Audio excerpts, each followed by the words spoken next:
Went from Join the fight. join the fight. Join the fight to the top. Dare to be great. Dare to be great. Be Better. better than great. And now greater than ever. You know what? You're a genius. I'm a genius. You're a genius.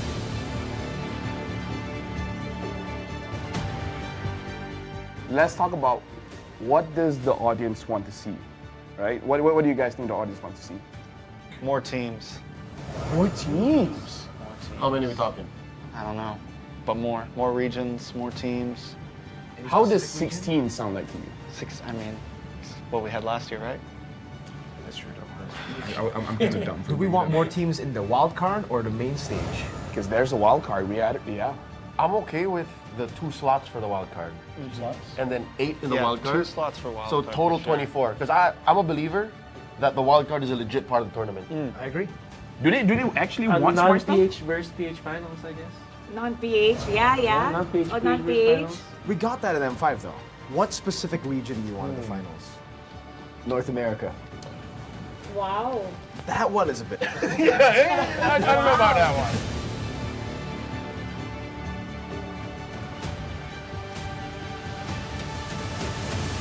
Let's take a flashback, I would say.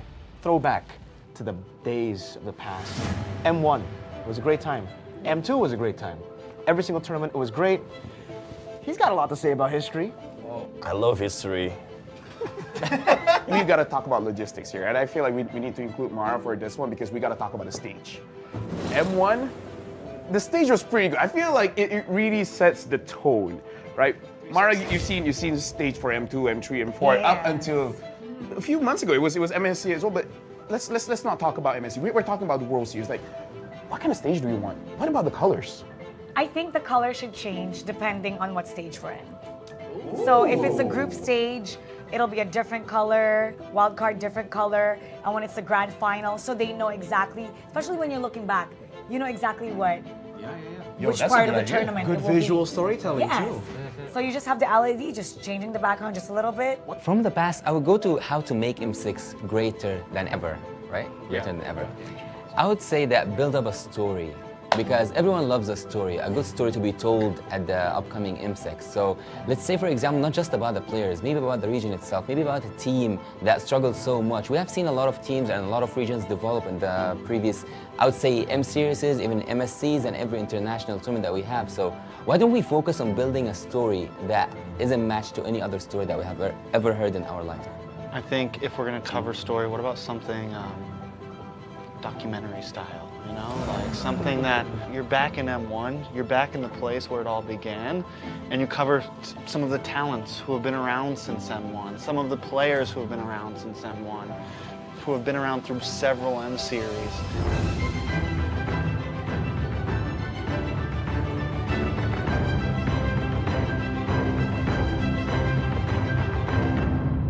I want to talk about music video. What do you guys want to see in this music video, right? What's the song gonna sound like? What's the story?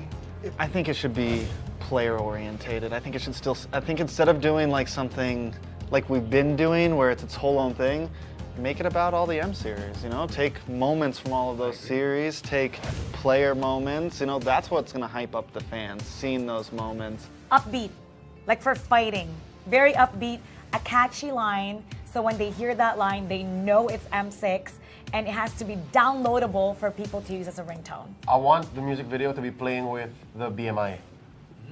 I want to see like scene changes with Claude moving Flashbacks. through. Yeah, flashbacks, future That's kinda forwards. Yeah, and then The I want- BMI, because he can go back and Yeah, that would I want actually be Dexter cool. to sing. You want Dexter to What? sing? You know what? Every year we seem to always, the MV, the music, something about it just misses it, right? So not just MLBB players, but the overall grand audience, right? Anybody outside of the MLBB space, I want to be able, same as Mara, like have that on the ringtone. I want to see random people who have no idea what Mobile Legends is playing it on their phones. I'm going to be like, that's a dope song. So I got a leak. What's the leak? M6, we're gonna use a new format. What format? They're changing it? Why? You know, all the way from M1, all the way to M5, I've always thought, especially M1 to M4. Single limbs, we've done that before. MSCs, We've done double limbs, you know. We've done group stages with done- no... We also done no eliminations at the group stage. We've done no eliminations. Good Yeah. times. Hate that. this time it's gonna be a Swiss format. Like the cheese? What Swiss format? What is that? What is that? There's no going back from here if you start. You know what the Swiss format is. Actually, yeah, I do. What is it? Okay, so let's keep it very simple, right? So for this M6, I'm thinking we're gonna be bringing 16 teams, and then we'll make the total. If you win 3 times, you'll advance forward. Lose 3 times, you're gonna get knocked out. Oh no, you play with everybody. You play with everybody. 1-0 meets 1-0, so everybody starts with 2 groups. Group A, Group B. 8 teams here, 8 teams in B. Then, Every single time they have to fight, we're gonna redraw. that's a great idea. That's a great wait, idea. wait. Who's doing the redraw? Yeah, who's doing the redraw? I want to know this. Don't worry. Because is it gonna be us? Don't worry. I don't. I mean, I think it should be Mara. No, I think it should be Mara. You know what? I think so too, but I've suffered. I suffer. We have suffered. I cannot suffered. draw We know. anymore. So, So now it's Gideon's turn. exactly. Yeah. Wolf, Gideon, Wheezy. Whoa, wait a minute. Is we're gonna have Yasu and KB do it. Because we don't want to do it anymore. Me and LaFell, We've had enough. we've had enough. So we will do the draws ourselves. You will have You to will do it. suffer the wrath. Is it alright if I had all the Filipino teams and the Indonesian teams in one group? You know what? Nah. That's why, you know what? This is the reveal. If the players are gonna face off against their opponents, they should draw. Why put the responsibility on the league ops? Why to put the responsibility on the talents? Why They the should talents? be the ones to decide their own fate. Okay, let's decide this. Mara, what do you think about that? Players, I think the players. That's perfect. Perfect. So, well, they can't say it's biased. They can't say it's planned. Exactly. They know. Not stale. Yes, exactly. So it should be the players, because well, they're responsible for who they draw. Wait, We so have- you we've took had us enough. out? They changed their minds right now. just cut with us you out. giving us that idea, I'm gonna cut you out. But actually, hold on. We need to hear what KB has to say, because you know he's the professor here. So what do you think about the Swiss format? Like, what do you guys feel? Do you guys feel it's fine? Because if you guys say it's okay, we're gonna run with it. And if we say that it's not okay, you're gonna also run with it. If only one of you says it's not okay, then we won't run with it. I'm okay. Because you know what? We can't predict any team. Even in the group stage, you know who you facing on. You have 3 teams as an enemy. But in Swiss round, you can't predict tomorrow what's going on tomorrow. What if we lose? Every round. So yeah, technically, groups are a thing of the past. Because you know what the discussion is, right? Whenever somebody makes it out of groups, oh, it was an easy group. Exactly. They weren't ready for that group. So now, I like it. You get to find out who really is deserving of making it. It's time to talk about the strategy for the teams. No, I mean like for do they think yeah, for the Swiss format's format, gonna play yeah. out? No, okay, so we're locked in, right? It's gonna be Swiss format. We've seen teams talk about, oh, best of 2 is a different kind of strategy, right? Best of 1, completely different strategy. So now Swiss format, like Gideon, Steph, Lizzie, like, what do you guys think is gonna be the strategy when we're going for a Swiss format for this time? Just win. That's simply what the format is asking of you, right? It's saying, hey, the faster you win, the better the more times you win, the easier it is to make it over to the next stage. That's the whole point of the format, to kind of weed them out. Let's think about this, right? Because you're gonna play way more games in this format. Am I correct? Right? In the group stage. Playing more games. Imagine the first one, you're already showing everything you've got. Isn't that like, you know? I mean, I think it's cool that the teams will be facing teams with the same record. So I think it'll be even competition, so you'll see the teams scale the later we get in the Swiss format. I'm more curious about pre-preparation, right? I don't know about you, Wolf, but for me, at least with the format that we had before this, you kind of know who's your next opponent. You can pre-prepare for it, and you honestly have a working strategy. But I think with the Swiss format, it's just every single draw, you're like, I just hope I do well. But at the same time, it, like you said, it really shows us who's the best team actually, who actually deserves the upper bracket. Because if we only have like 16 teams, let's just say that 8 teams make it to the upper bracket or the lower bracket. It's always been like the upper bracket teams have a shorter way to the finals. Like you only have to win 3 series actually if you're from the upper bracket. But you can only get rewarded of that if you survive the grueling Swiss format. Okay, now I can see that maybe we're not as close as friends, because the way that I'm thinking is very different. What is the way you're thinking? There's 2 games, so that after this you're fighting all the easy teams. Maybe Right? Think about it.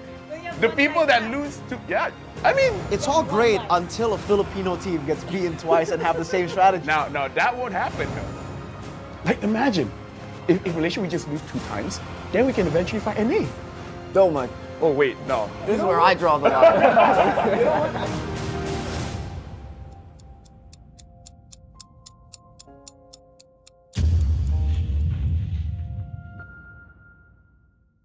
A crispier chicken McCrispy?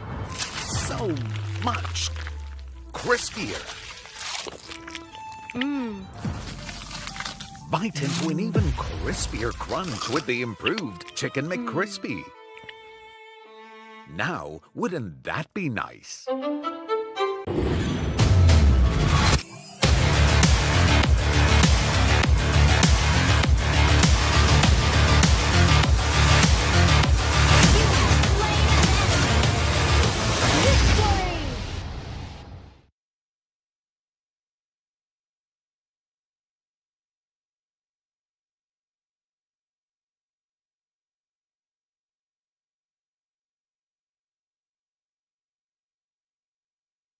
All right, ladies and gentlemen, we are here in the Land of Dawn with the coolest reward for every single one of you guys. Why? Because it's raining diamonds all over here. Because all you need to do is buy 2 of Roto's eye drops and you will qualify yourself with 400 MLBB diamonds. But not only that, don't say bocho, because we do have a free Secret Lab People Titan worth $679 that we are going to be giving away to one of you lucky winners as well. Who's your champion today? Roto!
Who is the most broken hero?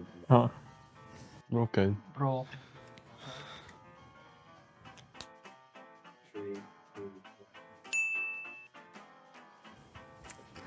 Because I very sadly lost to this hero in MPL hero. They need to nerf this hero started.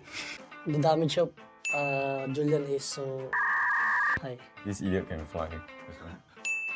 Very gay. Angela's just annoying. Why you say Moscow? I was come. Because he can split push and go to the other side of the map very easily. For me, every time I use hard roam, it's very hard to play against Zushin, so it's pretty broken for me. Why? Me, Aurora, because his heart is so fun. Huh? He one-shot me every time. Okay, what phobia? Because right now, his ulti can spam. Don't need dash also, can get stacked. Then does a lot of damage also. So why is it C? I hate to fight against it. Can basically one give. As long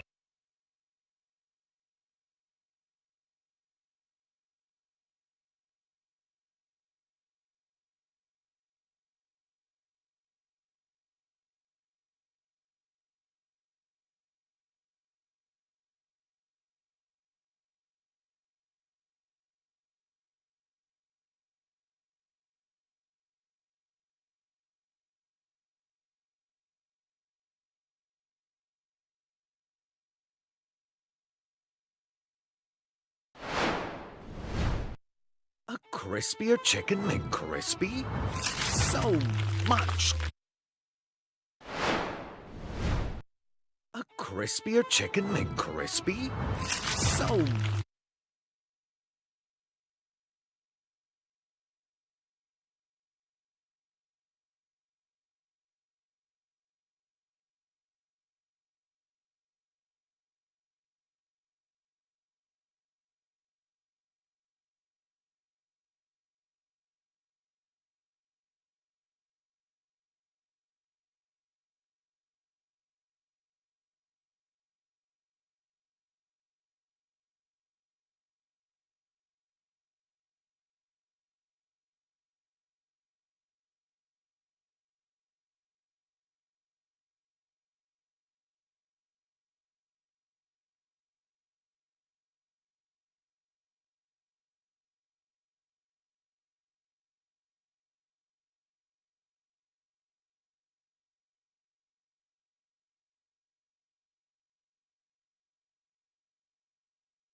MPLSG is powered by Moontan and Zenway Productions.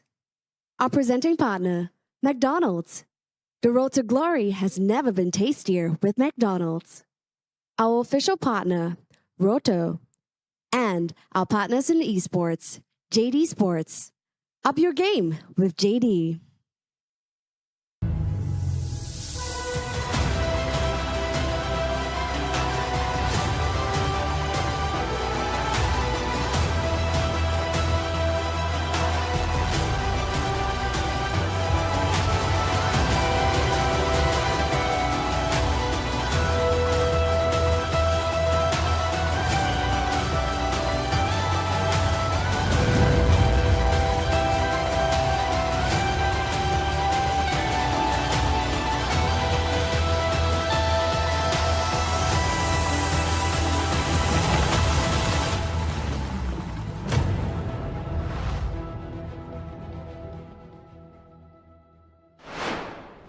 All right, and a very good morning to each and every one of you out there. Welcome to MPL SG Season 8. My name is Abstract. I'm going to be your host for today. Not vertically challenged Cheryl Yao, but just Abstract himself. All right, so we are going to be looking at a jam-packed day once again.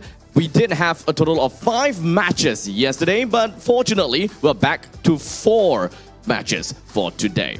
All right, so of course, with the conclusion of that 5 games yesterday, I think that we're gonna have to wrap things up a little bit about yesterday and kind of take a look at what has happened thus far with the standings. So let's pull it up real quickly and take a look at who's at the top, with NIP Flash leading the pack with a total of 6 match wins with a total of 18 points. Shortly afterwards, we have Evil with a total of 5 match wins with a total of 14 points to their name. And of course, Rift Esports climbed up to the top 3. The podium finishes for now with 3 series wins at a total of 9 points. Vanguard Esports shortly afterwards at 4th place with a total of 7 points in their name, neck and neck together with Bleed Esports. Frontierdigans joins into the mix and stayed at 6th place with 1 match won with a total of 3 points, while RSG would share the same point with them after gaining their very first match win yesterday. HomeBois SG, though, they did manage to get 1 match win before. However, because of the games that they have played, they have only gotten a total of 2 points, and that will set them back at 8th place thus far. With all of that standings planted right in front of you, and with today being week 3, day 1, or rather week 3, day 2, it pretty much tells us that every single one of these teams, especially on the lower half of the standings, gotta have to work up their magic in order to keep them away from being relegated. As such, let's take a look at the games of today and see exactly who are going up against whom. With the very first game that we have got for today, this morning, 10 a.m., we've got Bleed Esports that will be going up against Vanguard. Well, for the second game of the day, 12:30 p.m., we have RSG SG going up against HomeBois SG. The third match at 3 p.m., we've got Evil that will go up against Frontierdigans, and to wrap the day up, match number 4 at 5:30 p.m. we have the Rift Esports going up against NIP Flash. Once again, with all of these games being lined up for you, it is tough for you to miss all of these actions, as we are getting down to the nail-biter situations where we really needed to know how each of these games are going to pan out in order for us to have a final understanding of how the standings would go, right? Because at this point in time, any one of these teams are in contention for relegation, and one of these teams, or rather 2 of these teams, unfortunately would not be able to see the light of the day when it comes down to going over to the playoffs. Without further ado, ladies and gentlemen, let us introduce the very first match of the day by having our first team up onto the podium, Bleed Esports.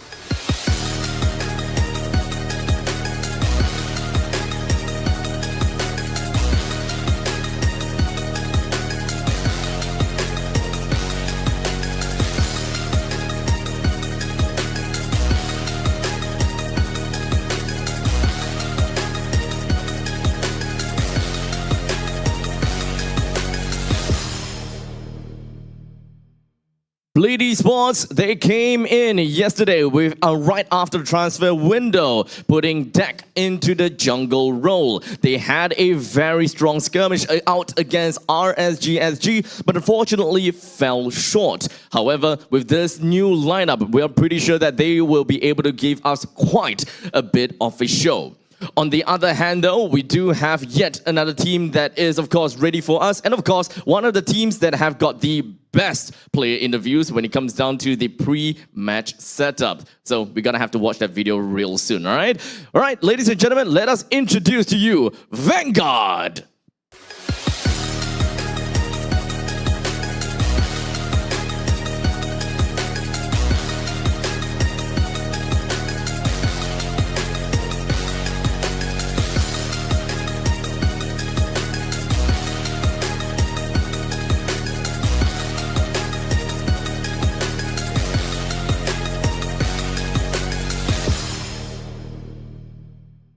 Vanguard's lineup stays constant from yesterday, and they will still have got the same player to work as to where they have been playing, right? Vanguard, they definitely did manage to show their mettle, and of course, understanding the odds of their games, they come in today to go up against Bleed Esports. How exactly would they fare? Well, the main thing that I really want to watch is what exactly Nick Stain will have to say later on in the pre-recorded video. But before that, we're gonna have to pass the time over to our casters for the morning. Off to you, casters. Good morning, guys. Welcome to week number 3, I believe, right? Week number 3 week of 3, MPL. day 2. Week 3, day 2, guys. I'm Kwasang, your host for today, and together with me, we've got Scrubby Cheeks as well as Churros. It's a bakery we have over here. It's true. It's really true. We have the two baked goods, right? And the person I eating changed it. my name. She looked like she just popped out of the oven too. Hey. Okay. Let's get down to it. All right, let's get down to it. All right, so this match, Bleed versus Vanguard, right, guys? This is battle for the 4th place.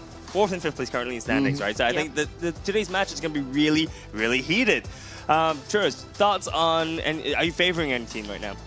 To be honest, both of these teams, they're on equal standings, not really favoring anyone. Like, on an unbiased opinion, I think both these teams have a lot of changes after the transfer window.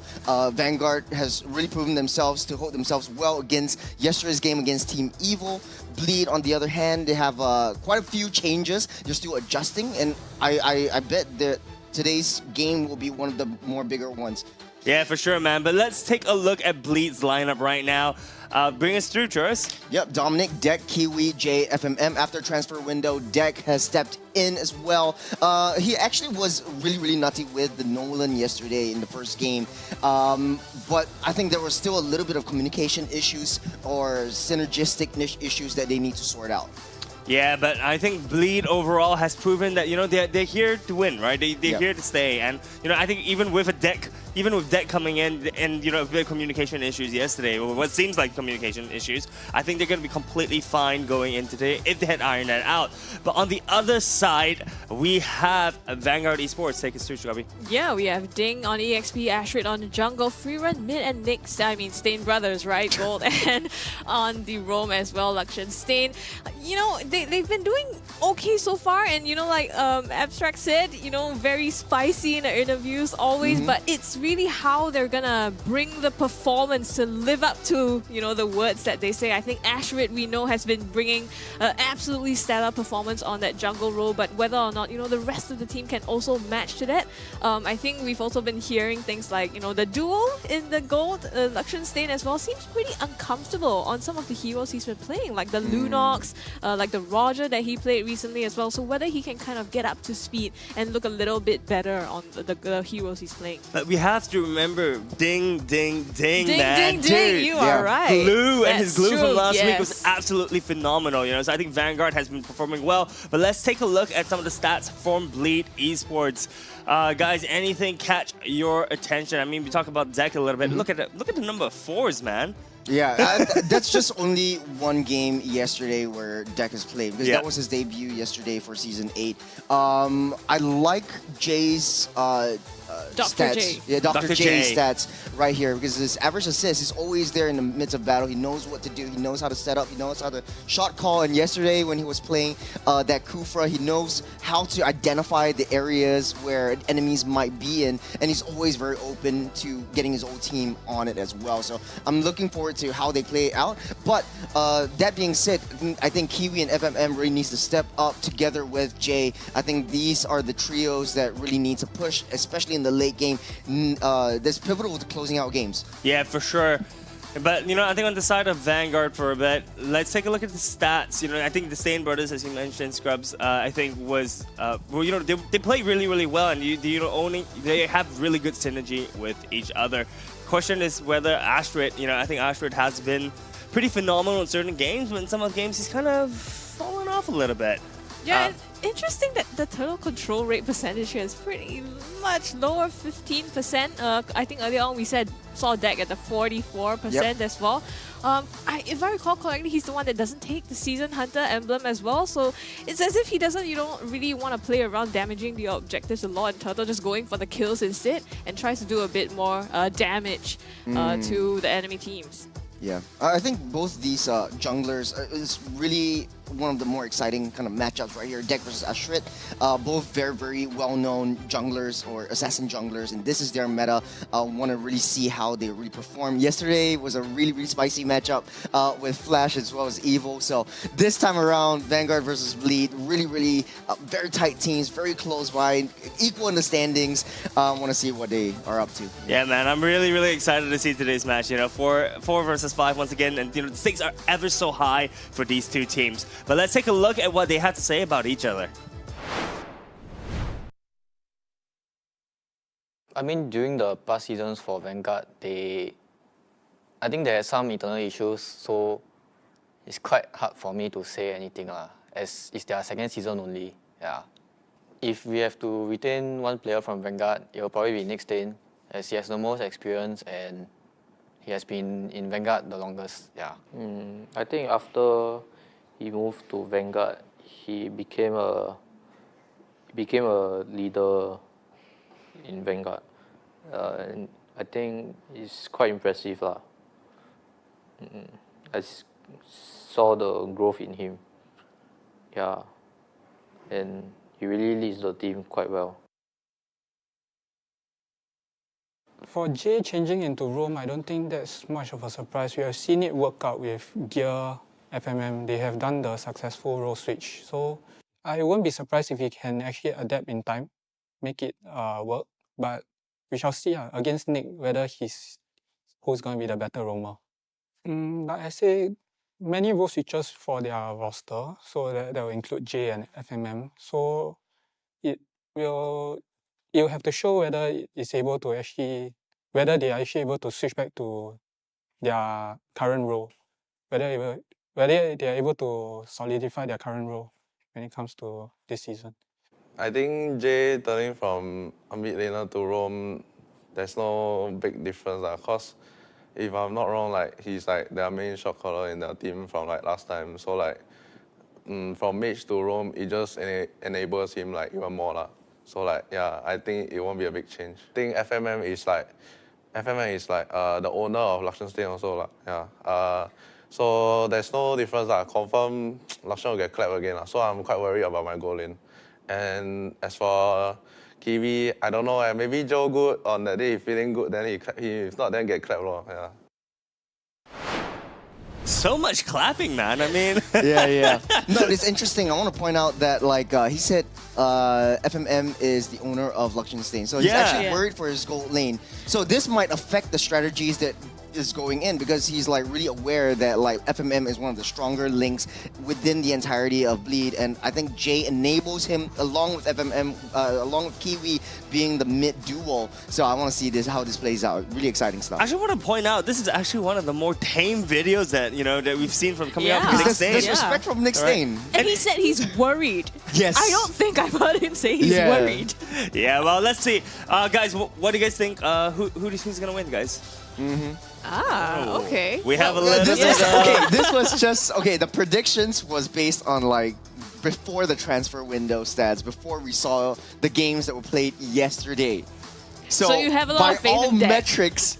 By all metrics, I didn't know that Deck was coming in. That's a game changer for you. Okay, why? Not really much of a game changer, but it might change up their strategy because having 4 Singaporeans and 1 import, usually you will see 3 Singaporeans, 1 or 2 imports. Yeah. And right now, the 4 Singaporeans, maybe they played together a long time. They have a lot of synergy, they have a lot of that composition going on. Maybe they will play better. But yesterday was just warm up. This one might be the actual one. That's true, but let's take a look at what the audience agrees with us, and let's Bleed. Yeah, 68% to Bleed. Actually, if I remember correctly, I'm out of all the talents, I'm the only one that voted for Vanguard. Everyone else is Bleed.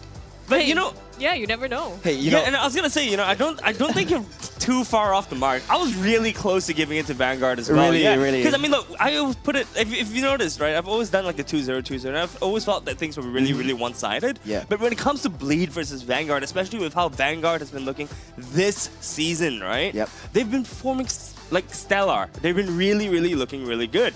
So honestly speaking, 2-1. To Bleed was a bit of a coin flip for me. I think it could go any way today. And it reflects in the standings as well, right? 4th and 5th place. I think that's precisely how it shows how much of a tight battle is going to be between these two teams. Yeah. Yeah, and like I mentioned before, I think Vanguard actually remained in the top 4 for quite a bit of time as well, this season. So super excited to see how they're going to perform. But let's take a look at the 2 gold laners, Luxian Stain and FMM. There's a lot of things that we can pick out from this. Like for the side of Vanguard, Luxian Stain actually has around 8 GPM more than FMM. This is pretty much average gold laner statistics. We see the side of Vanix with 800, that is on the high end. Yep. These are roughly around the average rate. So FMM and Luxian Stain pretty equal, not much of a difference. The only difference is the hero picks that they have. Yeah, and we can see that FMM is definitely a lot more flexible with his gold laner choices, right? And picking up the Harif as well as the Lunox. And we've seen these 2 picks rise in popularity this season just due to the damage output that they're able to do, right? And if the opposing team picks up the Harif, well, Lunox is there for him to pick up. But I do want to give a little bit of credit to Luxian Stain, right? We do see the slightly higher GPM, but we also see the higher tower damage. And if you notice his games, he's always on the side lanes pushing. That's right. He's always farming up a storm because that's Vanguard's strategy. You get Luxian fed, get him to carry it the game later on in the game. But yes, if he doesn't get his Danton, he doesn't get his carry, he doesn't get his Roger to a certain extent, it looks like a slightly different gold laner. It's also a very different play style. FMM is a little bit more aggressive, but he's like patient aggressive. He knows when to jump in, especially when he gets his Lunox. He knows he assesses the situation before he makes any move. But for the side of Luxian Stain, he's very held back. He's very like how to say, passive in a way. Doesn't want to engage in team fights in the early game. He just wants to farm up, just leave him alone, and that's what Nick Stain, his bro, is gonna make him do. We're gonna jump into the draft. Yeah, man. All right. So we see from the side of Vanguard, we see the fan respect Deck with the fanning ban as well as the chip and the Harif, not wanting to deal with some AoE damage I see and some mobility from the side of Vanguard. And on the side of Bleed, we've got a Roger as well as a Phobius ban. Roger ban, I'm not sure. I mean, especially she's been nerfed recently as well this patch, I believe. Still viable. 100%. You get your power spike level 2. That's like five skills unlocked. That's really good in a lane. Oh yeah, it is 5. Yeah, because like that's you right. have your There's ultimate 2 in unlocked each. in level 1 already. Yeah, that's changed right. into a wolf form and human. So that's why Roger has been so well liked by the gold laners, especially like in the early game. You have access to so much skills. You have escape mechanisms. You have a lot of burst damage. This will be a high loss ban. pretty interesting. So they're locking down on Ding actually. So in this case, 2 bans over to Ding. One might be, undoubtedly over to Luxian Stain, trying to not let him get the marksman that he's comfortable with. For the side of Vanguard though, still pretty open. 1 ban to FMM, 1 ban to J, 1 ban to Deck. I think they really respect Deck a lot. I think the Hayabusa is open. They could very well go for the Hayabusa. I know Ashrit plays that very well. One of the strongest assassins around, but they go for the Ruby instead. So Bleed might actually pick up either the Hayabusa in this case. Ling's open as well, don't forget. Zask and Jusin. Zask and Jusin are up. Zask, once again, also got nerfed. Nerfed, but still viable. It's like, there's still is he a really little that bit early. high of a priority of a pick right now? Well, zonal control, yes. Okay, yeah, I think zonal control. Zask is definitely viable in the zonal control. Once you lay down the level 4, the Dominator's Descent, especially on the total takes and objectives, you're able to just provide a lot of time. But they go for the Nolan instead. That's a very early game farm, but it's only it's sort of like a gamble. Early to mid game, if you're doing well, you win. If you are unable to get kills in the early game, mid game you suffer a little bit. You're slowed down in terms of level, in terms of gold. You're not gonna pop off well in the late game because your enemies, you're gonna build up a lot more defensive items. You're unable to one-shot. And Nick Stain actually gets his signature Tigreal as well. Tigreal, Ruby, if I'm not wrong, this might be an R-lot as well. So Luxian Stain on the Ruby on the side. That's gonna be very, very, very interesting, and there's gonna be so much crowd control just within the first 3 picks. But they are opting to lock in the Valentina. Really good ultimates to steal right now, actually. Denying Bleed from taking up the Valentina as well. This is very, very smart coming off from Vanguard. Riston actually putting in some work, man. Riston doing some cooking in the kitchen. I do like what you're going for. The mid lane duo clears the lane very, very fast. It's a quicker rotation than what Bleed currently has right now with the Aurora pick coming up. If I would hazard a guess, I think the Edith will definitely go into the roam. They might want to open up a little bit more high mobility EXP laners down for Bleed. So Hayabusa definitely banned out. No one wants to pick it up in first phase. Let's take it out forever. Vanguard though, I think what they're missing is the marksman. They might hunker down on banning out the carries, as well as the Lunox might be a huge threat to them. Yeah, I was actually going to say, I reckon, I want to see some gold lane bans coming off the side of Bleed. Actually, it was a surprise that they actually banned out the Haya instead of 2 gold laners, because, I mean, the thing is that they already know that one of the potentially weak points for Vanguard is going to be Luxian Stain, right? So I was hoping to see something like, there we go, actually a carry ban, and also want to see the Natan ban potentially. Just to target ban Luxian, just completely eliminate out of the game, because we've seen how awkward he kind of looks when he's playing one of his non-main, I guess, gold laners, right? So the thing is, I see what you're going at, but like I think Ruby might be better played in the gold lane. Right now, the Joy has been banned up because Ashrit actually pulled it out twice in this entire season. So this is just Bleed being respectful of the assassin. So now 2 assassin bans in the second phase. You want to just limit Ashrit's pool down to now maybe an Amon, maybe Ling is still Ling is still open, Oh, Ling. Yeah, that's what I was saying. Why would you ban out I was thinking it's really strange that they're leaving out the Ling, and I don't know if it's because DJ has some sort of a plan in mind, forcing them into the Ling with the last 2 picks here. Very difficult because like no one's gonna play catch up to that Ling. We see how that played out last night with the Flash Evil game. Exactly, it was these 2 exactly. It's the same 2, yeah. Like, I thought Ling would be a priority ban, so I was leading up to if they're not banning out the gold laners, that they should be banning out the assassins, right? And the thing is that Ling is wide open, and we know Asher can play Ling very, very well. And on the side of Bleed, we see a Gatto picked up for them. Yeah. Very tanky lineup, but not a lot of damage. Yeah, they're lacking a lot of damage. Yeah, a lot of tankiness, a lot of CCs. Nolan has a lot of burst, but no DPS. I think that's what they're looking for, is just saving it to the last one. It might go in even into a Claude, because I think FMM might go back to that Claude as well. As long as you keep yourself safe, you're able to farm up. That late game, you're going to be a monster. Right now, Vanguard, though, maybe potentially the Ling. That's it. That's a Ling. That's a Natan. No, that's a Natan. I heard. Yeah, there's a Ling. The Ling and Natan, like you called it. They then where do you think the Ruby's gonna go to the EXP? Yeah, Ruby's 100% EXP if this is the case. All right, so it's going to be Tigor Rome, Ruby EXP, Valentino mid, Ling. Oh, the Alice once again for the gold lane. All right, break it down for me. Why is Alice good in the gold lane? Well, she received a couple of adjustments. I wouldn't say buffs, because the Clock of Destiny has been nerfed a little bit or adjusted a little bit because of the mana regeneration capabilities and the mana growth of the Clock of Destiny. So Alice mana regen is actually increased quite significantly. All right. So you're able to just spam your ultimate a little bit longer, but every second counts in a very, very long drawn-out fight. Yeah, and I was gonna say, right, that I think Claude was actually a really, really good call, because I mean Claude with if he pairs his ultimate up with all the other ultimates, it's a lockdown and burst, right? But Alice fulfills a very similar role in this case. Yeah. They have a lot of magic damage, but I'm wondering they're lacking a little bit of physical damage, don't you think?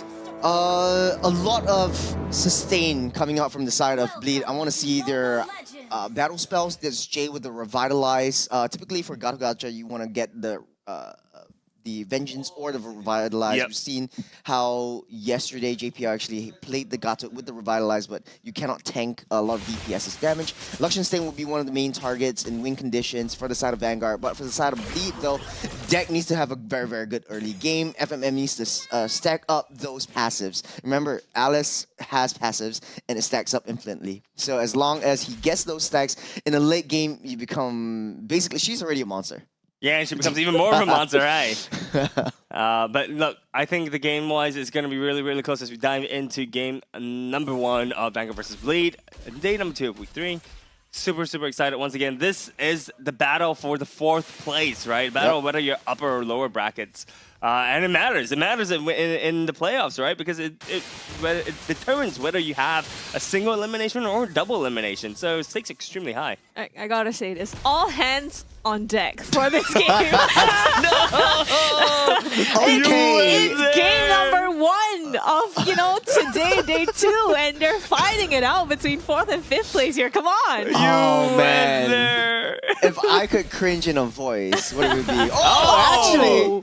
There we go. First blood laid onto Luxion Stain here, and actually kill taken by FMN. That's going to help him out. Yeah, Blink, can you miss it, man? That's the early game. This is Nolan. Early game Nolan.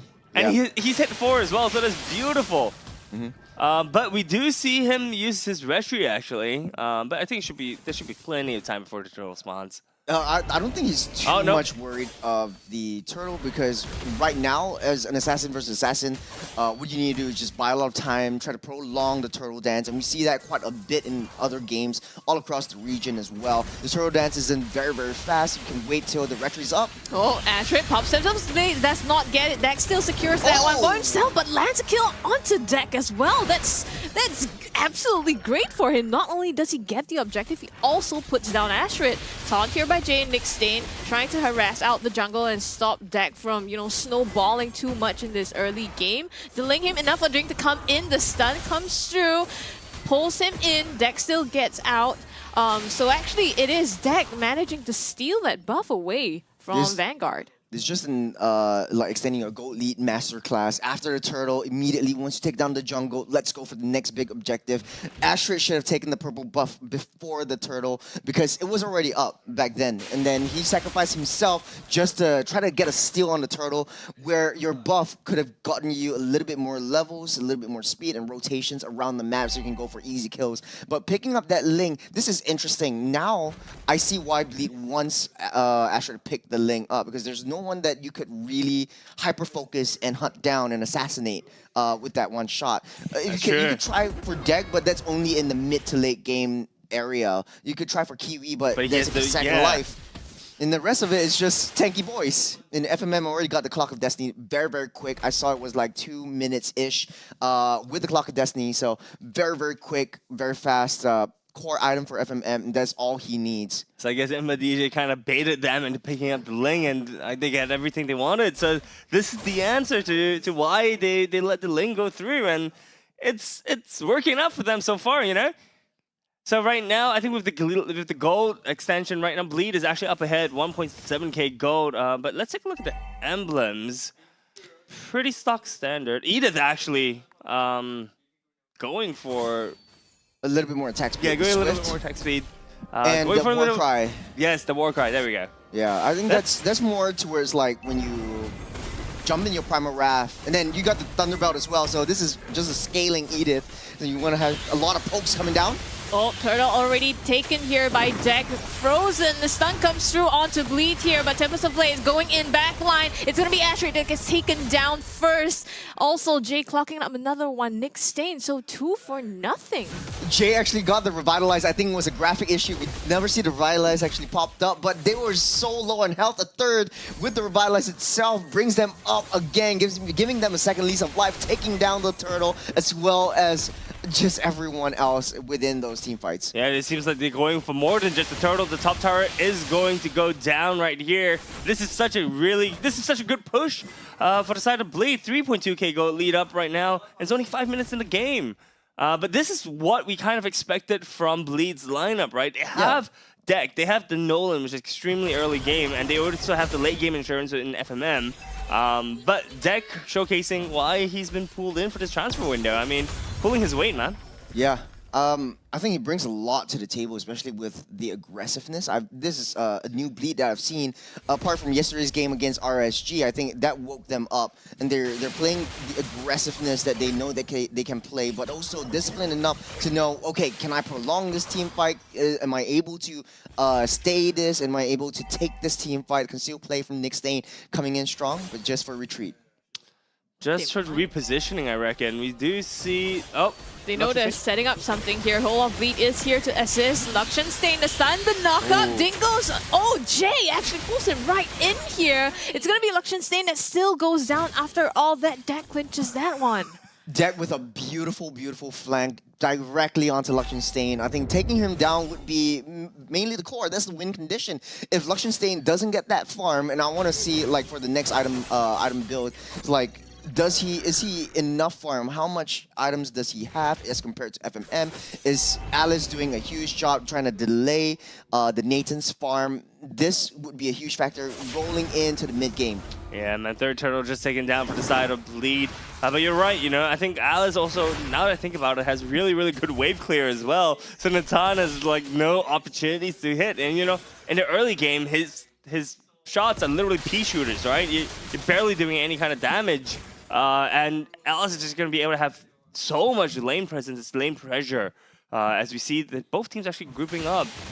But there is one Achilles heel for Bleed, and that's just taking out Kiwi, then you don't really have a lot of damage. Yes, you got that sustain going in, you can deal a lot of DPS, but Luxon Stain really needs that farm. He's desperately trying to pick up all the scraps that Bleed has left behind. So lead steady at 4k. This would be a full item build for, you know, almost everyone else on the team. At this point, Bleed looking to ramp up that tempo, get the aggression going. Playing against the Ling, you also know where the purple buff is going to be spawning up. So whether they rotate towards and just disrupting the jungles as well is yet to be seen.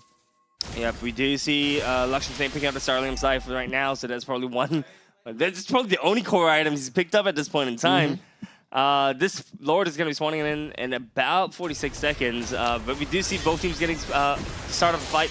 Yep, Ashray forced to use a Tempest of Blades there just to deter any advances here from Bleed. But you can see them hovering over, trying to, you know, play the macro game as well, getting the turret. It's always Ashray having to respond to these cross-map plays and making sure that they're pushed up in terms of the map control. Taking a look at the items and taking a look at the gold lead. Oh, hold on. Yeah, the flicker there. Nick Stain Implosion. Sacred Hammer forces the flicker, but FMM terrified. It's 3 against 1. This is unfair, but still, he manages. Oh, just not yet. Freeman lands that last hit and puts him in the dirt. The rest of the team here, Bleed to assist. Virgin Glacier lands the CC as well. Luxon Stain in trouble again. Here comes Ashray. Does not manage to save them, but disengages the fight for now. Bleed hanging on here, taking the turret. Will they manage to? Not just yet. This outer turret stands on its last legs. Well, Lord's up. They don't really have Nick Stain. Nick doesn't have the ulti anymore. They could just blitz this Lord down and take it from themselves as the first Lord of the game. Yeah, it shows how far ahead Bleed is ahead of Vanguard right now, you know? I mean, it took, what, 3 people to take down FMM, and even then FMM almost escaped with a sliver of HP, and it was a trade in actually Bleed's favor. In the end of the day, it was a 2-for-1 trade. That's the beauty of the Alice. All you need to do is just buy time for the rest of your goon squad to come in, just clean up shop. You know what I mean? Everybody get in here, is what FMM was trying to say. We do see the fact that the Festival of Blood actually procced as well, just getting him additional spell vamp on top of his ultimate. He's healing everything back up, and that's not a revitalize on him. It has the same effect though. Like when you are an Alice, you like to fight within really, really crowded places. So base rushes, you're going into like a lot of minions. That's where FMM really thrives because heal everything back up. It's like single target or single minion heals. Oh, even fighting in the jungle, right? You would like to fight in close quarters, which is exactly the reason why Bleed picked this kind of lineup, right? You have Aurora to give the Frigid Glacier to just lock up the whole team. You have the Gatto with his ultimate comes in, locks everyone up, and in the meantime, Alice is just chilling in the middle with her ultimate. And yeah, actually, she's like in the middle, she's like in the midst, she's outside, because the skill 1... It's true, repositioning. Yeah, it repositions, and the cooldown's so low that you could just spam it just willy-nilly. In this case, though, it's really interesting to see how Bleed tries to strategize in the late game, because the traditional way is like you have the mid lane duo protect your gold laner. This time around, it's sort of like, yes, people are still protecting FMM, but FMM is still doing his own thing. Yeah, and I feel like it's really a trigger call from the side of Jay, right? When Jay goes, everybody just, pile onto Natan. And they have the triggers and the tools to do that, right? Dominic just picking up the Dom Ice, and that's once again, it's just all out to stop Natan from farming. Natan's almost at his, just completed his version of the Holy Trinity right now, which is actually almost one step up from Alice. Single little items though, yeah, Alice a little bit slower on that just because you don't really have the basic attack, you don't really have a lot of as much wave clear, but just give her time. That's a lot of damage coming through from that Alice alone. So my eyes is on how FMM tries to pull this off, especially in the late game team fights where the gold lead or economy doesn't really matter anymore, and then you have to just really dance around the engages. Yeah, but look, I think FMM really needs to complete his Holy Crystal before the Lord spawns up, right? Because if the Lord respawns in 30 seconds and he doesn't have his Holy Crystal, he's going to be down quite a significant amount of damage, right, coming into that team fight, which could make or break the game, rather. It's a 4.7k gold lead towards the side of Bleed, but anything can happen. One good implosion is all it takes. Yeah, as patient as everyone is, pin drop silence. Everyone's just waiting till the Lord spawns up. No one's making a first move as of yet. Kiwi already has the Blood Wings, so that's going to be a very, very huge help, especially in the defense. He knows that he is one of the main damage dealers, especially for the when it comes down to a lot of these team fights. Holy Crystal already built up for FMM. It's a power spike there. Yeah, look, I think Vanguard's making the right call here, right? They know that they can't take a 5v5 team fight for the side of Bleed, so what did they just do? They decided to split push, right? They have Ashrid up there split pushing. They're having a 4-1 team composition right now. Ling manages to get down the one turret, but I think they have to answer the bot lane, right? Bot lane turret pushing in really, really hard right now. And just looking at the turrets on the board, I think top lane is completely gone. If Bleed wants to do a hard push on top side, they can opt to do so, but they also have the option to shove down the bot side of the wave, right? We see FMM shoving the bot side, and we do see Ashrid as well trying to match that fight at bot potentially. They are rotating down now. I mean, FMM probably already getting this, deciding to back out just for now. The Lord is coming through on the top side as well. So Vanguard, I think, has to gear up for a fight that's coming through from Bleed. Yeah, I mean, this is really smart, right? Using the Lord as a pressure point for the top side, which alleviates some of the pressure that comes out from the bot side, enabling Bleed to push through. Avatar of the Guardian goes deep in, but Jay gets stunned down. Frigid Glacier as well in the backline. Luckenstain has to back out. FMM does get free run there, though. Goes in the back again. The sustain keeping him alive for now, but they still nails that double onto Luckenstain, and he gets away with murder. I was going to say FMM's damage and his sustain is just off the charts right now. And he comes in from that flank, so you have to watch out for Deck as well as FMM. So the way that he plays this, the way that he rotates around and skirts around the engages and the skirmishes is just top notch right here. I was gonna say, maybe this is Vanguard's plan all along, just be very, very passive, be very defensive, because they do have high ground advantage with their hero picks. You got a decent wave clear coming in from Luxion Stain, decent damage as well. With the turret defense buff, you're able to just stay behind that turret, deal as much damage as you can, but then Bleed is just constantly hammering onto Vanguard. Yeah, we're gonna take a quick look at what the action that happened just now as you take a look at the instant replay.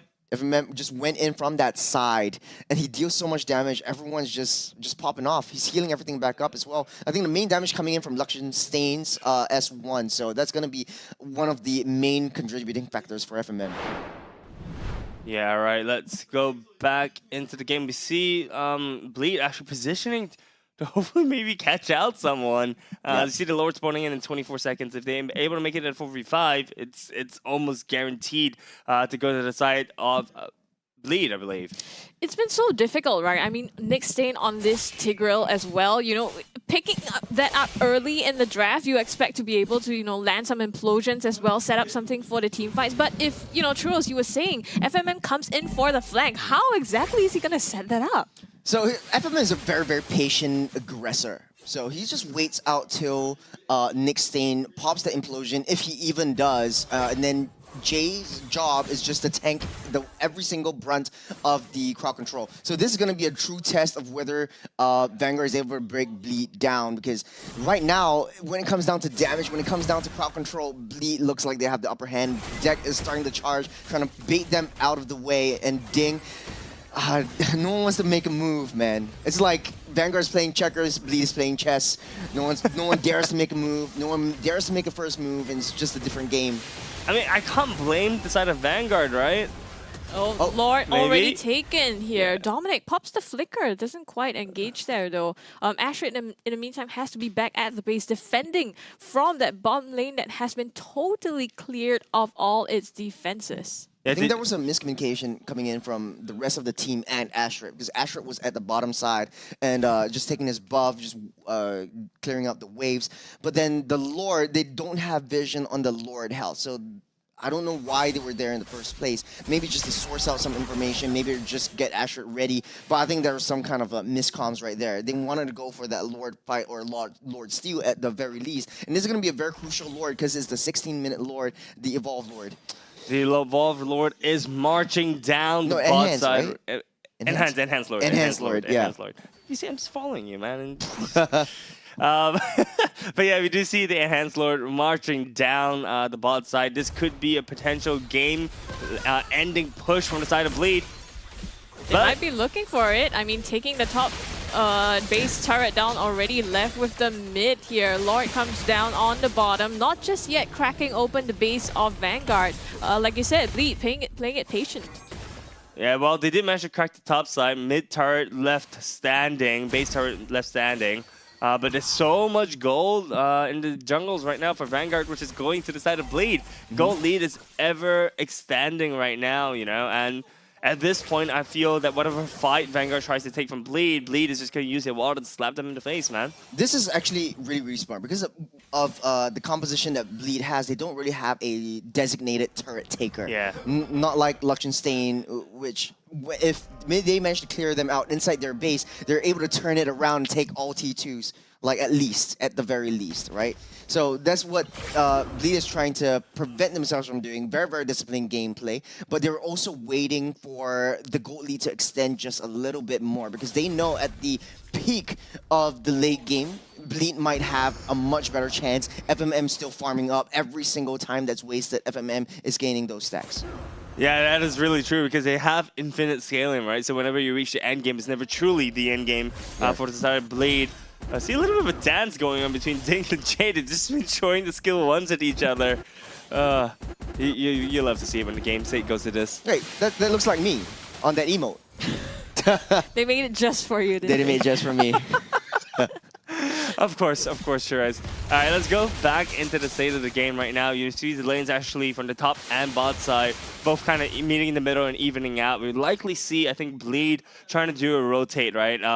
We see actually the two teams potentially clashing in Vanguard's jungle, but Bleed is able to push this. Nick Stain actually conceal play. He wants to go for a flank. Dominic with the flicker in onward, but gets one back on himself. Ding in the front line, trying to sustain as much as possible. In the meantime, FMM dives deep there. Deck as well, but gets bursted down here by Vanguard. And it's going to be 2 down, traded out for 1 deck on the side of Bleed. FMM still in the back line. Luxian lands the last hit onto him. This time, actually, Vanguard looking good, getting the trade. No deck, no Ashret. Lord is still standing strong. They have to wait out this 30 long seconds. But Bleed, though, they do have that damage. FMM being such a nuisance in the back line. It was Nick Stain who set up perfectly over Kiwi, over Jay, but there was just no follow-up because it was just way too far away. FMM just opening up and widening the gap between the main damage dealers of the team. Yeah, it was really unfortunate. I mean, that's when the mobility actually plays against you, right? But we do see Vanguard actually starting to lord even without the jungler. They know that Ashrit is going to spawn back before deck, or rather they're going to spawn back similar timing. So I think they opted to take the potential 50-50 here. But no, both teams decided to back off a little bit. Bleed having a advantageous position coming into this evolved Lord. There's the evolved Lord coming in, the 18-minute. Luxian Stain's a huge threat to Bleed right now, and I think the gameplay is just protect Luxian Stain. He's already got the immortality. He might be able to sell it for winter just to get a little bit more time and sustain on that. And this will be a very, very big fight. If Luxian Stain doesn't go down, Vanguard might be able to turn this around. Protect, detect, attack. That is the plan from Vanguard. As we see the Lord dance. Actually, we haven't seen the Lord dance in quite a while since the changes, hey? Yeah, actually, Assassin Lord dances are incredibly long because, like, you notice Deck doesn't pull the Lord anymore because he doesn't have the sustain that maybe the tanks have. So you're either here as a blitzer, or you get your EXP laner, your tanks, just to try to tank it for you and bait the Lord out. And you always pull it out to reset, try to get them to start the engage. Yeah, but look at the positioning for Vanguard. Ashrit is nowhere to be seen, but Bleed doesn't know that. Oh, Dominic with the flicker throws him back. Nick Stain in trouble, but he gets pushed. The Sacred Hammer comes through, and there he is. FMM taken down by Ashrit here. It is 2 down on the side of Bleed. Already made that 3. Luxian knocks up a double, and it's not looking good for Bleed. Oh, Luxian doing so much damage right now. That's what I told. What did I tell you? If Luxian is still alive, Vanguard has a chance. Bleed, at this point, they're always having this problem. They have issues or trouble closing out games. Yes, they want to be disciplined. I get that, but to what extent? Because your longest gold lead was around 8,000, 9,000 gold. And now it's gone. And now it's gone. It's basically virtually nothing. Favoring the side of Vanguard. They can't blitz this down. Deck is pretty far away. With 5 members, they are able to just zone him out effectively. So this is just Vanguard's plot twist. It's okay. For a moment I saw Alice there, and I was like, wait, FMM took that, but he's dead. No, okay. So yes, Freerun manages to pick that up. The evolved Lord goes towards the side of Vanguard, and now things are looking extremely dire for the side of Bleed. And I want to go back to that Lord fight earlier, right? They had the chance to take the Lord. They were just too careful, and that's exactly what you're trying to get at, right? They were playing too safe.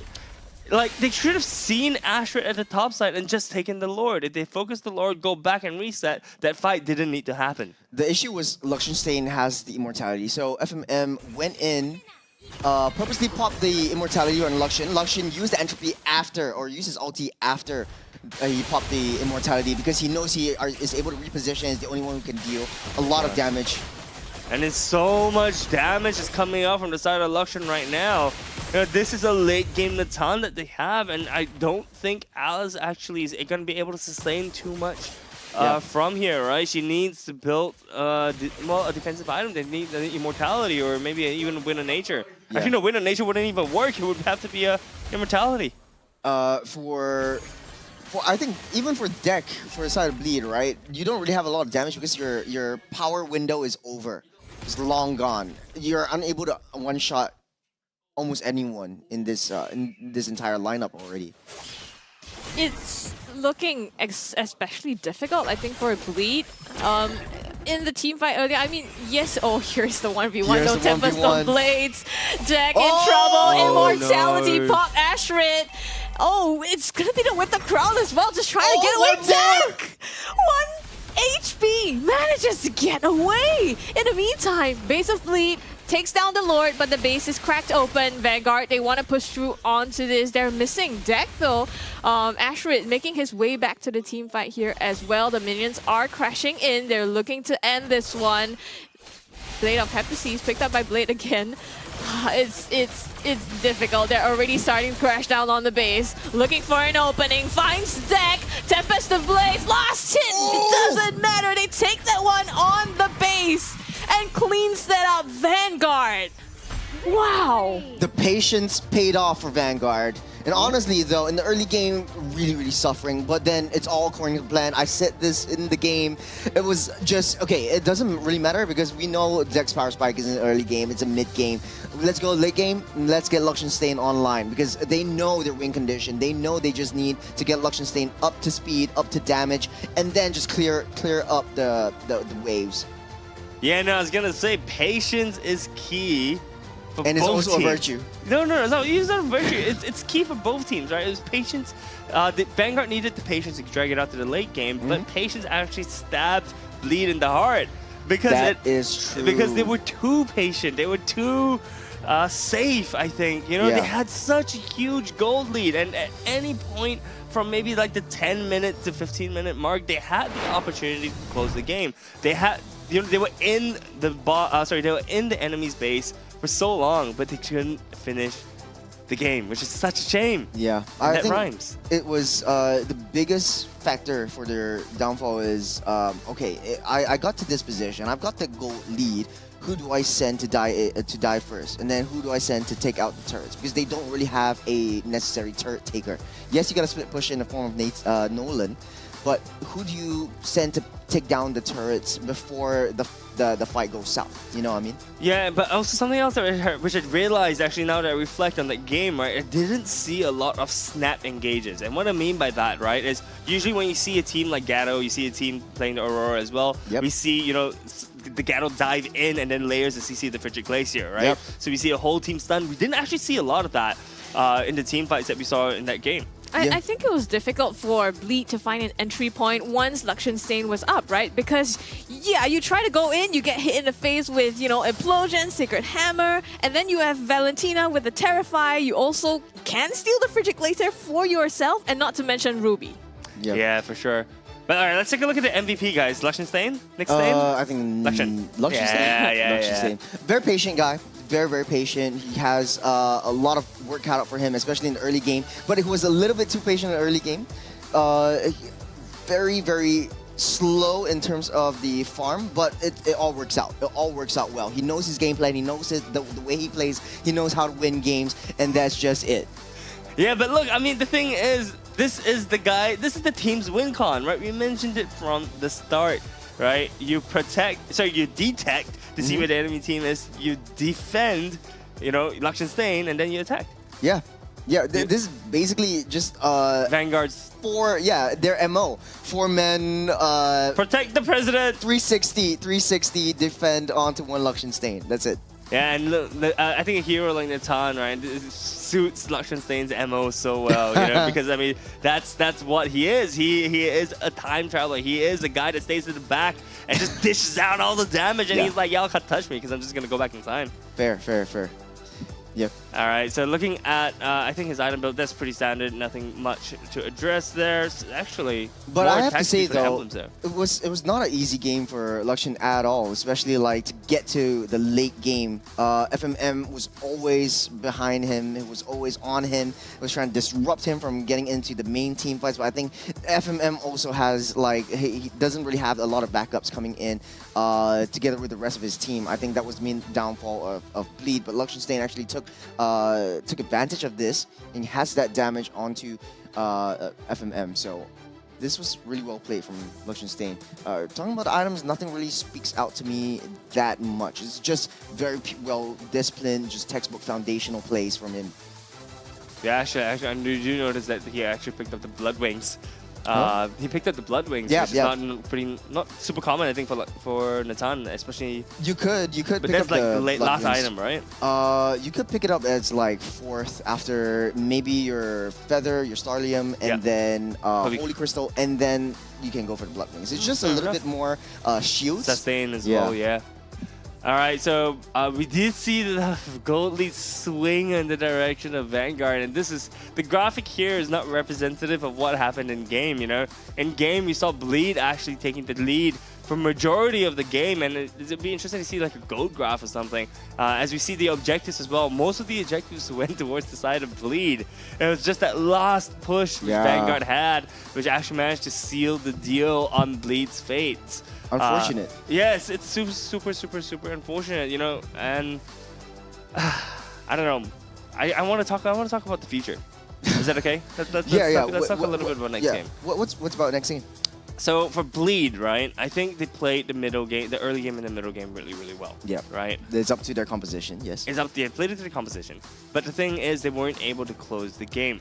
What I want to see from Bleed is actually want to see more, I guess, decisive calls coming up from Jay. You know, we talked about how Jay was the shot caller, how Jay makes the plays, and you know, the past games that we've seen that we've casted of Jay's, he has always been the playmaker. Yeah. But I don't know. I'm not sure if it's a pick issue or if it's a team comp issue, but if he felt very muted this game.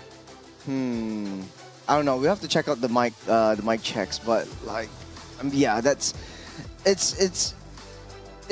hard to say because Kiwi has not dead at all this entire game, so that's a win in these books. But the fact of the matter is, Jay always goes in. FMM is very far away from Jay. I think FMM is doing his own thing. They might have their own playstyle in their head. I think everything went south on one of the purple buffs take. And then they lost 2 members on each side, and that's where Vanguard actually knows, like, hey, we can actually win team fights. And look at Ding, 1-0-4 on a Ruby, someone who's able to tank damage and get into the midst of the battle. Yeah, that's for sure. You know, and actually, now that I've actually taken a look at the gold once again, I've said it twice, but the Liechtenstein actually having 5k gold ahead of FMM. FMM actually not be able to even finish his basic 6 item build with the boots, you know. I think he did with the immortality. He saw the immortality? I didn't see the immortality. Yeah, that's like a half build, right? So yeah, which is strange. Pretty strange, yeah. It's very strange. And I also noticed just now on the side of Vanguard, no one actually got any kind of healing reduction item, so they weren't actually super concerned about gimping Alice's. Because if you're able to shred them down before they heal everything back up, what's the point? What's the point? That's basically Liechtenstein, right? He might be saying to them like, hey, there's no point getting just get full defense. We don't really need to shred anything down. I think there was a Dom Ice in Ding. I think that's the only one. That's the only thing, yeah. So Ding, Liechtenstein, enough crowd control to be the front line for Liechtenstein. But going to the next game though, will they be able to pull this strat off? And will Bleed be able to understand, okay, this is what they're gonna do. Let's double down, hunker down on Liechtenstein because they're always playing this kind of strategy. Oh, you know, dude, just ban out the Natan, man. I mean, look, you ban out the Natan, and Liechtenstein is just—he's half the man he is, right? That's big words. I mean, but looking at the emblems, you know, the war cry on the Edith. Are you a fan or you're not a fan? A fan of it in the early game because if you soak them a lot of damage and then you fill up your passive, you pop your Primal Wrath, that's a lot of damage reflected onto the rest of your opponents. And Gacha as well as Edith, they sort of have the same kind of mechanics. You try to soak in a lot of damage and then you dish everything back out. It's sort of like a Fredrin as well. But the fact of the matter is Dominic was unable to sustain himself long enough in the late game just because they were unexpecting. They didn't expect Liechtenstein to come in with so much more damage than anticipated. FMM jumps in, always jumps in first, and he's the main damage dealer. And I know that, like I said this in the past, like he's very, very patient, but he's an aggressor. So he wants to join in team fights, but he waits up for it. I think the last team fight, he made a huge mistake because the Immortality once popped up. Luxian Stain, that was a perfect entropy to the back to just increase that space to deal that damage that he needs to. Yeah, for sure. Even Stevens on both sides for most of it. This is probably the most even draft I've seen in a while, you know, and this is testament to, I think, how close these two teams are. And like I mentioned at the start of the day, right, this is a very, very good matchup. I feel that both teams have been performing better than at least what I expected coming in from the last season, or coming into this season, sorry. So I'm very, like I said, this was, we called it. Yeah. We called it, guys, that this is going to be a really even game. Wow, actually, now I'm noticing Freerun actually having 100% kill participation rate. Ooh, actually. Valentina, showing that he is, you know, actually maneuvering around the map efficiently. FMM, on the other hand, though, having only 36%. Just interesting, because I thought like he was in a lot of team fights, but he was always on the back of the team fights. So he's always giving a lot of space from the damage dealers and the frontline tanks, and he himself is soaking up so much damage as well. I think for the side of FMM, he's always like in that back line, he's always taking up 2 members. Ding is always together with Luxian Stain, buying him time, buying him space, crowd controlling whoever comes near him. Nick Stain is leading the charge because that's what he is. And I think it just played out beautifully. What I want to see though is Astrid actually, you know, stepping up to the plate. I think he had a very, very tough time this game.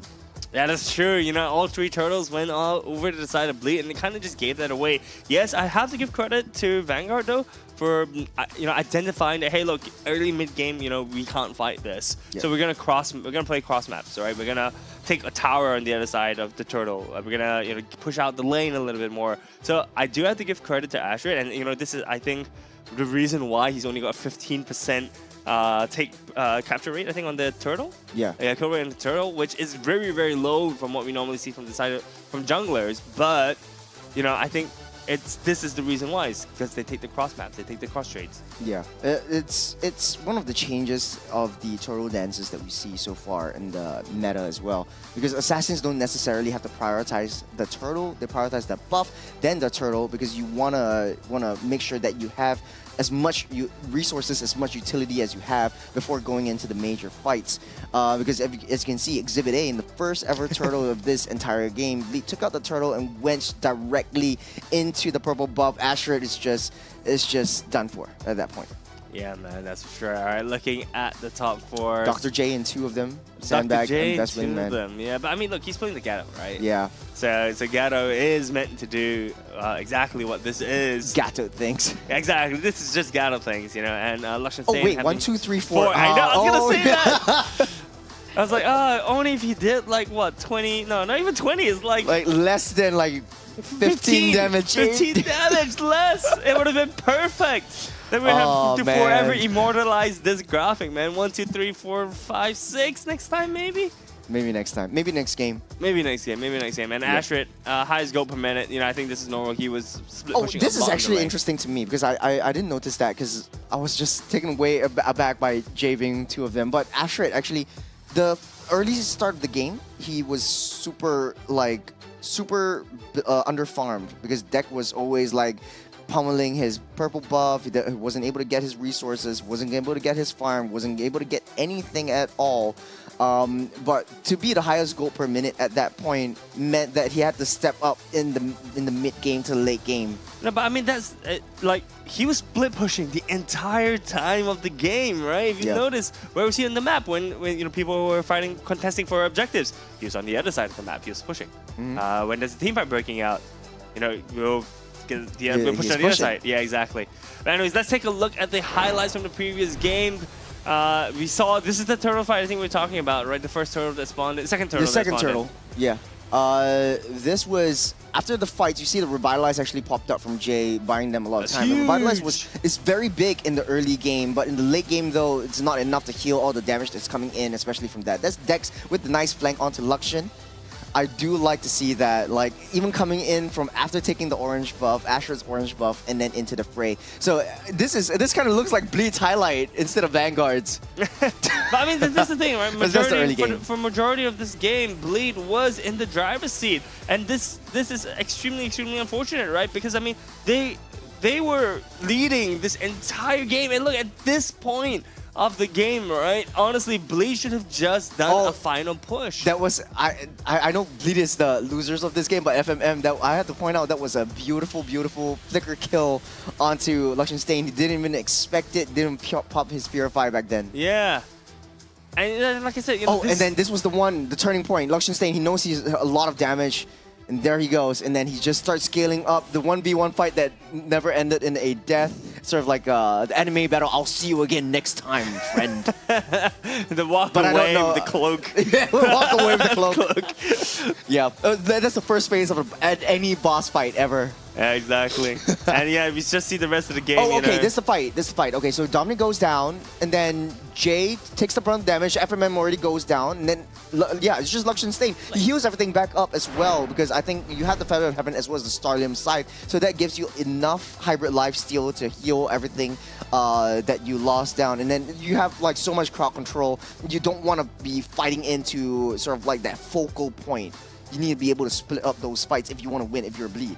Yeah, for sure. You know, and I think for Bleed, you know, going into next game, right? Like I said, you have two solutions, man. You either ban out the Natan and then just, you know, hard focus Luxian, because I mean that's Vanguard's plan, right? To be a Vanguard for Luxian, or just pick a dive comp. That was sort of like like a full-on dive comp. Full-on dive comp, but that's all in. That's all in. I don't think it will work with their team play style because they're very held back. But it would be a really crispy kind of composition, if I could say so myself. Yeah, for sure. But do you know what else is crispy, man? I don't. The McCrispy from McDonald's, bro. Oh, you don't say.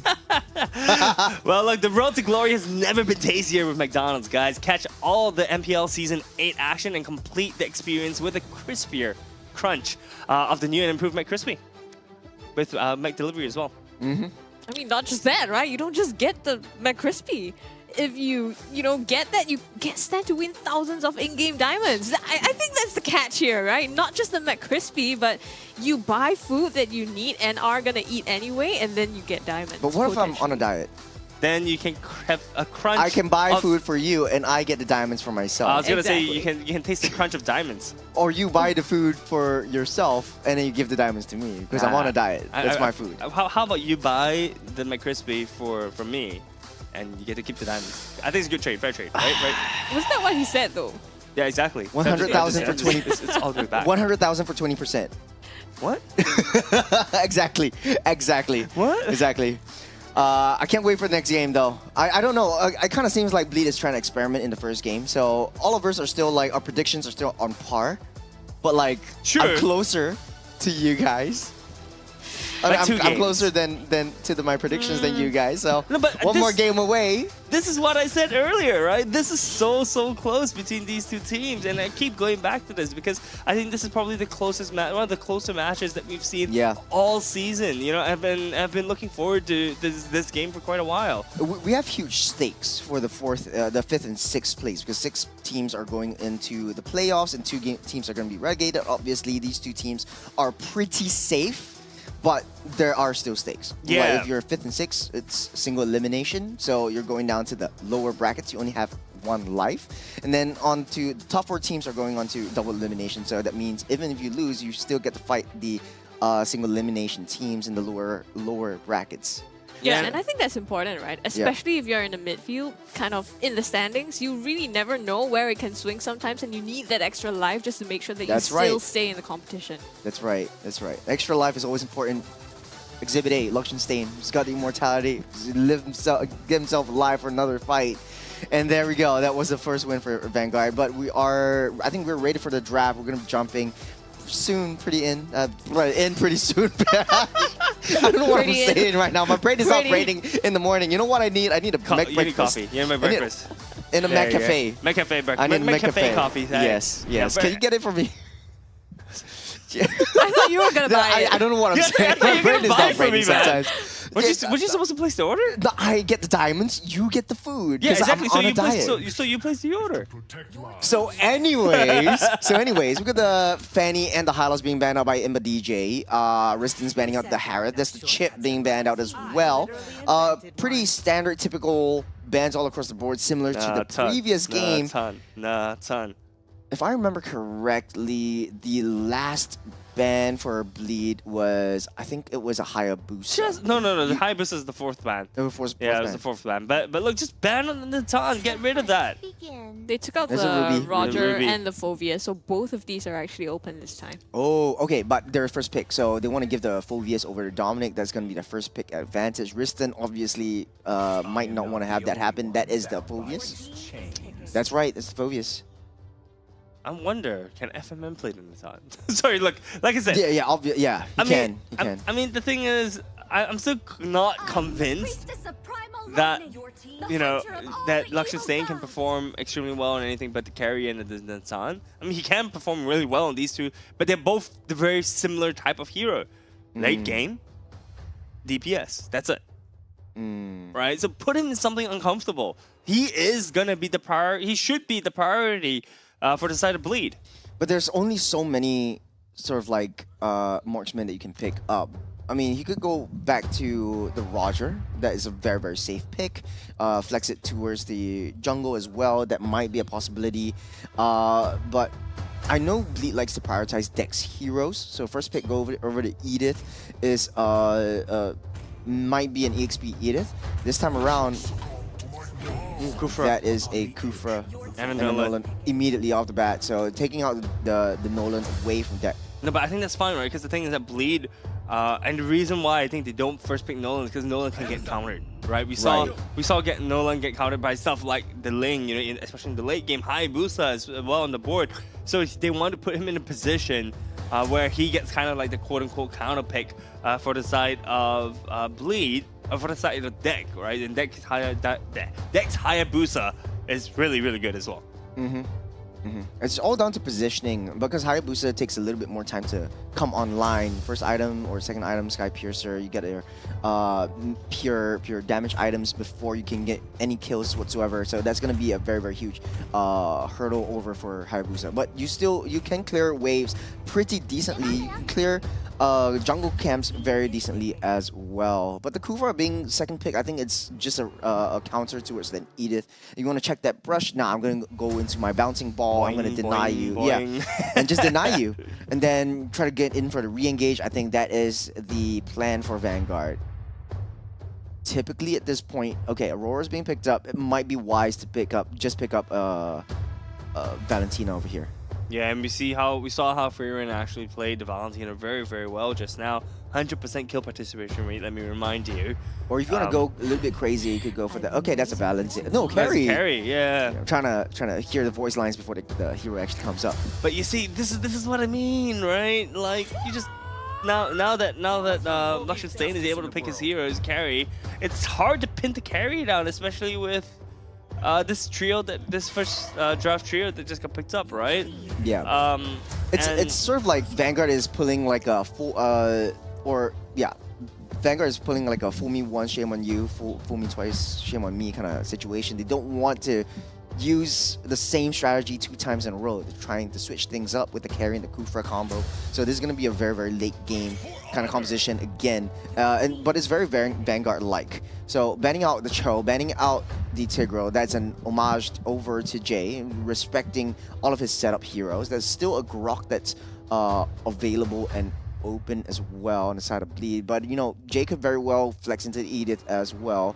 It could go for the Jawhead if you're Bleed in the room. Actually though, Minotaur might be possible.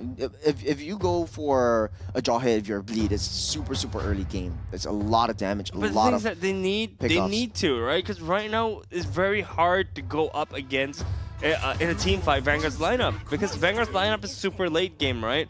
Is that a glue? That's a glue. That's a glue. It's actually very popular in a lot of other regions as well. NACT has been using it.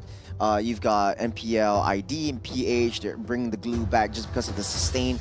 Right now, EXP in the last meta, EXP used to be like, okay, I'm gonna be damage, Yeah. the third damage dealer. But right now it's like tank, because right now you're gonna put a lot of your focus onto the assassins in the jungle. So you need another role to step up. What better role than the EXP? So that is, that's the Valentina going to the hands of Fredrin. Fredrin.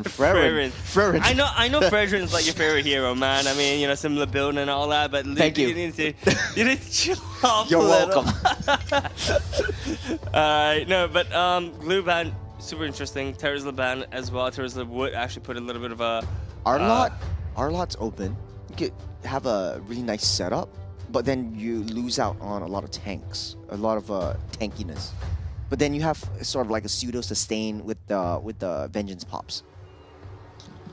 What are they missing out here? Scrubby, what do you think? I think if they go into an Arla, it might be the same as the last game, right? I guess like not, like you said, not super beefy frontline. Gatot? Like, oh, Moskov. Gatot again. Yeah, that's very interesting. They are, but this time around, the key difference is that they have a late game gold laner to deal with, and well, to work around with, right? Yeah. If not, the lineup is actually very, very, very similar. Change to Nolan for the Haya. But it gives them a lot of contingency as well, right? Like if all else fails in the late game, they could also still play across the map, which they couldn't do the last time with the Moskov this time. That's right. I think Moskov here is decent. You hold yourself pretty well against the carry, but then it's all down to scalability. Who scales up better in the late game? But based on Bleed's, Belleric! Belleric XP. Really rough. That is hard for FMM. That's gonna be so dirty for FMM. Oh, that's so rough. Oh man. The Roots are gonna just taunt Moskov. He's gonna deal damage to himself because of the reflex. And you can see the stresses or the focus on Bleed's face. I don't know which one I see more. Oh, that's definitely throws a gear in the works, right? I mean, who plays Belleric? Hey, actually, I think it was, if I'm not wrong, Chaknu from MPL PH that brought it up, but it was a Belleric in the roam position. He brought it back to counter specific heroes for attack speed, and it's a beautiful hero to counter attack speed heroes, but then you lose out on the flicker because you have to build the vengeance on yourself, unless Ding wants to fool us again and go for a flicker. I mean, we're gonna see it really, really soon as we go into game number 2 of this extremely important match, decided Bleed versus Vanguard. We do see Ding pick up the Revitalize. Oh, he's actually he's pulled us twice this time around. He's never gonna die. He's never gonna die. He's never gonna die. And then he might be able to build up the Oracle as well. And he's got the Concussive Blast. Wave clear, yeah. You need that because if you're EXP, you need that wave clear. If not, you're just gonna suffer. You don't really have a lot of skills to wave clear. And he's wave clearing very, very effectively with the help of the Concussive Blast. But Dominic's just letting the minion push in. He wants to have wave priority. But Ding, how he plays that Belleric is just cutting those waves. And he's joining in the team fights. That's actually pretty fast. I'm excited to see the battle emblems and the battle spells. The battle emblems. Emblems, yeah. Yeah, because I don't know if he's going for damage, but typically you go direct for tank. So this is really interesting for us. It's the first time I'm seeing Belleric in the EXP. Can I say this is very, very interesting to me personally because I love what Ding has brought to Vanguard. Yeah, the if you glue notice, bring in exactly the new metas. It's sort of like a new age Diablo kind of situation where he's bringing in new tanky metas coming in. Yeah, and he's picking heroes which other MPL SG players don't usually pick up, and whether it's innovation or whether he's copying. Like the other matters from MPL PH or MPL ID, this is super, super key. Flicker in the knockup onto Ashrid gets blown up there. Kiwi takes the credit for first blood, and again, Bleed nails, the first kill of the game. I love the flicker from Dom. This is what perfect communication looks like. He's like, guys, I got this. Flicker, bam, Earthshatter, and that's it. Now, that's an easy turtle over the side of deck with Ashrid just being spawned up. No contest right there. Vanguard doesn't really have a lot of wave clear that they did in the previous game, but now Bleed, they have the upper hand in terms of the mid lane wave clear. I'm still stunned by the pick of the Balaric, man. I mean, he's a bane to my existence in normal like ranked matches, right? But I never thought I'd get to see him in professional play. Yeah, I'm not too worried now that there's any kills onto Vanguard, because that's basically the MO for a lot of the series that we've casted so far, right? Like Vanguard's very patient, but hold on. Luxin Stain in trouble, pops Luigi Shadow kill, one hit. Dominic will be the one to land it here. Nick Stain also forced to back out from the lane. So, but I mean, look, this is really good for the side of Bleed, but this is also very similar to what happened during game number 1, right? Nick Stain getting a little bit caught out here. We see 4 members of the side of Bleed. They're pushing the momentum. Bleed 1k gold lead in a very, very early 3-minute mark, but Nick Stain actually taking a brunt of damage off screen. He gets taken out. He's still fighting though. Here is the Raffle Dry. The taunts come through. The CCs, like you said, you know, forcing them to just stop in their tracks. They can't really do much there. And I think earlier on with the Turtle, they didn't have those ultimates up yet. But now, you know, Nick Stain, Ding, both at level 5. They have that for the next team fight. Well, I love to see it. I love to see how EXP, now the rotation for EXP is like, okay, I not only have to settle my own lane, I have to go over all the way to the cross map, try to take down that gold lane as well. So Ding and Dominic doing the Lord's work. As a really like, you know, big hulking tree just like stomping across the map really slowly, but he still makes it to the fight. He still makes it. He still makes it back. It's so interesting. I don't know if he. I think we missed the battle emblems. No, it wasn't shown yet. It wasn't shown yet. We didn't show. Okay, no, we didn't. Don't worry about it. Okay. All right, so we're seeing the second turtle spawn in. Ding already in position, being the Vanguard for Vanguard. Pun fully intended there. As we see Dominic also trying to get into position, trying to scout out some vision for the side of Bleed. We see a stare down right now. The Mexican standoff right now, basically. It's a very Vanguard, crucial. Yep. There you go. There you go, Jay initiating Avatar of the Guardian in the backline as well. Nick Stain Deck still secures that with the referee battle. Jay in some trouble, Ruffle trying the damage comes through from Bleed though. They take down 2. And now Jay is down for the trade. It's gonna be 3 in favor of 1. Free run! Kiwi lands that killing blow onto him. It's 4 members. 1. Bleed.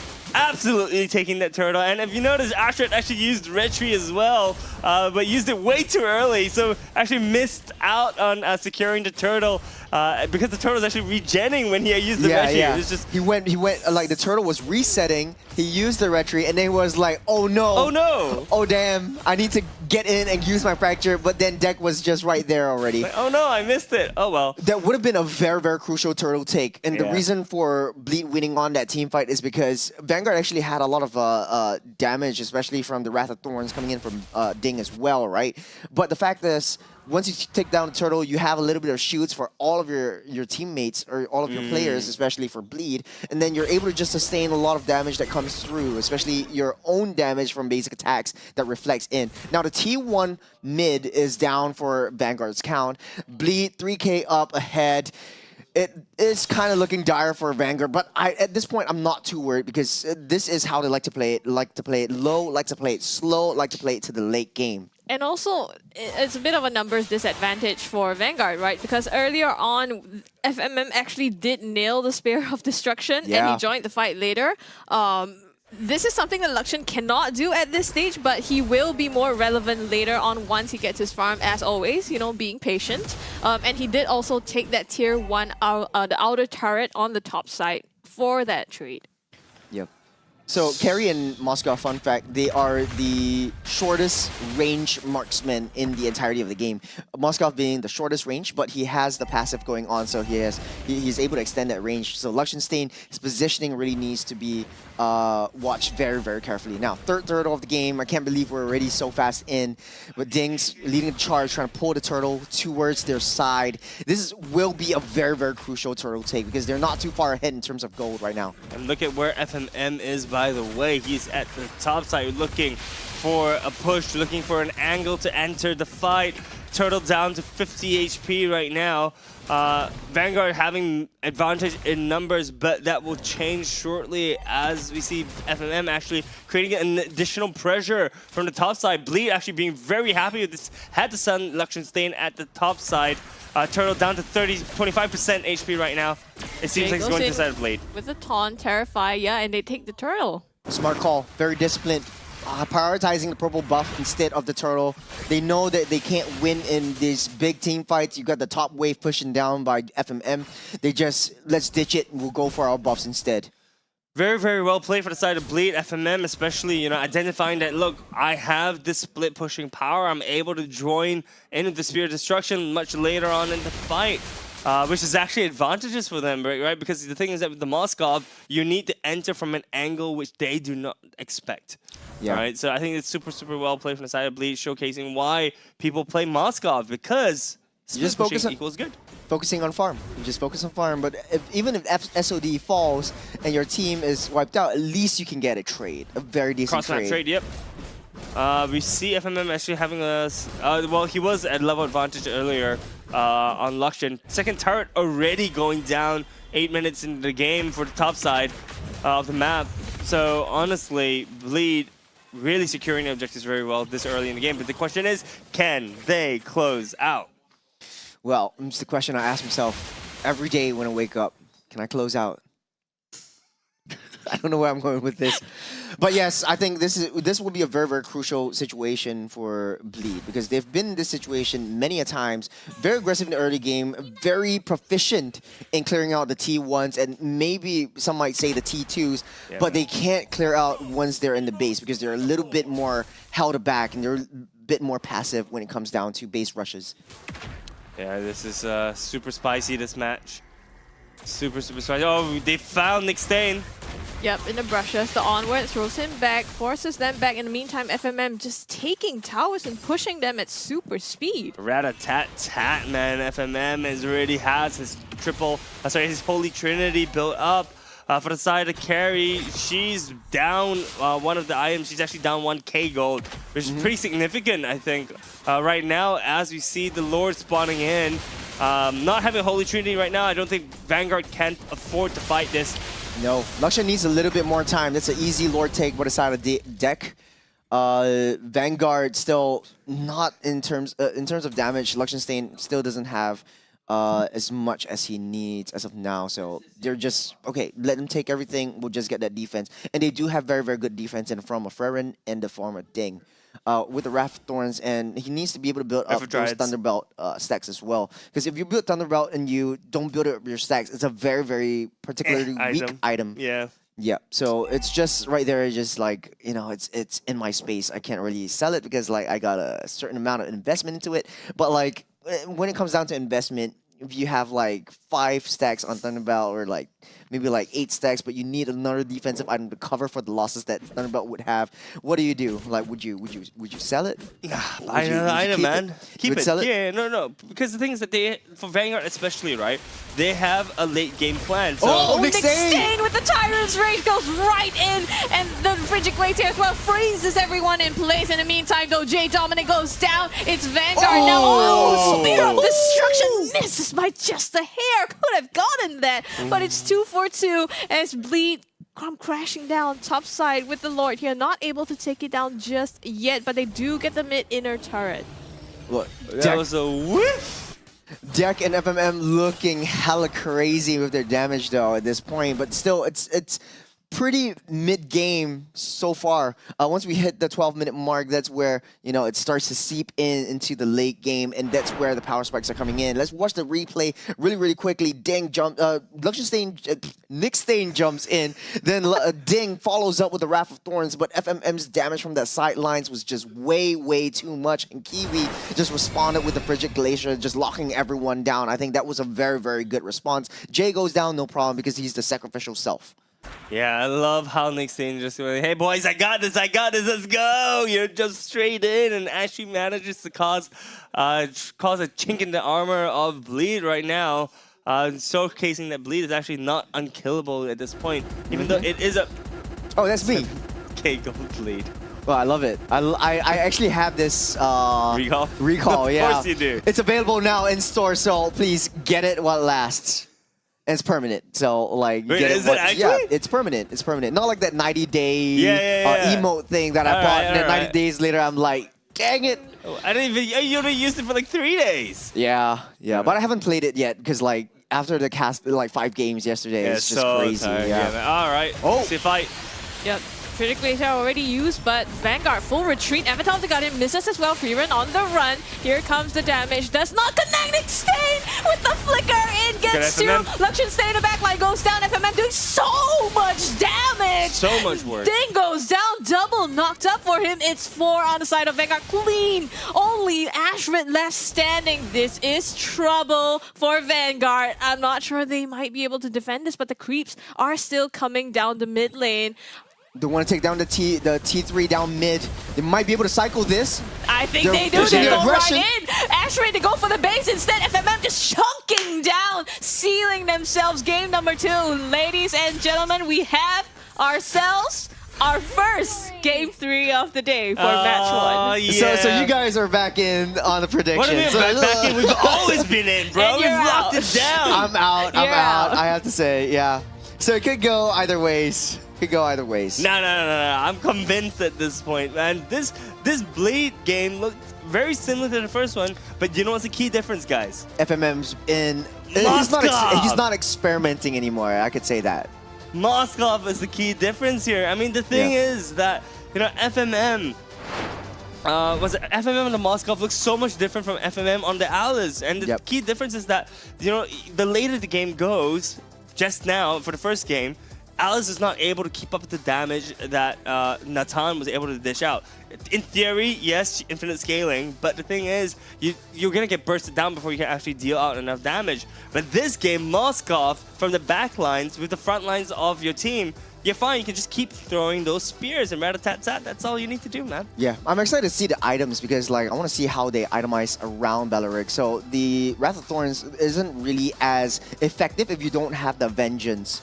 Yes, you got to revitalize. It helps you in the early game, but it's not too much. Let's take a look at the MVP for today. That's FMM on the board. 305 with actually just decent item builds with the Warrior Boots as well. Because it's interesting to me because the reflect damage coming in from the Wrath of Thorns is actually magic. So building in the Warrior Boots is actually just defending against the Nolan pick coming in from Ashrit. So he's just defending himself from the assassins, any threats that come his way. So he's got the Holy Trinity. That's all he needs to build with the defensive Wind Talker, the Wind of Nature. Yeah. You know, so yeah, defensive Wind of Nature, that's all you need. And I think he was just probably building up into the Malefic Roar, I believe. I mean, that's potentially one of the items, but it makes sense, right? If you're fighting against Balearic, Malefic Roar is going to make your life that much easier. But other than that, he also has to Purify, by the way. So even the Balearic, now that I think about it, it's slightly questionable. It makes sense, but it's slightly questionable because the thing is that even with the Wrath of the Dryad, you know, the Purify just allows you to get rid of the taunt and you can target someone else. So I don't think you actually have to necessarily itemize any differently from what you normally would do, because you're still kind of a jack of all trades, right? You dish damage out, and that's it. Yeah, 803 GPM, that's on the really, really high range. The emblem's still a common emblem with the Master Assassin as well. The common emblem, actually, I heard from the advanced server that a lot of the heroes are going to have their mana removed. So Claude is just an experimentation down the official server without the mana. So it'll be interesting to see if Moskov actually doesn't have any mana at all. Then you can itemize a little bit differently. You build a little bit different in terms of battle emblems coming in. So the items here, taking a look here, Ding actually going for the Dom Eyes, but he doesn't really have a lot of defenses. I think the biggest threat is just FMM's damage, like that split damage, and as well as Kiwi. I think Kiwi's always like the forgotten one. We always like, he's always there, he's always disengaging, especially like protecting FMM from any harm that might come his way. He's also got the flicker out, so engaging tools would be very, very vital from the form of Kiwi. Wingman, I mean, we've always known him to be the support, right? Best rookie of Season 7 as well. Yeah. And I think he's been playing all these mages to very, very high level of utility. The way that he supports, uses the crowd control to, like you said, force a fight or help to set that up also for people like FMM to do the damage. Yeah, man. I want to also point out that, you know, the Thunder Belt actually on Dominic being finished at the third item is actually extremely late. I personally feel for an Edith. Usually you want to rush to Thunder Belt, right, in order for you to build up the stacks. So it's really interesting that he went down that route specifically, and still actually with the War Cry on the Edith. Yeah, but you would prioritize like really steady defensive items instead of the Thunderbelt first. Yeah. Because the Thunderbelt right now has a little bit of a nerf in terms of damage. So the extra damage proc is the additional stacks that you have. The additional stacks that you build through your basic. Yeah, is extra attack damage. So it doesn't really help as much when you buy it in the first item. So you get you build up other items first, and then you slowly have that Thunderbelt, because it's sort of like a very weak item on its own.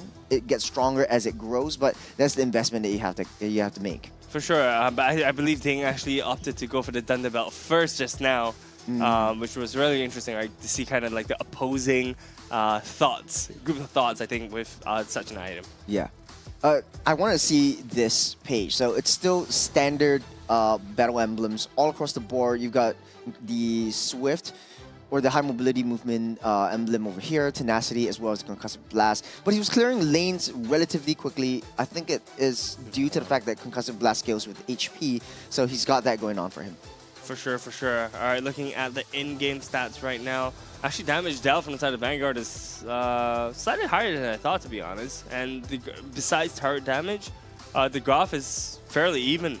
You know, it's once again very, very similar to even Stevens. I think if his game went on for another 5 minutes, it would look a bit different. Very similar, actually, to the first game. You know, this Vanguard, you know, they have one strategy. Yeah, just funnel Luxion Stain, right? I think Ashrit needs to step up. I think the same thing that I said in the previous game, the previous match that I have, Ashrit really needs to step up this time around. Because in the early game, yes, they had a very, very decent kill, or they attempted to go for a decent kill, but after that first turtle, it all went south for the side of Vanguard, because Ashrit needs that snowball, needs that momentum. Here we see Jay again on the top 4, Sandbag and Best Wingman. Kiwi with the carry. Actually, Kiwi does a lot of damage, more than FMM, just because he's like in all of these team fights, he's always engaging, disengaging, and he's getting his items faster. The fact of the matter is, they have decent mid-lane wave clear, which causes the high rotation speed cross map and towards the side lanes as well. FMM, of course, the rich guy, we know him, 803. Yeah, man. I mean, this team, the fact that they're able to get all the top 4 this time around, is a testament to, I guess, our beliefs in Bleed. At least, you know, Scrubby and my beliefs in Bleed. Hey! To my defense, it was like before the transfer window, I did the thing, and then they announced it, and I was like, dang, I can't change it no more. Well, I mean, before the transfer window, I still have my faith in Bleed, man. It wasn't like I had foresight or anything like that. That's fair. Yeah, that's but right, hey, man, we all need a vertigo. We all need a vertigo in this one. Scrubby would understand. It's true. I mean, I saw someone was saying that I think our predictions were all very one-sided. One-sided. We all need a vertigo. But we like to be proven wrong, right? I Yes. mean, if it seems one-sided but it's not, that's great. That means we have a good fight on our hands. It's true, it's true. But it's turning out to be a really exciting series, because these two teams, like Vanguard, really started from the bottom. Now we're here, and like Bleed is like, I can't say it. I guess your heart is bleeding out a little bit for there.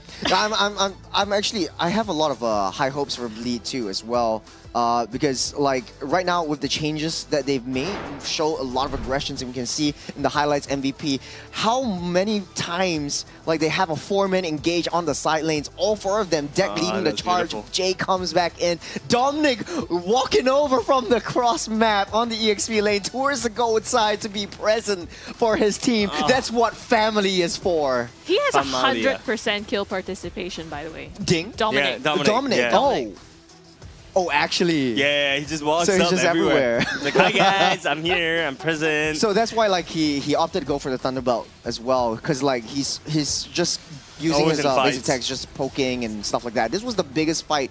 I think Nick Stain always has the right understanding of like, okay, let's just go in for FMM, but FMM pops that Purify, get themselves out, and then Kiwi with the re-engage with the Frigid Glacier. And FMM's been hitting the crucial SODs, joining in those team fights as well. And you see Ding kind of just walking up to the fight, right? Yes, even though the Belleric pick might have been good against the Moskov, but he was not able to find FMM in these fights. Right. Yeah, no, I was going to mention as well, you know, I think I really like the way that Jay uses his ultimate as get out, right? If you notice just now in almost all the fights, right, he was using it to seal off zones, preventing Vanguard from heading in that direction. So if you saw just now, we were talking about the deck fight, where, you know, I think we saw Luxian Stain trying to escape up from the top, right? And then we see that, you know, Jay just uses the ultimate to seal off a zone, so it doesn't, it leads, basically, it herds, it shepherds. Yeah, it splits off the main damage dealers from the tanks of the team so that the tanks can't even deal any damage, you know. But yeah. Or to catch up in the fight as well. I think in that last fight over there, he was quite behind, but he used that to catch up all the way to the top lane. Yeah, so honestly speaking, we go Gatto. We saw picks at the start, but then now we see the usage of the Gatto. But anyways, we're gonna throw it over to Jay. Take it away, man. Definitely taking away. Thank you very much, Costas. My name is Jace. We'll be doing a little bit of a after that segment, which is slightly different, Kwasang. I'm not too sure what you're up to right there. But let's break down, before going into this fight, let's break down the kind of roster that Bleed wants to go for. Because if you're looking at how Bleed's drafting, this is really standard. But what Vanguard has been drafting, oh boy. This Belleric is really, really the one that's really throwing me off, because in my head, the Belleric is supposed to be able to counteract against the Moskov, right? Because that's where what he wants to do in terms of making sure that he gets all these auto attacks going in and also reflecting all these auto attacks away. But what you'll also realize is that there's a lot of zone denial that's created, especially from the side of Kiwi, because Kiwi here on this Aurora is really strong in terms of making these zone denials. Same could be said over to Ding as well, but what I feel like Kiwi's zone denial is the one that really keeps away the likes of Luxian Stain, and even to a certain extent the likes of Fearon, and even to a certain extent the likes of Astrid as well. So there's a lot of things that you really have to look out for in the next few team fights that I'm about to show you. So as we go in, if you notice right here, Ding popping the ultimate right here just denies the zone as well, but all eyes on Kiwi, right? What he does next is holding on to the ultimate, the Frigid Glacier right there, waiting for the beam members,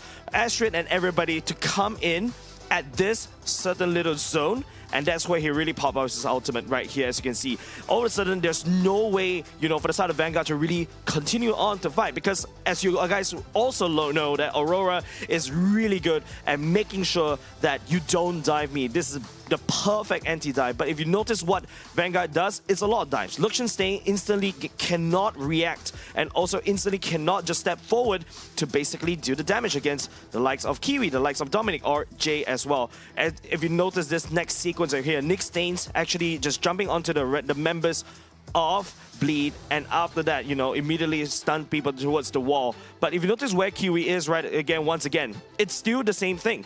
It's basically saving and making sure that he's out of the team fight, finding a nice angle, and then just freeze everybody to death. So it's really well done for the side of, you know, Kiwi in terms of his positioning, and of course, you know, FMM just dishing out most of the damage all across the board.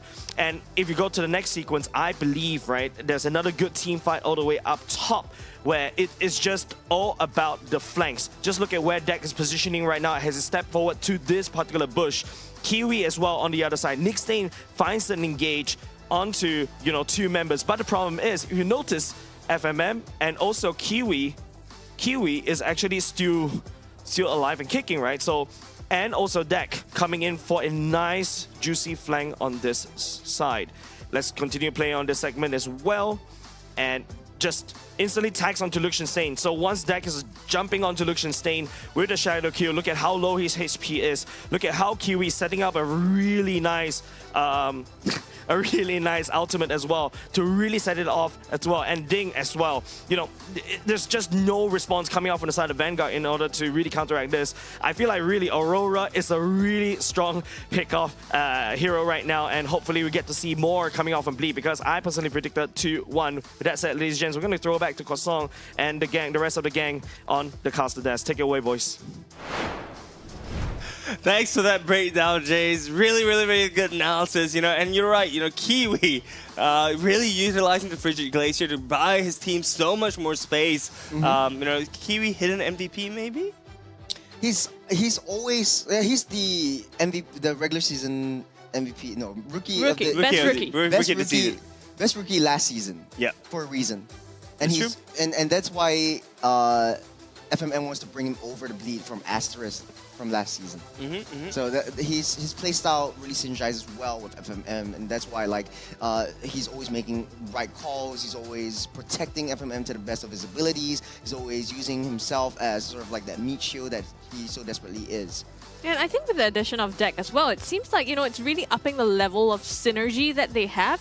You know, in the fight that Jace pointed out earlier, Deck coming in with the flank targeting Lakshan Stain. Yesterday with the Nolan, today with the Hayabusa as well. His target prioritization has been so on point to take out these key targets, and especially deadly for Vanguard, who likes to be the Vanguard for Lakshan Stain. Yeah, it kind of seems to me like the first game was just like a warm-up. Let's just try to experiment, and then this game, they're going all out. There's no time for games. Let's just win this. And that's the beauty of a best of 3, right? You don't go in and win it, right? Because the thing is that it gives you one game to fix any kind of mistakes that you feel like you have. But you need, for teams to utilize the best of 3, they need to be able to change their strategy drastically, right? Right. So let's go. I want to talk a little bit about that, because Vanguard, we've seen their strategy work once in the first game. In the second game, you know, we saw chinks, we saw gaps in the armor, and the Vanguard was broken apart by Bleed. I managed to, I guess you could say, bleed them out. But the thing is, for next game, right, can Vanguard switch up the strategy? I think Ashford just needs to step up. Like, he needs to be able to Dude, make you the said right that calls. like 4 times. 3 times. I say it 3 times because I really meant it. Like, for the mid duo to get some work done, like Frerin and Nick Stain, Ashford needs to be present. He needs to be always like there whenever there's a team fight, whenever defensively he has to watch his position. But hey, we're going to the draft. Let's see how this plays out based on what hero he picks up. So similar bans coming in from Riston, no changes right there. It's a lot of respect over to Jay's Chip and as well as FMM's Harith. For the side of Imba DJ, there's a Phobius and the High Loss being banned out. This is critical for the side of Bleed. I still want to see Natan, man. I'm still adamant on that. I mean, we saw the carry. The carry, like, he needs to be in the right position for him to use carry. And once again, like, it's no shade to Lakshan, right? I'm not trying to show any shade whatsoever to Lakshan Stain. Lakshan Stain is really, really good, which I personally believe, you know, he deserves to have a target ban. You know, I think for the side of Vanguard. Or rather, for the side of Bleed, but Bleed banning out the Ruby, feeling that the Ruby was way more of a, I guess, threat, and they could actually deal with whatever that Lakshan Stain is going to throw at them, whether it's with the Natan or the carry. Also interesting that Vanguard this time on the first ban is choosing to take out Edith, because Edith has been a really, you know, high priority pick for Bleed here. Dominic been playing that for the last 2 games. Yep. And now Vanguard also taking this Hayabusa away from the hands of Deck. I think it's also Riston's sort of like, yeah, let's try to prioritize Ashford's heroes. He needs to be something he's comfortable with. It's no time for experimentation anymore because we're both 1 game away. Anyone could take this one. The Hayabusa is his strongest hero. Bleed is leaving it open. I'm going to snap pick it up. So Bleed has to find themselves trying to deny that Hayabusa, especially in the jungle. They could go for their aggressive kind of Nolan and Edith again. Oh no, Edith is taken off. Nolan again. Terizla is getting picked up. That's the Valentina. Interesting. That's interesting. Yeah, it's really, really interesting. 0% win rate on the Valentina right now. For the first pick, Terizla, we don't see that as often as we used to. Like just last meta, which was like a couple of days ago. Pre-nerf. Pre-nerf Terizla. No, I agree with you. I mean, the thing is, Terizla, we don't usually see him as such an early pick because he's also able to get countered, right? And this is Ding that we're talking about. Glue is up for the picking, you know? Maybe Dominic is comfortable and he wants to go for the Terizla. The glue comes out! That's what I said! That's literally what I said! They're pulling out all the stops. You want to see the Nathan? Oh no, that's not Nathan. No, but this It's a Vexana, okay. This is what I said, right? Glue being picked up is gonna be so natural for the side of Vanguard. It feels really weird that Imba DJ picked up Terizla as a first pick for the side of Bleed, because they know Ding can play Glue. Yeah. They know Ding plays Glue, so it's asking for trouble unless for whatever weird reason we see Terizla in the mid lane. They're going through this draft relatively fast. They kind of know, like, okay, what's the entire draft that we want to go for? And for the side of Vanguard as well, they are trying to synergize, okay, what goes well with the Hayabusa. Right now, the Fanny's being picked up by Deck. The Fanny's main targets will be the Vexana for now. They need to be able to put Luxionstein in a very positive position to be able to kite out Fanny's advances towards that. So that's going to be a huge problem for Vanguard, because I think right now Bleed is... They know, they understand, okay, all we need to do is just take out Luxionstein and we win the games. And that's pretty much what they're attempting to do. We get Terizla, try to start the initiation, Valentina to try to pick up anything. And right now, that's a free Eternal Guard from Vanguard coming in as well. So the Gato being banned out right here. So Jace Heroes definitely going to be banned out. Tigro ban, maybe? I think even... Yeah, Tigro. All right, Tigro would potentially be a really good ban. I mean, Nick Stain loves that as well.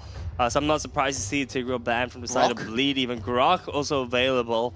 Grok's effectiveness maybe is slightly questionable, I think, for the side of Bleed. But if you put Grok in the hands of Vanguard, that could spell a bit of trouble, I think. For Bleed, yeah. Because the Fanny needs the walls to be able to just, like, kite around. Exactly. So actually, a Grok ban maybe even better than the Tigro ban in this case. You know, kind of give up the Tigro to the side of Vanguard. Challenge them. Challenge Nick Stain King.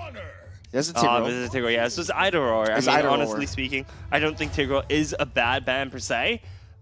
It's definitely one of the two premier, I think, roamers right now. Yeah. They could go back to basics, go for the Minotaur again. And there's a little bit of sustain coming in. So yeah, there's a lot of tanks on the ban pool right now. I mean, it makes sense, right? Get rid of the tanks, don't have to deal with the beefy boys, and then just burst everyone down with the Fanny. Is that a Matilda? That's a Matilda ban. Interesting. Okay, so Jay used to play Matilda back in the day. So that's Moskov once again. FMM very comfortable. He knows they can win with the Moskov. Right now, Vanguard might be the Nathan versus Moskov once again. I think the Natan makes sense, right? Signature versus signature pick for the gold laners at least. Natan makes so much sense. Natan, difficult to kite around the Fanny. Carry has a little bit more defense. I was going to say the Cho, but on the side of Bleed though. But actually, Vanguard picks it up. So Nick Stain is going to be piloting the Cho. Yeah, I mean, we've seen him do it earlier in the season, and it didn't actually look too bad, honestly. Yeah. I'm actually a fan of a Terizla. Sorry, of a Tigro. The Tigro. The Tigro. The Tigro here would be really, really beneficial for the side of. But it's banned out. All right, but it's banned out. What am I talking about? I am Grok. If they pull something out, it could go for the Atlas. We haven't seen that in a while. Dude, you give me flashbacks. I played 2 games yesterday. I just saw Atlas pop up in every game, and I'm like, yeah. But it's Akai. Okay. Akai. Yeah, Akai is actually one of the picks that we kind of were talking about off the screen, right? Yeah. It's been popularized or being a lot more popular in other regions like PH, ID, and even in like Vietnam when they're playing it as well, or Myanmar. So okay, so what does Akai bring to the table for the side of Bleed? The Akai actually counters a lot of the assassins because you need to be within your purple buff, and that's where you want to take that fight. So expect a lot of fights down on the opposing jungle's buff dens. Sort of like the orange buff around the purple buff, and then you have the Akai right there. You wait for Hayabusa to come in, or you wait for Fanny to come. You wait for Hayabusa to come in, and then you pop the heavy spin, and then you just lock him down because, like, hey man, it's like pretty much a semi-circle for you. Yeah, true. But don't you think that the Akai and the Terizla has a little bit of anti-synergy, right? Because you with the penalty zone, you want to keep everyone together, but with the heavy spin, you're like, get out of here. So it's gonna be interesting whether they're able to create effectively 2 different zones. Right. If you think about it, instead of stacking it on top of each other, but you create 2 different zones where maybe potentially you heavy spin your the opponents into the penalty zone. But I don't know. We'll have to see how Bleed is able to communicate this through. We see a little bit of a wet noodle fight with Nick Stain as well as Jay. Yeah. But other than that, nothing too out of the ordinary. Yeah, Nick Stain just giving a lot of information because of the high mobility that Cho has. You have high wave clear as well, so Vanguard might be able to move a little bit faster.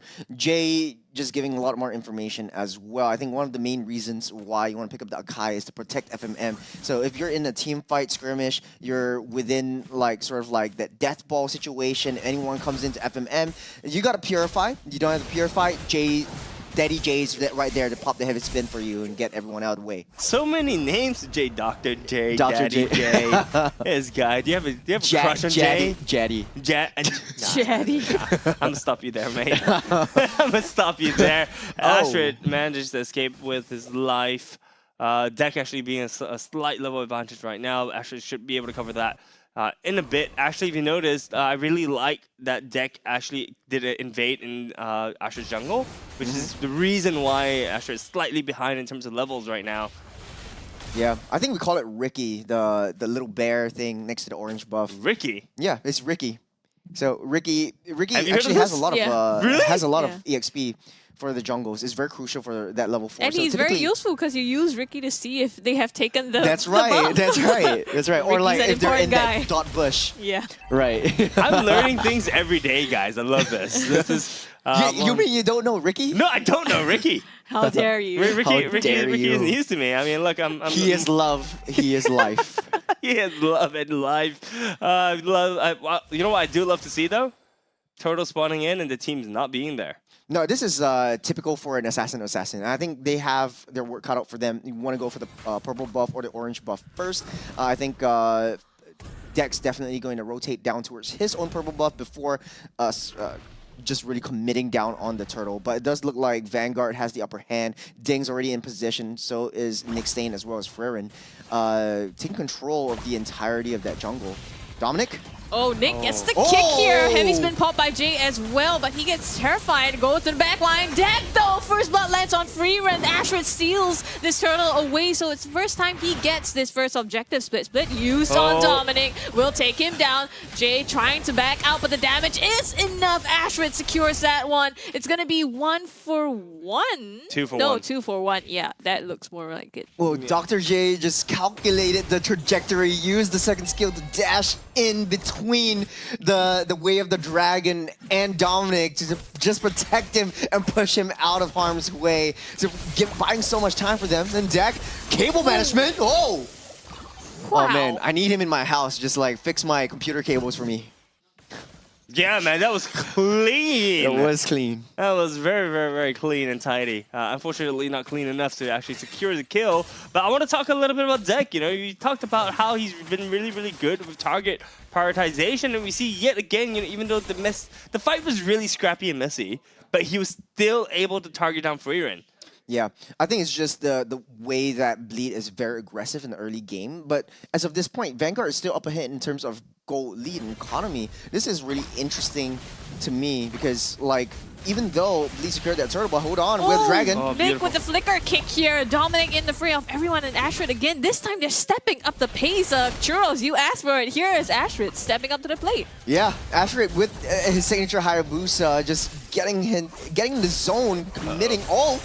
Jack, his buff in danger, so is he. Has to back out. It looks like Vanguard has got the aggressive position over this Kiwi. CC immunity gets him away, pops that Purify just to run away, and Vanguard again emerges with that advantage. That's very difficult, but you see where I'm going with Jay with the heavy spin inside the purple buff pit. So that's pretty much the defensive maneuver that Jay wants to achieve when you pick up the Akai. You wait for the assassin to come in, but unfortunately you don't have a lot of team members around the vicinity to be able to follow up with your pin downs.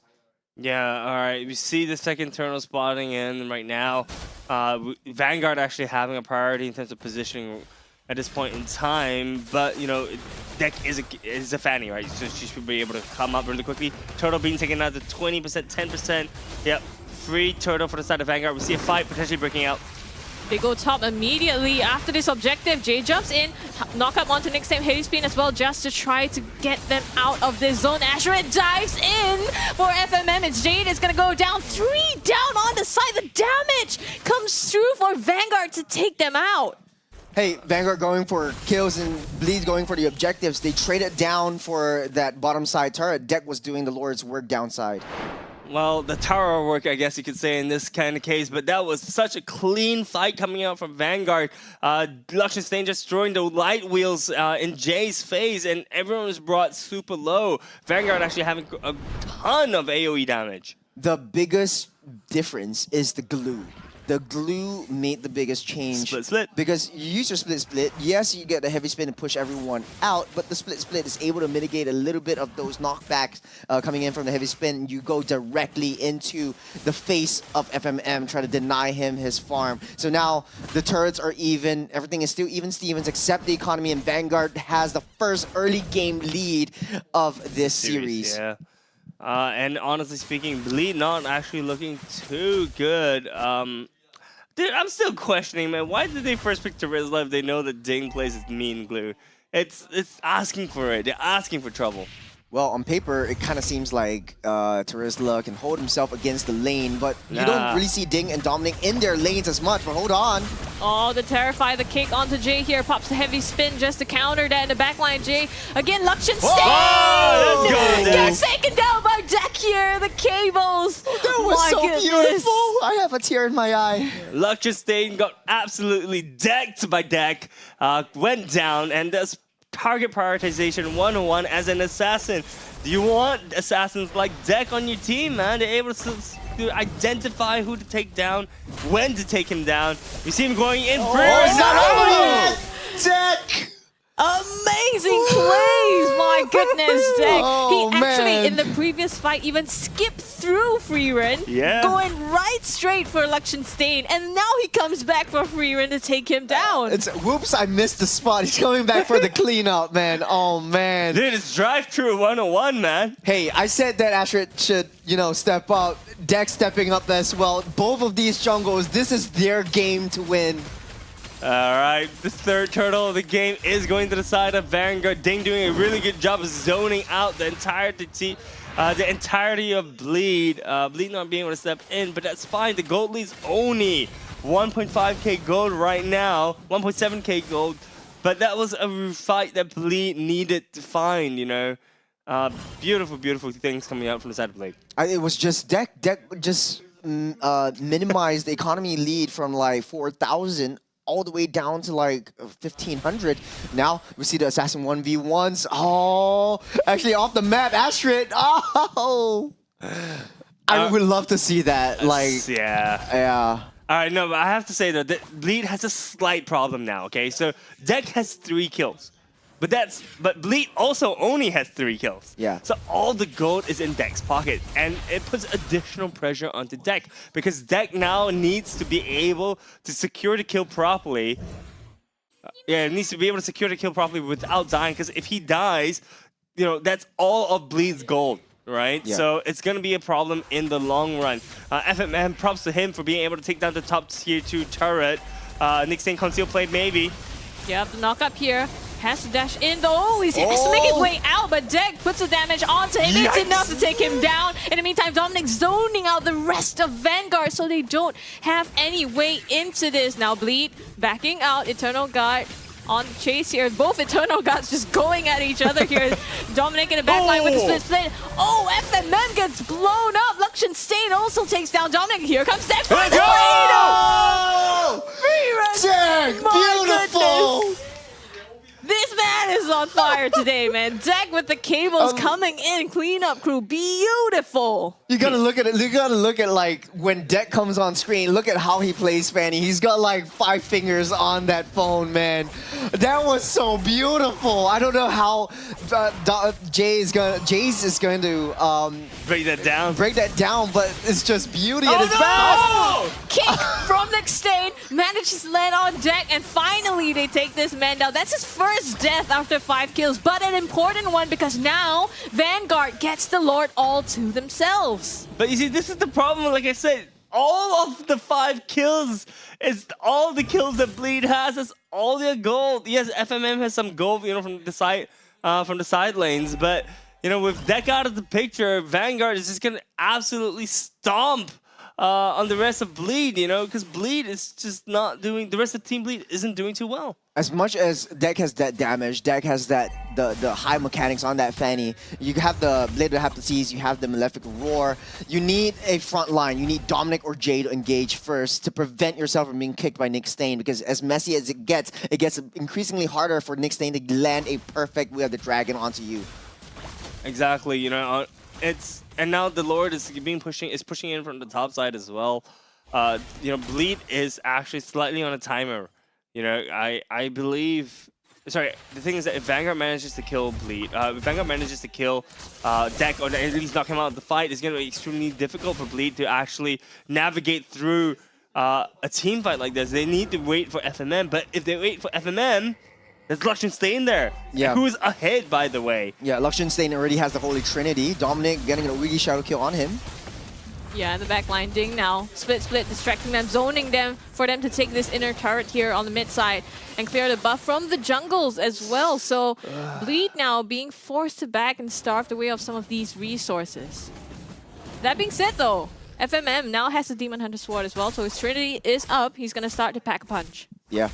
It's just Bleed really has to layer in those team fights. But you talked about anti-synergy. We've seen that from Dominic landing the penalty zone and Jay pushing everyone away from the penalty zone. So the layering needs to be improved just a little bit more. But Vanguard, 4,000 gold ahead of Bleed. If they manage to just extend this, Vanguard would take this game easy. Just have to watch out for Deck though. It's like a kamikaze warrior. It's like Bleed goes. Hello, guys. I need cleanup on aisle jungle, please. All right, and then that comes in, with like a mop. Actually, they should make a skin for that, man. Yeah. Like a mop. Yeah, janitor Fanny. Like, That's a beautiful concept. Just right in. Exactly, right in, and then cleans up on carry, cleans up on, cleans up What Vexana. would the cables be? Like the mop hairs? No, the hairs of the mop. The cables would be cleaning utensils, no? Like clothespins. Clothespins? I don't know. Just thinking like a Or maid like- Fanny. Oh, okay, heavy Jay spin. with the drag forces that heavy spin pop onto him as well, but they're not getting distracted here. They do manage to take down Jay, actually isolating him. I'm so that's confused. That's what I'm talking about. Like Jay locks down the heavy spin. Dominic can't use the penalty zone because he will just knock him out of the penalty zone. And then no one's making the move. Deck swung in, but he swings out in the process. He's trying to go for the split push away from the Lord Pit. Now, without Jay, I don't think Bleed will be able to take this Lord. Vanguard's just going to blitz this down. Yeah, well, Deck has identified this correctly, right? Trying to clear out the bot wave.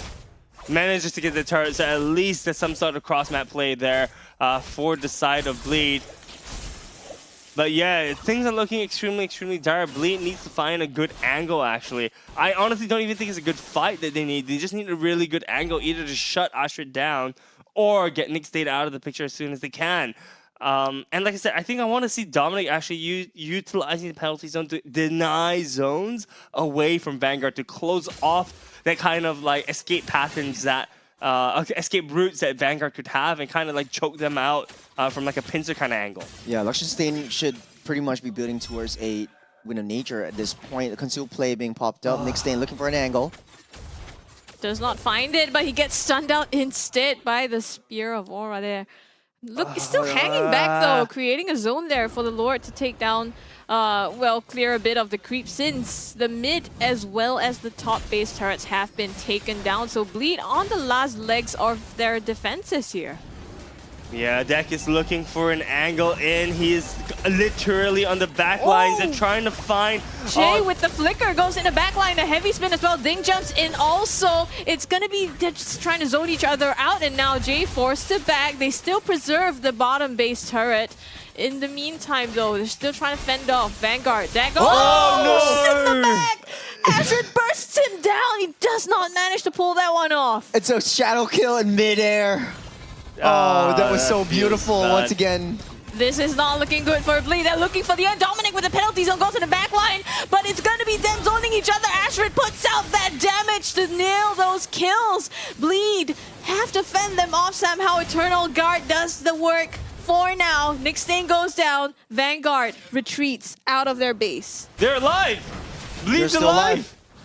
Yeah, not able to cycle through. The Lord lost its health before entering the base, but hey, it's still a little bit early in Vanguard's books. They can play late. Just needs to take a little bit of time. Let's take a look at the replay. You got the Eternal Guard being popped up again. I think the backline, the damage from Luxion Stain is just a little bit too much. And every single time Jay goes in, it's like he pops a nice heavy spin, but there was just no follow-up. And you can't follow up with Dominic because, like, there's no point. You want to put the penalty zone down, it's just going to spin everyone out of the way. So there's the anti-synergy that we're talking about. It doesn't really merge well with how they want to play this. I'll be honest, I haven't actually seen a penalty zone. Maybe they probably used it, but I haven't seen like an impactful penalty zone this entire game coming out from the side of Dominic. It could just be me tripping, but they find the conceal. Jay in the bushes again pops the heavy spin, finds Luxion Stain, but it's just gonna back off on FMM! The Wind of Nature saves him from that shadow kill. Almost there though. Dominic Nick Stain, gets hit by Dominic, pops penalty zone in defense. It's gonna be one down, numbers disadvantage on Bleed. Oh man. This game's giving me a heart attack, man. This is a very, very messy, scrappy fight, but Dominic down, Vanguard gonna blitz up this Lord. This is gonna be the pre-evolved Lord and third Lord of the game coming in. You mean pre-Luminous Lord? Pre-Luminous Lord. Oh, dang. Actually on that bush to prevent SOD from coming in and hitting them and stealing those Lords. So that was a very, very nice prediction coming in from Ding as well. Bleed literally hanging in with the nails on the edge of the cliff, man. They are looking, begging for an angle to come in for this. I really like how, you know, FMM kind of just left that last minion there so that it prevents, I guess, the waves from pushing out. Yeah, we're holding on to Dear Live right now. If you're a Bleed fan, there's 3 waves pushing in, 3 waves of really thick, beefy minions coming in. You got a very, very strong Luxion Stain with a hell of a lot of damage.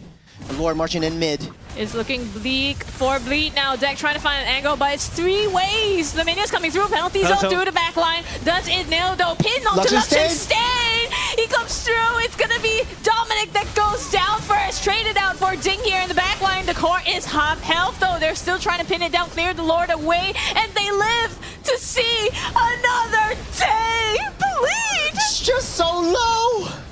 Jay with the perfect heavy spin onto Luxion Stain. Deck identifies it, goes straight into Luxion. Unfortunately though, Luxion Stain pops the Wind of Nature and just keeps himself alive.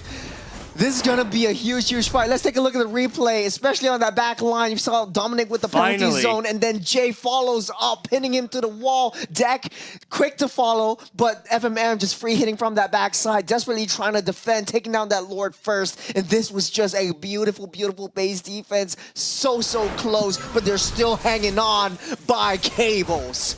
Literally by cables. It's like not even cables, it's just cable, right? Cables. I mean, this is an intense match. This is 18 minutes and 40 plus seconds into the game. It's going into the extremely late game. Anything can happen at this point. Look, Bleed is coming back, right? Like from 6,000, 7,000 gold lead right now, whittled down to 2,000, 2K. Bleed can win. This is going to be a very, very crucial Lord. Where do they want to take this fight? Deck works best in the jungles. You can use the cables, pop those cables around, but he doesn't. He has the 2 buffs in his hand. He's able to make plays right now, but finding Luxion Stain is going to be a huge problem because he has his immortality, so that second life is going to be really, really helpful for him now.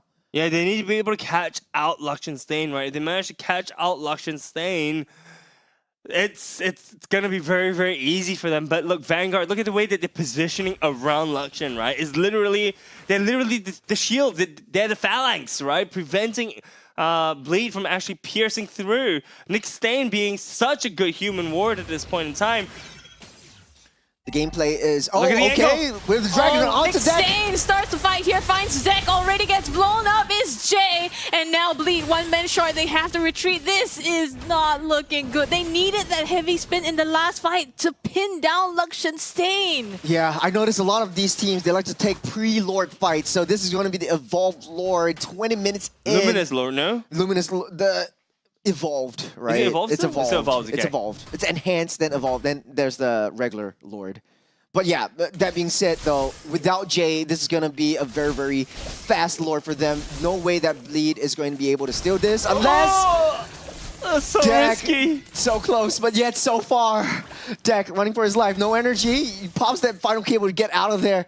But Vanguard though, oh man, the jungles. It's sort of like, you know, you're in like an action movie and like the minions are like chasing after you, and like all you have is like that one bit of cable left to get out of there. So Evolved Lord marching down the mid side, conceal play. Oh, stunned out though. Ding already damage put out to him. Still has no immortality though. It's gonna be the Lord coming down. This is the defense of a lifetime. Nick goes in, gets terrified, has to back out of this fight. In the meantime, Deck trying to go to the back line. Dominic with the penalty zone in the back line gets two, but they crash onto him now. The Lord though on the core, is it enough? Dominic goes down. Vanguard looking for the end here. Ashrid double kill. It's gonna be enough to clean up Bleed, and they seal this 2-1. Vanguard, what was that? Vanguard going over to the other side. Nick Stain, Nicholas, so happy. They've played a very fantastic job. It's a good game. Man, what a play. His Cho finding the right targets, buying so much time for Luxian to deal that damage. And Ashrit stepping up for the final time, for the final game in this match. Just the one that counts. The one that counts. Look, I guess Asher can work under pressure. You know, we saw him with the Hayabusa coming in with his pocket pick, probably his best pick. Yeah, but now I have a question for both of you guys. This is going to be a very tough question, who the MVP is. Because everyone played so well. Everyone knows their roles, they know their jobs. My personal MVP would be Nick Stain. Would be Nicholas? It would be Nicholas. Nicholas Stain. Nicholas Stain. I love it. I love it. No, but I mean, it makes sense, right? Because the thing is that Nick managed to find the angles and pick off key targets. We saw how many times people like Jay got kicked out of his team and put in such a weird angle, right? Yeah. And the thing is that when he was able to get that, the fight just went to the side of Vanguard. Yeah. I think Jay has a plan. He needs to use the heavy spin to be an aggressor. He's always using the heavy spin and the flicker in just to pin Luxian Stain down, but there was just no follow-up from the team, so I don't know if it's a communication breakdown. Unfortunately, we won't get to see their side of the mic check. We'll be able to see Vanguard's side of the mic check, but I think, yes, I do agree with you. I think Nicholas Stain should be the MVP, finding right targets, crucial targets like Deck. What do you think? Well, I think we're going to see the MVP right Predictions, on the Scrubby! screen. That's Nicholas! There you go. Nicholas Stain is the MVP. But yes, concussive blast. Cho being able to clear out the lanes, being able to maneuver, gives him the space, gives him the freedom, I think, to maneuver around the map. And we saw him everywhere. He was the human ward for the side of Vanguard. And I have to say, Nick Stain has been... He stepped up, man. I mean, he wasn't playing a lot of Cho from the previous season, but we see him playing Cho quite a bit now this season. So props goes to Nicholas Stain. Nick Stain. I don't just rolls off the tongue. I blame you for Nicholas that, Stain. Yeah. It's like Nicolas Cage, you know what I'm saying? But I get it. I love it. But like the fact of the matter is, like, this team has gone through so much, and for this match alone was so crucial, putting them up ahead in terms of the standings from the side of V. But before we get more into that, let's take a look at the itemizations. Does anything speak out to you guys? The House Claws actually has what looks like the second item. Oh, actually, yeah.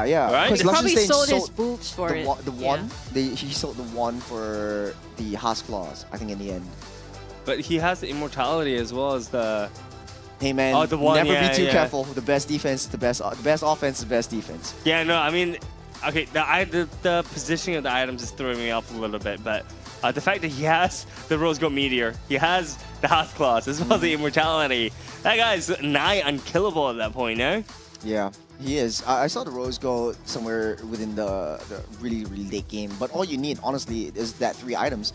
For the side of FMM, though, I was quite curious. The entirety of the base defense, there wasn't a lot of damage. Like, every single damage he hits onto that Lord, and like FMM and Luxury Stain was just way far ahead. Jay and Dominic, they were fighting their own battles, trying to push Luxury Stain away from the rest of the team fight to buy some space for FMM and Deck to just clear up. But it was just not enough damage. I don't know what the problem is, because everyone was nigh about full builds. I'm wondering if it's got something to do with the anti-synergistic pick of the Terizla as well as the Kai. 074, 064. Yeah, like, I mean, J074 as a Roam Akai, it makes very shocking. Really? Yeah, honestly, very shocking, because like I don't think Jay is one of those players that really throw his bodies into all these team fights. He's more calculated. That's why like he's dubbed like Dr. J, you know what I mean? Yeah, no, I understand that, but I'm just wondering, because I mean, you mentioned a lot of times, right, where Jay was able to go in, but there was no follow-up. Yes, right? that's right. So I think for me, I agree with that sentiment, right? But the thing is, and the reason why I'm kind of attributing the lack of follow-up is the Terizla pick. Yeah. Right. They started off with Terizla. Keep in mind that was their first pick. And once again, I want to reiterate that they picked it knowing that Ding plays the glue, which it spells trouble for Terizla in the laning phase. Yes, you can kind of sustain a little bit, but it's a little bit. And in MPL Season 8, we've always, like, Ding picks up glue when he sees the Terizla. Yeah. And if you're he's not scared. He's not scared. Yeah. He's not scared because he knows how to deal with it. Yeah, and one thing that you said as well is, like, in the early game, Deck has been taking all those kills, he's funneling up, he's basically got all the golds in his basket, right? So if he dies, basically the shutdown gold or the bounty will go over to the side of Vanguard, and that's a hefty amount of economy going over to them as well. And the fact of the matter is, Kiwi and FMM was not able to catch up to the speed that Deck was playing in the early game. Yeah, I mean, Deck was the one that he was making all the plays, right? He was going into the faces of Luxury as well as Freeran and just killing them and being like, look, you guys can't do anything. But yeah.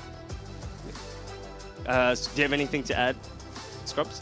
Yeah, no, I think definitely difficult for, Dominic to handle that lane pressure coming from Ding. But I guess what I would have wanted to see was how they then made use of that first pick after having picked up that Terizla, right? Maybe in the team fights and the way that they played it made like maximize the value of the penalty zone so that they can set up. But I think, like you said, maybe they only found it in the later stages where, you could use that penalty zone together with the heavy spin to find Luxury Stain in the backline of those fights. Yeah. The fact that Eternal Guard was also picked up. Yes, I like the Valentina and the Terizla because you have the Eternal Guard on top of the penalty zone. But then I think in the late game, it was a little bit too late, but they found their groove because you land down the penalty zone and then it comes in with the heavy spin or vice versa.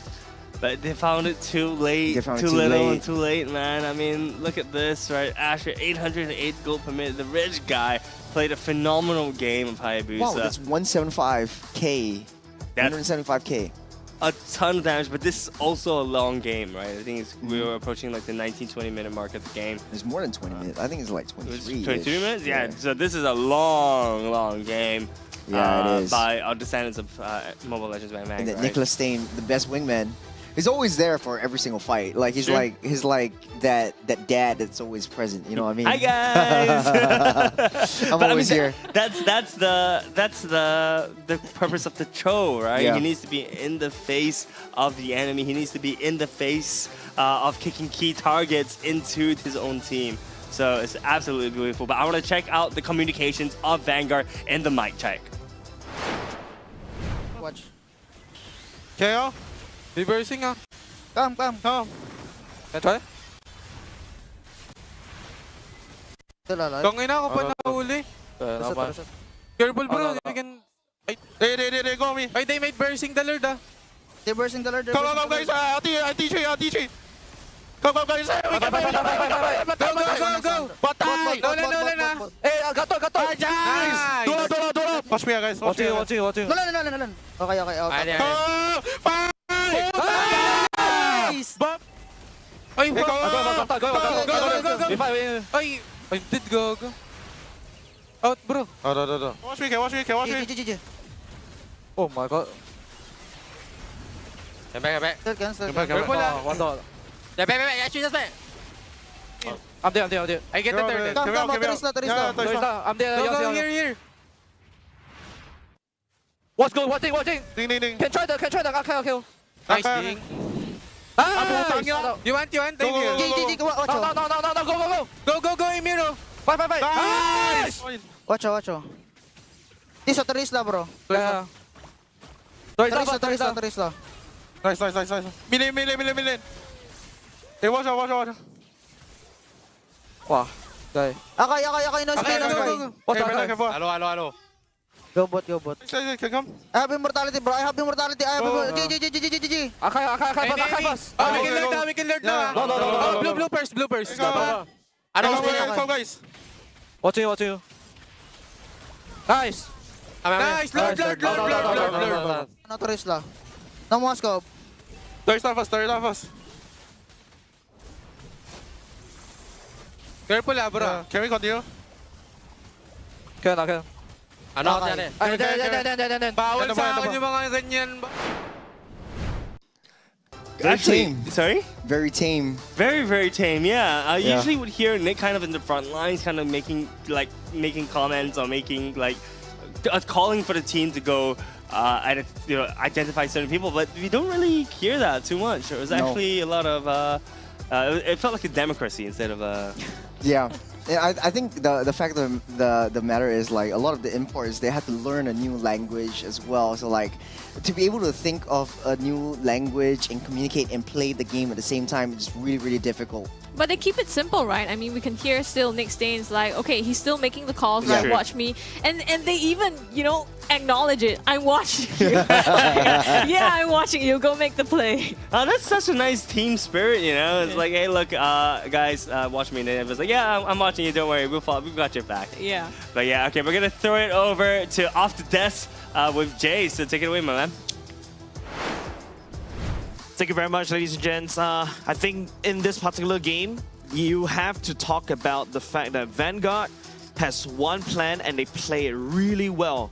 And that is, of course, once again, protect Liechtenstein. Legit. In order to really make this work, Liechtenstein needs to have a very good positioning and also making sure that everybody creates space for Liechtenstein. For the next few sequences that you will see later on is just the fact that, you've got Ding to basically help him out with that. You also got Nick Stain helping out to that a certain extent. Fieren on this Vexana also does that job as well with the Eternal Guard. Ashrin on the other side comes in for the flank for the clean up. So I'm going to continue on playing the sequence. This is actually the first turtle fight, but if you notice, it's about how Ding creates that space right inside the turtle pit, forcing Deck in order to really come in to contest for this turtle. He needs to basically go this way instead.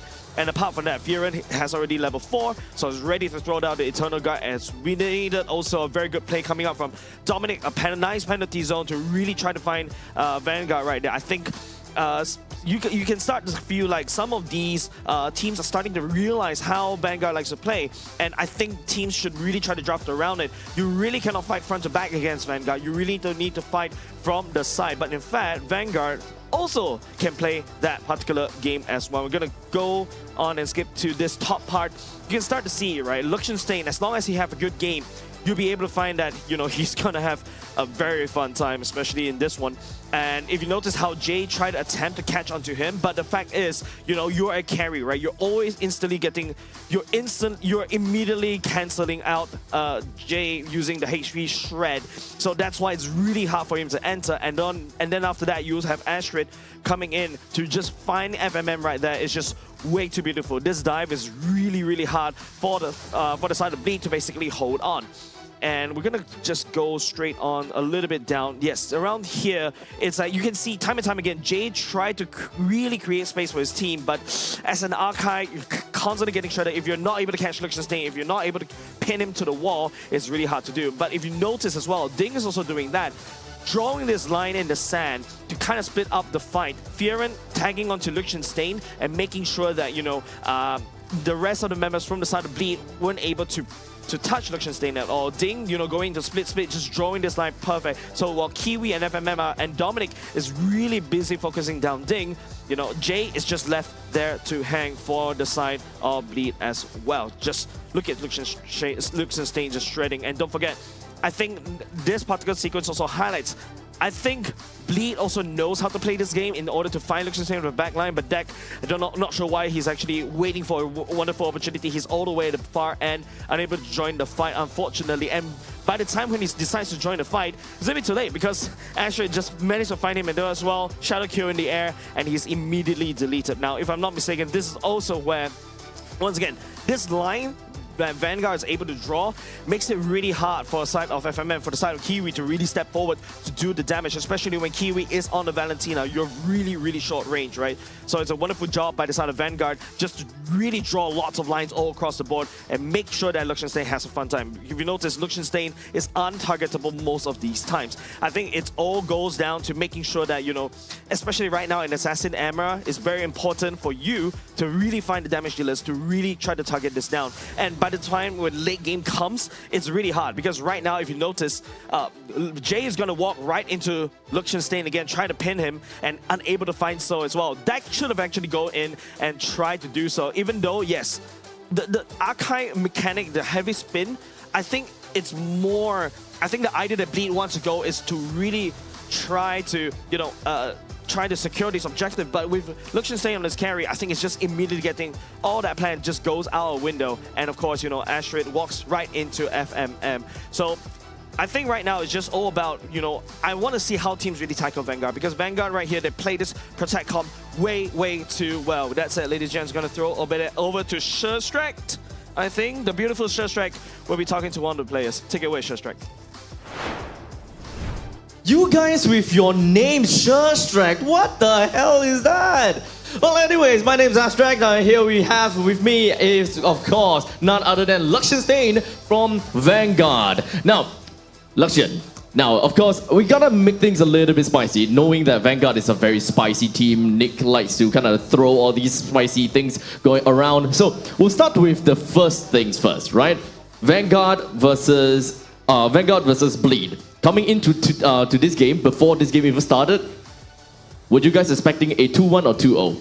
Or 0-2 or what? Expecting a 2-0. Okay, what backed you up with that? What's the reason that you guys think that you can 2-0? Because you see audience prediction, all that, right? The prediction goes over to Bleed. So what have you got to counter against the audience? Yeah, goal in and jungler is weak.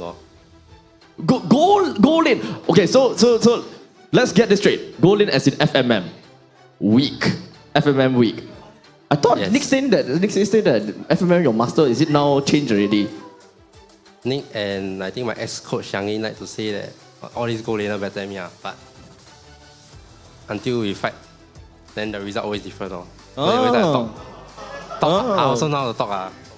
I see. Okay, so this is another occasion whereby I need you to repeat after me again. Okay? Okay, repeat after me. FMM. FMM. Who's your daddy now? Who's your daddy now? Okay, steady. FMM got anything right? You look for him, okay? Okay, so when it comes down to the entire game itself, right? Especially when it comes down to Game 2. Okay, we talk about Game 2 because you guys were expecting a 2-0 victory, right? So what happened in Game 2 that led to that loss? My jungler and roam are idiots, so. Hey, push blame already. Jungle and roam not doing well today. A little bit rocky and all. But then you, what do you think about yourself? Definitely doing very well. Need to carry them. Now, of course, when we come down to like the player interview, notably when Nick say, okay, FMM versus you, you are definitely gonna get clapped, right? So Nick is just right there, steady. He's just right in the line of fire. Okay, this is now you gotta have to make it official. You tell him how you feel about him saying that you are gonna get clapped by FMM, who you say is weak. Like, what do you got to say to him? Nothing to say to a noob, so. Hey! Wow! Okay, wow, Vanguard really steady. Okay, finally, right, since we are done with the transfer window, right, your team, absolutely no changes. as of now when it comes down to the playing members. But for Bleed, we have got Deck that replaced Folkmar, right? If we had Deck or Folkmar on the side of Bleed, is that going to change anything at all? Like if Folkmar is playing or if Deck is playing, is anything going to change? I think Folkmar better, but they never learned from us last season. We wanted to replace Salam with Deck also, but it don't make sense. Oh, okay. So exactly what is it that you think that, Bleed is lacking as of now? Because we see that Bleed, they have got big names. We got big names. We got Kiwi that was like best rookie. We've got FMM. We've got Jay as well. They all came from different organizations with a lot of experience. But what is lacking? I think 258 Scream not enough for them. They need to play 12 also. That is one way to look at it, all right? So with that all said and done, is there any other message that you want to say? Especially, okay, anything at all, whack. Deck, I heard you say I cannot carry, so what's the score? Sorry. Okay, so we've got the rivalry match that has happened already, and we've got Vanguard coming up with 2-1 victory. So thank you so much for coming up, Lakshan. Thank you so much. Congratulations on your victory, and thank you to every one of you that have watched this very first series. After all, a full 3-game series is kind of like a morning curse thing going on about, huh? But of course, now everyone wake up already. So when it comes down to the next few games, I expect that we'll be able to have the players more awoken and, give us an even better game. All right, so without further ado, we're gonna go off for a really short break. And once we are back, we'll be once again giving you more MPLSG action.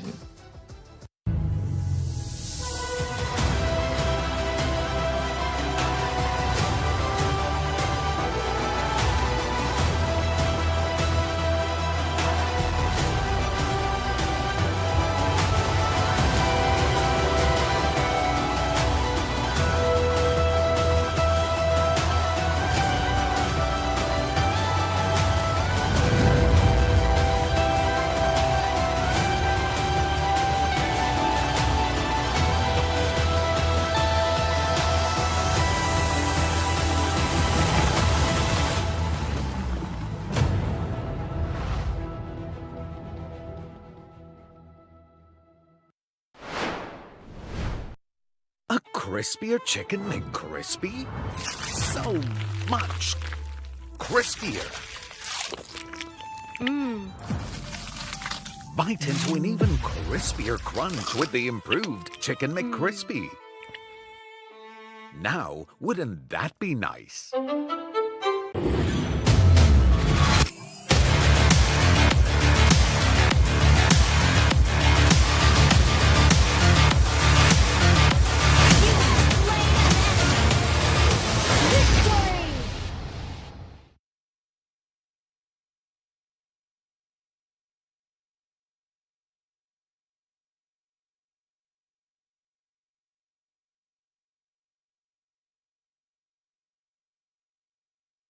Alright, ladies and gentlemen, we are here in the Land of Dawn with the coolest reward for every single one of you guys. Why? Because it's raining diamonds all over here. Because all you need to do is buy 2 of Roto's eye drops and you will qualify yourself with 400 MLBB diamonds. But not only that, don't say bocho, because we do have a free Secret Lab People Titan worth $679 that we are going to be giving away to one of you lucky winners as well. Who's your champion today? Roto!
Who is the most broken hero? Huh.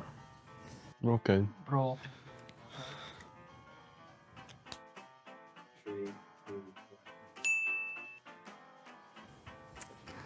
Because I very sadly lost to this hero in MPL queue. They need to nerf this hero started. The damage of Julian is so high. This idiot can fly. That's why. Very gay. Angela's just annoying. Why you say Moscow? Moscow. Because he can split push and go to the other side of the map very easily. For me, every time I use hard roam, it's very hard to play against Zushi, so it's pretty broken for me. Why? Me, Aurora, because his heart is so fun. Huh? He one-shot me every time. Okay, what phobias? Because right now, his ulti can spam. Don't need dash also, can get stacked. Then does a lot of damage also. So why is he? I hate to fight against it. And basically, one give. As long as you can play the hero very, very well, I think no one can actually kill you.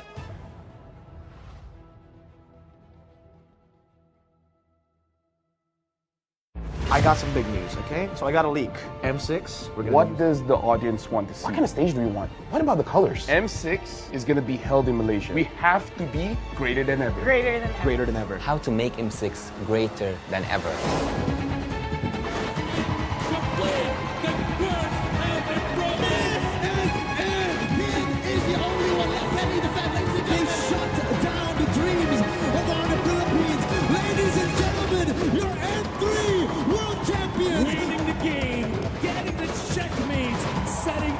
They are the curse breakers, the two-time world champions!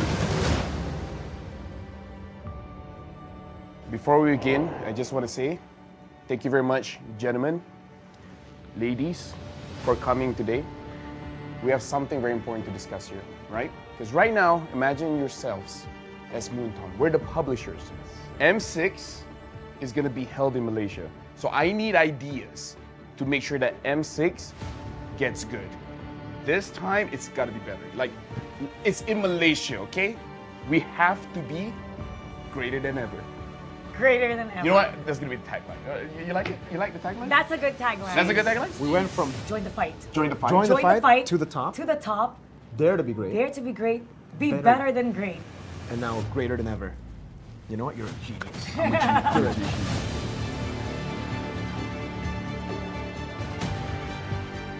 Let's talk about what does the audience want to see, right? What do you guys think the audience wants to see?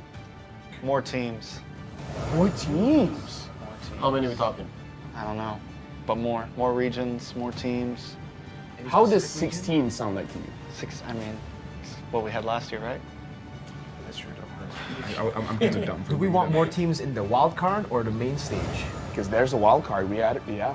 I'm okay with the 2 slots for the wild card. 2 slots? And then 8 in the Yeah, wild card. 2 slots for wild so card, total for sure. 24. Because I'm a believer that the wild card is a legit part of the tournament. I agree. Do they actually want smart stuff? Non-PH versus PH finals, I guess. Non-PH, yeah. Non-PH Oh, versus non-PH. finals. We got that in M5 though. What specific region do you want in the finals? North America. Wow. That one is a bit. I don't know about that one.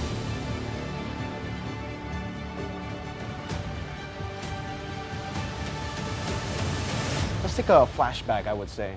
Throwback to the days of the past. M1 was a great time. M2 was a great time. Every single tournament, it was great. He's got a lot to say about history. I love history. We gotta talk about logistics here, and I feel like we need to include Mara for this one because we gotta talk about the stage. M1, the stage was pretty good. I feel like it really sets the tone, right? Mara, you've seen the stage for M2, M3, M4 up until a few months ago. It was MSC as well, but let's not talk about MSC. We're talking about the World Series. Like, what kind of stage do we want? What about the colors? I think the color should change depending on what stage we're in. So if it's a group stage, it'll be a different color, wildcard different color, and when it's the grand final, so they know exactly, especially when you're looking back, you know exactly what, which part of the tournament Good it will visual be. storytelling Yes. too. So you just have the LED just changing the background just a little bit. From the past, I would go to how to make M6 greater than ever, right? Greater than ever. I would say that build up a story. because everyone loves a story, a good story to be told at the upcoming MSEC. So let's say, for example, not just about the players, maybe about the region itself, maybe about a team that struggled so much. We have seen a lot of teams and a lot of regions develop in the previous, I would say, M series, even MSCs and every international tournament that we have. So why don't we focus on building a story that isn't matched to any other story that we have ever heard in our life?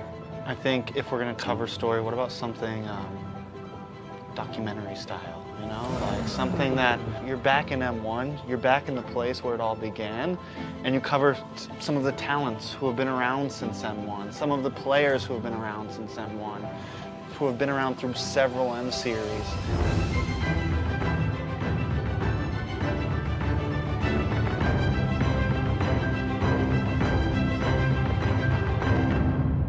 I want to talk about music video. What do you guys want to see in this music video, right? What's the song gonna sound like? What's the story? I think it should be player orientated. I think instead of doing like something like we've been doing where it's its whole own thing, make it about all the M series, you know? Take moments from all of those series, take player moments, you know, that's what's gonna hype up the fans, seeing those moments. Upbeat, like for fighting, very upbeat, a catchy line, so when they hear that line, they know it's M6, and it has to be downloadable for people to use as a ringtone. I want the music video to be playing with the BMI.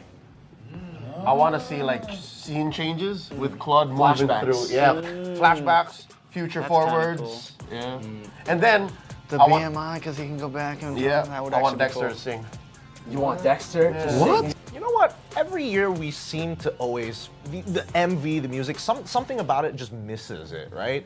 So not just MLBB players, but the overall grand audience, right? Anybody outside of the MLBB space, I want to be able, same as Mara, like have that on the ringtone. I want to see random people who have no idea what Mobile Legends is playing it on their phones. I'm gonna be like, that's a dope song. So I got a leak. What's the leak? M6, we're gonna use a new format. What format? They're changing it? Why? You know, all the way from M1, all the way to M5, I've always thought, especially M1 to M4. Single limbs, we've done that before. MSCs, We've done double limbs, you know. We've done group stages We've with done- no... We also done no eliminations at the group stage. We've done no eliminations, Good yeah. times. Hate that. This time, it's gonna be a Swiss format. Like the cheese? What's Swiss format? What is that? What is that? There's no going back from here if you start. You know what the Swiss format is. Actually, yeah, I do. What is it? Okay, so let's keep it very simple, right? So for this M6, I'm thinking we're gonna be bringing 16 teams, and then we'll make the total. If you win 3 times, you'll advance forward. Lose 3 times, you're gonna get knocked out. Oh no, you play with everybody. You play with everybody. 1-0 beats 1-0, so everybody starts with 2 groups. Group A, Group B. 8 teams here, 8 teams in B. Then, every single time they have to fight, we're gonna redraw. That's a great idea. That's a great idea. Wait. Who's doing the redraw? Yeah, who's doing the redraw? I want to know this. Don't worry. Because is it gonna be us? Don't worry. I don't. I mean, I think it should be Mara. No, I think it should be Mara. You know what? I think so too, but I've suffered. I suffer. We have suffered. I cannot draw anymore. So now it's Gideon's turn. Exactly. Yeah. Wolf, Gideon, Wheezy. Whoa, wait a minute. Is we're gonna have Yasu and KB do it. Because we don't want to do it anymore. Me and LaFell, we've had enough. We've had enough. Good idea. So we will do the draws ourselves. You will have You to will do it. suffer the wrath. Is it alright hates if I had all the Filipino teams and the Indonesian teams in one group? You know what? Nah. That's why, you know what? This is the reveal. If the players are gonna face off against their opponents, they should draw. Why put the responsibility on the league ops? Why to put the responsibility on talents? They should be the ones to decide their own fate. Okay, let's decide this. Mara, what do you think about that? Players? I think the players, that's perfect. Perfect. So, well, they can't say it's biased. They can't say it's planned. Exactly. They know. Not stale. Yes, exactly. So it should be the players because, well, they're responsible for who they draw. Wait, We've had enough. They changed their minds right now. Just cut with us you out. giving us that idea, I'm gonna cut you out. But actually, hold on. We need to hear what KB has to say because, you know, he's the professor here. So what do you think about the Swiss format? Like, what do you guys feel? Do you guys feel it's fine? Because if you guys say it's okay, we're gonna run with it. And if we say that it's not okay, you gotta also run with it. If only one of you says it's not okay, then we won't run with it. I'm okay. Because, you know what? We can't predict any team. Even in the group stage, you know who you facing on. You have 3 teams as an enemy, but in Swiss round, you can't predict tomorrow what's going on tomorrow. What if we lose? Every round. So yeah, technically, groups are a thing of the past. Because you know what the discussion is, right? Whenever somebody makes it out of groups, oh, it was an easy group. Exactly. Yeah. They weren't ready for that group. So now, I like it. You get to find out who really is deserving of making it. It's time to talk about the strategy for the teams. No, I mean like for What do they think? yeah, for Swiss format's format, gonna play yeah. out? No, okay, so we're locked in, right? It's gonna be Swiss format. We've seen teams talk about, oh, best of 2 is a different kind of strategy, right? Best of 1, completely different strategy. So now Swiss format, like Gideon, Steph, Wheezy, like, what do you guys think is going to be the strategy when we're going for a Swiss format for this time? Just win. That's simply what the format is asking of you, right? It's saying, hey, the faster you win, the better you, the more times you win, the easier it is to make it over to the next stage. That's the whole point of the format, to kind of weed them out. Let's think about this, right? Because you're going to play way more games in this format. Am I correct? Right? In the group stage. Playing more games. Imagine the first one, you're already showing everything you've got. Isn't that like, I mean, I think it's cool that the teams will be facing teams with the same record. Yeah. So I think it'll be even competition, so you'll see the teams scale the later we get in the Swiss format. I'm more curious about pre-preparation, right? I don't know about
All right, ladies and gentlemen, a very good afternoon to everyone online and everyone here on live. Wow, that was good. Anyways, welcome back to MPL SG Season 8. My name is Abstract, your host of today. We've just concluded the very first series of the day where we managed to see Vanguard that takes a 2-1 victory on top of Bleed Esports. Definitely defying all odds and definitely rewriting our scripts and definitely changed quite a little bit of people's opinions about which team may actually be better when it comes down to the standings. However, not only that, we managed to see quite a bit of an upset. We might be able to see something a little bit more interesting for this upcoming match between RSGSG versus HomeBois SG. With the both of them currently at the bottom of the leaderboards, only one of these teams will be able to add one additional win to their matches. So, which team is going to be the one that will be able to climb back up over to the top of the leaderboard and avoid relegation?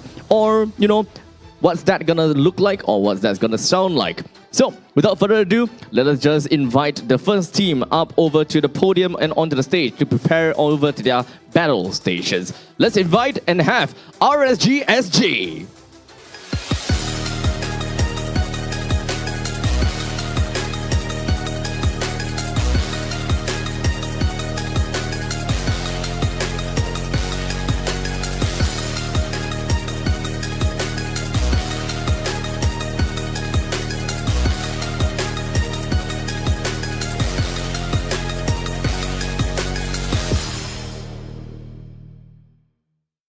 And there we have it, RSGSG coming into and after the transfer window with gear that will be playing over onto the Rome role. And that has managed to net them with a single series win yesterday, and that was against Bleed SG, or rather Bleed Esports as well. Now, of course, we're gonna have to focus on this series that we have on hand. So without further ado, let us invite HomeBois SG!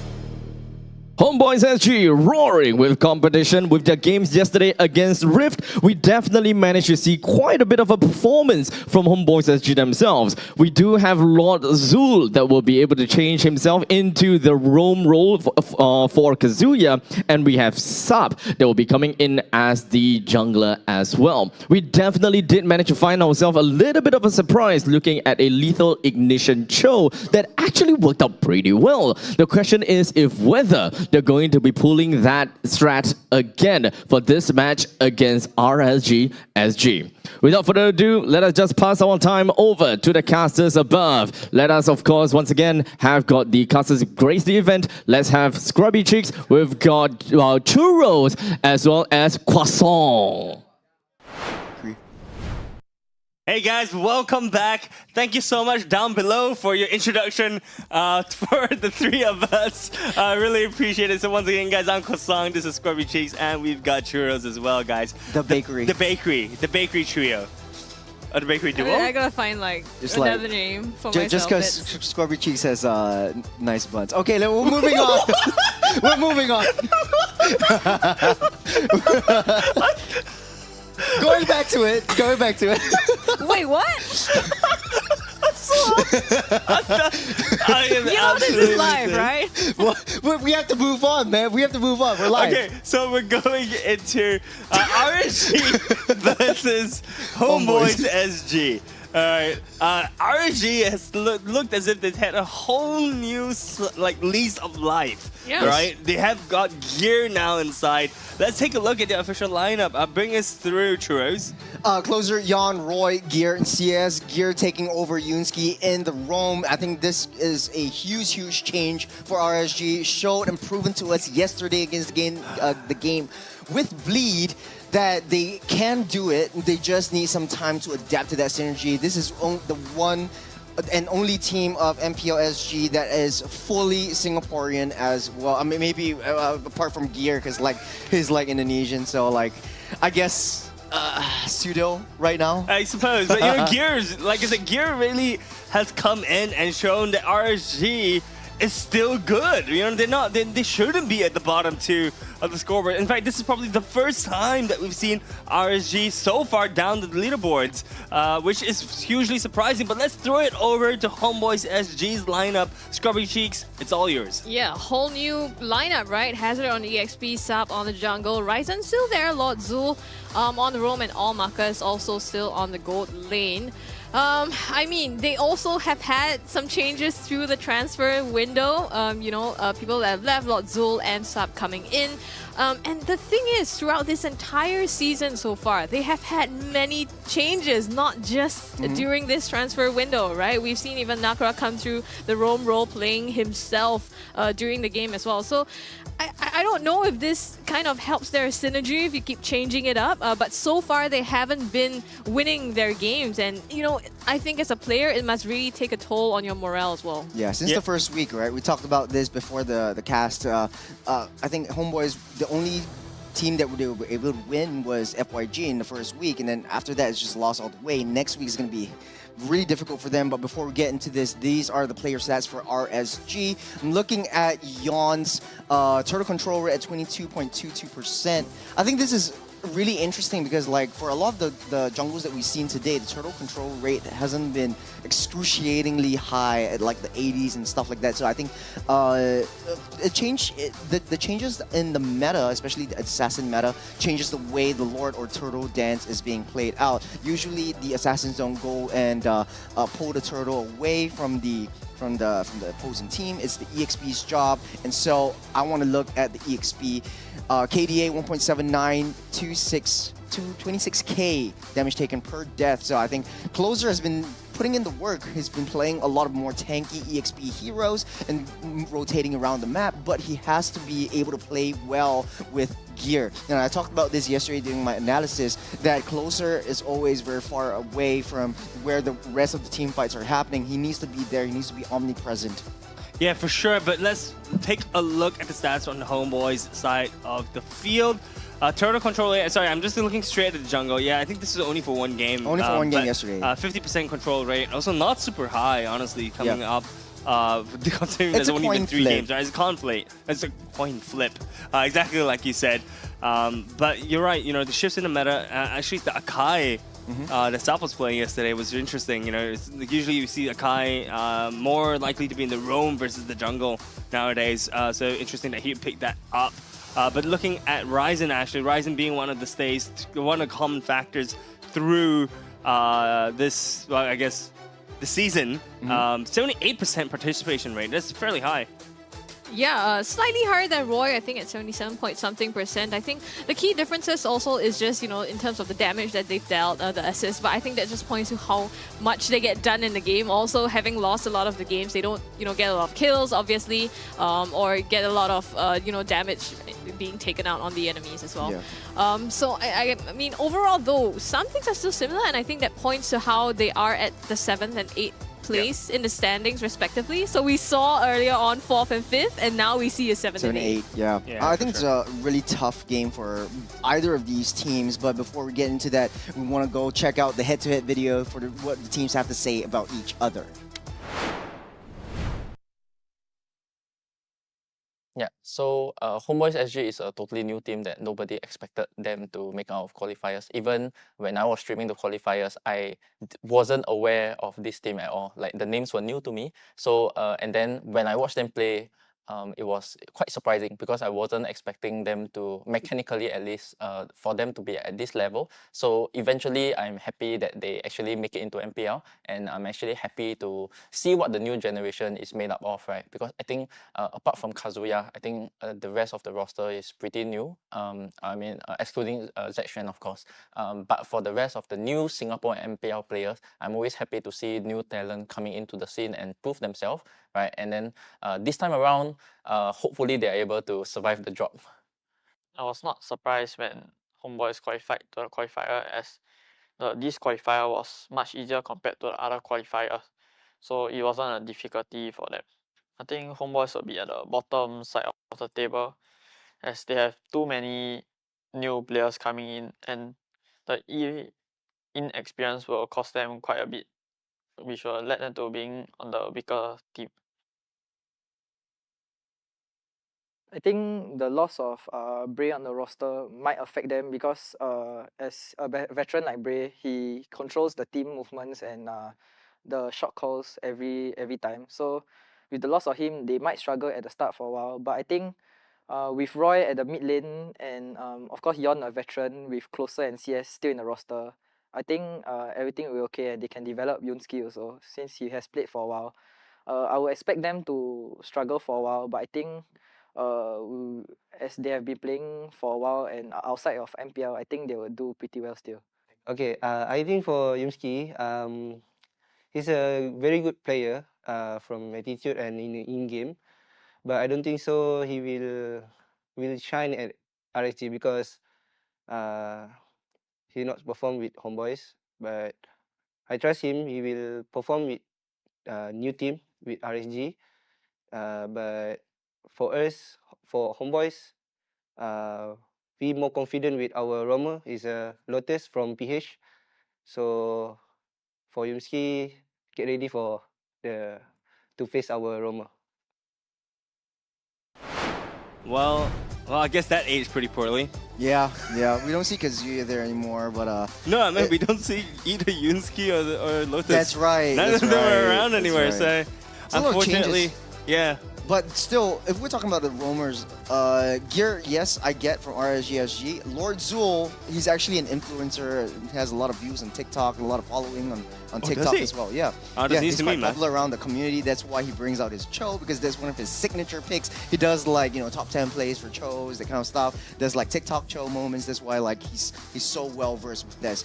It was so interesting. Before we get into more of that, let's take a look at the predictions from what we are thinking of. Okay, look, I kind of regret. Wait. You're doing it again. Like this aged poorly. This aged poorly. This was before the transfer window. Would you like to change it now? I mean, I would just add a 1, maybe a 2-1. Really? Yeah, as much as like I do believe like RSG does have like more experience, more synergy because they've been playing together for a while.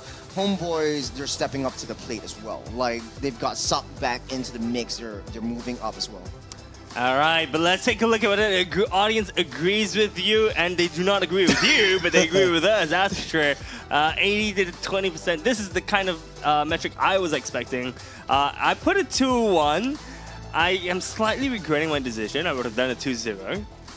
Because I think it's just going to be a one-sided stomp, especially now that Gear is back in the mix. I have incinerating something? I have so much respect for Gear coming into this game. Like, honestly, he is the game changer. I mean, you're thinking back from Season 7, right? Yeah.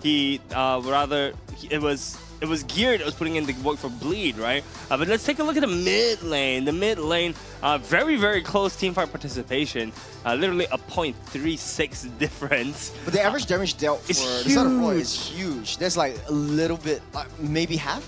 It's like around half. Around 50%, you know? Around 50% more favoring Roy. But the hero picks are pretty much similar, but we have been seeing resurgences. Actually, no. It's just the Aurora, dude. Pretty similar in terms of players. Let me change that. But we have been seeing like the Yves coming back and stuff like that yesterday. So like, will Roy be able to pull that out? I remember he used to be one of the stronger in the Farsa, stronger in the Yves, and stronger in the artillery mages. I want to see those kinds of plays. I think they can afford to do this, especially if we have a 3-game series. And you can't even forget that Roy's Lois, Roy's as well as Roy's Kadita. Kadita, yes, are also extremely phenomenal picks, for the side of Roy. Roy is extremely flexible, and I think he can adapt to what his team needs. Speaking of which, we're going straight into the drafting phase. Once again, HomeBois versus RSG with very different lineups on both sides. HomeBois SG starts us off with a ban on the Hayabusa. Yep.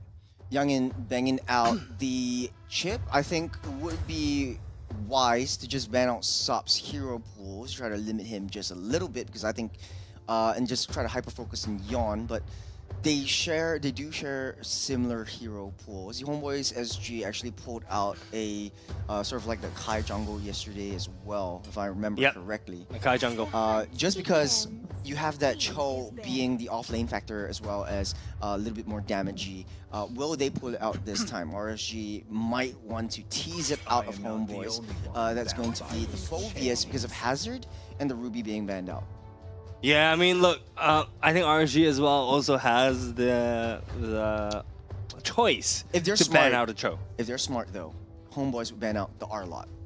Don't give it to Gear, because that is Gear made his debut as a EXP laner, and if you give him the R-Lot, he's like this is in his element, just a different like rotation. Yeah, I mean, he also played R-Lot in the Roam last season as well. I think he picked it up at least 2 to 3 times, and he was performing phenomenal on the Arlet. So honestly, not surprised if that gets picked up for the side of Gear as like first or second pick, because as a first, second pick Arlet, there isn't really much answers as well, because you don't know whether he's going to EXP or in the Roam role. But HomeBois actually not identifying that, actually chooses to ban out the Nolan, and RSG kind of handshaking the Fanny across as well. So Assassin Pool's getting pinched out slightly, but that still leaves the Ling right open. There's the Hylos. Hylos getting picked up over here. Hylos being a priority. Tanky boy. Tanky boy. RSG could very well pick up the Harith as well as the Ling over here if they want to secure it for... Yep, that's the Ling. But there you go, that's the Ling Harith as you predicted, man. So what does your foresight tell you for the side of HomeBois SG?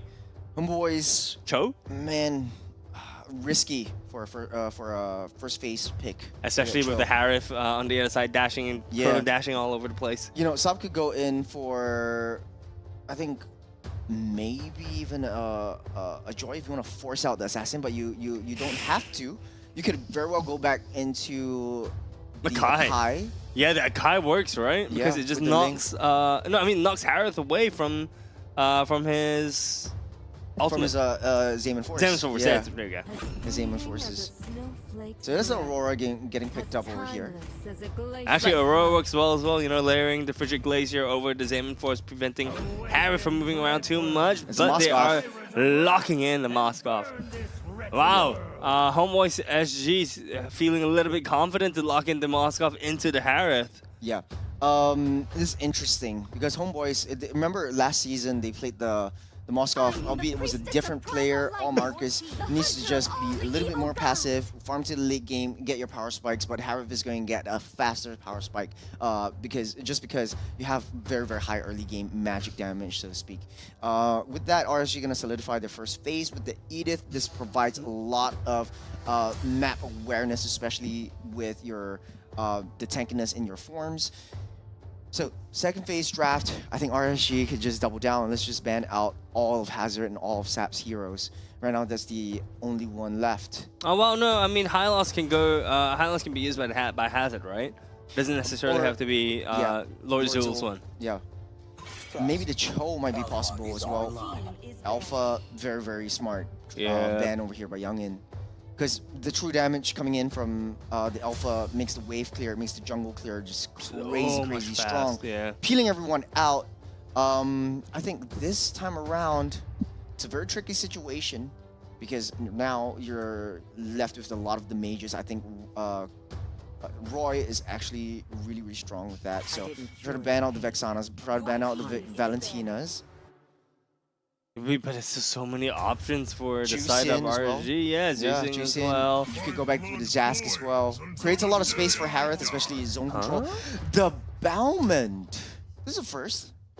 Is it a wrong ban, maybe? I don't think so. I don't think so. It's still like viable because like of the adjustments and the buffs that Balmond has in this patch, right? So it creates like a little bit more damage with the spins. Interesting. So, wave clear in the jungle a little bit faster. You're going back to the previous meta. It's gonna be the Loyi ban specifically for Roy. Yeah, I don't think this is. I was gonna say I don't think this is really like a Kadita angle either. But Roy still has the Juicing. Juicing is still very, very strong, even though some adjustments were made towards her. Juicing would work well for the Aurora as well as the Hylos. Yeah, I think HomeBois could pick up the jaw hit here.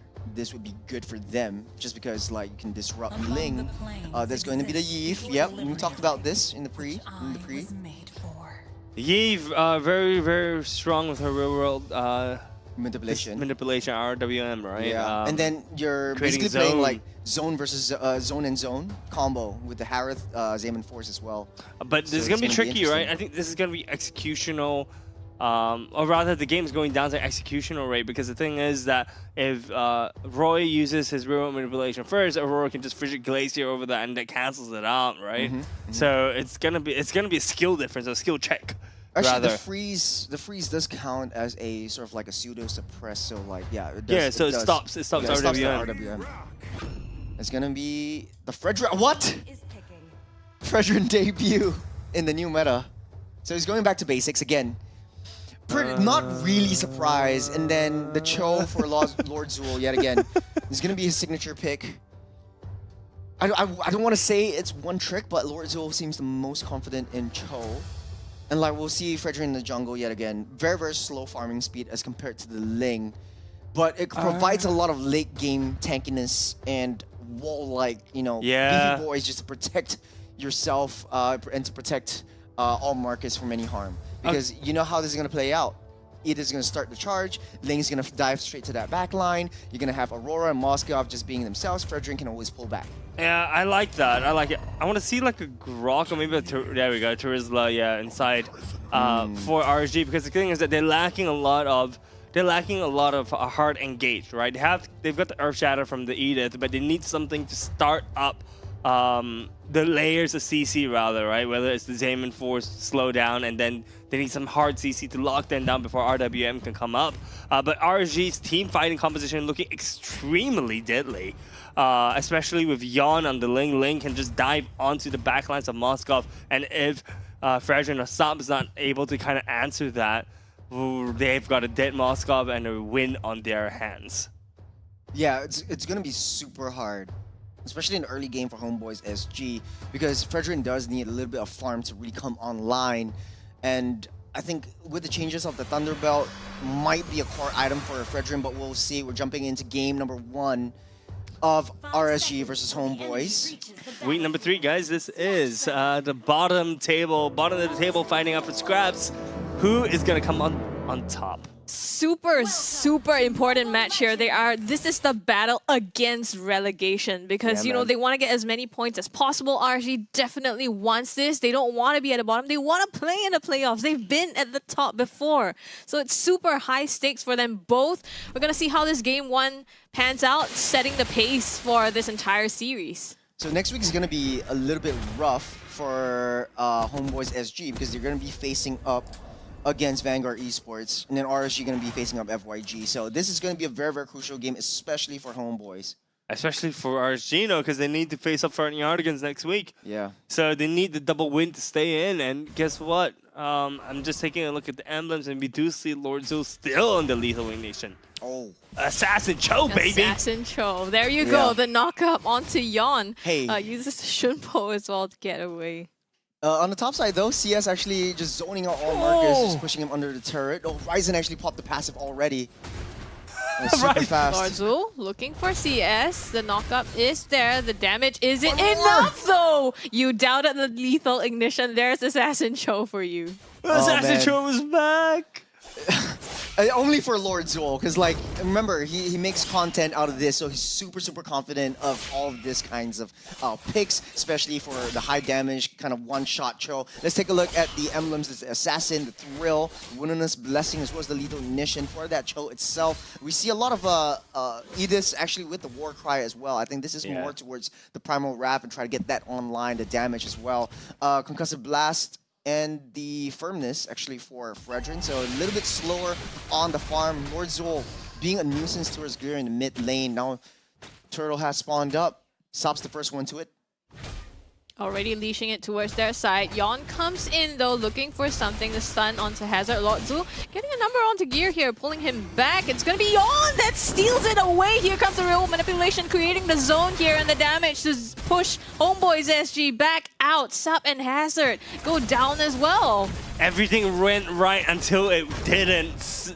2-for-1 trade for the side of RSG, and the turtle is turning on top of that. Yeah, it's a little bit slower, especially in the jungle, because now the jungle creeps don't take damage, or the tank jungles don't deal damage based on their HP anymore towards the jungle creeps. So it's a little bit slower. You don't really get as much. Yon's already level 5, but on the top side, Lord Zul trying to make a play happen onto her CS. Zaman Force being popped out just for defense. That's still, I mean, look, honestly, I have to give credit to HomeBois SG, right? They were the first ones to the turtle rotation. They actually managed to establish a parameter around the turtle. However, they just, with a tank jungle, they just weren't able to have the damage to kind of outpace RSG for that fight. Here comes the rest of RSG. Yon goes in. Tempest of Blades gets Marcus, puts him down. And HomeBois SG just forced to back out here. There's nothing they can do to defend it at the moment. Yeah, it's just high mobility from RSG all throughout the board. You got the Harith, you got the Ling to deal with. How do you outskirt them when you don't really have iframes as sort of like a Fredrin or a High Loss? When you come in, it's all in. You don't really have any escape mechanisms. I think also on the side of HomeBois SG, they're very single target based, right? You have the Fredrin, you have the Cho as well.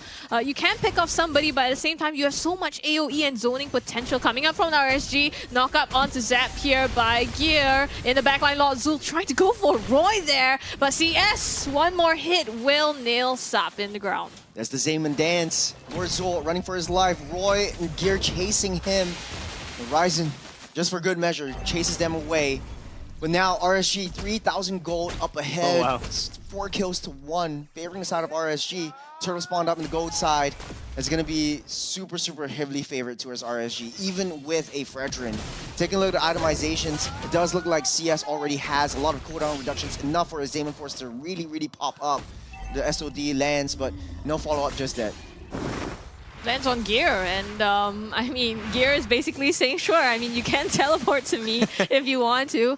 And Yon gets another turtle to his name. CS now pressuring the top turret. Ooh, the combo there freezes him in place. Flicker in Gear! Does not land it. He does get out to rise it closer. Nails that one. It's going to be Lord Zul now trying to disengage the fight, and they do so successfully, so no more casualties for HomeBois. Playmaker Gear coming in, and he actually does connect with Ryzen, proccing Ryzen's passive. Just being able to come back from that, but comes back just to die yet again. Really, really good shot calling from the side of RSG. I'm wondering who's actually making the calls here, but the shot calling is paramount. As they snap their fingers, they go right in and for the kills as well. The rotations from RSG is just unparalleled. Closer, clearing up the waves, moving up towards that top side, being present in the team fights. That's what we're asking for of him. But in the meantime, Roy goes down. The kick onto Closer here. They do manage to put him down. Tempest of Blades onto Ryzen. Yon. Payback time. Gets taunted. Stunned out. Knockout. Lord Zul shuts him down. And now Gear in some trouble. 3 chasing after him. The taunt stops him in his tracks. Oh my goodness. The CC though. The shield is enough from the Primal Wrap. But Lord Zul dives into the turret for him. Oh, Marcus is the one to send him to the death pit. 2 for 2, but they get crack open the T1. That's a huge, huge turret take over the side of HomeBois. They're coming back to life. But what you saw there, Yon 1v3, he couldn't move at all. Sob just locking him down. Hazard as well. He was knocked up, frozen, knocked down, and just unable to move. His Yon's wings got clipped right there like the bird. He wishes he was just... Well, he is a finch, right? Like, Ling is based on a finch, so I guess. Yeah, that's what the analogy came from, man. Come on, catch up to speed, bro. You show speed. A third turtle of the game's getting started up right now. Solo kill up top onto all Marcus here. Turtle though, Hazard with the Glorious Pathway, Zone CS out of here. Turtle is still alive, and they're breaking out fight into 3 here. Gear, no, Lord Zul has to flicker out. Sub gets the turtle. It's gonna be HomeBois trying to retreat now. Closer doing so much work, zoning them out. Hazard, they have him dead to rights. Roy gonna be the one to nail him down. Ryzen as well. Double kill for Yon, and that's 3 members of HomeBois down. They lose the turtle. RSG lose the turtle, but they get 3 kills and this turret at the bottom. There was this very, very smart move by Yon, going for the purple buff instead of the turtle, knowing that, okay, I don't really need to go into that turtle fight. I don't want to dance around that Fredrin, but Marcus. Oh my goodness, Tempest of Blades. Damage is enough to zone him out. They're going to take another turret here, mid-inner turret. And now, picking up the pace is RSG, but HomeBois, they want payback! Going right in there, Lord Zu goes down, Gear deep there in the midst of HomeBois SG. Gets sub. Yon comes in for the cleanup, picks up Marcus as well. They trade out 2 for 3. Looking like a one-sided fight. Hazard slowly chasing up the CS. They're still going for it. Hazard tries to make a U-turn, delaying his inevitable doom. Too little, too late. RSG did. This is the RSG that I am so much more familiar with. I mean, the whole season they looked so off point and so off form, but this RSG is one that we are way more familiar with, right? And this is starting to be a very one-sided fight. Yes, HomeBois SG has some signs of life, but it may be a little bit too little too late, and, you know, Assassin Cho falls off, right? Yeah, when you're playing a Cho, you want to go a little bit more tanky because when you're in, you're all in. It's very, very difficult to get the iframes out. He's already got the Thunder Belt as well. Try to build up some of those stacks for a little bit more defense as well as the Fredrin from SOP. So that's going to be a little bit more difficult from them. Speaking about the gold laners on both sides, that's 2k more gold lead in terms of for CS. From the Harith. And CS is already building into this Holy Crystal, right? Like, honestly speaking, it's going to be very, very hard for our Marcus to come back from this. 1, 3, and 2, and the Harith can just blow you up. It's not looking super good for the side of the Moskov. Oh, Lord Zul, that was unfortunate. So free. It's so fast. This is the problem with, like, damaged Cho. Knocking down on this base turret here. CS goes all the way in through the wall here. Pops them on force, takes down SAP as well. And that's one base turret down as well as 1 kill. HomeBois actually don't look like they haven't any answers to this. Yeah, knock knock. RSG is slamming the doors down on HomeBois SG as they go for the last, for the bottom base turret. Right now it's 2 turrets down, and the Lord hasn't even reached the base yet, by the way. There's a 10,000 gold lead favoring the side of RSG. They're picking up the pace, cycling them. Roy gets purified. Same force laid down. Thrown back. Damage is enough to put him down. In the backline though, Gear frozen. Hazard goes all the way back for Gear, but he just gets blown up there. Lord is here. RSG wants to close it, and now the real manipulation pops Ryzen off. They go straight for the base here as RSG closes game number 1 in their favor. That was a stunner of a match. RSG absolutely base racing. Actually destroying, not even base racing, just absolutely pummeling through the doors of HomeBois SG. HomeBois SG not having the chance to defend even. This is so one-sided. Very, very one-sided. No one to tank the front line, even though you have a frontline heavy draft like the Fredrin and the Hylos, even with the Cho as well. But it's just not enough. CS just overtook the entire game. Yon swept the early game and just snowballed the momentum through the entirety of the series. Yeah, I think execution is also completely different here, you know. Like, you saw HomeBois, so you saw RSG, when they had a lead, when they had a couple wins, they immediately went to the next objective. They were rotating around the map as if they were bots, basically. Like, not bots, but like, you know, programmed, like... Yes. You know what I mean? I get you. I get you. A well-oiled machine. That's what I was trying to get at. Yes, there you go. yes. Sorry. They're calculating every trajectory, every movement is all perfectly calculated. Exactly. Systematic. Systematic. There you go. That's why we have you, babe. English is a language. I just need to use it, right? Yeah. You're so smart. You're so mature. You're so demure. No, stop it. Too much, Shurs, too much. Hey, man, when May's on the table, when May's on the desk, you know. Anyways, yeah, so what do you think about Anyways. RSG though, I think they finished that in under 11 minutes. Yes. It was really, really quick. At the end of the game, it was 12k gold lead for RSG. So the MVP, actually, I do gotta say, like, I think Closer should deserve this one. He was always present. He's finding the back lines. He's creating the space. He's making the plays. I personally enjoyed CS's play. Like, he was going in and out and maneuvering away from the team fights, yet he was dishing out damage. But none of us were right because Roy is the MVP for this match, and I can also understand why he was, because his RWMs, if you look at it, right, were perfectly placed. For team fights, he was always finding the right angle where he was out of kind of a dangerous spot, but being able to cover the entire team fight and dishing out the damage he needs to do. But not only that, his rotations actually to the top side. If you saw the ganks, where all of the RSG was collapsing onto HomeBois SG, his RWMs were the things that were slowing people down and was stopping people from moving forward. Right, yeah. I do like the fact that like the artillery mages are actually coming back. Especially like the Yeeves. I want to see like stuff like the Farsa, but the Yeeves provide so much utility. It sort of pseudo counters the high loss a little bit. Yep. Throws on Glorious Pathway. You throw an RWM of your own. That's pretty much like a Walmart kind of Glorious Pathway, but it's a zone, right? Okay, take a look at the itemizations. All Marcus couldn't even finish the Trinity, and RSG got the Holy Crystal. That's way much Two pieces more to the ahead, next man. thing. Probably building the Divine Glaive at that point, I reckon. Yon also at 9,000 gold. CS at 9,000 gold. It's basically HomeBois SG. They're playing from the back. It's so difficult for them to come up in. And I think one of the main reasons I can attribute this to is the fact that like the tank jungles don't really work as much now as they did before.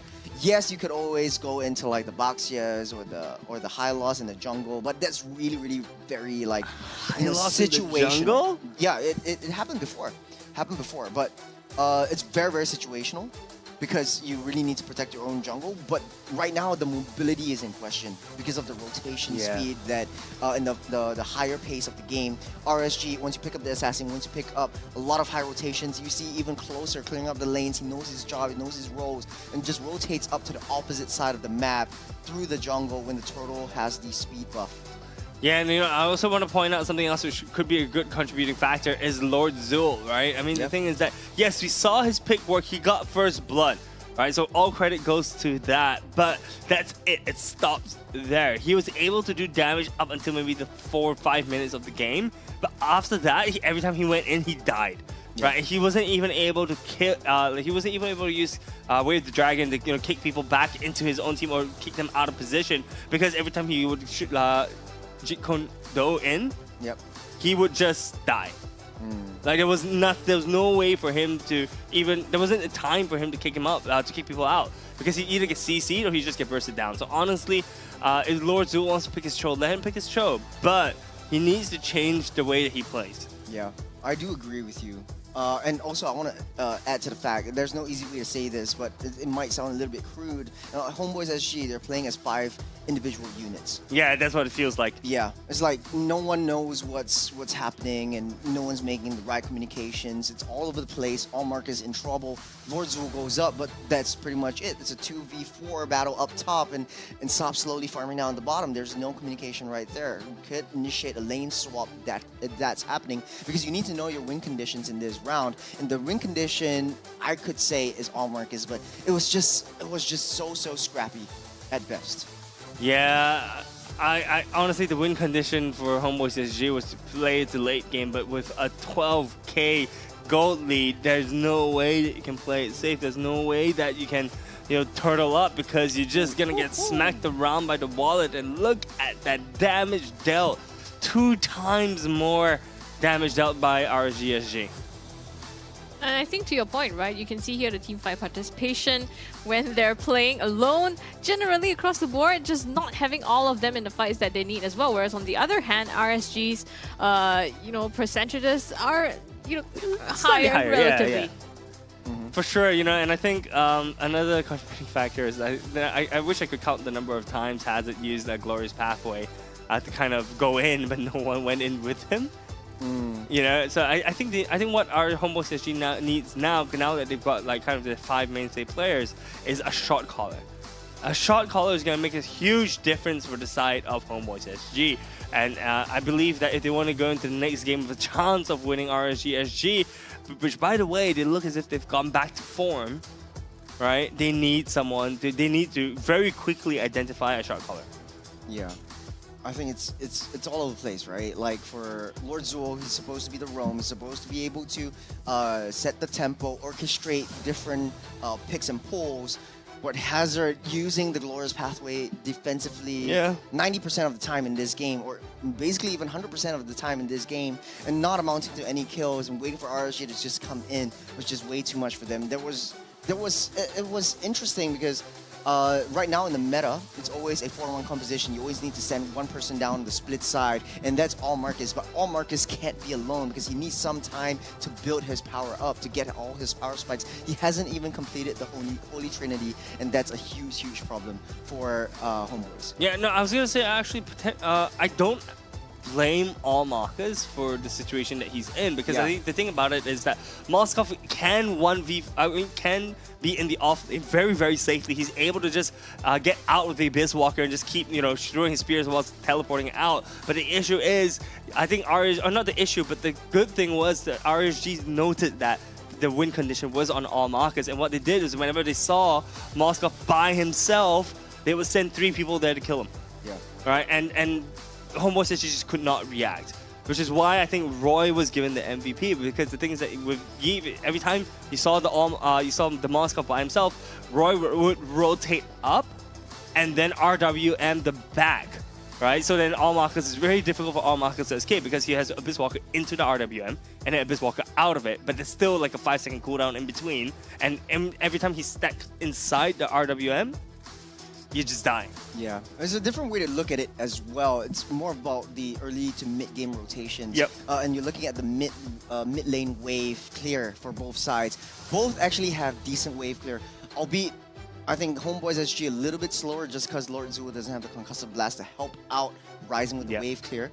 But once RSG clears that wave, they move on to the next target, yawns quickly behind, because you know how speedy that Ling is. Having a Fredrin along doesn't really bring much to the table, especially when you're taking so slow in the jungle right now because of the recent battlefield changes and things like that. It doesn't provide a lot of opportunity. Yes, you had one really, really nice kill onto Yon, just preventing him from moving at all. But the lockdown. But that was just it. Like you need to be able to build up those stacks to be able to find those kills, but your rotations are too slow, and one of the contributing factors is your wave clearing is way too slow. Yeah, no, that's 100% it, and I think HomeBois SG, but I think if the game went on maybe for like another 10 minutes, maybe HomeBois SG actually has a chance to come back in, but RSG being able to bring gear into the picture, and they were able to just close out the game just like that. 923 gold per minute. We're seeing some really high numbers today. Yeah. Now, one of the good things about the Ling and your opponent is a tank jungler is that you can invade right now because you're so fast. In the early game, you're in threat because you're under threat of the tank junglers going in because they soak up a little bit of damage, but because of the 2-minute kind of weakness policy, if you're entering opponent's jungle, you receive more damage. He is safe. And once he gets his power spike, he's farming in Saab's jungle instead of his own, and then just leaving all of his own jungle farm for other CS, team members, yeah. CS to pick up. Feels so good when a plan goes right. Yeah, I like that, across the top 4 here, you see quite a diverse setup. It's not the same people in the top 4, and I think that also plays to how RSG, each member now, seems to have stepped up to their roles, and overall their team synergy also looks really, really different just from the addition of Gear himself, right? I think the communication, the shot calling like Youngin said himself yesterday, and how that just gives confidence to the entire team. Yeah, they look so much more like the old RSG SG that we know and that we love. But we're gonna go into the highlights to see some of the epic plays that they made in the first game. Let's break it down right here for the MVP of Roy. Yeah, Before we get into that, Roy has been playing phenomenally well over the past couple of seasons. It's good to see some of his teammates actually stepping up to the plate as well and just really accentuating him. I think he was one of the only last remaining members of RSG as well. Yeah. Original members. Yeah, for sure, and I'm glad to see, just the the change of one person makes such a big difference. You know, yeah, you're saying that Roy has been there for a very long time, being the center of it all, but now with Gear into the picture, look at some of the plays that they're making, right? It's very snap decisions if you see here. You know, yeah, because I think this is the one fight actually HomeBois was really good at. Managed to get 3 kills off from the side of RSG SG, but I think it just stopped right here. He couldn't move. He's knocked up, stunned up. That's kind of funny to see though. Yeah, yeah. but that's the beauty of like a very high CC composition. With the Cho, with the Fredrin. I think this was an unnecessary sacrifice from Lord Zul because they were going to wait for the minions to crash in anyway. But I think all hell broke loose after this because Sop was just staying in the midst of battle. He thinks he can take out everyone, but the economy was just way too far behind. Yawn coming in from the flank trying to clear out everyone. It's a very good trade coming from him. Yeah, for sure. So we just see as the rest of the highlight reels get played out, RSG just being absolutely dominating. And honestly, all this, so now that I look at it, right, almost all the heroes have some sort of zone control, which I'm pretty sure our good friend over at the analyst portion will highlight later. But you know, RSG showing us a masterclass on how to win whilst ahead. Right, we see some teams like Bleach just now suffering a little bit in terms of closing the game when they're ahead, but RSG be highlighting and identifying some key objectives across the map and just being able to rotate to them when the time is right, causes them to finish the game in very quick fashion. I do like also the Roy CS kind of combo with Zayman Force inside RWM. Very so beautiful. Good. So good. And then after that, you just land the penalty zone Get there. a penalty zone as well. Yoink, Or in the last yoink, fight, right? yoink. Closer landed that first. Exactly. Actually, everyone was just playing their hats off. Exactly. So I think we want to take a look at what the analyst has to say about this first game and how they're going to have to adapt, I think, into the second game. Take it away, Jace. Thank you very much, Claw. And in fact, I will talk about that exact zone control and that one-ball combo. Churro was talking about that, but that all boils down to the draft. I really like what Younging is cooking here in terms of this kind of draft, especially how, you know, we play around Roy and, you know, effectively he is the MVP as well. But you gotta have to give a little bit of credit over the side of HomeBois Singapore because they know if Sup is going to go into this jungle Fredrin, you need a form of an assassin, which it comes in the form of Lord Zul. By the way, Lord Zul has been playing 3 Chos in a row, hint. All right. Apart from that, you also gotta admit like how they, in order to overcompensate for Sup, Lord Zul had to go in for the damage. But there's one big problem. Right now, in this current patch of the day, you have the likes of Ling, right? Especially Yawn on this Ling could just rotate from one point to another, and HomeBois Singapore are always left to play catch-up. I'm going to continue on this sequence, especially this is the first turtle fight as well. And usually, tanking jungles, especially in earlier parts of the game, you're strong in actually maintaining this small turtle presence right there. But once you start to go into the later parts of the game, you'll find yourself struggling, which you'll see later on. Of course, you got to highlight Roy is actually level 4. Ryzen is sticking to level 4. He doesn't have his ultimate yet, so there's probably some pathing issues coming in for the side of HomeBois Singapore. And apart from that, if you realize how teams are starting to use the Aurora, the Eve to counter the Aurora, because there's no way Ryzen can just go in and try to catch everybody there. And once the box is set up, what RSG evolve the whole game revolving putting people inside the box, right? So that's where, you know, you got CS to basically land down the Zaman Force, you got slows with the real world manipulation, you also got closer that could gap close onto you, land down the penalty zone, you cannot run away from this particular box. And also Yawn with the Tempers of Blades, that's a pseudo knockup, and heck, of course, Gear on the Edith. So everybody is just trying to put HomeBois in a box, and basically that real world manipulation became a coffin for HomeBois Singapore. As you continue on to see RSG, because of the link, you're able to just hunt down and clean up everybody so easily. The best part of this is that, you know, once you have even though you have Glorious Pathway to use Hazard to chase down every single buddy, and to be honest, HomeBois Singapore actually did this really well. So what Hazard did, he screens CS, Lord Zul goes for Roy. It feels like HomeBois Singapore does have a game plan, but in the end of the day, it's ultimately the draft that really dictate why RSG SG is really strong. And with that said, I think the rest is kind of like a literal highlight reel for how RSG dominated HomeBois Singapore via the draft. So with that, I'm going to throw it back to two handsome boys and one pretty lady. Thank you very much. I'm flattered. Thanks, Jace. Appreciate that. All right, but let's take a look at what maybe HomeBois SG needs to do to overcome this kind of this wall, right, that RSG has kind of built up. Any thoughts, May? I mean, Jace pointed out that it was also part of the draft, right? So the way that, yes, they had a game plan, and I think it showed that, you know, they could pick off somebody, and they had that in the beginning as well when they managed to nail down, you know, even 2 kills, including Gear in the mid lane. But just somehow towards the later parts of the game, it wasn't a strategy that they could quite pull off anymore. Yeah, I think something else that they need to do, right, is to maintain a cool demeanor. Right, they need to really keep calm and kind of understand how to play around the game. You know, something cool like the Roto eye drops. Right, so gamers are always staring at their mobile phone. So maybe they just have a little bit of a drop to cool off. Can I not do it only on stream? their eyes. Yeah, do it on stream. I want to do it on stream because I never really put eye drops before. This So is I gonna be wanna see epic, guys. This is gonna be how epic. it feels. Go ahead, do it. Am I doing it right? Am I doing it right? Okay. Why do you assume that I put eye drops? Yeah, I don't know, because don't like, put context, so this is one of my biggest fears. I don't dare to touch my eyeballs. Well, anyways, as he's going, right, you know, I think this is what do you I'm do? You scared, just I'm squeeze scared, it I'm this scared. way? No, no. Dude, you need to do it like 180 I'm degrees scared, up, bro. man. I'm Then scared. don't I'm do telling it. you. Do not watch. That's like a bad example of how you should use the eye drops. Oh, he's doing it. He did it. Oh, he did it. Just put one. I guess it's so simple that even someone who has never used it before Can use knows it. how There to you go. do Real it. life There you example, go. guys. I'm There you go. crying. I'm tearing up. No, is this normal?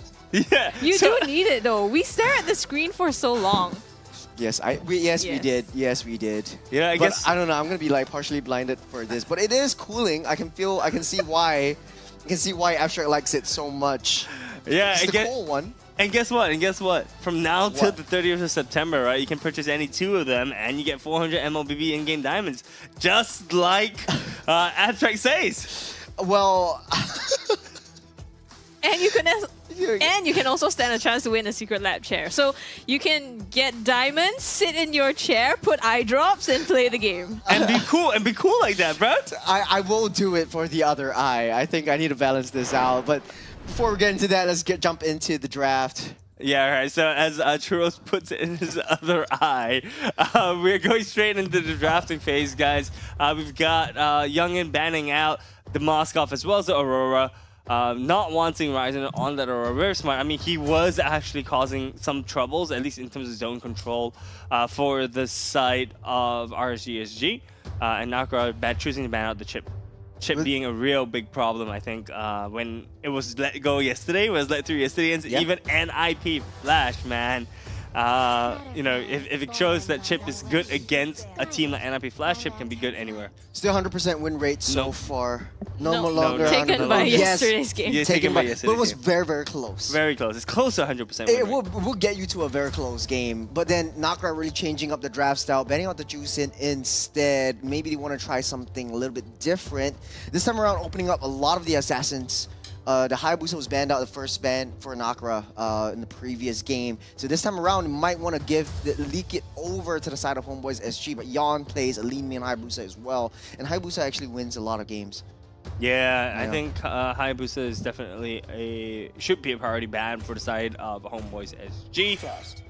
It's the Alpha being banned out. Getting rid of. I'm surprised actually that RSG is just letting Cho go. Actually, not really surprised. I think he's being cheeky.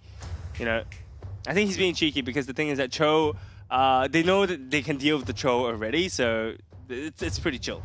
Yeah. For the Alpha, it's more of like Sop's comfort heroes, comfort picks going into this one. Sop doesn't really play a lot of the assassins that we are very used to. He likes to go back to basics, living in the previous meta, so to speak. But this time around, this looks like a high loss gonna be opened up again.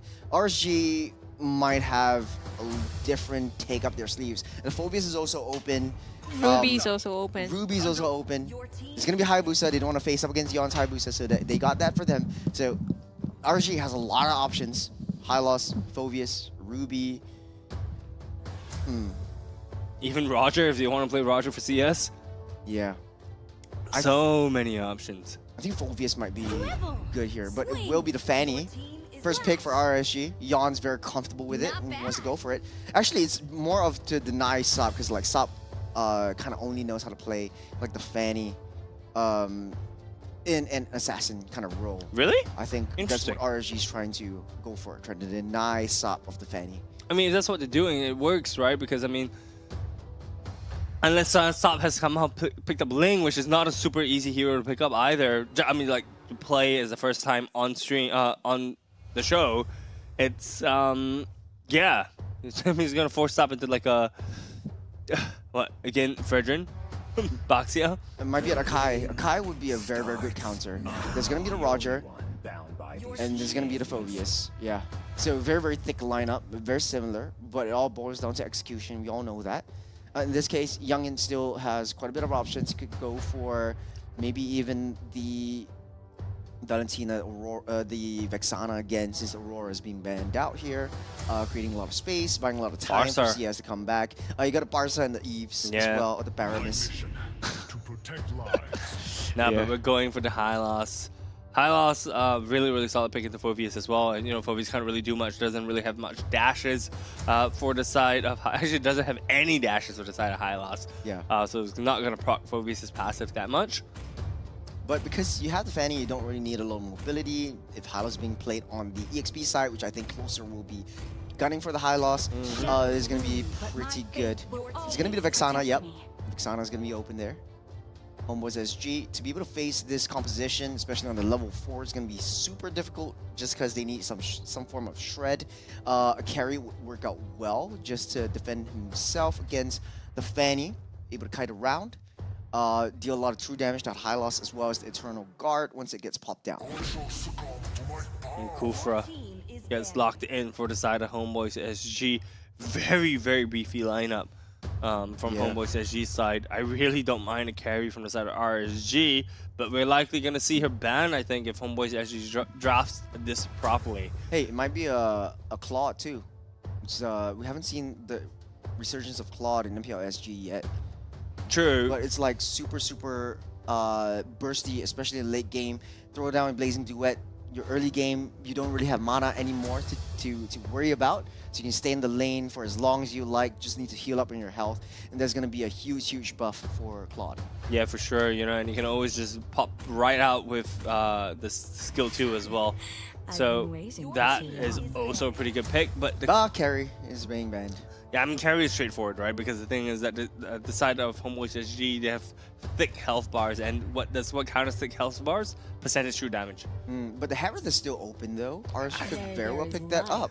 But the thing is that Harith, if you pick up the Harith, Phobius is there to just slam in your face, which is very, very concerning. And the thing is that the trade-off between getting slammed in the face with a Harith instead of a carry is that carry does a lot more damage to tanks. But the Phobius mechanics has changed a little bit. Last time, yeah, you do have to use your demonic force onto someone that dashes in front of you. But right now, you have to initiate your own dash. You initiate your own crowd control to be able to land that dashes. No, but whoever dashes around reduces the cooldown. But of his first and second skill, his ultimate doesn't have a cooldown. Yeah, doesn't have a cooldown, exactly. Yeah. So that's the concerning thing, right? If they're dashing around, they can still bonk people on the head.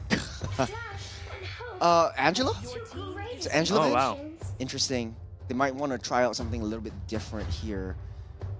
Could it be RSG is thinking that HomeBois might want to pick up the Alice again? We've seen that from FMM this morning and Vanix yesterday. It could very much be, yeah, I mean, Harith is open, Hanabi is open as well. That is the Valentina lock-in. Hanabi Lolita.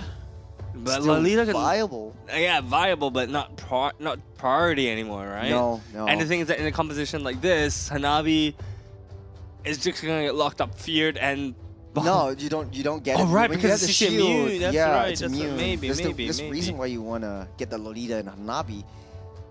We could go either ways, though. Could play with the Claude a little bit more, you know, defensive maneuver right here. Just gun for the late game. Then you have early game in the form of that Fanny and the high loss in the Vexana, in the late game in the form of the Claude, and then just Fanny comes in and sweep up, clean up shot.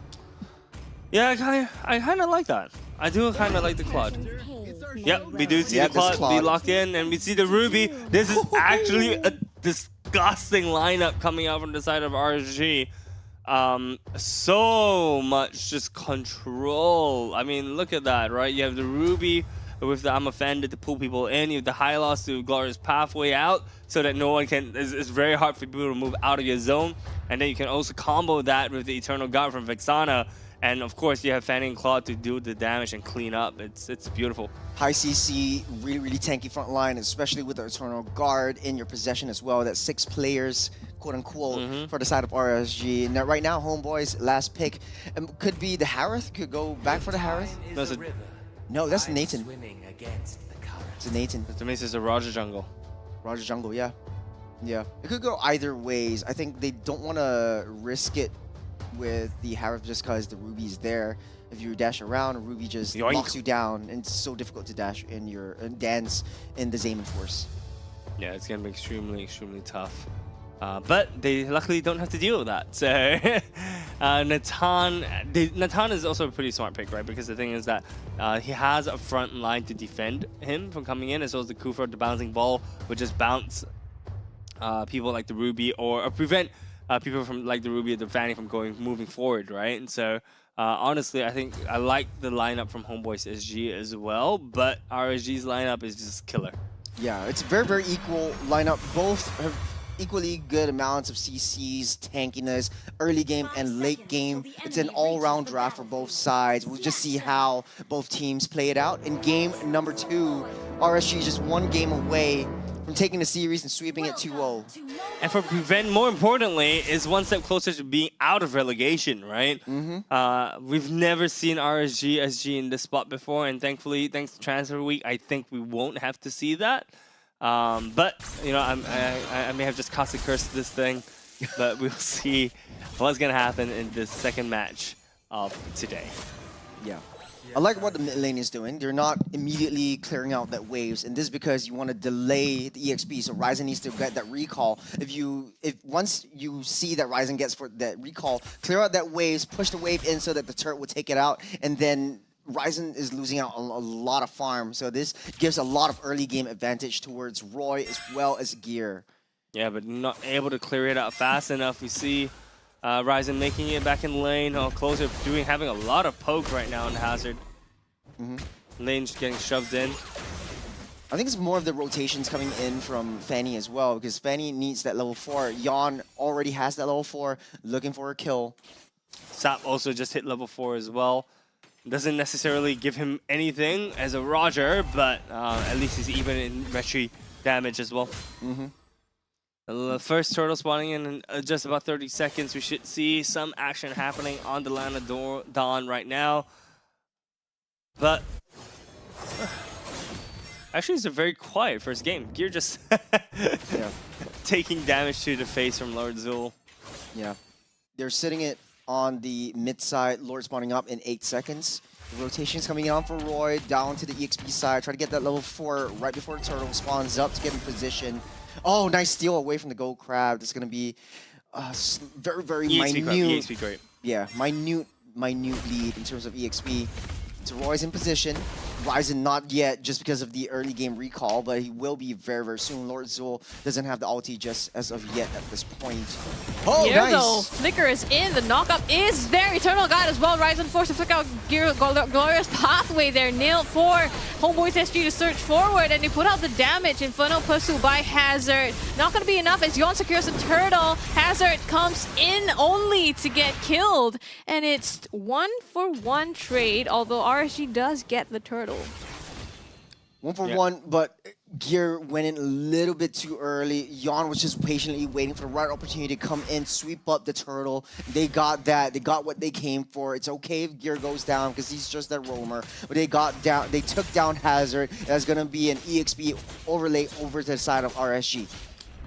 Yeah, it's definitely, the trade definitely went in favor of RSG as well, and you notice that they immediately started rotating to different objectives. You see CS being caught out slightly. Popping the Blazing Duet.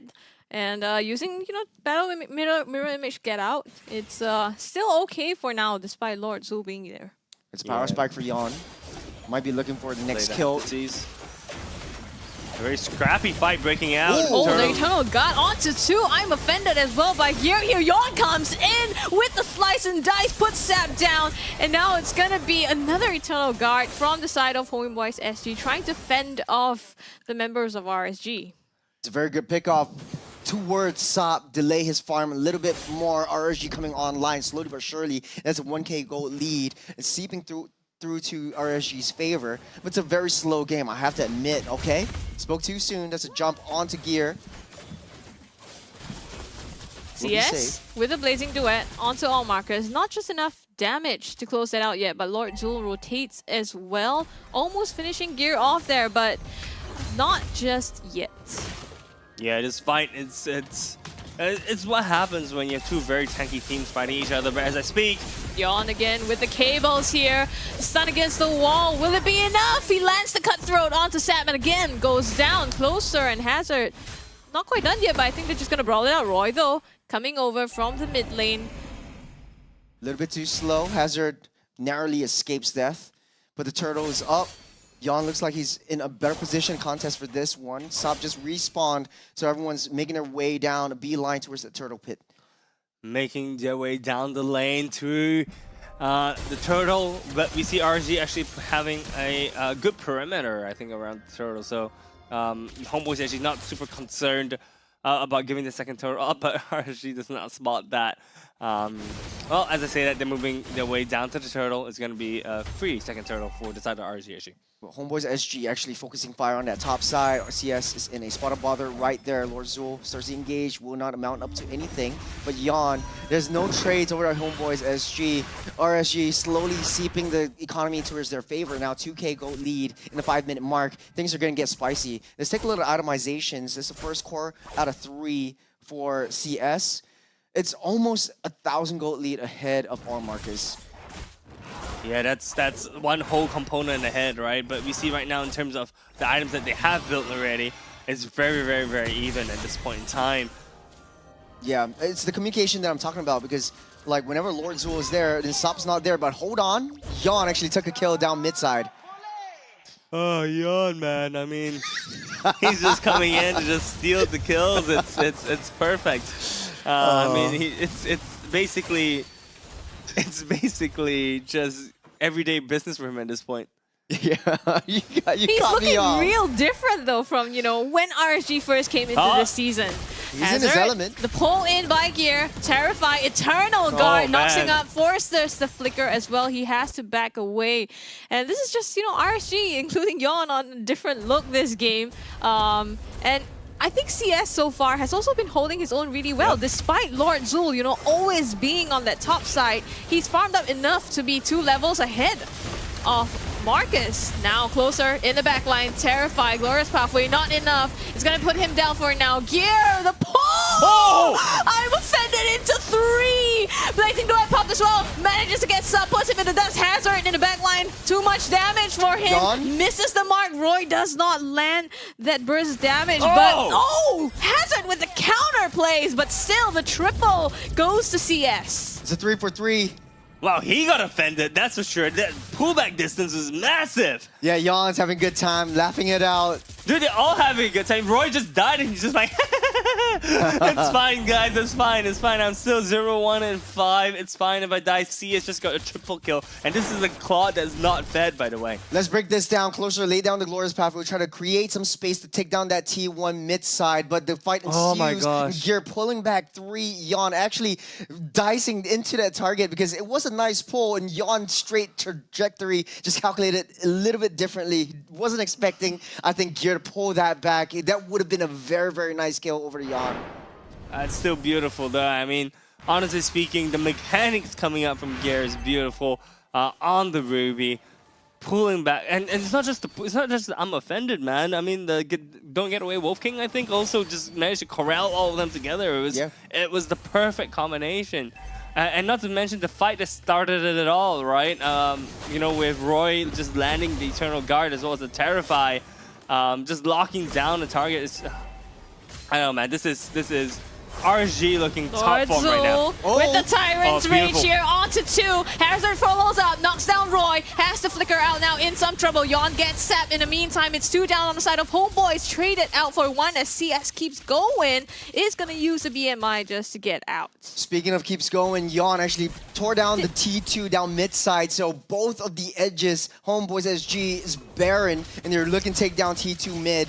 RSG knows their objectives, they know their goals, and RSG always putting one member on that side lanes. The macro game is winning for RSG, but HomeBois SG needs to desperately try to delay time enough for all markers to come up to speed. We've seen this happen in the previous game with Luxenstein, and right now all Marcus is in that spot. He really needs to show up in that late game. That was a really good engage by Lord Zul, but unfortunately though, there was just a little bit too far ahead. The defenses was not enough damage for HomeBois. Here with the conceal, the pull. Don't run Wolf King onto Zul here. Surging forward, strikes first onto Zap. I'm offended, gets him CS in the meantime, putting all the damage onto Ryzen. It's gonna be Lord Zul that falls first though. Zap one hit, closer nails that one. Hazard trying to front line this for HomeBois SG, but CS, my goodness, he's just going. Wow. That was close. He's playing with his life. That was ballsy, man. CS just living with a sliver of HP left. Looking very confident though, I have to say. You know, you don't see a Claude go in like that unless they're ahead. Oh, you don't see a Fanny going in like that? We see a Sky Piercer on freaking Vexana? Oh, that's cool. Okay, because he's getting a lot of kills right now. Pull back by Gear. Yep, I'm offended. Onto Hazard and Ryzen. Whereas Pathway Pop though, and they have to back out of this. In the meantime, Lord goes the way of RSG. And Yon wasn't even there, by the way. Yeah, it's just CS doing like Claude things. This is just late game Claude. It's just that power spike, the Trinity powers, the Holy Trinity. Once you get that, Claude just becomes unstoppable. You deal a lot of damage. Ryzen really needs to run away. Sops not having a good game this time around. 1-5-2. And he's always caught out, especially by Gear. And this is the Roger that we're talking about. You know, Roger needs to get high, needs to make an impact in the early game. If not, he just fizzles off, right? Which is what's happening right here, right now. Yep, Lord crashing down this mid-base turret here. Like you said, they don't really have the defenses. It's gonna go down. Gear in the front line, stunned out though. Hazard goes in with the Infernal Pursuit. Tries to zone them out. Lord Zul in the backline gets Yon, but he dashes in as well. Lord Zul can't hold them for long. Has to back out with the bouncing ball. RSG taking down this mid and bottom base turrets for themselves. Well, don't stop, don't hold your breath, because we see CS making his way down the top side as well. I don't think this push is just finished yet. We see the bottom minion wave crashing into the HomeBois base. Right now, top turret getting really close to 50% right now. Yep, they want to strip everything right now from HomeBois SG. Not just enough creeps to do that yet, so they have to back out, playing the disciplined game here. The saving grace for HomeBois is that they do have decent wave clear in form of All Marcus, but he needs a little bit more time. If I remember correctly, he's got the Stardom, he's got the Feather of Heaven, but it's not enough as of now to be able to get that set up and get that engage going. Gear taking the brunt of damage. The flicker does not land it though. He goes down instead, and in the backline, CS using so much damage with the Blazing Duet. Yon picks up Sap all the way at the back. And it's going to be HomeBois SG again on the back foot of this.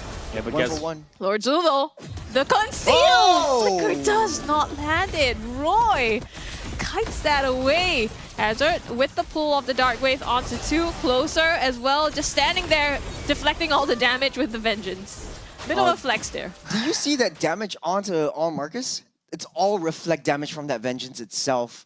I'm interested to see how much of the items he's actually built, maybe even a Brute Force Breastplate, but damage dealt highest going over the side of CS. He's had every single item. It might be going for a Sky Piercer at that point. Might be fooling around No there. way. But yeah, that's the punching glove. Yeah. Boxing glove. When Lord Zul went in just now, Roy did not even use the flicker. Oh my goodness! Still cleans out that one. It's the lethal ignition coming into play. You know, just every day, man.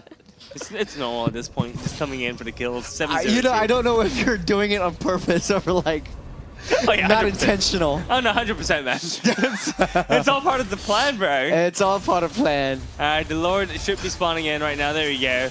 It's going to be a free Lord, and this should technically be the final push from RSG. We do see the minion waves all kind of crashing in. They need to catch the bot wave, but I think Yon is going down for that.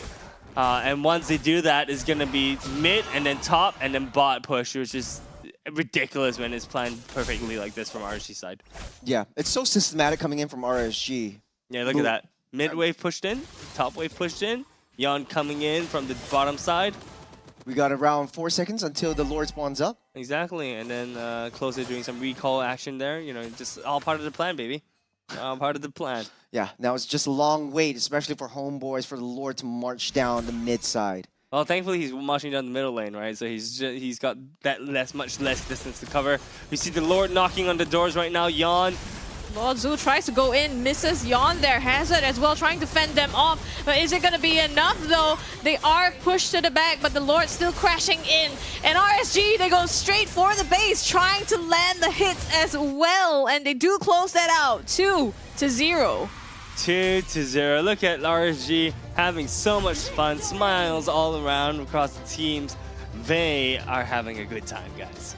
I'm having a good time right here. There was a masterclass of like wing the early and then snowball through to the late game. Everything was done to the T. It was just very perfect gameplay, down to the macro, down to the micro, and just yawn. Oh, yeah, you know, just another day. Just another day at work, guys. Just another day at work. To HomeBois, it might be the biggest game of their life. But to Yon, it's just a Sunday. It's just a Sunday, guys. No, you know, I'm just kidding. I'm playing Fanny. It's all good, guys. I've got my hero. Yeah. That's why they want to prioritize that Fanny. It was so difficult for Sup to even get any farm whatsoever. He was taking so much of those kills right from the early game. Can I be honest? Yes. You know, when you said it's so difficult for Sup to farm, right? I was thinking, wait, what does Sup even play? Yeah, how does he even play? No, I was like, what did he even play? Because he was just completely invisible. Okay, because he's like forgot. always, yeah, because he's always in graveyard. I actually forgot what he played for a second there. I had to like recall that. Yeah. The Roger actually did a lot of work, especially with the first turtle, because you have a little bit more defense, but once Yon actually makes that play and just really get that momentum going, snowballs through, the damage coming in, the itemizations all really stacking up. At the end of the game, it was around 10k gold lead, seeping into 11. It was just too much for HomeBois to handle. Yeah, that's for sure. But guys, I want to ask, who do you guys think is your MVP? May take it away. Gonna go with Yon for this one. Yon? Yon? Yeah. Alright. Let's take a look. I want to see that in the play-by-play. MVP is the Yon. Alright. He needs like an emote or like a sound effect just for himself. Dude, actually, look at the build that he's building. I'm not sure if that's like... This War Axe? This rolling? No, it's not. So typically you use that for a little bit more sustained, because if your energy management is good, like we see in Deck and Yon's Fannies, you can stay in the midst of battle, heal everything back up, and then just enough cables to get yourself back out. Interesting. Yeah. So it's more of a sustain. And anti-QRS? And anti-QRS, yeah. Typically, sometimes you even see Fanny building up a Garden Helm, but this is just in like in really like ranked games, because Fanny wants a little bit more defense because your base attack is already scaling up so high. Yeah. Interesting. Well, yeah, Yon definitely be the MVP. You know, I think maneuvering, showing off his micro skills on the Fanny, right? Being able to go in and out, and also targeting key points as well. So definitely huge props. Very well played by the side of Yon on the Fanny. Well deserving of the MVP. Yeah. Speaking of like MVP, I feel like every single one of the members of RSG should be considered for MVP. sub MVPs then, because like everyone's just doing their job so well. And there's the Winter Crown instead of the Skypiercer. It got me for a second because I see that punching, I see that boxing gloves. I always go for like, okay, that's gonna be the Skypiercer. Okay, look, I still want to call out the Skypiercer and Roy, bro. You guys are definitely like trolling us at this point, right? Definitely throwing a wrench in the works. That's pretty interesting for the Skypiercer, but I think he is confident in getting kills after he gets the glowing wand as well as the divine glaive. So what you're saying is execute damage. Execute damage, yeah. Especially since like they like to take team fights when the minion waves are crashing. You got to time it perfectly. And once you terrify, you burst all the minions. You got the passive going in. That's basically double bombs everywhere. press X to doubt, but it's definitely an What? interesting build. What? Hey man, it's a brawl build. And brawl, No wonder you know this. Okay, there everyone you go. goes for Sky Piercer and brawl. Hey man. Of Okay, course, take a of look at course. the this. It's interesting to note Weakness, what the Claude is actually using. So the Assassin Emblem giving him a little bit of health. I've seen yesterday, I can't remember who the player is, but the Claude was actually using the Tank Emblem instead just to survive in lane. Well, this really propels CS, especially in the early game, to deal a lot more damage coming in. So turret damage for HomeBois SG virtually at nothing. It's not virtually, bro. It's virtually nothing. It's nothing. It is nothing. It's not virtually. Reality. It's literally nothing. I was trying to sugarcoat it. No, bro. Dude, you can't sugarcoat a single digit 0. Oh man, you're being so mean to me. Don't take it personally. Yeah, don't take it It's all about personally, you. man. It's not about me. Why is It's not you, it's me, bro. Man, but to be honest, it's so difficult. Even if they did get a nice little push, especially Lord Zool, I have to say that he has made a lot of nice little setups with the jumps and with the Tyrant's Rage, but it wasn't enough damage coming in from all Marcus or Ryzen for that matter. We won't talk about Sop because like he wasn't even able to play the entirety of that game just because he's always the first one being caught out by Gear. Yep. And you know, the thing is that the key difference between HomeBois SG's lineup and Vanguard's lineup, like we saw earlier in the day, was that, yeah, both teams had the Natan, but the thing is that HomeBois SG was not able to keep themselves in the game long enough for them to be able to dish out that much damage, right? Or for the Natan to scale. You know, so that's a huge issue, I think, coming in for the side of HomeBois SG, where they weren't able to kind of turtle up and be the Vanguard for all markers. But it's just unfortunate. Anyways, looking into the top 4, Yon being the bridge guy, 863. And then we can see us dealing 115k damage in, what, 14 minutes? That's pretty high, man. Yeah, it's sort of like a deja vu from the previous match that we see. Everyone's in the same position. Yeah, exact same. And I think that also shows the Claude, right? After the buff, having the ability to use different emblems, and CS being able to make full use of that on this Claude. Yeah. I love to see how Claude has been adapting so well to the meta. I want to see more Claudes because it's so interesting in those games. But hey, enough from us. Let's hear it from the players themselves. I know entry turtle key how turtle key how turtle key how. Help me. I know there turtle I know there I know entry not coming Yep. Stun here, help me. Hey, come the front, guys. Hit the front. Front. Yeah. You can dive. Yeah, can. Hey, Yon, the all low. Nice one. Me. Try. I can run. Hey, we can fight, guys. We can fight. Mati. Set, pocket. Hey, you want pocket, bro. Hey, breathe. Just end now. Yeah, and next game. Nice one. He's damn low. Nice one. Hey, Roger. Wow, they low. Yon. We can fight. Nice one. You can chase, they low. Nice one. Yours. I got second skill. Sandwich them. Second skill. I think it now. Yeah, taking the backline. Nice. Hey, we can fight one. There. Just here. Hey, no flicker, Kufa. Nice one. Get what? Hey, bisa. Hey, bantai, smack them. Go. Hey, Valen, double dash. No ulti, Nathan, no ulti. On the back. Just going. Hey! No. Two better. Hey! Go for the kill! Wait! This is golden. Gear on like 10 HP and he's like, we can fight. And then he like stuns them and pulls them back and they fight. Hey, that's Gear for you. It's true. He had a moniker last time. It was the, Child Prodigy? Child. Yeah, Child Prodigy. Was the Child Prodigy. Well, beside Bray, I think. Yes, Yeah. I think he was. Yeah, beside Bray. Alongside Bray. That's his like, Monka. Rival. The rivals. Hey, well, the rival is serving the nation right now, right? Or something like that. So Yep. you know, we may have to wait a couple seasons before he gets back here, but we are gonna throw it over to Jays to break down the game for us. So over to you, my man.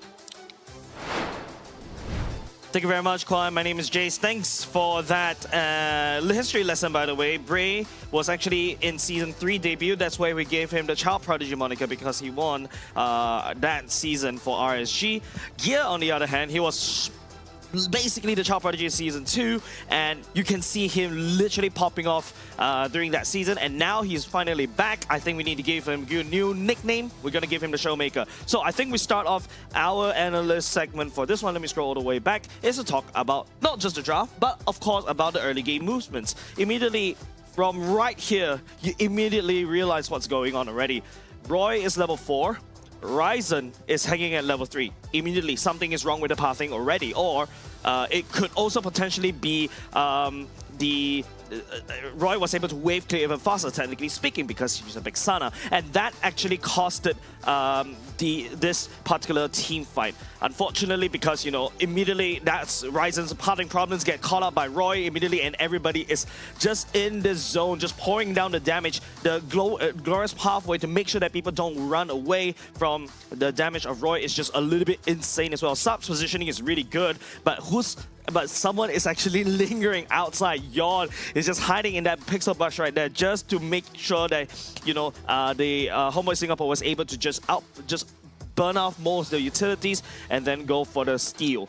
And unfortunately, this one ends up with Yon, taking away the turtle in just a nick of time. He missed a couple of cables, but it's okay. At least he gets the job done, right? I think generally speaking, I can see what HomeBois Singapore is doing, but RSG is executing this a lot better, especially when it comes to these macro plays. I think let's also pause just a little bit right here, because right now, if you are if you are HomeBois, you see RSG, they've got two men right here, basically engaging and sieging onto this particular top side.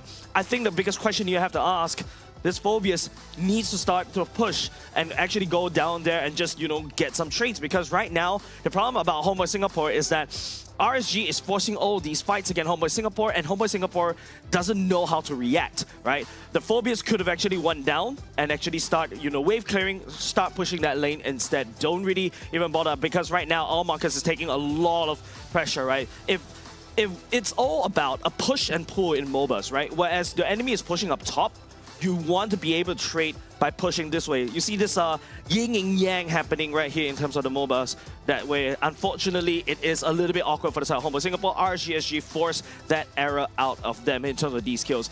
And I want to talk about one of these very interesting pointers, especially this one, right? So remember how I talk about drawing lines? I love drawing lines, right? I like drawing this kind of line, but Closer draw a bigger line than me for this one, because literally the Closer literally zones out everybody, especially the main damage dealer. So immediately what happens is that the main damage dealer for the side of HomeBois Singapore is getting zoned out, right? So Ryzen and all markers right there, Closer is stepping in this way. Saab cannot basically join the fight, getting blocked by Closer, whereas the rest of RSG member deals with the person one by one, takes down this turret, and then continue this push on. But of course, this is the crazy Gear, the showmaker, the playmaker kind of highlight reel right there, because Gear after that just I'm Offender takes 3 members down with him along the side, and you can if you notice also the decision making for the side of RSG, like what I mentioned. Whereas they are taking down one person, they're also hitting the turret, and then after that they can step forward, gaining more space. So you can see that bit by bit, HomeBois Singapore is really losing a lot of real estate right here. And of course, Gear at the 1 dot, I'm Offended right there. That's why I think we really need to start calling him the playmaker. And immediately, another line has been drawn, and immediately Yon comes in to basically just assassinate Ryzen and all markers. And the worst part is, if you notice how HomeBois Singapore, they're really hesitating right there. All Ryzen and all markers don't dare to step up because the threat of Yon is right there, and it's just how RSG is forcing a lot of these mistakes coming out from HomeBois Singapore. And I think right here, another thing, right, is just another siege that's happening around. We need to see more of this coming out from the side of HomeBois Singapore. Hopefully they can go back to the drawing board, review all these clips, and really fix. Once again, this is a Lord Zul moment right there, but there's no follow-up, right? The fact that RSG is so far ahead because of these micro plays, because they've been gaining real estate, and I guess that's how the cookie crumbles for this particular series. That I'm going to throw it downstairs to Surstrak to talk to one of our winners. Thank you so much, Jace. And here I have with me is, of course, closer from RSGSG. One of the few reasons why I absolutely love being behind the desk and sitting down is because I will not be exposed for the lack of my height. Especially standing right next to this guy. First things first, how tall are you? 189. 189. Bloody hell. No, I mean, at this point in time, it kind of like make my neck a little bit painful. So I need to like kind of stand a little bit further. Okay, this is like very comfortable range for me to be able to see this guy. But okay, but for real, right? When it comes down to this game against HomeBois SG, right? Typical questions, right? I'm gonna ask you this. Is this an expected result? Definitely. Definitely, wow. So is a 2-0? Is a 2-0 simply just kind of like walk in the park kind of thing? But what exactly do you think is the contribution to getting this 2-0? Considering the fact that, you know, the start of your season, you guys were pretty rocky, right? You guys admit that. But why is it that you all came in here today and expect to have a 2-0 victory against HomeBois? Firstly, after starting their games, we noticed they are actually as rocky as us. And another factor is the addition of gear to our roster, which boosts our team confidence. And that gives us the expectations to win 2-0 today. Understand. So gear really it definitely leveled up the level of play for RSGSG lah. So you guys pretty much understand, okay, so with gear, you guys will be able to do what you guys wasn't able to. So what is it that it unlocks for you guys? Is it just purely just aggression in the game, or was there something like communication that gear is able to give to your to your team? Communication is definitely the key, as before gear, our team's communication wasn't as good as right now. And with the addition of gear, he actually boosts the team's vibe and atmosphere, which actually gives us more confidence to do what we want to do. Right. So when it comes down to the previous roster, we all know that Bray has always been the shot caller. He's always been the one that kind of like controls the team, right? So right after Bray, so we've got your current lineup, and before the transfer window with Yunsky, is Roy the one that is the shot caller, or who's the main shot caller? Before the transfer window, it would usually be a bit from everyone. There wasn't actually a main shot caller. Oh, okay. So then with the introduction of Gear now, is it more that Gear has been speaking up a lot more and he's really the one that kind of like dictating how your team moves? He kind of helps the team make the correct calls with his experience from previous seasons. And it actually helps everyone a lot. I see. So this is where transfer window comes into play, right? When the team realizes that they are lacking certain aspects. When you can definitely bring in a player that is a lot more experienced and will be able to get them out of, technically speaking, the relegation spot, right? So now you are just one step closer to getting out of relegation. The next team that you guys are going to be fighting up against with is Front Yardigans, a team that has quite a bit of ex-MPL team, or rather ex-MPL players. They have come back and they have become an MPL team again. So we can't really call them ex-MPL team anymore. But what do you guys expect going up against Front Yardigans?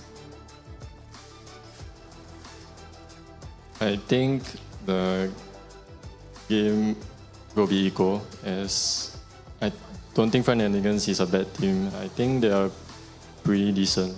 Oh, wow, very respectful. But is it going to be a 2-0 or 2-1?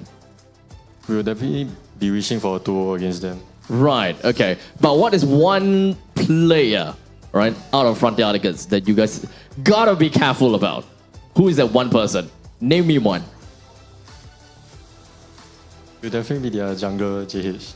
Oh, so would that be a point in time where you guys will focus all around him as much as possible? Or, you know, what exactly do you guys have? You know, kind of give me a little bit of a hint lah, huh? How are you guys going to play against them?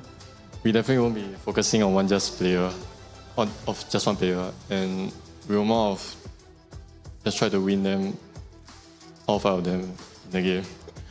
All right, so thank you so much, Ova, once again, the closer. Thank you. Thank you so much to the tall guy, which kind of puts me in a really weird spot. Eesh. Well, anyways, with that all said and done, we've got RSGSG that has managed to get themselves this 2-0 victory against HomeBois Singapore. Definitely did manage to show us exactly what they're made of, and this definitely makes me want to look forward to see them play next week, which we still have one more game for them to find out whether they will still be at the bottom of the standings or not. But in the meantime, we are going to go off for a short little break after this match. We will be back with you guys for the third series of the day after a very short break. So don't go anywhere. Make sure you guys come back after, going to the toilet or drink some water and such. Make sure you'll come back, okay? Come back, okay? We've got more for you. See you guys.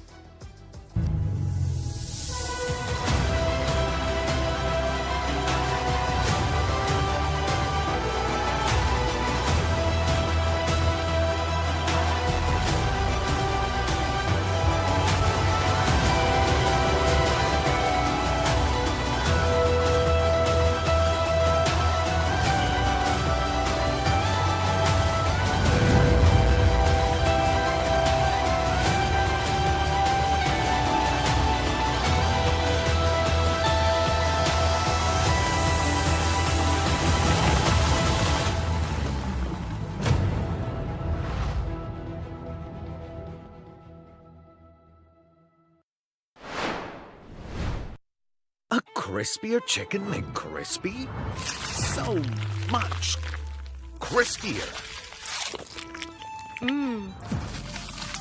Bite into an even crispier crunch with the improved Chicken McCrispy.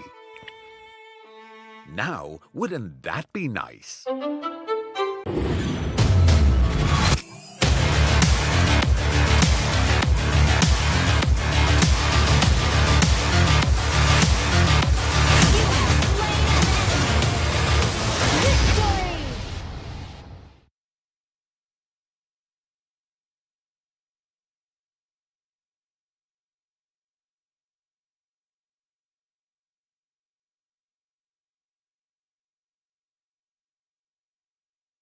Alright, ladies and gentlemen, we are here in the Land of Dawn with the coolest reward for every single one of you guys. Why? Because it's raining diamonds all over here. Because all you need to do is buy 2 of Roto's eye drops and you will qualify yourself with 400 MLBB diamonds. But not only that, don't say bocho, because we do have a free Secret Lab People Titan worth $679 that we are going to be giving away to one of you lucky winners as well. Who's your champion today? Roto!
Who is the most broken hero?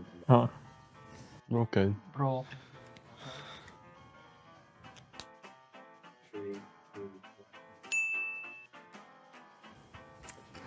Because I very sadly lost today's hero in MPL.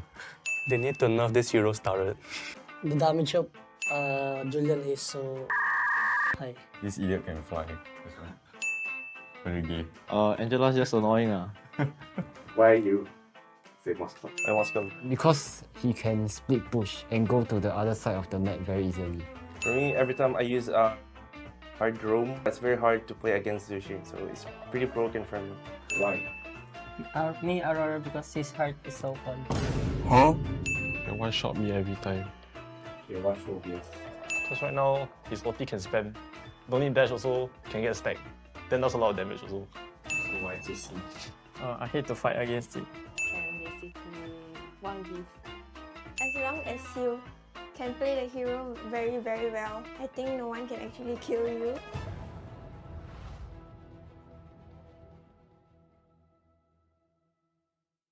I got some big news, okay? So I got a leak.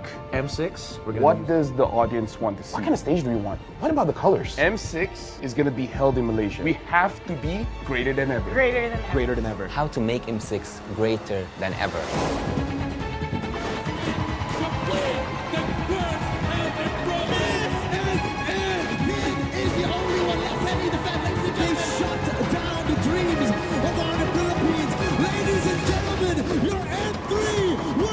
Winning the game, getting the checkmate, setting everything up. The curse breakers, the two-time world champions. Before we begin, I just want to say thank you very much, gentlemen, ladies, for coming today. We have something very important to discuss here, right? Because right now, imagine yourselves as Moonton. We're the publishers. M6 is going to be held in Malaysia. So I need ideas to make sure that M6 gets good. This time, it's got to be better. Like, it's in Malaysia, okay? We have to be greater than ever. Greater than ever. You know what? That's going to be the tagline. You like it? You like the tagline? That's a good tagline. That's a good tagline? We went from Join the fight. Join the fight. Join the fight to the top. To the top. Dare to be great. Dare to be great. Be Better. better than great. And now greater than ever. You know what? You're a genius. I'm a genius. You're a genius.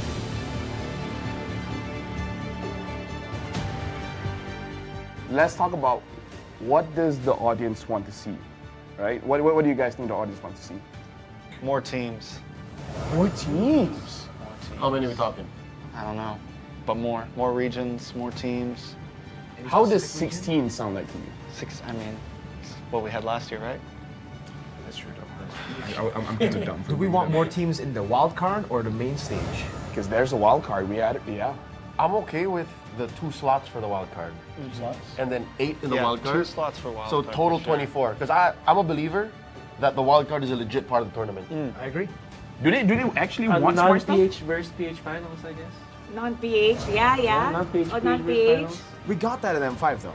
What specific region do you want in the finals? North America.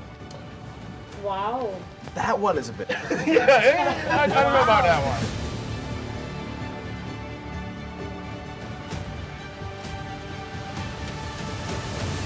Let's take a flashback, I would say. Throwback to the days of the past. M1 was a great time. M2 was a great time. Every single tournament, it was great. He's got a lot to say about history. I love history. We got to talk about logistics here, and I feel like we need to include Mara for this one because we got to talk about the stage. M1, the stage was pretty good. I feel like it really sets the tone, right? Mara, you've seen the stage for M2, M3, M4 up until a few months ago. It was MSC as well, but let's not talk about MSC. We're talking about the World Series. Like, what kind of stage do we want? What about the colors? I think the color should change depending on what stage we're in. So if it's a group stage, it'll be a different color, wild card different color, and when it's the grand final, so they know exactly, especially when you're looking back, you know exactly what, which part of the tournament Good it will visual be. storytelling Yes. too. So you just have the LED, just changing the background just a little bit. From the past, I would go to how to make M6 greater than ever, right? Greater than ever. I would say that build up a story, because everyone loves a story, a good story to be told at the upcoming M6. So let's say, for example, not just about the players, maybe about the region itself, maybe about a team that struggled so much. We have seen a lot of teams and a lot of regions develop in the previous, I would say, M series, even MSCs and every international tournament that we have. So Why don't we focus on building a story that isn't matched to any other story that we have ever heard in our life? I think if we're gonna cover story, what about something documentary style, you know? Like something that you're back in M1, you're back in the place where it all began, and you cover some of the talents who have been around since M1, some of the players who have been around since M1, who have been around through several M series.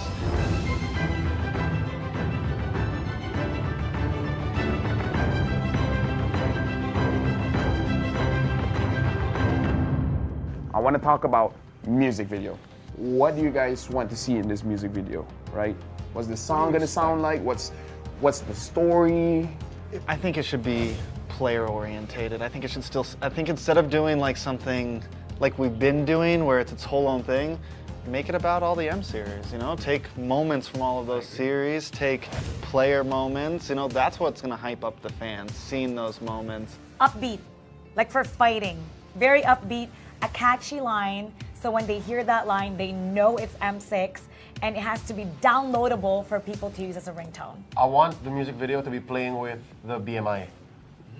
I want to see like scene changes with Claude moving through. Yeah, flashbacks, future That's forwards. kinda Yeah, and then The I want- BMI, because he can go back and Yeah, that would I want actually be Dexter cool. to sing. You want Dexter to What? sing? You know what? Every year we seem to always, the MV, the music, something about it just misses it, right?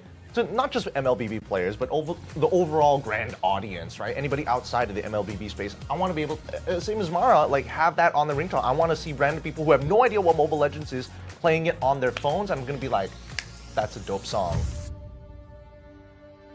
So I got a leak. What's the leak? M6, we're gonna use a new format.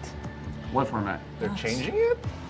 Why? You know, all the way from M1, all the way to M5, I've always thought, especially M1 to M4. Single limbs, we've done that before. MSCs, We've done double limbs, you know. We've done group stages We've with done- no...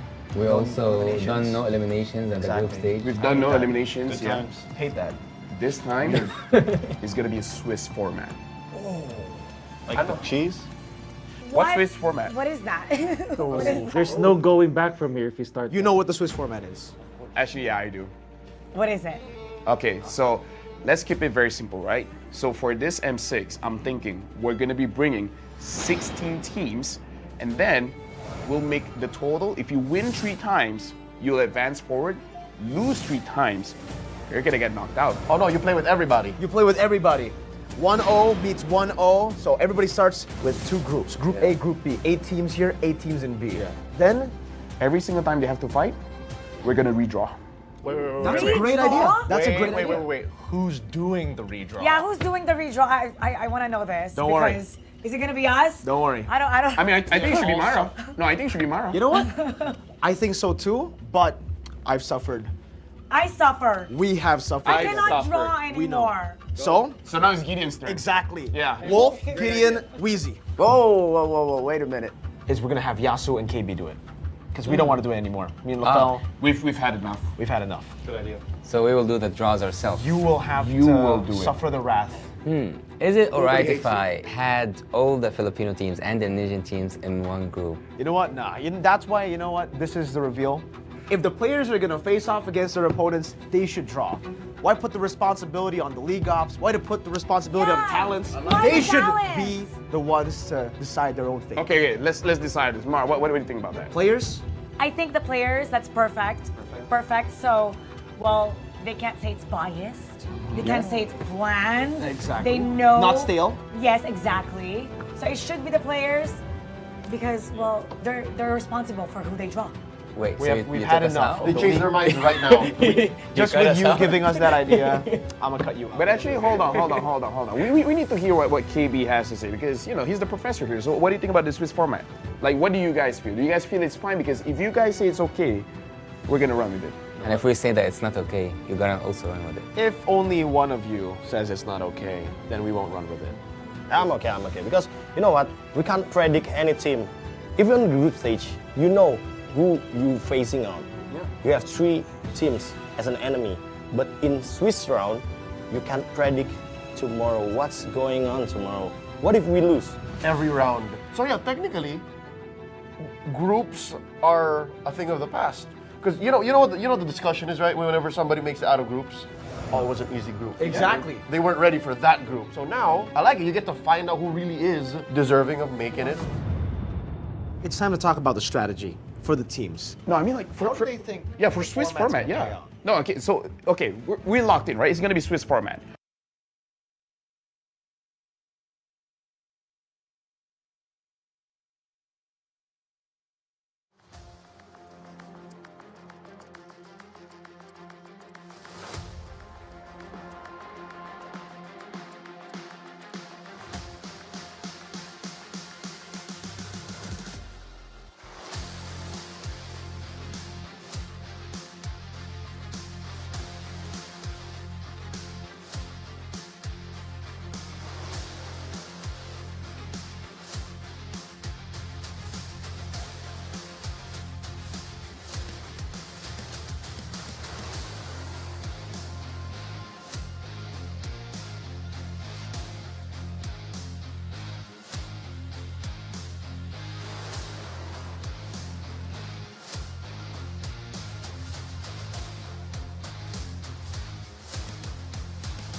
All right, ladies and gentlemen, welcome back to the third game, or rather the third match of MPL SG Season 8. We managed to wrap up the previous game when it comes down to RSGSG. They did manage to have a flawless performance against HomeBois SG. As such, they have managed to finally find themselves the second match won to their name. So we are definitely looking at some of these teams that have managed to come in with a resurgence. So perhaps we'll be able to see a little bit more in this entirety of today. We still got 2 more matches to go, and let's not forget about next week. We still have 1 entire day to bring the entire of regular season to an end. But before we even move on towards that, let's focus on this upcoming match that is coming up for us between Frontiadigans versus Evil. The both of these teams gotta have to duke it out once again, and of course with Evil standing at the top of the mountain,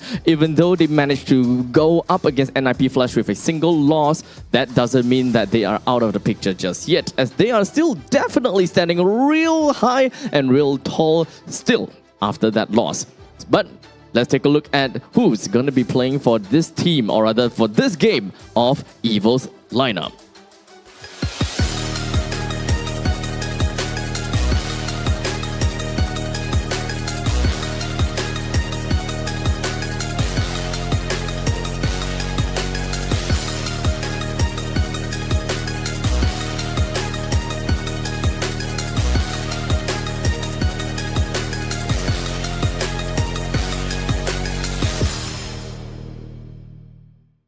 Evil coming in this game with most of the stakes that is already disappeared. There's not much stakes going up anymore. As such, we do apparently have Powerful that is going to be taking a quick little snooze, I suppose, that is going to be on to the stands for now, watching his team perform. In the meantime, we do have Carrot, the coach that is now going to be taking over Powerful's role as a roam. So we're back to the original Evil, where it is just the 5 players with not a single coach behind them. How's that gonna fare? And how's that gonna work out? We're gonna have to wait and see. Well, in the meantime, Evil, they will be going up against yet another team, and they have showed promise. Who are they? It is Frontiadigans.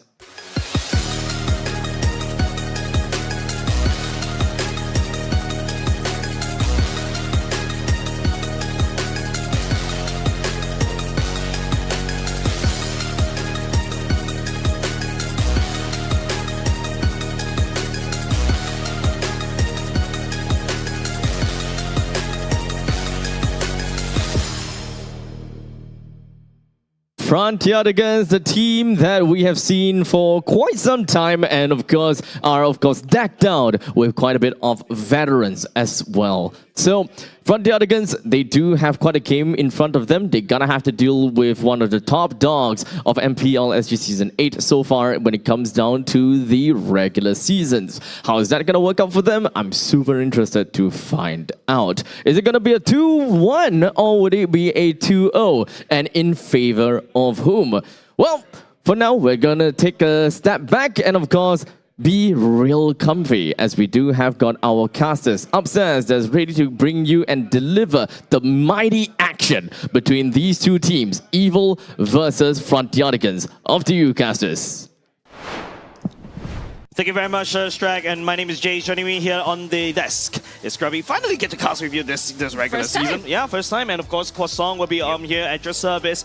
Yeah, what do you guys feel? Sit back, relax, and enjoy the match? Yeah, sit back. I mean, you can see Evil as well, right? Not high stakes for them. I mean, they've gotten over the worst of it already. Top 2 secured, so they can experiment around a little bit, change up the roster. Change up a roster, would that actually do anything for Team Evil? No, honestly, I think Carrot coming into the picture, Powerful and Carrot, they're both actually very respectable players. We've seen them play in Season 7, and they both can hold their own, I guess, throw in their own chip to the pie, right?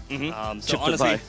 So honestly speaking, I'm very excited to see Carrot playing. You know what I mean? We've seen him in the background kind of coaching for the rest of the season so far. But it's going to be interesting to see what he's going to do when he's actually in the game this time around. Yep, that's why. And speaking of Team Evil, let's pull up the team rosters right here, I think what we clearly mentioned earlier just now, Carrot, being the coach that's currently playing in a sense, replacing the Rome, replacing Powerful this time around. But Powerful is a very vocal player, right, for the side of Team Evil. Do you think that the leadership element is still there for Team Evil? For sure, Carrot coming in as a coach, it means he needs to be able to strategize for his team even before the game starts, right? So being in the game itself, I think is going to showcase, is going to test Carrot to see whether or not he's going to be able to strategize and execute at the same time. But keep in mind, Carrot was a player first before he became a coach, right? So that means he would be used to doing something like this. So in fact, I'm actually intrigued to see whether he's going to be able to play better now that he sees things from a macro point of view. Yeah, that's definitely very interesting, right? Like, especially for Carrot, right?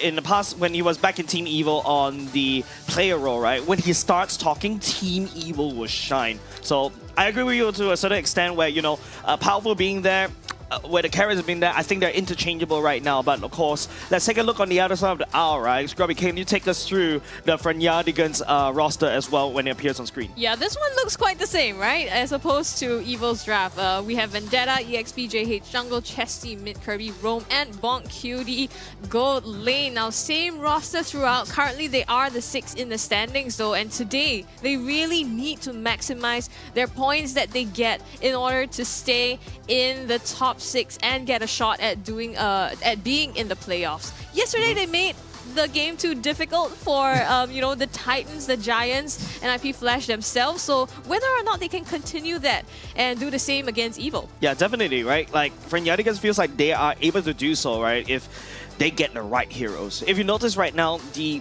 gameplay for MLBB is very fast-paced. It's actually faster paced compared to the previous seasons where it's mostly tank junglers. I mean, you saw what happened to HomeBois Singapore. And right now, it's a lot more assassins, a lot faster, and then after that, a lot snappier. People go in, people kill, people die, trading for the resources. But right now, I think let's take a look at how Frenyadigans was able to do, especially if they get the necessary heroes. I think Chip was a very pivotal one, but unfortunately, it is like 100% full-on, almost pick ban in this particular regular season. But we do have some statistics, some numbers to crunch for the side of Team Evil. Can you take us through, Kwasong? Yeah, of course. So for the side of Team Evil, we've got some... Carrot hasn't played all season, so I can ignore the stats on that side of things.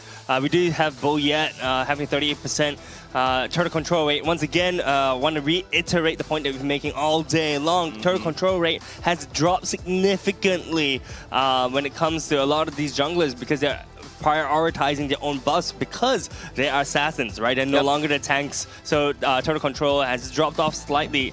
And whoever kind of makes it to the turtle first and establishes kind of that front line, the other team kind of handshakes it away and goes for another objective across map. I do want to highlight, though, Sailor's average damage dealt per game on the Zaz has been pretty dang high. 41k is not a small number, and he's also participating in a lot of the team fights. Yeah, personally, I'm a gold laner, so I'm always looking at Marky, right? Marky on the Harif, he's crazy, he's good. But now I feel like NIP Flash has already identified that, takes the Harif away, and all of a sudden Marky doesn't look really, really strong anymore. Now, so we're going to go over to the side from Yadigans, FYG. Scrubby, anything that pops up to you? Kwa, you were talking about the pretty turtle control rate as well. Looks pretty high here on the side of JH, right? 50%. And I think also because he has been playing early game heroes like the Julian a lot as well, so contributing to that. I think the rest of the stats compared to Evil there is also not falling too far behind in terms of, Chesty has been really there in the team fights, playing a lot of support heroes like the Angela herself. And for Vendetta going up against Ken, though, I think Ken has an especially high KDA compared to the rest as well, and a lot of damage taken. He plays the Phobia so much to soak that up. Not so much on the side of Vendetta. I think we're seeing slightly lower, maybe more damagey type of EXP laners. Yeah, definitely. When Ken picks up the Phobias, man, he turns into a very different being, right? He became from Ken, become Ken. Right? He channels the dark energy, man. Yeah, not only just that, he basically just goes, just literally Super Saiyan, right? So really excited if they will be able to take the Phobias at all. But we do have a little bit of a small little segment. Do take note that these are recorded before week 1, right? So let's take a look at what each other have to say about each other. I'm not that shocked they qualify for this MPL lah, because all of them is like ex-MPL player and stuff. So I think it's quite reasonable for them to qualify this season.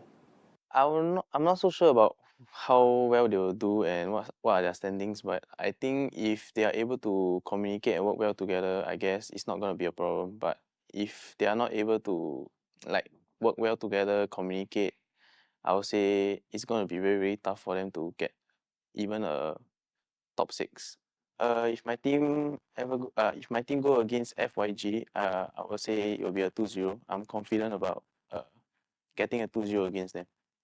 For Front Yardigans as the new fresh players, the very fresh team into MPL this season, I'll just give them a tip to just be confident and don't be afraid of getting defeated by other teams, because it's very normal for a new team to be getting stage fright. So just stay confident. As for this Chesty, with the addition of Kirby also, I think they will be able to teach the new players well as to how to adapt to their gameplay. As for with reference to Asteris, you see they have a veterans player like FMM, and they also have a new player like Chu. Chu was able to succeed because of the help of the mentor. So same for Front Yardigans. I like how Powerful go to a room because he's a very vocal player, so he can communicate with the team well, as well as being the leadership and the old Powerful we know lah. So as of this season, our team has prepared to fight off with them as what they are good in, which is team fight as well as clashing style.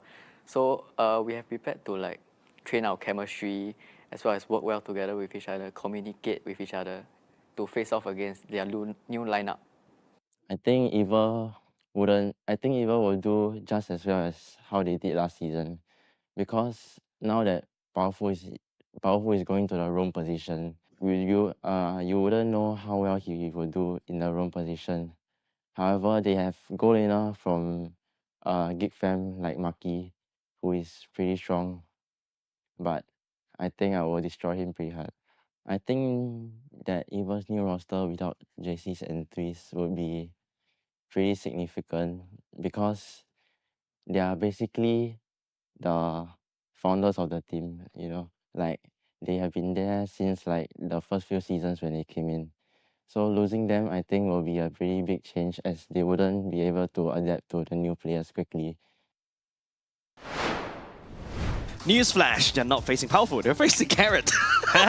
Psych, guys, you thought you had us all figured out, but guess what? No, you don't. I don't. It's kind of funny. Like some of these, you can start to see the age of these videos, right? Don't forget, there's also the transfer window as well. But both these two teams are slightly untouched. But let's talk about, you know, a little bit of a predictions, right? What do you guys predict? Well, I think it's quite, yeah. I mean, you're talking about top of the standings versus, you know, somewhere mid to bottom. So yeah, it's pretty standard course. Yeah, actually, to be honest, that is like, you know, bottom 3 for the side of Front Yardigans as of yesterday. Do you think they will be at least able to take one game from Team Evil? Okay, I think it's going to be a 2-0 clear stomp, but the games itself is going to be very, very close. Definitely. Right? There are going to be moments and times where Front Yardigans, I think, has shown us signs of life, and it's just whether or not they're going to be able to capitalize on it. And it seems like the audience agrees with us, man. It's going to be a clear stomp for the side of Team Evil. Yeah, definitely. Audience prediction presented by McDonald's as well. 90% in the favor of Evil. That bar is red. It is, but you know, we don't know everything, and sometimes the players tend to prove us wrong. So I'm excited to see if Front Yardigans pulls something really special for us, you know, and maybe something that Evil wasn't quite expecting as well. Yeah, I mean, Evil was the one that struck first, right? Haha, I'm putting Carrot right there. That's a massive statement, because the last time we see something like this happen was NIP Flash. Yep. And when especially like Evil Singapore at that time, when they pull a switcheroo as well against some of the lower of the table teams, right? But of course, you know, Front Yardigans, this is a kind of a battle for the survival, right? Bottom 3 right now, don't forget, bottom 2 teams it literally gets eliminated. Relegated. There's no take a $200 from Go. You just go straight out of MPL Singapore. It's funny you mentioned that, you know, the swapperoo, because I think yesterday it was Evil talking about how, you know, they want the respect and not for NIP Flash to swap things out, and now they're doing the same. I mean, when you're on top of the table, this is something that you can possibly do. Let's go into the draft, ladies and gents, right off the bat. Franyardigans in the first pick, Evil in second. Chip ban away from Evil. Franyardigans, you know, you don't give the chip over to Franyardigans.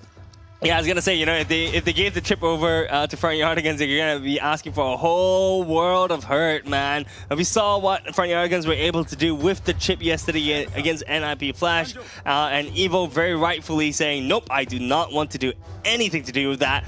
But looking at the other picks and bans, Franyardigans have banned out Ling, Zask, as well as the Hayabusa. And on the side of Evil, they've chosen to ban out the Hylos and Chip. Very, very, very standard blanket bans so far. Franyardigans respecting Boyette's assassins, you know, but they do leave out the Fanny.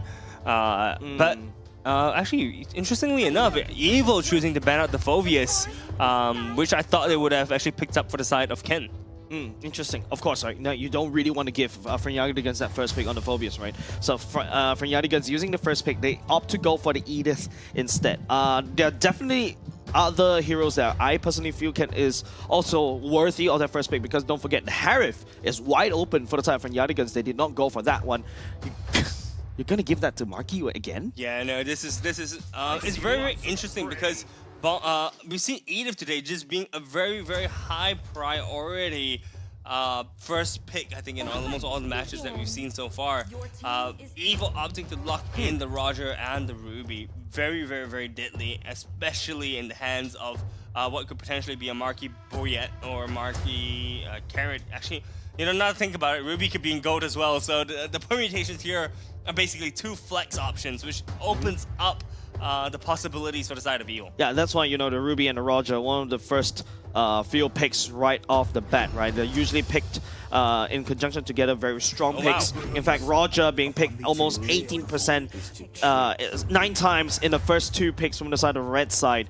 Franyardigans go for the Faramis this time, giving over to Chesty, JH going for that Nolan. He actually plays a really strong Nolan, by the way. The Harif ignored, giving it back to Evil. Evil literally gave Franyardigans multiple chances to get this Harif away, but, you know, it seems like Franyardigans are not interested in it. I mean, could spell the fact that Bonkyuji maybe not super comfortable in the Harif, right? And if that's the case, then and if he's not comfortable with the Harif, then you know, Marky is super, super, super happy with that. So it seems like Evil definitely closing out on the Lunox, identifying that the counter ban from the Harif would be the Lunox, right? So just straight up banning that and removing any kind of issues from the side of Evil. Yeah, definitely, right? You take away the Lunox. I think that's a kind of no-brainer, right? It's like literally coaching 101. You don't need a coach to know that. Of course, for the side of Franyardigans, bans away the Valentina as well, because you want to make sure that you have the Netherrealm to yourself. Evil takes away the Moskov. Rapid bans coming out from both of these two teams. Yeah, removing the Moskov is smart as well, right? You can't reposition the Harif away from his Zaman Force. So I think this is a very good bans coming out from the side of Evil.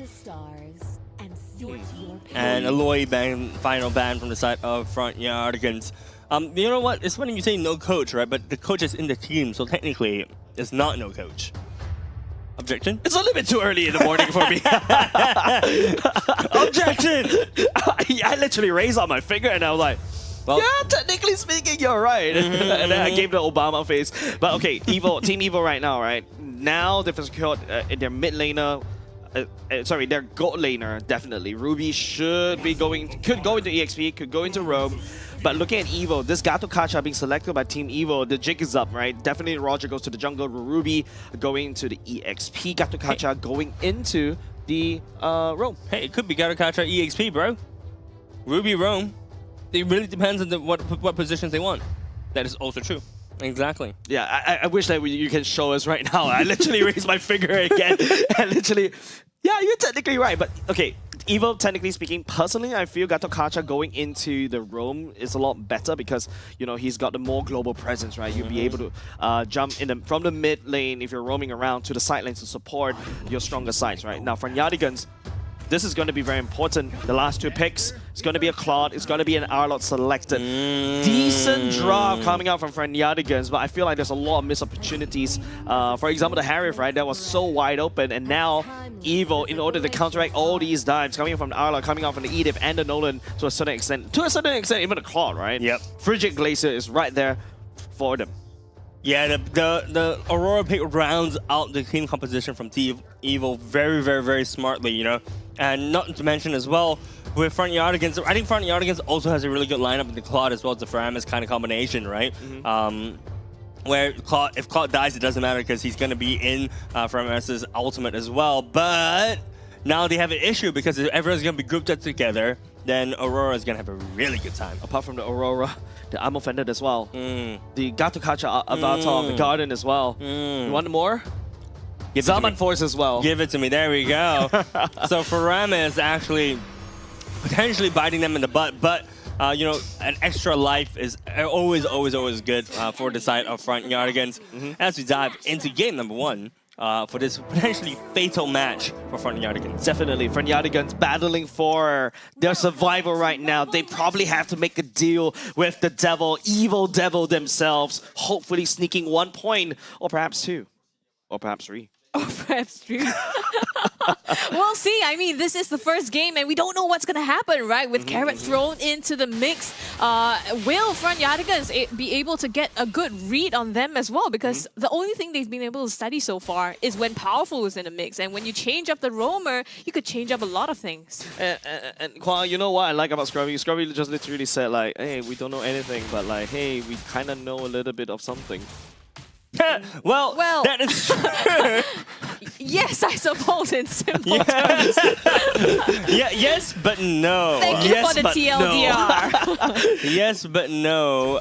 But what I do want to point out, though, right, is I think Carrot's playstyle, at least from what we've seen last season, is very similar to Powerful's playstyle, right? They're both very, very tanky roams. As you see, a bit of an action happening on the bot side. Oh. Yep, Marquee being forced into the turret here, but Carrot coming to the rescue. Emblems, though, Bon Cutie with a slightly tankier choices here. Going for the Tank Claude, right? Tank Claude build, I guess? No? Tank? Well, I mean, they just want to survive, I'm just joking.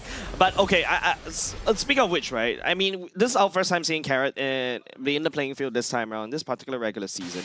I personally feel like you don't suddenly forget how to play. Oh, ooh, that's a lot of damage. Sayla has to flicker away. That's Carrot engaging.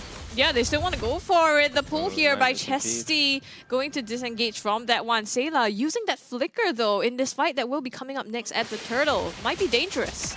Yeah, the Turtle's spawning up right now. We do see both teams actually pretty spread out. We see a little bit of a fight exchange, rather, going up from the top side. But this shouldn't amount to nothing. Vendetta just trying to clear out the minions right now.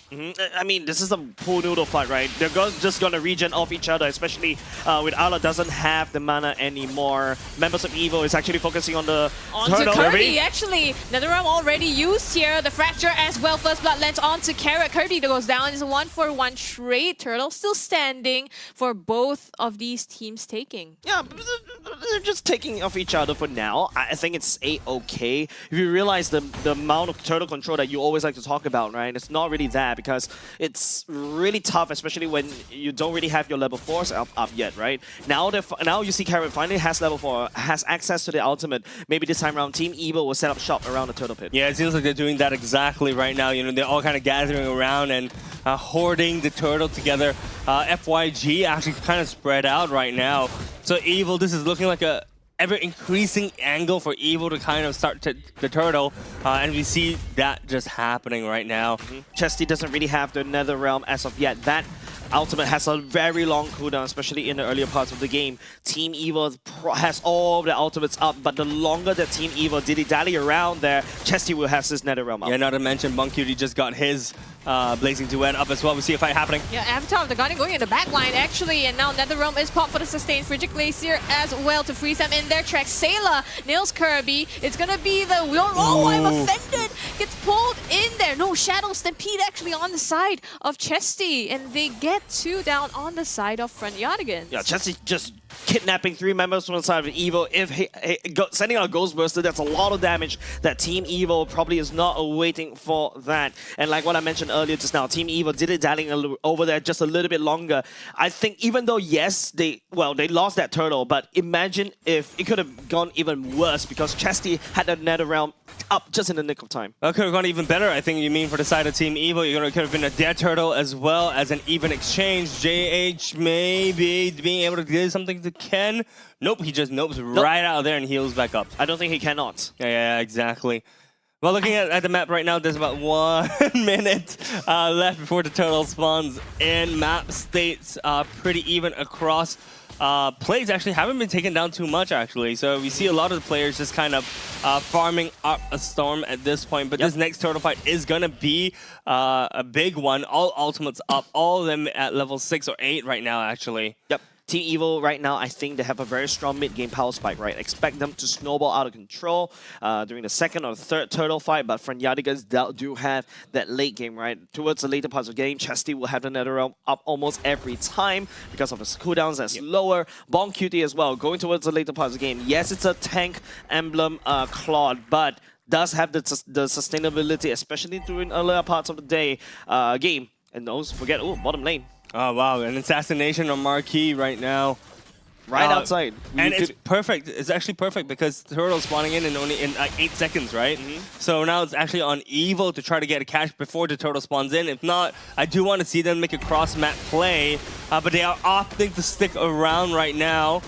Ooh, Kirby with the flicker gets frozen though by Sailor here. Chance for Carrot to go in. Vendetta tries to zone him out. Carrot goes in though. Dives there. JH secures the turtle. It's going to be Carrot trying to chase them down as well. Boyet with the dive in. Does not manage to finish him just yet, but the taunts as well as the hailstones will nail that kill for them. If you notice what Team Evo is doing right now, they're literally giving up a turtle, but they're winning all these team fights. Yeah, I mean, it's the team competition. Fight break up. Fender and onto Vendetta, immediately blown up on the side though. JH comes in for the flank, gets chased down by Evil, is gonna get away safely. Yeah, that's a lot of ultimates being thrown right there, trying to take down somebody from the side of Frenyadigans, but Bong on the other side, actually hard pushing right here, getting caught by Team Evil. Trying to close the gap here, Ken and Carrot will not catch him so far. Almost taking that tier 1, that outer turret on the top side. Missed opportunity right there. He cannot get it. Yeah, I was gonna say the same thing. He cannot. Oh my god! You look at him. Scrubby's face is like, I'm done with these 2 boys. I'm done. Take me out. I mean, no. Actually, no. If you insist. No. All right. I don't know what I cannot deal with this. I mean, well played, man. Well played, man. Well played. Literally well played. I don't know what we're just talking right there, but that sounds actually really funny. But you know what's funny right now for the side of Team Evil is that, yes, they're slowly starting to get all these mid-game power spikes coming in at the same time. They're controlling. They have down one bottom turret taken down. Top side, Bon Cutie tried to take it down, but unfortunately Team Evil caught him red-handed slightly. Carrot finds Kirby. Not going to be enough just yet. The onward. Oh, the conceal as well, getting away. Carrot dives in with the Avatar of the Guardian Iron Fender as well. Netherrealm tries to sustain them, but Evil's pouring everything onto them. Sailor with the Frigid Glacier. Chesty is going to get taken out by Boyet, and that's 2 down once Evil flips that switch. Icy cold switch indeed. Sailor freezing everybody there from the side of Frenyadigans, and they made it look easy. Evil's roster is so easy to execute. Yeah, you know, and I think it's you asked the question earlier, right? Does Carrot and Powerful make a difference? My answer to this is no. I mean, look at that. Carrot made the call. Well, what it felt like, Carrot made the call to go in, and everyone went in at the same time, and the execution was flawless, right? They were layering CC upon CC upon CC, and right now we do see Evil leaning heavily into the mid-game power spikes right now.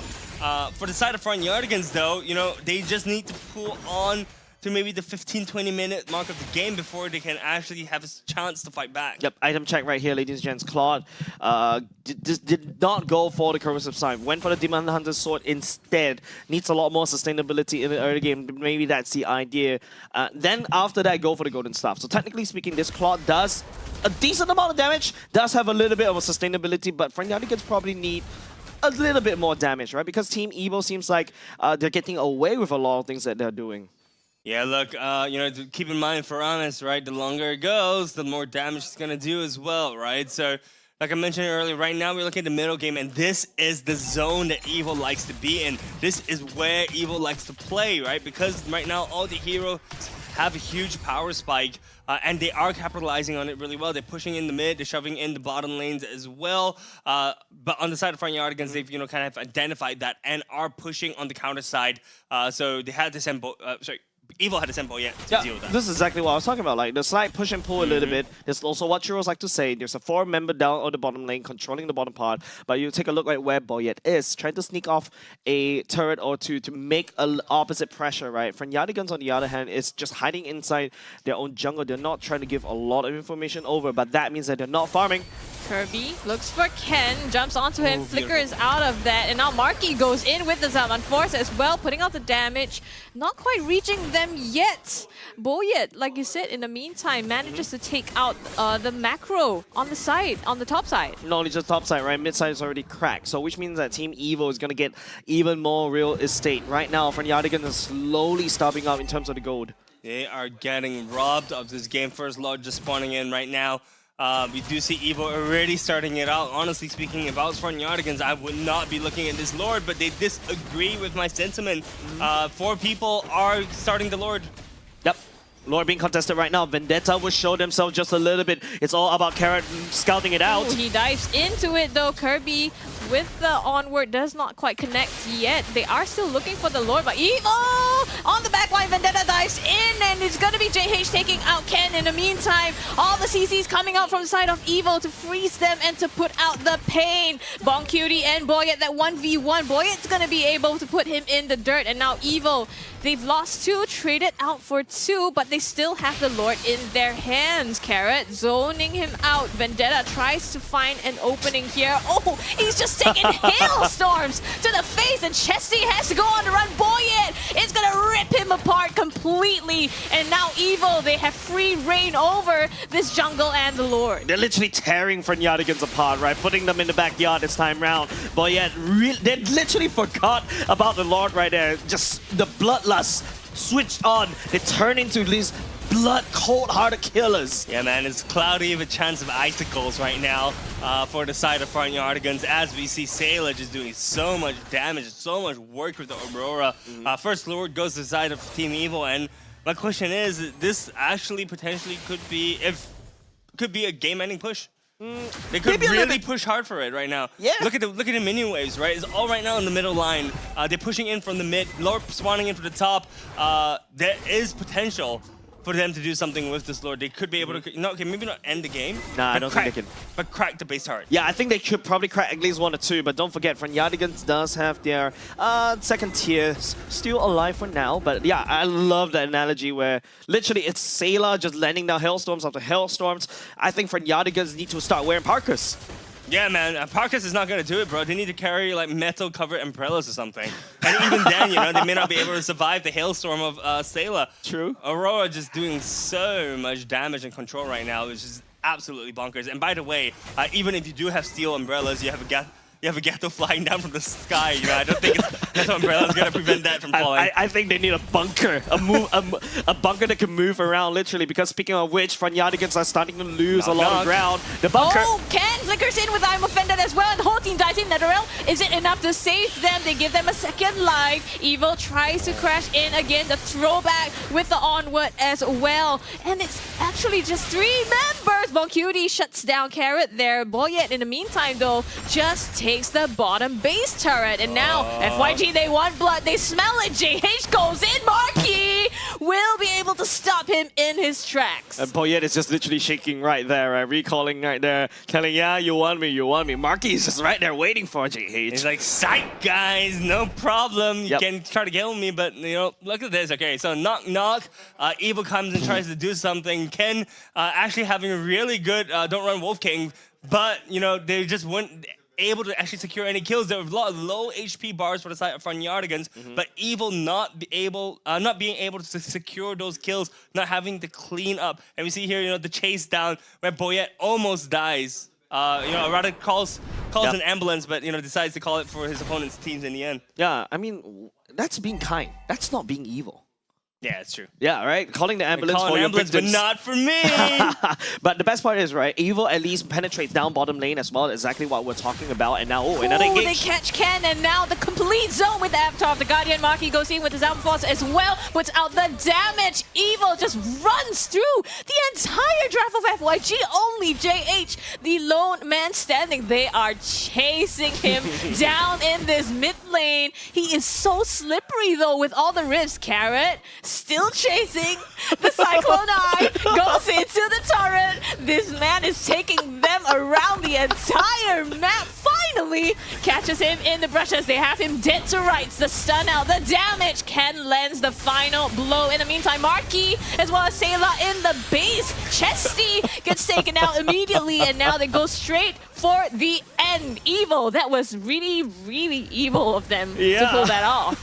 The fact that, you know, JH decides to take Evil on the sightseeing tour, trying to buy some time just a little bit, but Evil has the goal right set in their eyes. Marky and Sayla sent to take down the base. Guys, this is Grand Theft Evil right there, man. Dude, they were chasing. It was a grand chase down between three members of the side of Team Evil. And a car crash at the car base. crash, exactly. Bam, that's it. It's go over. You know what they should have played? Johnson. It would have made the analogy even better, man.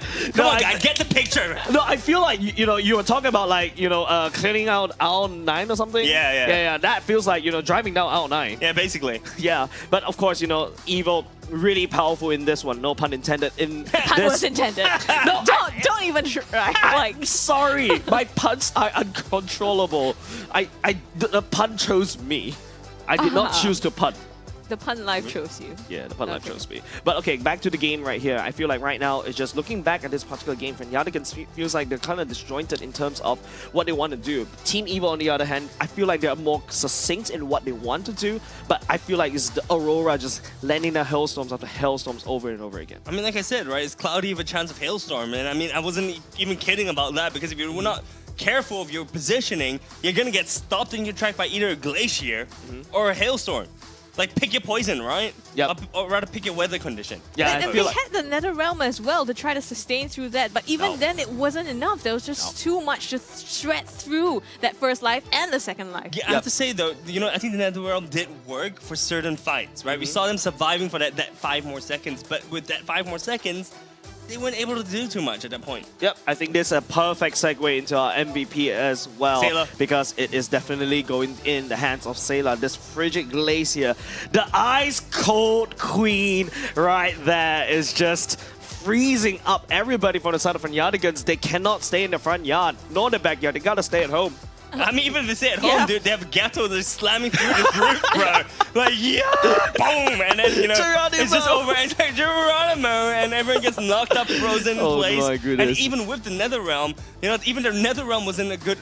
Even if they tried to escape in the Nether Realm, they couldn't escape. Yeah, so I personally feel like, once again, if you look at the draft, it all starts with the Faramis problem, right? That's Faramis baits everybody from the side of Fnatic together.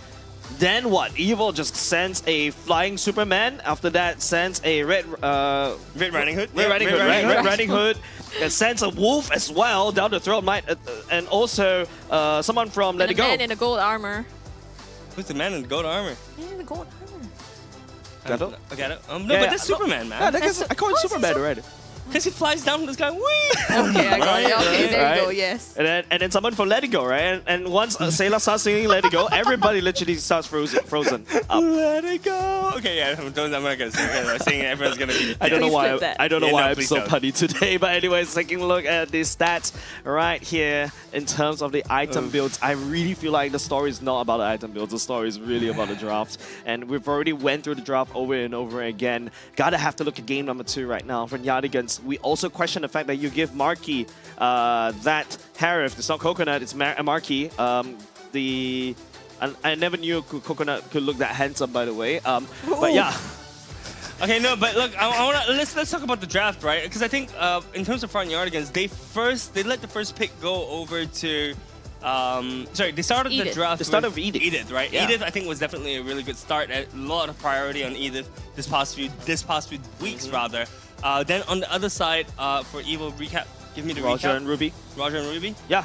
So practically, what happened is Evil gave Franyadigan so many chances to pick up the Harry for themselves, but Pacifist decides not to go for that one. So I think that's really telling, right? I think going back into the ban, I think instead of banning the Ling, the Zars, the Hayabusa, I think you really need to take that Harry again. But problem is, going into the second game, Franyadigan will be flipped. They're going to be second pick. So it means that they need to really ban out the Phobias, because that's where you ban out the Phobias.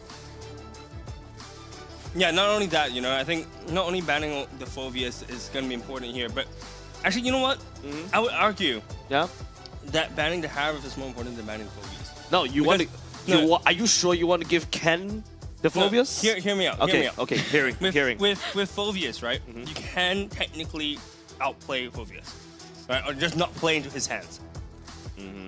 Right, you pick champions which are a little bit more stationary. You pick stuff like the Yi, like the Farsa. Right? Things which don't have as much dash, that do not have any much dashes, or you just don't enable the Phobias by giving like the less mobile or the less movement displacing heroes to the side of Evil. Right? So you kind of like cut off his hands a little bit. But do you not see Ken on the Phobias? I think in the world of players, there is Phobias players and there's Ken. Really? That much respect, man? I have a lot of respect for that dude, my man. Like, he's literally 1v9, 1v10 people from yesterday as well. Solution. You have 3 bans, just ban the Phobias and the Harif. There you go. Yeah, exactly, and right? And the chip, right? And the chip, right? So I think Franyadigan definitely have to take some notes. Looking through the emblems right here, I think we correctly pointed out Bong goes for the tank emblem instead. But you also start to see Vendetta on the Arlot, right? And ever since the rework, the Arlot doesn't need mana anymore. So going for the tank emblem instead of the fighter emblem, I mean, they're both sides, right? Do you want to play more on your life steal, or do you want to have more innate tankiness? Yeah, I think the Brave Smite works for Arlot. I like it. Yeah. Especially in the EXP, you need someone who's a little bit more tanky, right? I mean, the thing is that for Edith, so from fighting Ardigans, you have Edith, but you have your main tank, and you do need an off tank, right, to deal with, to soak up some of that damage. So tank build for Vendetta makes sense in this case. Yep, taking a look at the stats right here. Damage dealt 171k for the side of Team Evil. Franyadigan's is just struggling to really find the damage onto Team Evil. Yeah, and look at it. You know, Franyadigan's not being able to push out a lot as well. But yeah. Yeah, I mean, so far you can see, you know, the side of Evil, a lot higher in terms of teamfight participation, the Evil magic that we always talk about, right?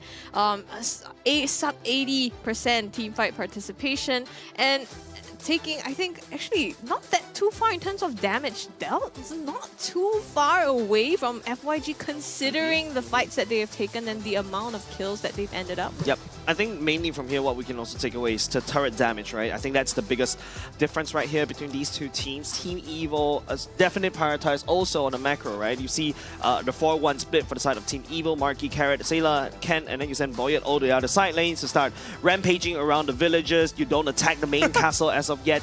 Franyadigan's, they're building the bunker. They're invested into that bunker, right? They're just trying to stick together, and I feel like that also could be the downfall. Yeah, the bunker is definitely not the strategy here, especially when you see the stuff of like the Garuka as well as the Aurora. It just spells absolute doom, you know? So I think they wanted to go with the Pharaohs, which is not a bad pick still, in my opinion. But you should do it as the last pick, right? So you kind of want to hide your strategy with the Pharaohs and pick it the last instead of picking it in the middle. Because if you pick it in the middle, then you're going to get counter-picked with the Garuka as well as the Aurora as the last two picks. True. Yeah, because if you notice, Team Evil, they picked up the Garuka and Aurora in response to the Pharaohs as well. So really nice, even though like really smart drops coming on Team Evil, by the way. So let's take a look at the rich guy, definitely Boyet. He's been farming, rampaging, and also pillaging the side villages. Marky, most damage dealt. Kirby taking the most damage, and of course Carrot, best flyman.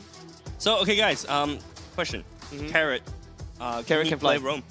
He Can he He fly? was a role player. He was a roam. Exactly. No, I mean, but this proves the question, right? You guys asked if Carrot would be able to fill in the shoes that Powerful left, rather for this game, right? Yes. And I think it shows. Yes, definitely. I think Powerful brings brings a lot of command and also a lot of like, what's that called, leadership into Team Evil, right? Let's take a look at the highlights as we went through. Scrubby, can you just quickly run us through this particular fight?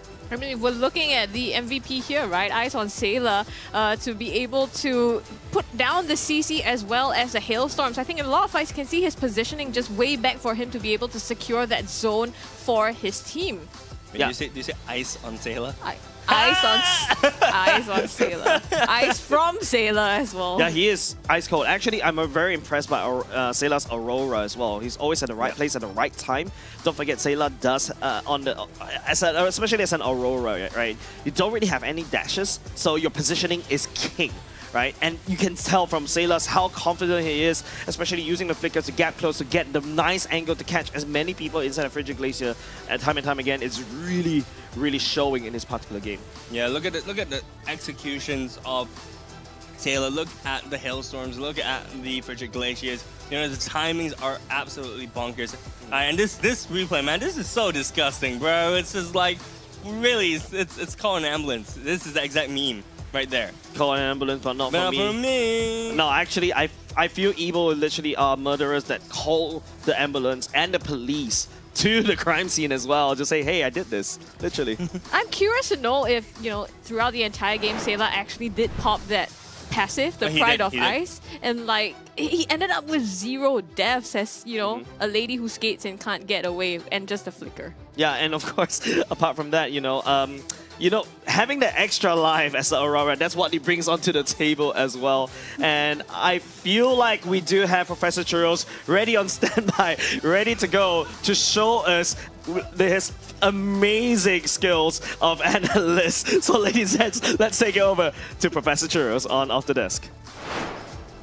What's going on, guys? Professor Churros again with Off the Desk. Carrot is back. Woohoo!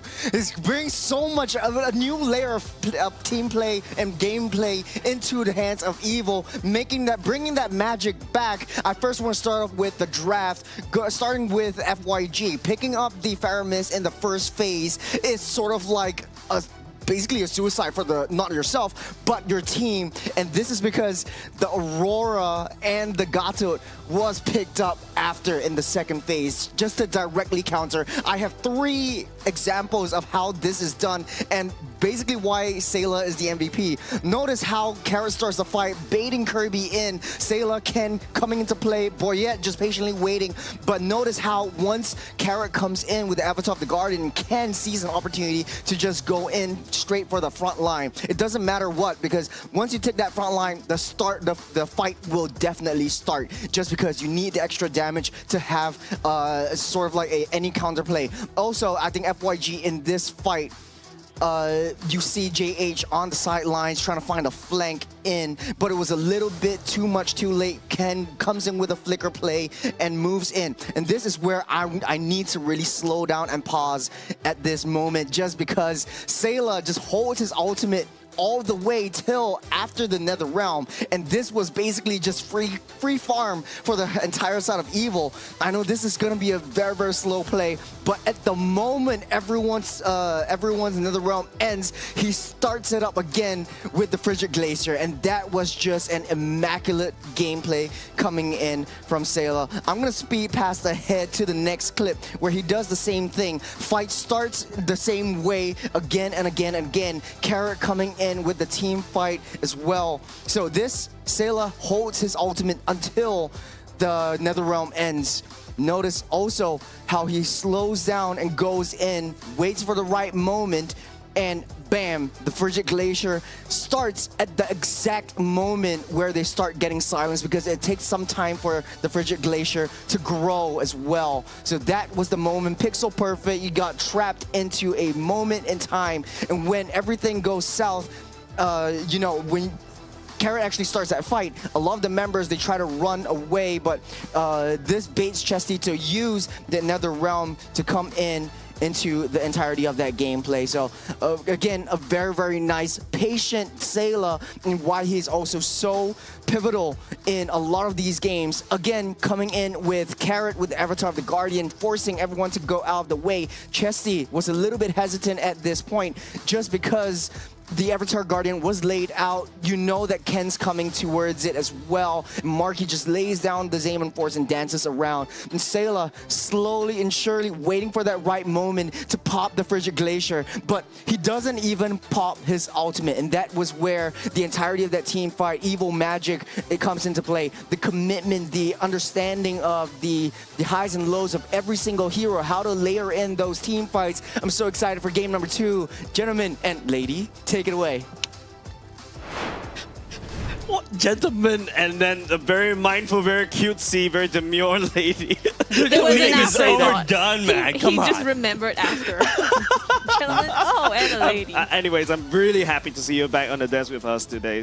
This time around for this season, Scrubby. By the way, we're going to talk about even more. I think a lot of hopes, a lot of wishes for game number 2, especially from Fnatic's, how they kind of locked themselves into that Faramis pick, right? So I hope that they are able to do something in game number 2. Literally locking themselves into a zone to play actually with the Netherrealm. Thank you. I was gonna point that out. You know, I just hope as well that they learn, and I just don't want to see them lock in Faramis as the 3rd pick again. Yeah, I really the second half, man. Yeah, I really don't think that's the case. But looking through my shopping cart right here, if it loads up, that is. But of course, speaking about shopping cart, why you hear me talking about my shopping cart is because, man, go to jdsports.com.sg right now. You get a 500 free diamonds with a minimum $710. So on top of your existing money that you're going to spend, you're going to get even more diamonds as well. And on top of that, they've got really sick drip that could raise yourself up.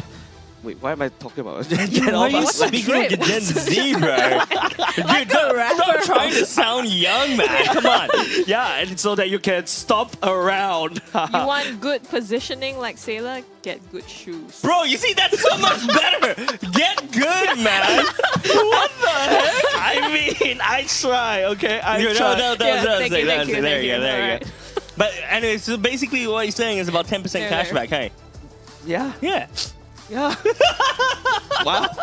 I've never felt insecure in my life. I gotta get more JD Sports stuff. You want to be secure? Get good shoes. Yes, and of course, apart from that, you need to get better at team fights, get new shoes. Yeah, if you want to be better or get better, just change your glasses and also your outfits as well with jdsports.com. Just go check it out. They don't sell glasses there, but of course, apart from that, I'm looking at the track suits. It actually looks kind of cool. Yeah. Focus on game right now. Team Evil on 1st pick, FYG on 2nd. Pacifist right there bans away the chip.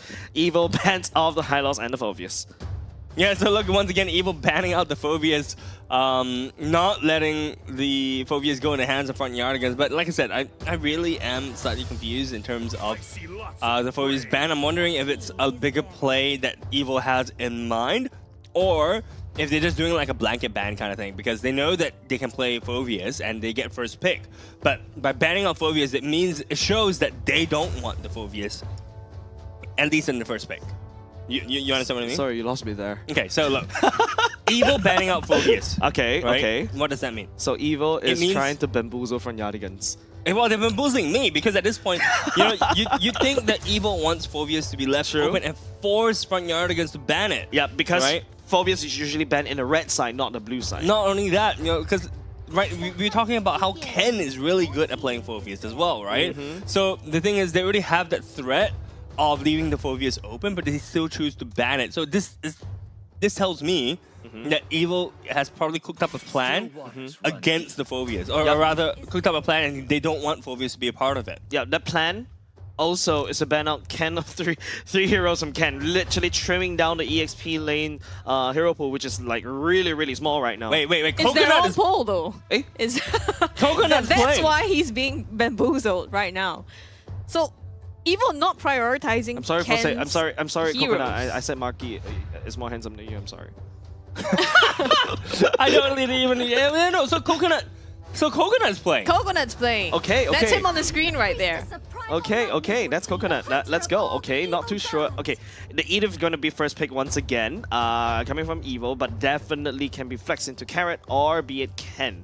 Right now, from Yardigans, there's still the Harif that's open. There's still the Zaz, technically speaking, that's open, but Zaz has fallen off. You also see Jusin being picked up recently because of the rework. Yeah, Jusin having a lot more mana to work with, I believe. But Zask open. You mentioned from Harris open. I don't know. There's so many options from front yardigans, and honestly, you know, I have to give credit to front yardigans, right? I think as players themselves, they aren't bad. They just need to have a bit more communication to work around with. And we saw that a little bit in the previous game where they had a game plan, but they just weren't able to execute it properly, right? So, okay, so we do see the Nolan getting picked up for JH again. We had a pretty good showing from JH on the Nolan, and we have the Tigreal as well. Tigreal, very, very, very good.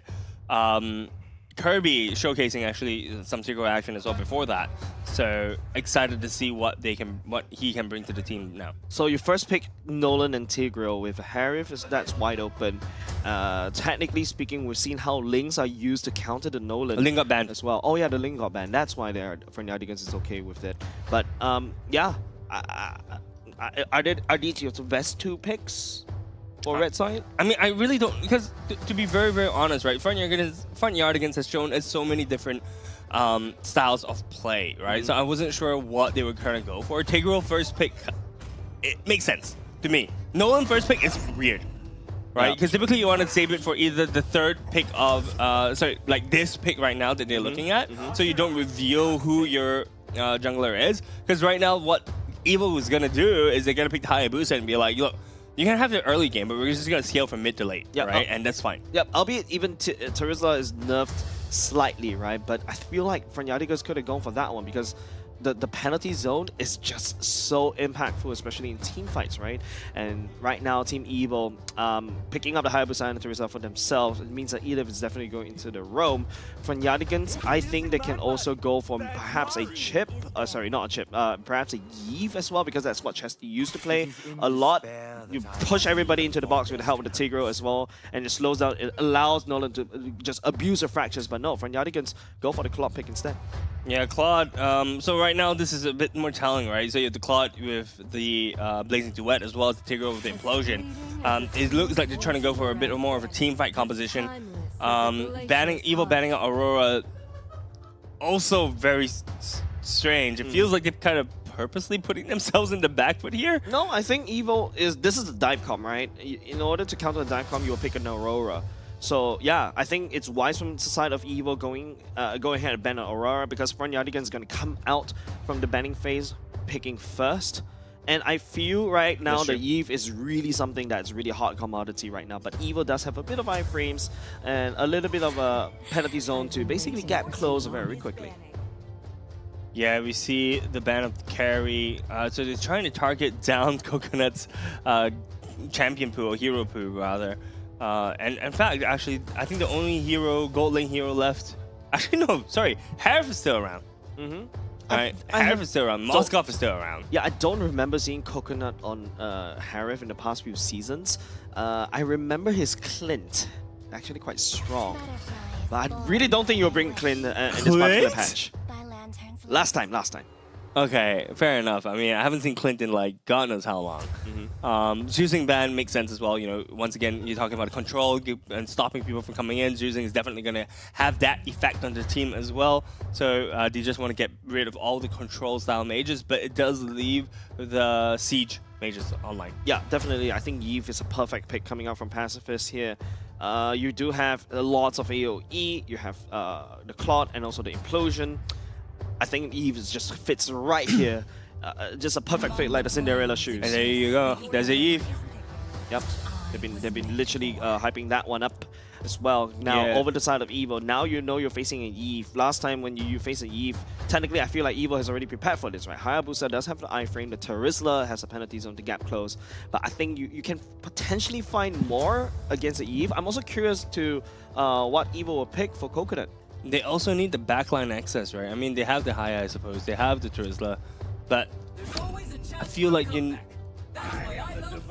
they picked the Bruno. Interesting, Bruno.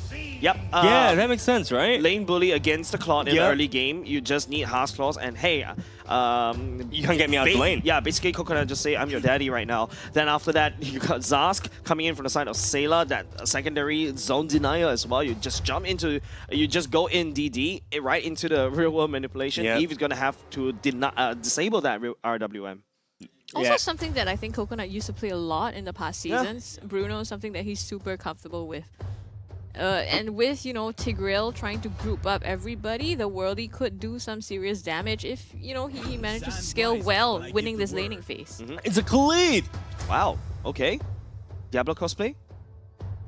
Or, no, I mean, Khalid works well in Terizla, right? Yeah, not only just that, the Khalid also works very well in Eve. We've seen this kind of roster before for the side NIP Flash just yesterday as well. And it also lanes decently against the Terizla. Heck, like level lanes 1. well. Yeah, level 1, you do have a little bit of advantage, but don't forget, yesterday when we saw Diablo picking up the Khalid, he went in a little bit more slightly tanky. Hopefully FYG would do the same. But the only question I have is, does FYG have enough sustained damage in the early games? It seems like they're playing a long, dragged out fight, right? They want the Claude to scale. That's all they have. I mean, they have Yves as well, but Yves is also kind of like mid to late game. They had the Nolan to kind of cover them in the front, but they don't really have any kind of form of lockdown, I suppose, when it comes to for the Nolan in terms of the early game. Well, I'm looking at Implosion. I'm also looking at the Sacred Hammer and the pushback from the side of Tigreal. But ladies and gents, we're going to go into game number 2 for Team Evo versus Franyardigans. Once again, a battle for survival from Franyardigans. At the very least, in this particular draft, I think it feels a lot better, right? Yeah, I think it does. It feels more intentional, definitely coming out from Franyardigans. And I think that last pick, Khalid, not showing all their cards this time, you know, in the middle of the draft, only bringing that out at the last pick. Thank God they learned from the first game, man. Yeah, it's all about learning, right? There's no such thing as losers in games. It's all about learning. That's what Marco likes to say. But let's take a look at the emblems right now. It's a lot of war cries from Team Evo. Dude, it's Edith EXP and Terizla Rome. They switched it up. Oh. They bamboozled us 3 times in a row. Yeah, it's Edith EXP. Okay. Let's take a look why. Because right now Ken is definitely gonna try to slow it down at the very least. Yes, Ken does have a decent. That's a losing lane, right? What, the Edith into Khalid? Yeah, I need no. here. It's fine. I mean, what Khalid is gonna do is that he's gonna wave clear forward, right? And then the lane is gonna push into Edith. But Edith is gonna be so tanky in the front that she's gonna be fine to just farm under turret, honestly speaking. So I think that's the reason why they did the lane switch in the end. Interesting. All right, we're gonna go take a look at the bottom lane matchup as well, right? Bonk Beauty, it's gonna take a long time to basically, you know, get this corrosive side, get his golden stuff, and then blah blah blah. Coconut, though, Heart's Claws is cheap. You can get it very easily, and then he's instantly online. Yeah, it's really interesting. Actually, this lineup that we have from Evo is actually more of like early to mid game lineup. And for the side of Franyardigans, we have a mid to late game lineup, right? So the sweep point for Team Evo is probably going to be in like this 8-minute mark. So is they working slightly on the timer at this point? Would you agree? Yeah, I think so. Don't forget, Boyette can, if Boyette lands down a very good shadow kill, can immediately burst down Bonk Cutie and also, you know, to a certain extent, Chesty, right?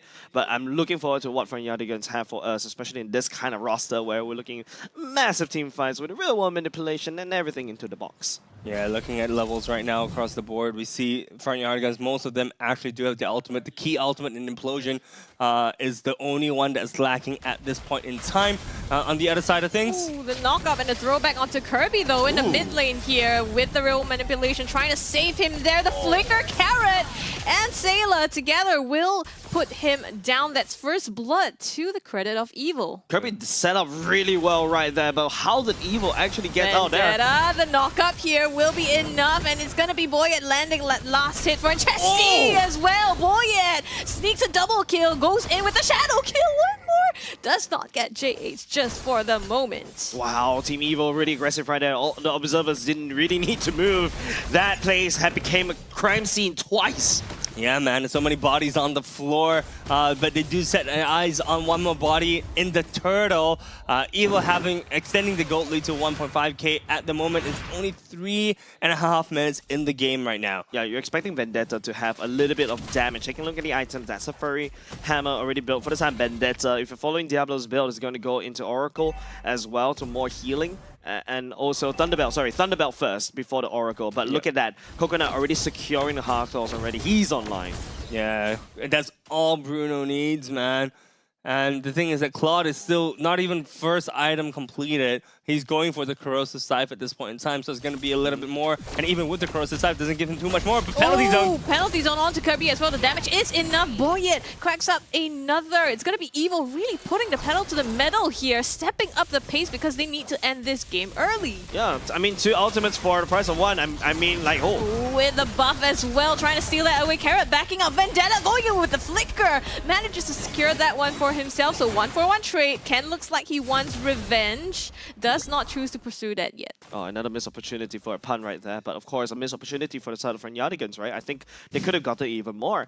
Don't forget, I think Kirby setups are wonderful just now, but if you notice how Team Evo is just literally jumping onto Kirby with 2 ultimates and hoping for the best. There's no way Kirby could get out of that one. Yeah, it's not even hoping for the best. I mean, it's really, really smart from the side of Evo, right? They're waiting for Kirby to come in because they know that once Kirby comes in, he can't go out, right? And the thing is that they're baiting him in positions where Kirby is one man by himself, right? There's no one else supporting him once he does go in. So props to Evil for identifying these kind of win cons. But Turtle spawning in 13 seconds.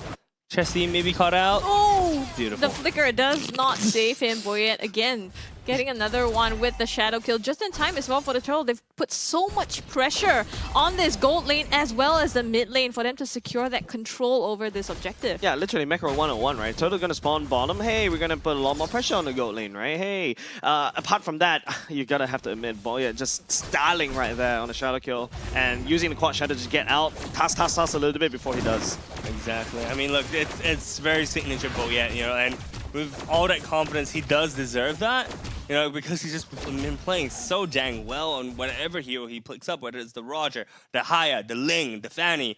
This guy is nigh unstoppable, man. Yeah, especially his Hayabusa, right? That's something very nice to see. But now for Nyadigans, what's the plan, right? Hold and hope. We wait it out. Wait out the storm, technically speaking. Right now, Evo is literally knocking in the mid lane. Oh, Kirby flickers in though. Does not get anything from that engage. Trying to stop them from engaging onto this mid turret here. Gonna be Coconut taking the bottom as well. Bon Cutie having to escape from any more aggression. All right, let's... Oh, Raging Sandstorm though!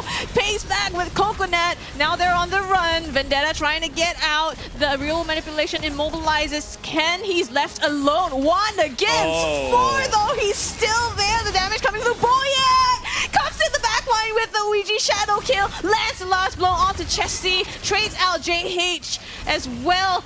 Sailor lands that one, nails it, and it's gonna be Evil fighting back, trying to secure more, but that's all for it now. Boyet not giving up, going ahead of the turret. Just like you said, style points and then traveling back to Shadow. Yeah, that's the power of Hayabusa, right? Literally just starting. But hold on a second, Vendetta looks like he wants Boyet. He might want blood here, chasing down, but he's so slippery. Sailor, though, on the other hand, does not land the escape, and he's gonna be taken down for the count. That fight was a little bit overextended for the side of Team Evil, I would say. They're already secured down bottom already, but yet they still kind of push on. For Nyadigans, bite back just a little bit. Bro, no problem, man. Look, you can get the kills. We'll give you 1 and 2. We'll be a little bit generous. We'll take a top turret, though.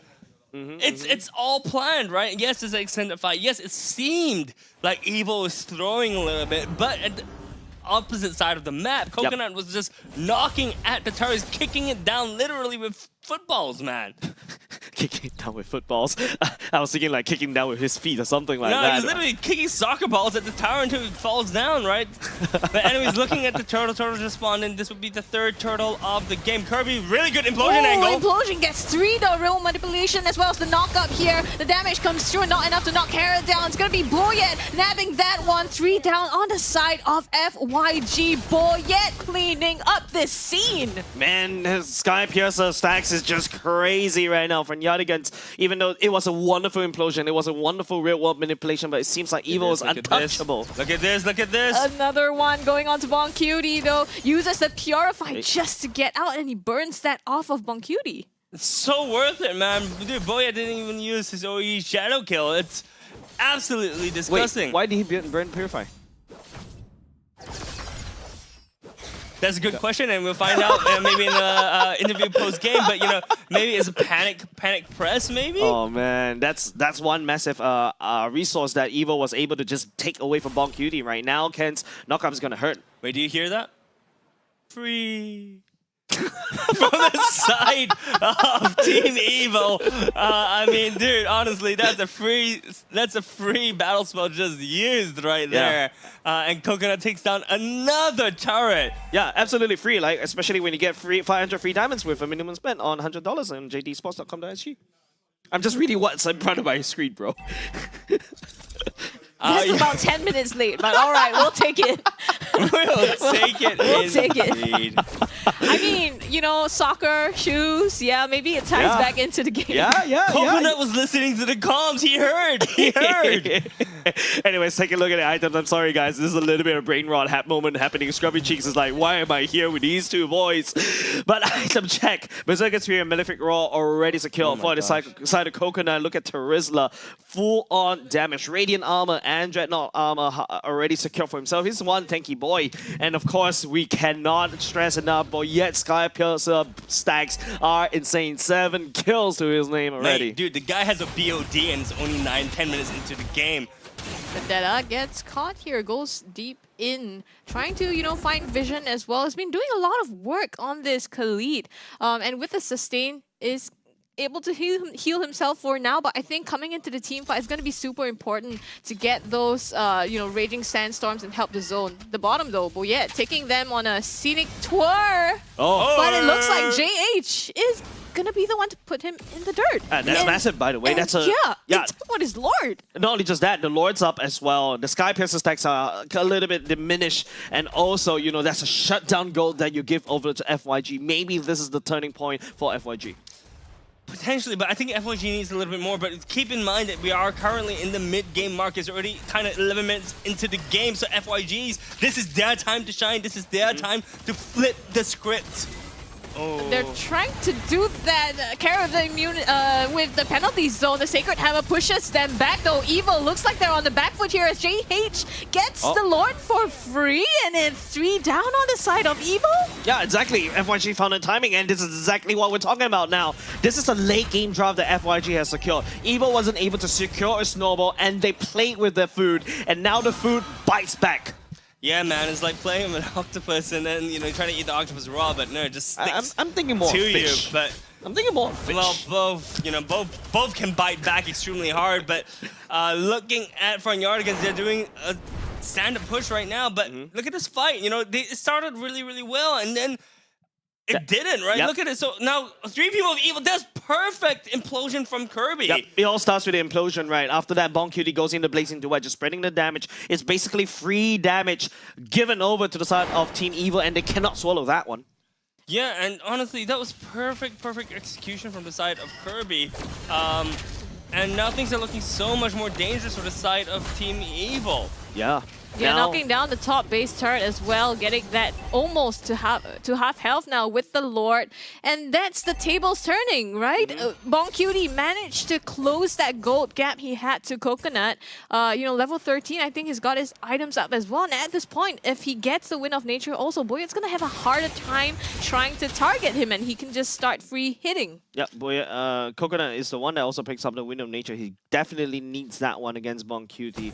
We're starting to step into the later parts of the game right now. If you notice, the mood has slightly shifted for the side of Team Evil as well. They're not really, you know, exploring the map as much as possible already. I think earlier just now, that implosion was the one that could potentially change things for the side of Yardigans, and Kirby is looking for more of that. Yeah, the angle is perfect. Look at where Chesty and Kirby are standing in relation to each other, right?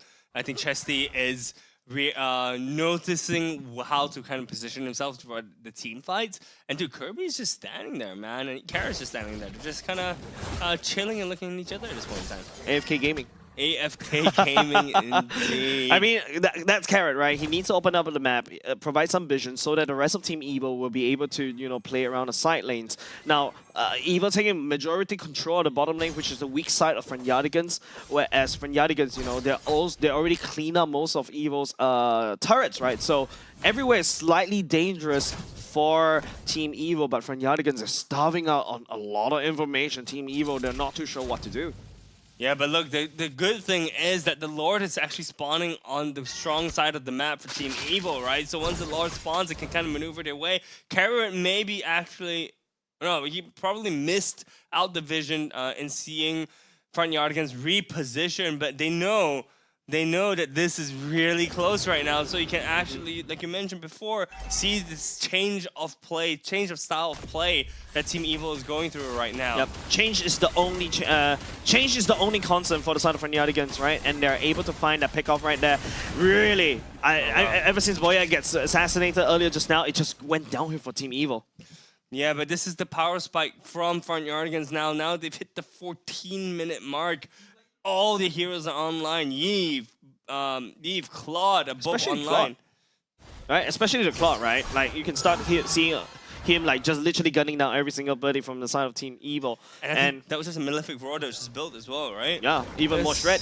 That's so much damage that's going to come up from Bon Cutie, and you know, he is very agile as well, you know, so it's going to be really difficult to lock him down unless he gets caught out completely by maybe like a penalty zone or something. Or maybe Boyet on the shadow kill, right? At least tags onto him and follows him all the way wherever he goes, especially when BMI's back. Don't forget, for Yardigans, this Yves, the power of Yves, especially in this particular meta, or the previous metas, is that you can use her as a siege weapon as well, so that, you know, you get the Lord just penetrating down bot at the very least. Oh, Boyet. The 1v1 with JH though, Boyet goes back to the shadow, flashy plays, managed to secure that one. That's good though, they are at numbers disadvantage now for FYG, crashing down the mid base turret. Carrot with the flicker, penalty zone, real manipulation, tries to cut them off. Kirby tries to retreat, will get nabbed by Coconut, and that's 2 kills down for Evil in total. Yeah, it's not just 2 kills down, by the way. Look at Bon Cutie. His summoners, his spells are down as well. Vendetta, I don't know what he was doing. He was just coming out from the side and he was just taking free damage. Coconut was just kicking his face until he had no choice but to use his Raging Sandstorm out of there. Yeah, maybe because Front Yardigans really wanted to take this mid lane turret, right? But at the cost of 2 lives. Yeah, technically speaking, that was a Lord that sent down against Team Evil. But you gotta admit, that Boyet kill right there was stylish. The last time I see something like that was the Minato scene against Obito. You guys know watch that? Yes, Right. That feels like that, right? You get a reference? Oh, you don't watch. Never know. Never mind. Anyways, focusing a little bit. I'm sorry, a little bit distracted today. Yeah, I don't know why. Like, today it just feels like a very fast day for me today, and you know, you said today 5 times. Anyways, it's the pace of the game. Yeah, it's the pace of the game, right? And not only just that, Front Yardigans actually putting a good show, right? And we thought this could be a potential to. We thought it could be fast as well, but Team Evil seems like they're a little bit struggling this time around. I mean, I was alluding to this, right? I mentioned the Front Yardigans, even though they're bottom 3, they always felt as if they had a say in the game. First game was completely different, but this is the Front Yardigans, which I respect, right? I believe that they have the capabilities to be a top-tier team. They just needed to work on the communication, and now they actually have a decent draft going into game 2.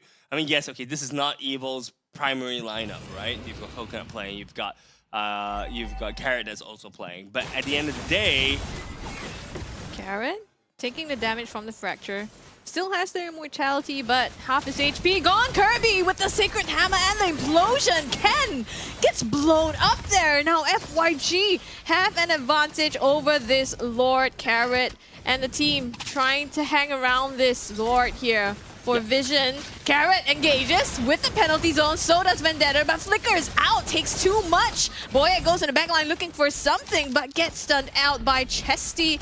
And now it looks like Carrot again pops the immortality. JH with the burst damage will put him down for now. FYG has a full advantage over this. Does not look like they might get it unless Boyet comes in for the 50-50. Nope.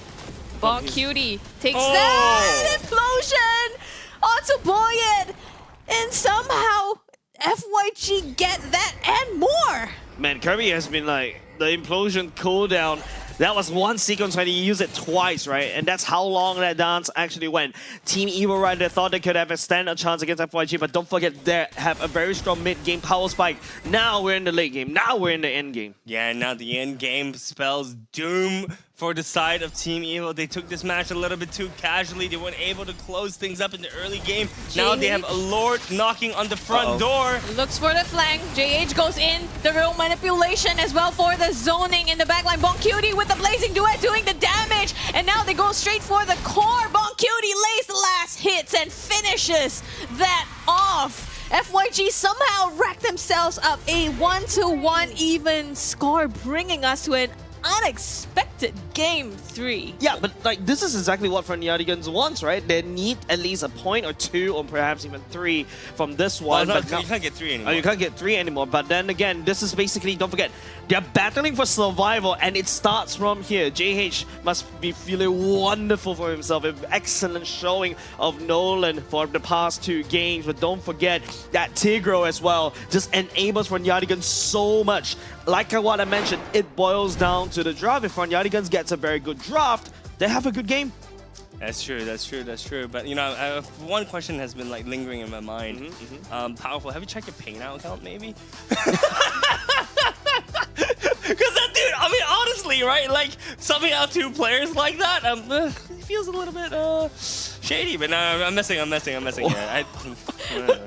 Wow. Okay. But of course, you know, Team Evil. I mean, this. I think apart from the PayPal account, I think this is also a story of the hare and the rabbit and the tortoise, right? Like, yes, you've seen Team Evil is super comfortable in the top 2 teams. Yes, you're going down with bottom tier, bottom of the table team like such as Fernandigans. Definitely, I mean, they're bottom 3 right now.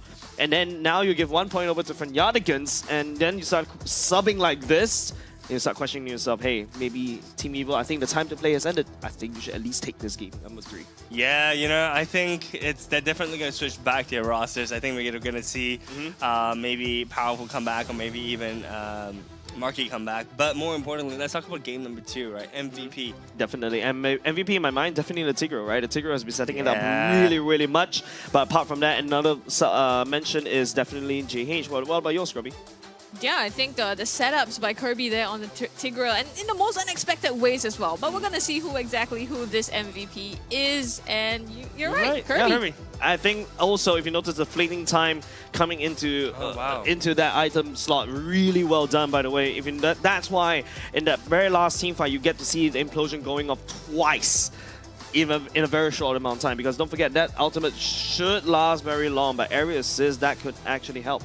Yeah, fleeting time is a really interesting build. I don't think it's super common. Correct me if I'm wrong, lads, but I don't believe it's super common on a Tigreal. But it's super smart because they identify that they're going for the late game team composition, right? And the fact is that by going for the late game team composition, fleeting time stacks up, right? So you have a higher cooldown reduction on your ultimate, I believe.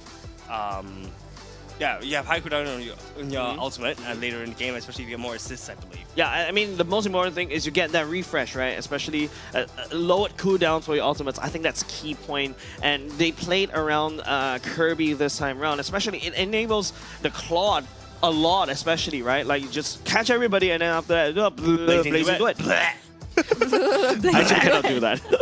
That's pretty much how it plays out, right? Yeah, because I play Claude a lot as well, and I'm really glad to see Claude coming back into the meta because of the mana remove. But let's take a look at the items, as what I mentioned. If you see Fernandigans, yes, you point out the Malefic Roar, very suitable against Carrot, right? Look at him stacking us a lot of these armor, but I think there's one big thing that we're missing out from the side of Team Evil. Where is that Dom Ice? Yeah, man, it was building up too late. Carrot was going for it after the immortality, right? And it's too little, too late. I mean, honestly speaking, the Dom Ice should have been built arguably as like the second item, right? Yes, he was worried. I think he was worried about the damage coming in from the Yve with the Radiant Armor. But honestly speaking, Yve, I mean, you had the time. You had the time to build the Radiant Armor after the Dom Ice, and the fact that no one else was suitable, I would say maybe Ken could have built the Dom Ice earlier as well. I think Carrot could have done. Carrot's on the way, by the way. Yeah, he's 2 items. Yeah, correct. Remember, I was pointing out the Radiant Armor, definitely the first item, because they're expecting the damage coming out from Chesty. But then again, after that, the main character for the side of Fernandigans switched because Boncutie was just outputting damage out of control. And I think it was down to that one team fight, right? And the Lord, with the setup from Kirby as well, that really turned the the pace of the game and the favor in the hands of FYG. Yeah, the tempo just swung, literally flipped the script, right? Yep. I mean, the thing is that it was completely in Evil's control, and then once that fight happened, Yardigans took the script and they're like, ha! Flipped it. Wait, and there's a script? Where is it? Underneath the table? You didn't get the memo, man? Oh no, I did not.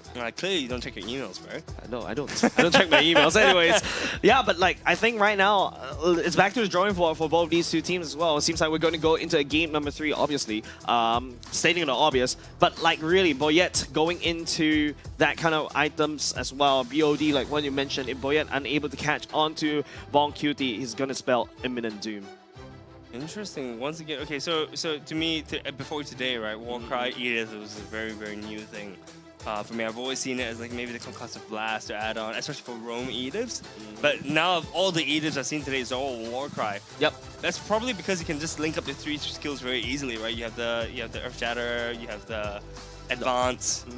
And then after that, you just auto-attack once and then your Warcry procs. Yeah, and not only just that, right? So Ken wants to go into Primal Wrath as much as possible. Yeah. Even pick up the attack speed emblem at the same time. Yeah. So he's just gonna output a lot of damage, especially in his real form. Yeah, I think for Chesty as well, right? You see him using that real world manipulation so much, picking up the cooldown as well as the Bargain Hunter to get online as soon as possible. Ice Queen wands as well, so much utility in his kit, helping him use that to create an entire zone that Evil finds it really challenging to fight in. And even if you land a penalty zone, even if you have the Dominated Descent, it's just difficult to get in and out to land those kills onto Bon Cutie or even Chesty himself. Yeah, I was expecting like, you know, the Sailor on the Zarge should be the solution to deal with it with the Yi, but if you notice Sailor time again always goes in and then after that is forced to like retreat just a little bit to basically heal for the rest of Team Evil, because from Yardigans they've got Dive, they've got Vendetta, and also JH, which is also popping off in terms of the damage. Yeah, JH actually really did well in terms of identifying who to go for, right? It doesn't mean that, I mean, he only has 3 kills, but it doesn't mean that he wasn't doing his job. Because what it shows is that he was dealing enough damage to get people out of the team fight, in the corners of the fight, right? So that it prevents the advance going into a team fight. So it immediately eliminates 1 or 2 people. And they can't participate, basically. Looking at this stat screen once again on your screen. Damage dealt, damage taken, turret damage, total heal, almost similar, because I think it was a very fair fight in the early parts of the game. But then after that, once, you know, FYG's draft starts coming online, Team Evo just couldn't deal with Bon Cutie Power Spike. They couldn't deal with Chesty once Chesty picks up the Ice Cream one as well. Yeah, also looking at the participation, Kirby, 53%. But, you know, being the MVP, I think it's just testament to how he sets up the fight so well. Even if he dies later on after setting up the fight, you know, it's something that is a really, really good segue for Bon Cutie to come in, for JH to dive the backline as well, and just to finish up, you know, the fight for on Evil. Yeah, so I think if you notice, most of the pointers that we've been bringing out, especially for today, is really all about the draft, especially in this particular patch. Right now, it feels like it's 70% on the draft instead of 30%. It used to be 60, but now I added another 10% because you can see how tough it is for the side of Team Yardigans in game number 1 when they drafted the Firemen. But now, Team Evil, I think this one, technically speaking, is also the drafting for the side of Chesty and Vendetta, but you gotta admit, Yardigans played this draft really well. They played the draft really well, but also I feel like they weren't able to go back to their win con, right? We talked about how Evil needs to win before, you know, within the 10-minute mark, right? And the thing is that they weren't able to push the advantage that they had. Because if you think about it, you know, I think it was like 4 minutes in the game, they had like 3k gold lead. Right, so they should have pushed the advantage and closed the game out. Once again, I want to reiterate that they're not playing their main lineup, right? So maybe they weren't able to communicate and play the macro game better than, or rather, as well as they should have. But it's no excuse. They didn't play to their win con, and they gave their win con over to Yardigans, basically on a silver platter. So taking a look at your top 4s right here, Rich Guy goes over to JH, Ceylon, the main carry of the game, 116k damage. It's just outputting tons of damage. Carrot the one absorbing most of them, whereas Chesty added best wingman as well. Total assist 9 because of the real world manipulation. It's just making sure that it's just basically you start to see the Eve coming back in this particular meta, right? Just make sure that everybody stays inside the box. He does the damage. A lot of zone control, right? And JH actually being the rich guy on the top 4 there, despite having being on the back foot behind Boyet so much in the early game as well, means he was probably farming out of his mind going into the mid to the late game. Yeah, definitely try to catch up in terms of the gold lead, right? But we shall take a look at the highlights brought to you by also, you know, just want to make sure how this cookie kind of crumbled, because we talk about the early to the mid parts of the game. And evidently, like, Team Evil wasn't able to end. This is Evil playing on the side of the map of Frenyadigans.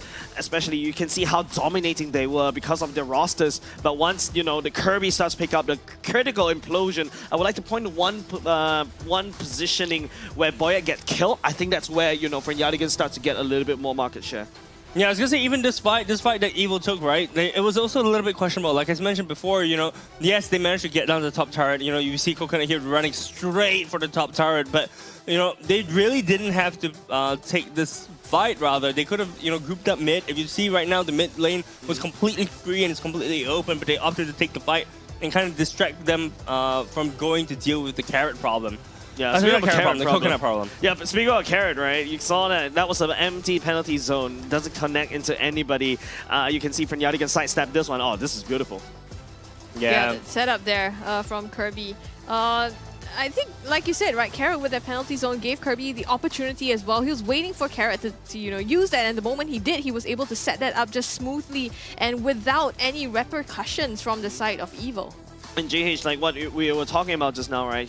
Even though he doesn't really have a lot of kills, but his damage, his burst is enough to push people away from these key objectives. And I think that's the main decision, right? Yes, even though after this Lord, you can see how Kirby still continues to chase onto Boyet as well. And after that, it was an endless cycle of doom for Team Evil. Frenyadigans really getting one game out of someone from the top of the table. Yeah, Frenyadigans played this out really well. You know, I want to go back to mentioning that, you know, Frenyadigans, like I said before, don't count them out. Yes, they are bottom 3, but individually, they've been looking really, really, really solid throughout the entire season. Yeah, with that said, ladies and gents, we do have a very handsome and dapper young man in front of the big TV screen, and that's none other than Professor Churros to break it down for us for this particular game number 2. This was a story of David versus Goliath, but David found Goliath and punched him in his back or stabbed him in his back when Evil actually had the biggest part of the first half of this match, and FYG playing on the back foot, they're struggling, but when Evil made a mistake, they took it and took advantage of this. I'm going to skip over the draft. This will be a very, very short segment because FYG is going to be very, very strong within a lot of these counter team fights, counter engages, the identified mistakes that Evil has made. Let's go into the drawing board. This was the fight where Boyet was taken down on the bot side by JH, and I think it was either Bon Cutie or Chesty coming in, and they were still contesting for that Lord. Sayla, Ken, as well as Carrot already within position down in that Lord pit, and they want to be able to secure that Lord by enough time for Boyet to really come back, but they're gonna FYG is gonna just blitz it. They really have a plan, and I think that it was down to positioning error, maybe the skill canceling. Carrot has his eyes set on JH as well as Bon Cutie, whereas Kirby, his eyes is set on Sayla as well as Ken. Bear in mind, he doesn't have vision on Coconut just as of yet, but they're going to be coming in. Coconut going to be a little bit more aggressive into that fight, not knowing that Kirby actually still has his ultimate ready, as well as Vendetta crossing in. Carrot makes a mistake. I think he was canceling his ultimate skill, and it just went south. He airballed right at that moment. Vendetta identifies this, sees where Coconut is. Kirby and Vendetta makes the call, goes towards Coconut, and I think this was just an immaculate play coming in. Bon Cutie dealing that damage, and they're just, at this point, just funneling Bon Cutie all the way through, getting that damage done. This was the second turtle. I'm going to be skipping over to the second turtle, the second Lord or fourth Lord, last Lord of the game, notice where Kirby is. Pretty much moving in the same rotation as Carrot, just sitting in that bush, waiting for the right opportunity to pounce, and knowing that Ken is going to be out of position because he needs to be able to set that Lord, checking that bush. Kirby pushes him back, lands his implosion, and takes out Ken. Now, 4 members down, 1 member down, 4 versus 5. Bomb Cuties is his eyes set on getting onto that back line. So what he will do is make a beeline towards that backside and try to make a play, knowing very well that he has the Wind of Nature as well as his ultimate, as well as an escape mechanism. So he will put his BMI back into this position so that he will be able to get back in time. So we'll see how this plays out. Vendetta sees an opportunity, knows where Sailor is. Once Coconut steps out of position, that's where Vendetta will pounce. And Coconut, again, really needs to watch his positioning right there. Carrot makes the play. Vendetta goes in, and Bong Cutie down that back front will slow this down just a little bit more. The Wind of Nature just popped, but that is all in the plan because right now, the entirety of Evil, not enough health to contest for this Lord. No Ken, not enough health. They have to retreat, and JH just takes out Carrot at that point. This is a very, very interesting play out and turn of events in FYG. No one have expected them to really take over the game, especially in game number 2, and bring us to a game number 3. This is going to be a spicy match. I'm excited to see how this plays out. Stay tuned. Thank you very much, Churros. But the last time I read about the story of David and Goliath, David slain Goliath not by stabbing him, but by a pebble. Yeah. No pun intended.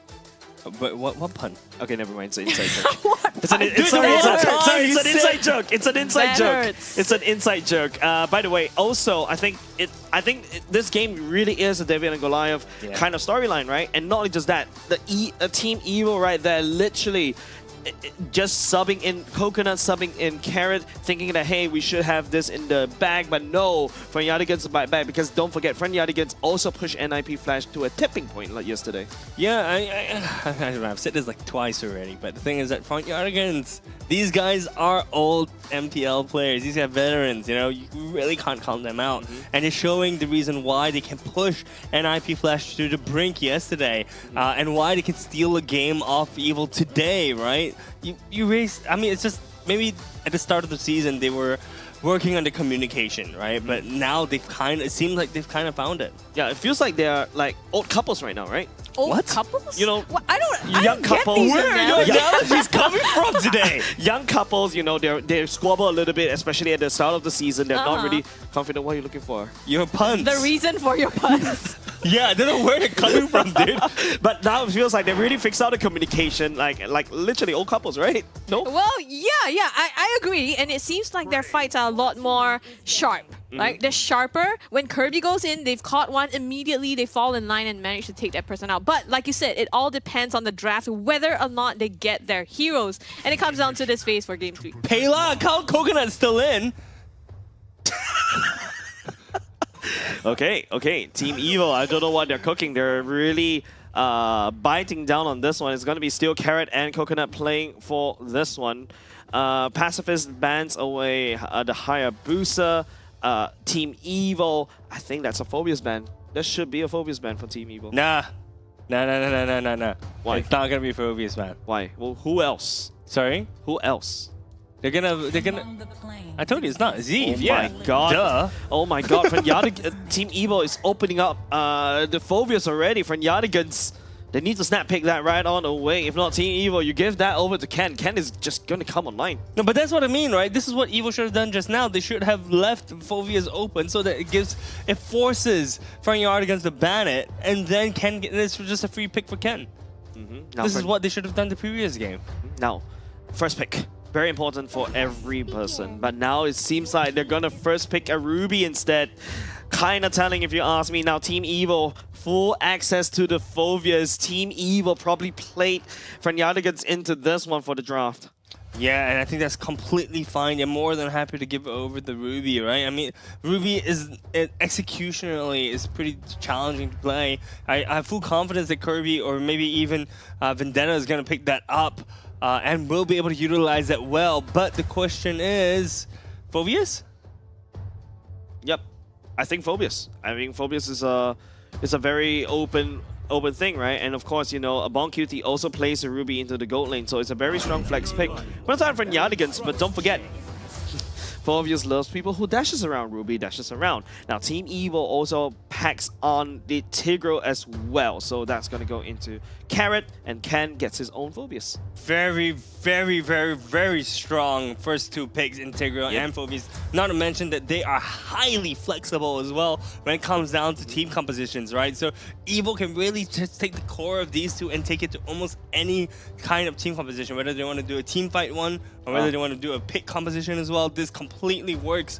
And if they want to do a 4-1, that's fine as well. Yeah, I mean, like, if I'm playing Tigro, if I catch 5-man or 4-man, hey, I'm a clash com, right? But if I catch one person, hey, I'm a pick com. But now for Yardigans, that's Chesty's signature. That will be the Lilia going in with the Claws coming in from the side of Yardigans. They're going to bring that Ruby, could be flexed into the roam or the EXP lane, but it's this is also what Chesty likes to play, right? A lot of AoEs coming in for the side of Yardigans. You got the Ruby to really lock person down, so Team Evil has to play a little bit safer this time around.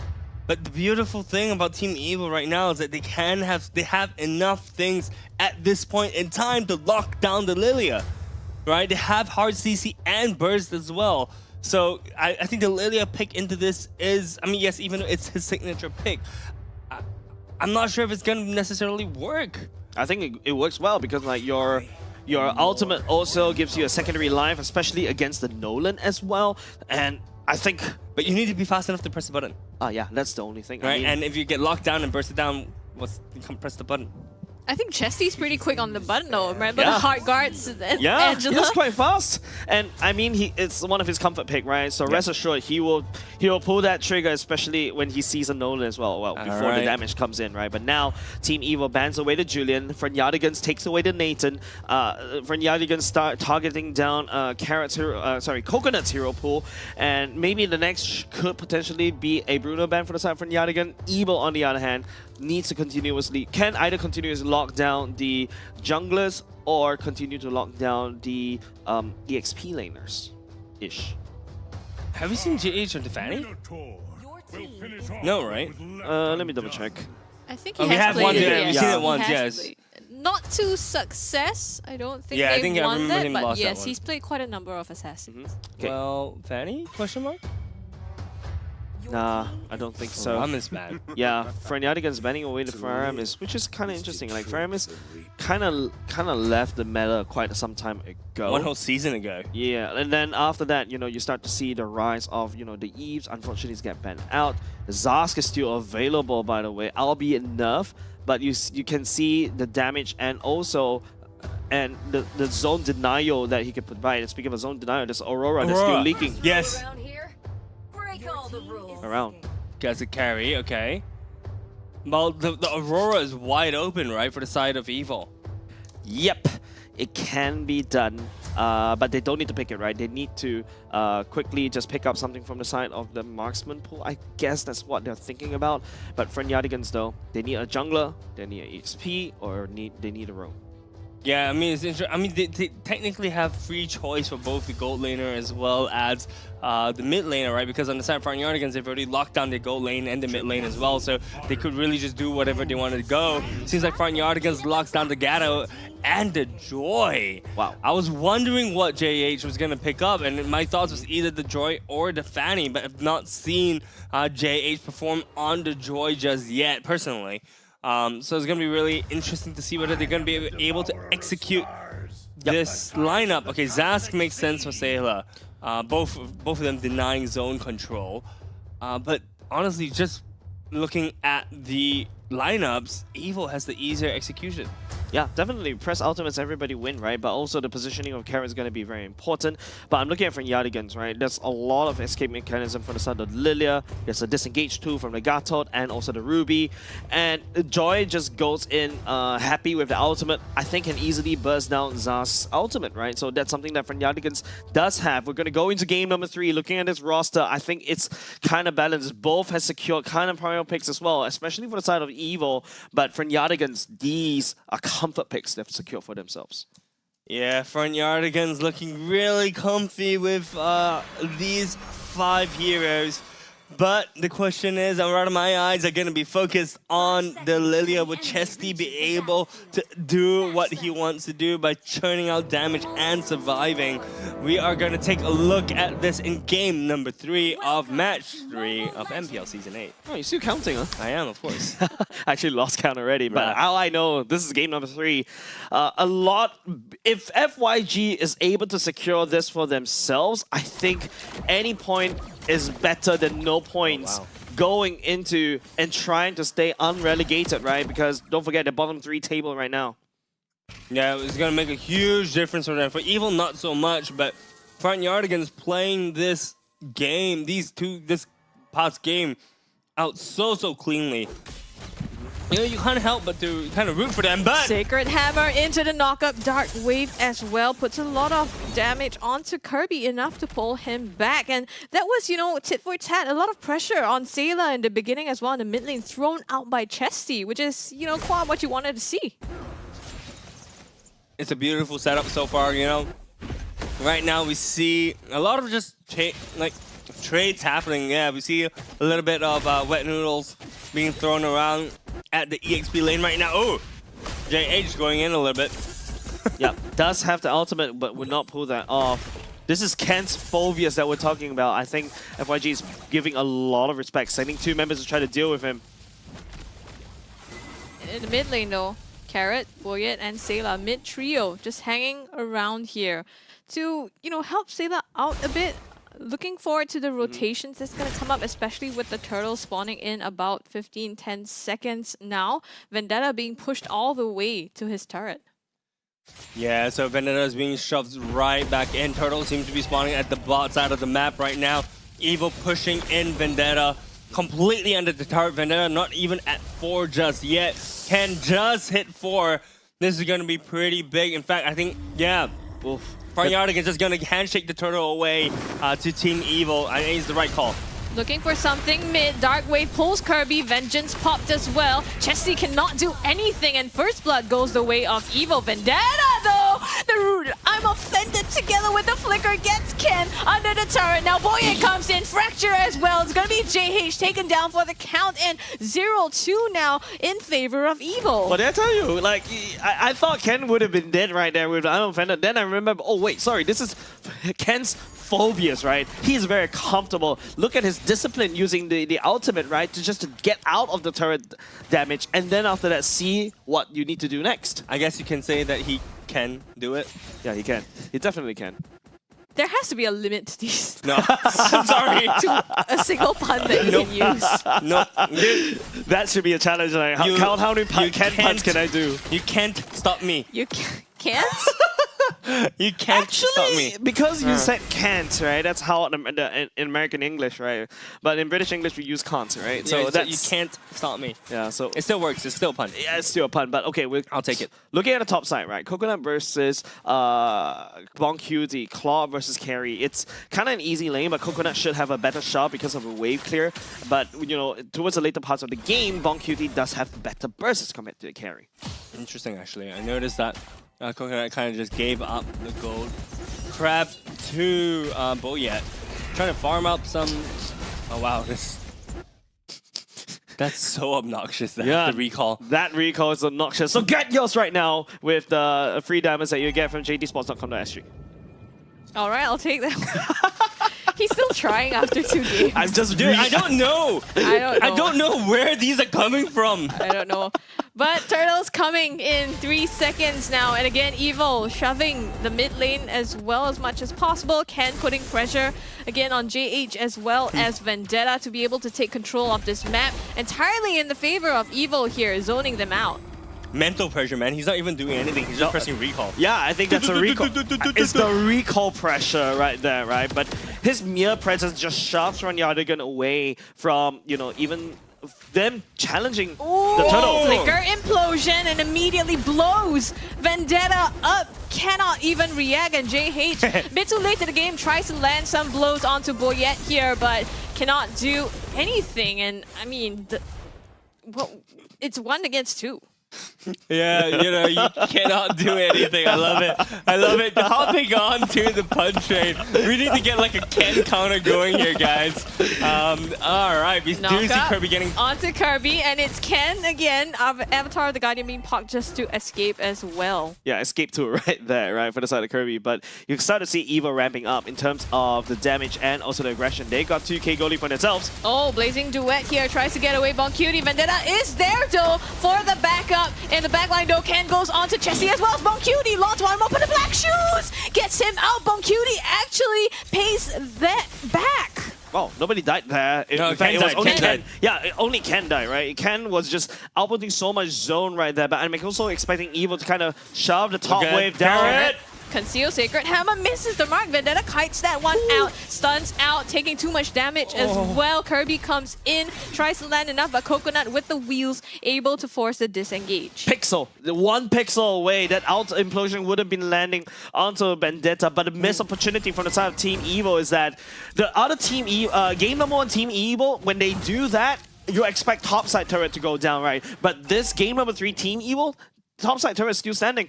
No, I was gonna say the implosion did actually nick Vendetta, and Vendetta was stunned in just for a little bit, but it wasn't enough to actually convert that into a kill. And this is the Ruby that we're talking about. She is slippery, dude. Very hard to lock down.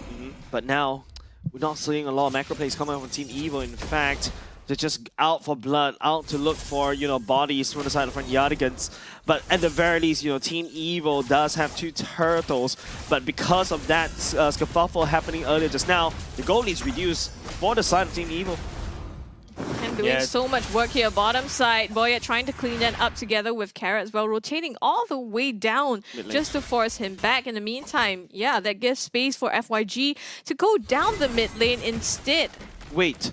They do get the turret. Yeah, and not only just that, that's a massive problem for the side of Team EVO, right? Your mid lane is cracked open. Front Yardigans suddenly have more space to start invading. Boyet in trouble, has to back out here, but nowhere he can go. Boncutie is going to snag that one. And now with that map control, they rotate down to the bottom and get another kill off of that. This is a very different Team EVO. No pun. I mean, it's obvious, right? Because you have Coconut and also Carrot. What?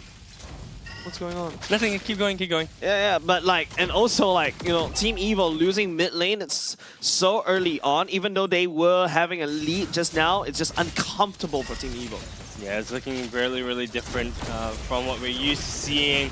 Kirby goes in, dies for Ken.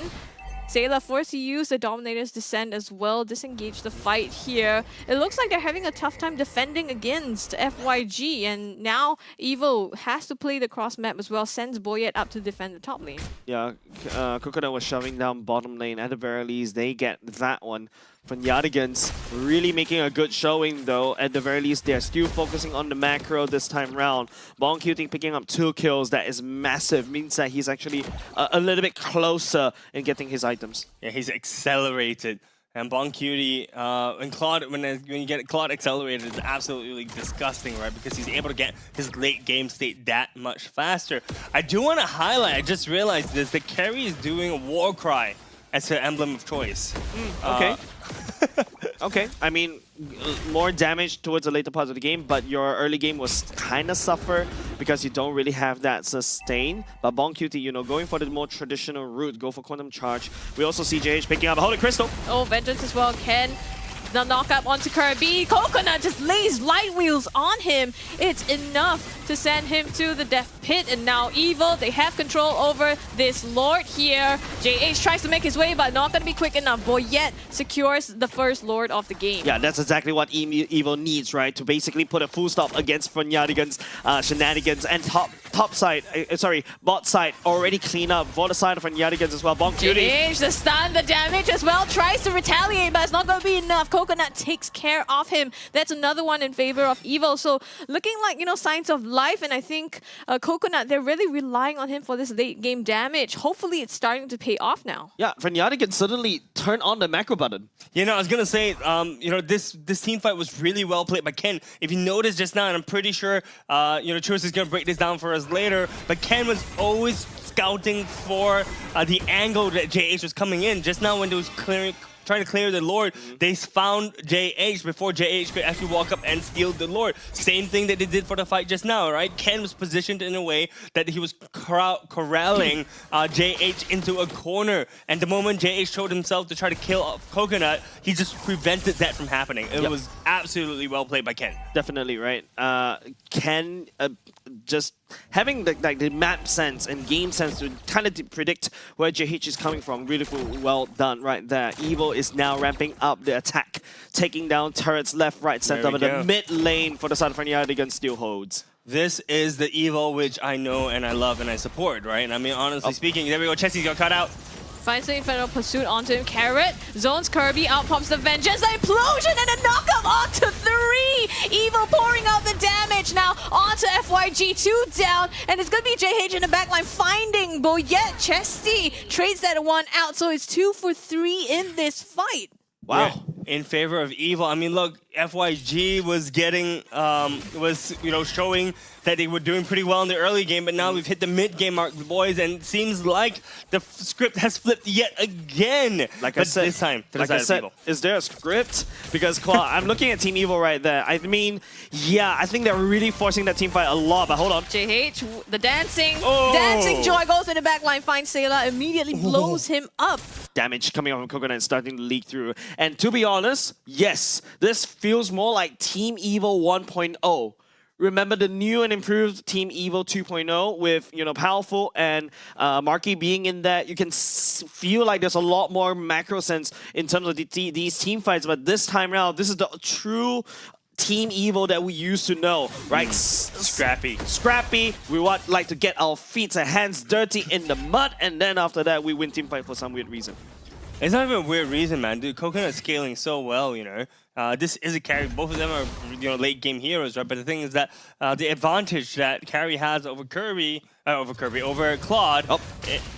Ken stop right there. Finds them again, pops the Vengeance, Dark Wave pulls Vendetta, the Sacred Hammer onto him, they're all crashing. All the damage poured onto this poor man, and he goes down. It's going to be a numbers disadvantage for FYG as they are 4 men against the full roster of Evil as JH makes his way there. Chesty in trouble, damage comes through. JH still on the Lord here, but Ken pops the Infernal Pursuit, chases them down. Coconut freewheeling all the damage in the front line here, and Boyette in the back trying to find Boncutie to no avail just yet, but they get the control over this Lord. Okay, EXP traded now. What's the game plan for the side of Team Evil? They don't go for the Lord instead. They're just looking to brawl it out against Yardigans. The Lord is right there. I mean, they see where JH is. Honestly speaking, they have enough damage. They have a carry.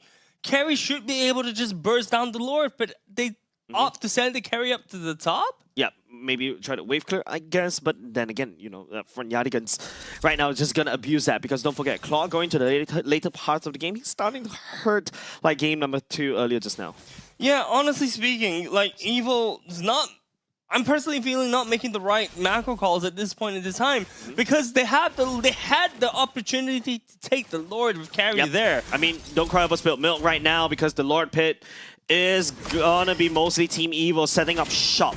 But don't forget, Kirby can take away that shot by just crashing in the middle of everything against Team Evil. All ultimates out there definitely looking for this one. A reset comes through here. Kirby in the back finds Carrot. A bit of a brawl. Ken goes in. Here comes JH all the way in the back to Boyette, and that starts the fight. Vendetta is the first to go. And now in the back, Kirby as well being caught out by 4 members. The taunt, the damage. Sayla takes care of that. And again, this time Evil does get advantage over the Lord. Okay, you take Lord now, Evil, right? Yes, okay. Yes, they do. They have to try to do it, but JH in the mid lane, yes, putting that pressure on the macro, like you said, has to send Ken to deal with that. Okay, at the very least, Team Evil this time around secures a lot for themselves. JH manages to push down that one, a little bit of a damage control for the South Front Yardigans. My brain is hurting, man. This really shouldn't be this difficult. But yes, I think that was definitely a really well played move from JH. Identifies that he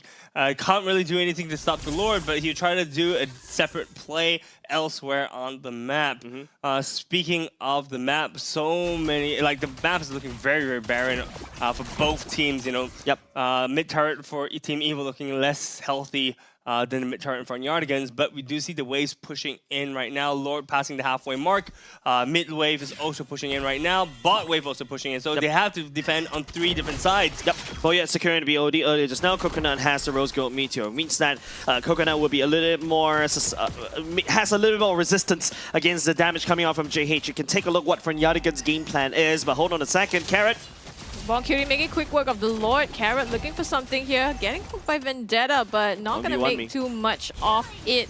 Oh, JH! Off the screen, literally. I love this patch, right? This patch means we're going to see more Assassin junglers. This means that we're going to see more Ego challenges, right? On the other side of the screen, it's going to be mostly like, oh chat, 1v1 me right now, sent by JH against Boyet. There's been so many of those 1v1s, right? You see the Nolan up against the Ling, and it's always like off the map, but they do get that. And now, FYG charging down this mid lane here, looking to take the base turret off from Evil. JH on the bottom one as well. Ken trying to defend that. Evil on the licks of defense here. Yeah, at the very least, Yardigans is playing on Evil's side of the map. Earlier just now was mostly Evil playing on their side, right? But, sorry, go ahead. No, so I'm okay. I'm just thinking like because of the assassination of JH onto Boyet, yeah, all of a sudden Evil lost a lot of space.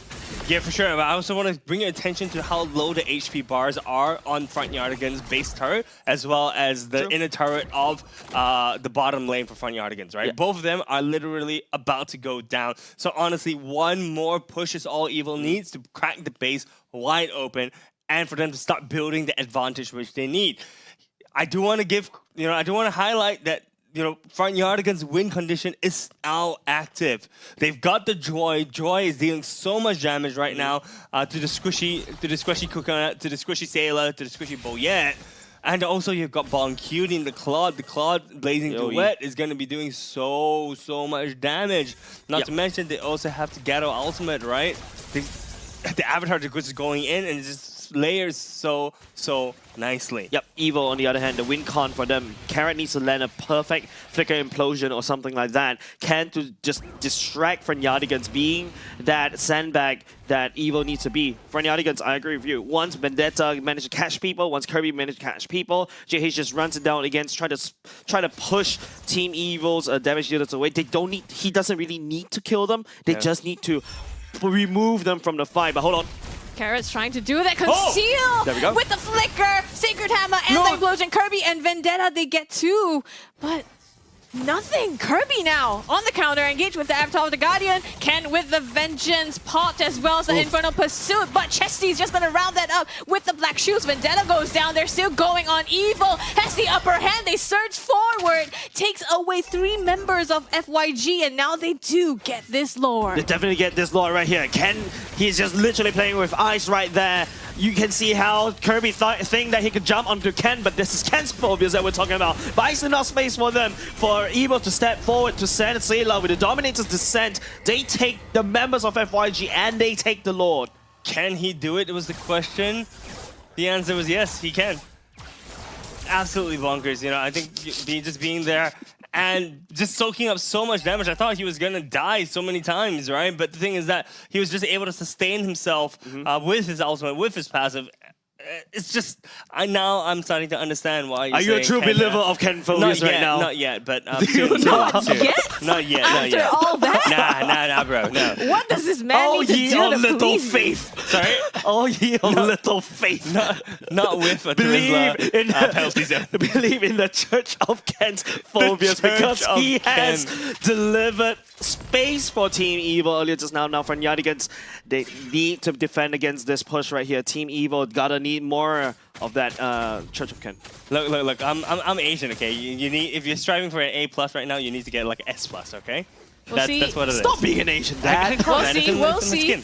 He's trying to get the A+ for you, but the flicker in with the Implosion as well gets FYG. Vendetta is the first one to go now. Kirby with the Vengeance trying to fend them off Evil. They are trying to charge in. Lord is at its last leg, gets taken down. JH backline does a number onto Boyet. Retri as well uses the Winter Crown, but he is going to... Oh my goodness, pops the Immortality, still manages to get out. And now Ken is also in trouble. Boncutie finishes him off, and it's going to be a disengage coming from Team Evil. A good push coming from Evil, though. Chesty doing so much work. Yeah, I told you.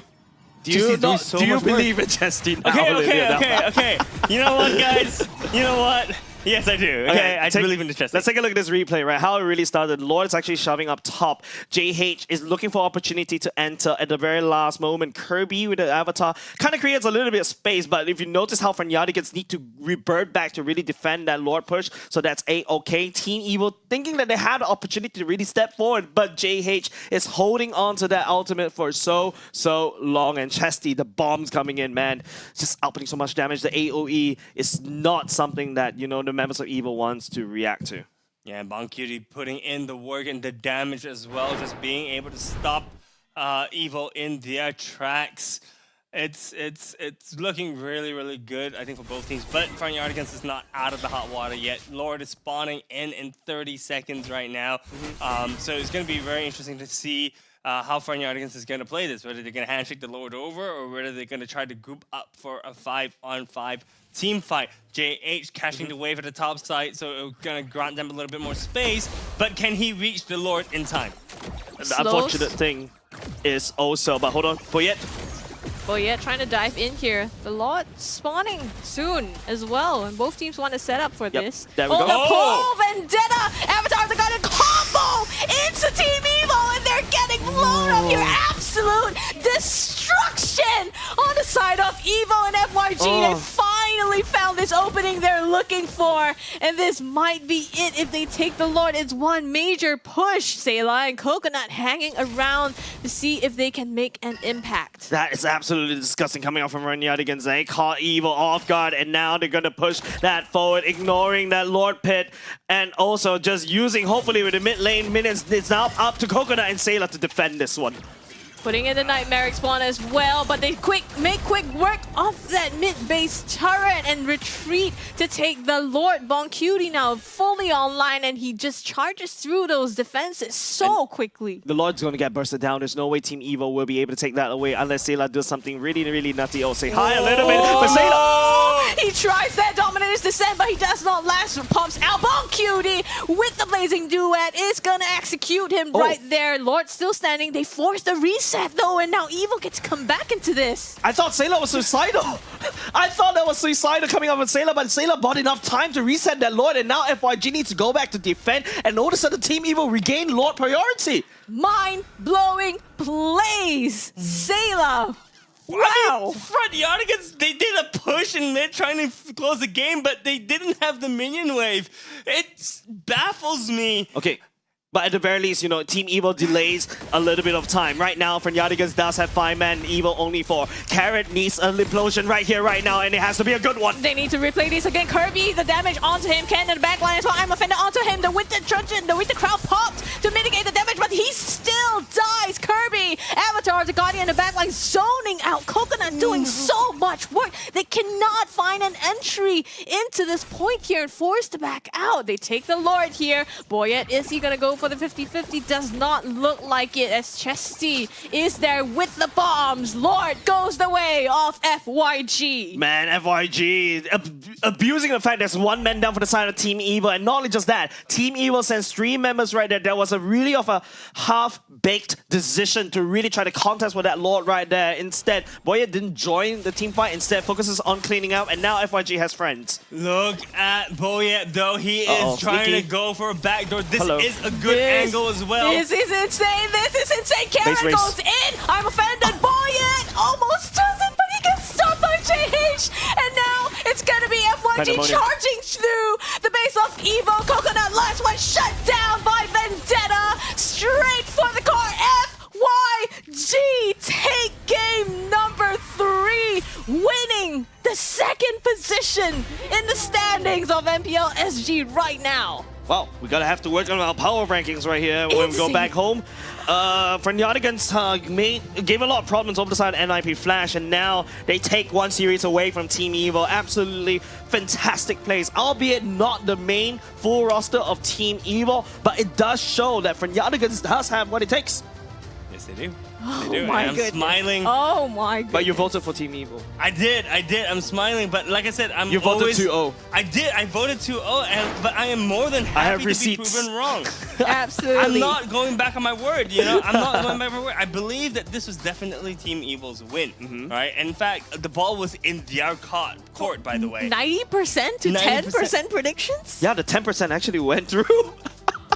No, but honestly speaking, like this is what I was saying from the start, right? And I'm not trying to say that. Oh yeah, I called it straight, but I called it straight, guys. Look, front yardigans can't be counted out. Brother, I have receipts on Instagram. I have receipts on the Excel list right here. You voted 2-0. But to be honest, guys, when is the last time you missed a 90% chance shot? This is insane. Yeah. It's insane. You I'm guys- still in disbelief. Yeah, I have no words. Check the paint now, guys. Anyways, we're gonna have to take a look Must as be a well big for the sum. side of the MVP as well for Fronyadigans. I'm gonna give it to Chesty because my man is just wave clearing like nobody's business, but it is gonna be given over to Vendetta. Producer, you don't agree with me. I mean, the entire team played out of their minds, right? Yep. And Vendetta with the setups as well, the lifesteal keeping him alive through that to be able to keep with the stuns, with the pulls. Okay, I must say though, okay, in the early half of the game, Vendetta was invisible, but that was not his fault. It was because Team Evil just targeted him down non-stop. In fact, if you think back at the game, he was actually 0-4, I think, before he actually finally started getting kills. And the reason why I know this is because I was looking at the Ruby the entire time, and I was like, I don't see this Ruby doing anything. Then I quickly realized that he was just getting targeted down, team fight after team fight after team fight. So honestly speaking, it is absolutely bonkers. Yeah, this is gonna mess up not only just my power of ranking as well, it's also gonna mess up everything, especially the plans of RSG, because if Fronyadigans wins RSG next week, RSG will get relegated. I'm excited. It's great. This is down to the wire. It literally is down to the wire. This is playoff life here that we're talking about. Yeah, Where's Fanny? Huh? Where's Fanny? It's down to the wire. Where's Okay, the wires? I now know what you feel when I Thank go you. on that pun. Thank And I want to murder this guy on stream. And I have motive right now. I am not sorry, guys. But this is definitely sending a lot of panic signals over to RSG fans, right? Youngin right now must be also slightly panicky, right? Because man, FYG actually did a really good showing against Team Evil, and to a certain extent NIP Flash, if they pick up their own heroes. Like what I mentioned, comfort picks coming out from FYG truly trumps against Team Evil's, main lineup like this one. Main sub lineup. Meta lineup. Oh, of main heroes. meta. Okay, Yeah. I get it now. No, but I think I do want to give a bit of credit to RSG. They have looked like a different team since Gear has stepped back into the picture, or stepped into the picture, So I think RSG is going to put up a good fight, and I'm really excited to see the FYG versus RSG matchup next week. But let's take a look at the items right now. FYG ended up on top with a 7k gold lead at the end of a 23-minute game. That's such a long... Dude, the games have been getting longer and shorter at the same time. I think previously we've seen an average of like maybe 15 to 18 minutes of games, but now we're seeing like 23 minutes, if not 10-minute games. It's like extreme, right? You either have a really short game or they drag it out into the super late game. Yep, and I also feel like, just looking through the items, man, JH even go for the War Eggs as well. More absorption, more lifesteal, yum, and also Winter Crown coming More in very demure. clutch with the ultimate. Yeah, you look very demure when you go Frozen, and as well, and maybe holding on War Eggs in your hand. Just wonder how GH actually as a joy. I just don't. It doesn't make sense how you put all that items into your pockets. Sorry, I'm just going on a bit of a rambling tour as well, but. I think to interject there, right? I think one of the questions was, can JH play Assassins? I think this was the question that we asked at the start of the season, right? And as the season has progressed, this man has been proving himself more and more and more. He looked a little bit shaky with the Assassins at the start of the season, but now he's picking up the slack that he had, right? Now he's picking up Joy out of nowhere, and honestly speaking, it looked pretty good as well. He was target prioritization was there as well, and he was causing so much havoc in the backline just by walking around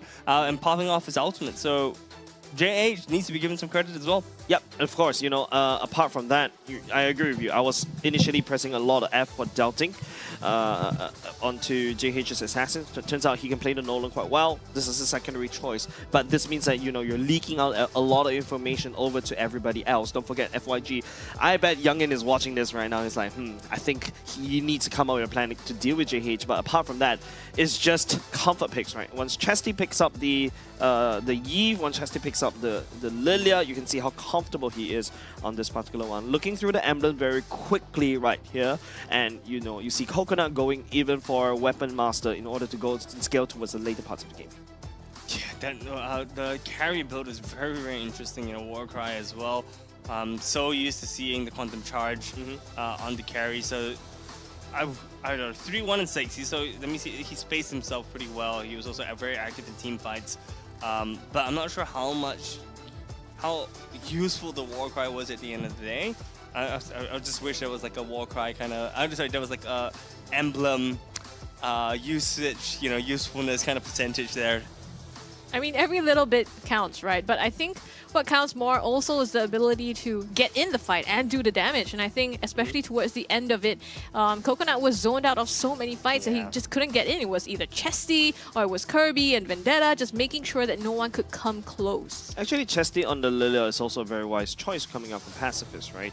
Apart from landing down the bombs, it also gives you a good wave clear, you know, when the base defense require it. You also deny, you know, short-ranged marksman. Imagine a marksman just walk. It's like setting up a minefield for a short-range marksman to walk through, and also, you know, set up a minefield for Ken as he jumps into the air, slam, slam, slam, and you know, he's gonna be right in front of you with those AoEs. It makes it Chesty a lot easier to just output the damage. Yeah, and I have to say, today's games have just been so long and so close. You know, we started the day off by saying that we haven't really seen much of an even kind of scoreboard at the end of the day, but so many of these games today have just been very close. You know, damage taken it's what, 60k? Sorry, damage dealt is like 60k. It's not that much if you could look at the grand scale of things. Turret damage is 4k difference only. You know, honestly speaking, this game was close, and it's just showing just from the raw stats itself. Team Evo was literally balancing on hair right there when they managed to send the push against FYG, but FYG bites back. Yeah. And they bit back hard. I mean, it was even until the late game, it could have been anyone's game coming down to the important fights, right? Like Sayla with that move as well. Still a numbers disadvantage. But looking at the top 4 members here from the game, JH asked the rich guy Chesty. There you go, the carry. And poor Ken on the Phobius as the sandbag. Kirby with his setups. A lot of damage coming out from Chesty, man. 240k? Wait, hold on. That's no joke. So total damage dealt from the side of FYG is 260k. Total amount of damage dealt by Chesty is 240k. No way. No, wait. I mean, JH was doing so much damage as well. I don't believe, like, there has to be a glitch somewhere.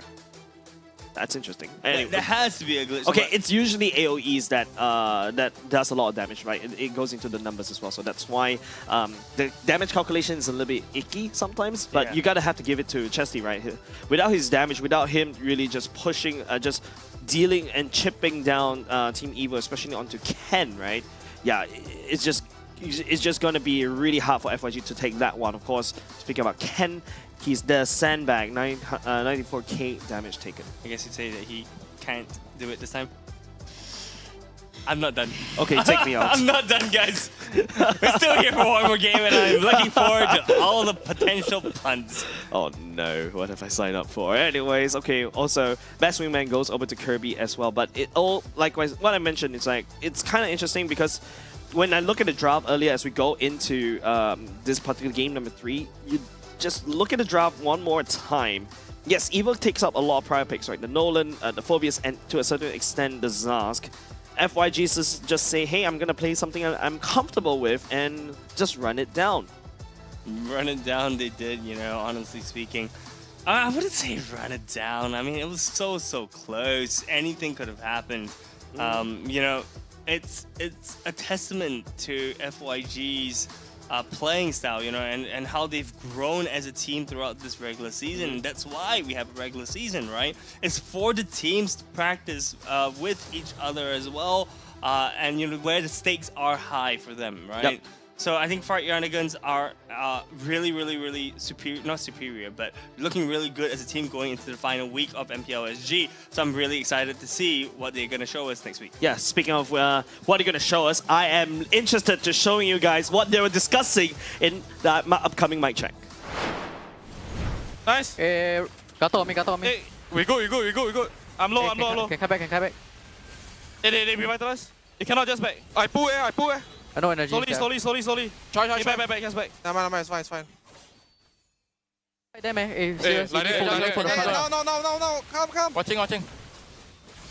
Hey, I got Monkey. Oh, I'm there. Hey, Monkey, back. Slowly back. Just get a tower. Get a tower and back. Back. Get Hey, Hami. Hell, bong. Just back. I'll die. Just leave me. Just back. If. All back. Running. It's okay, we got 2 inhibs. Go. Can set Hey, these guys testing it. Outer. Going. Hey, I'll take them. Hey, got coconut. Hey, can. Hey, we win. Space, please. Guys. I'm hitting base. I hit him. Nice. Hey, I taught him. Forwards coming, Tigreal coming. Nice. Forwards and Tigreal coming. Clear back. Let Joy. Pick up. Can back first. Kabi, you need the out. Already. Just slowly. Can clear the lot first. Hey, they conceal. Lot first, please, lot first. I'll defend first. Hey, Joy going crazy. Nice. Run away. I'm okay. Okay. Tigreal still have a show. Watch me. Hey, come! I'm coming. Hey, Oh, I'm dead. Hey, Sabah. Hey, carry weapon. Chasing you. Hey, tiny, you're taking. Wait, relax. Just end. Go, me, all the way. Nice.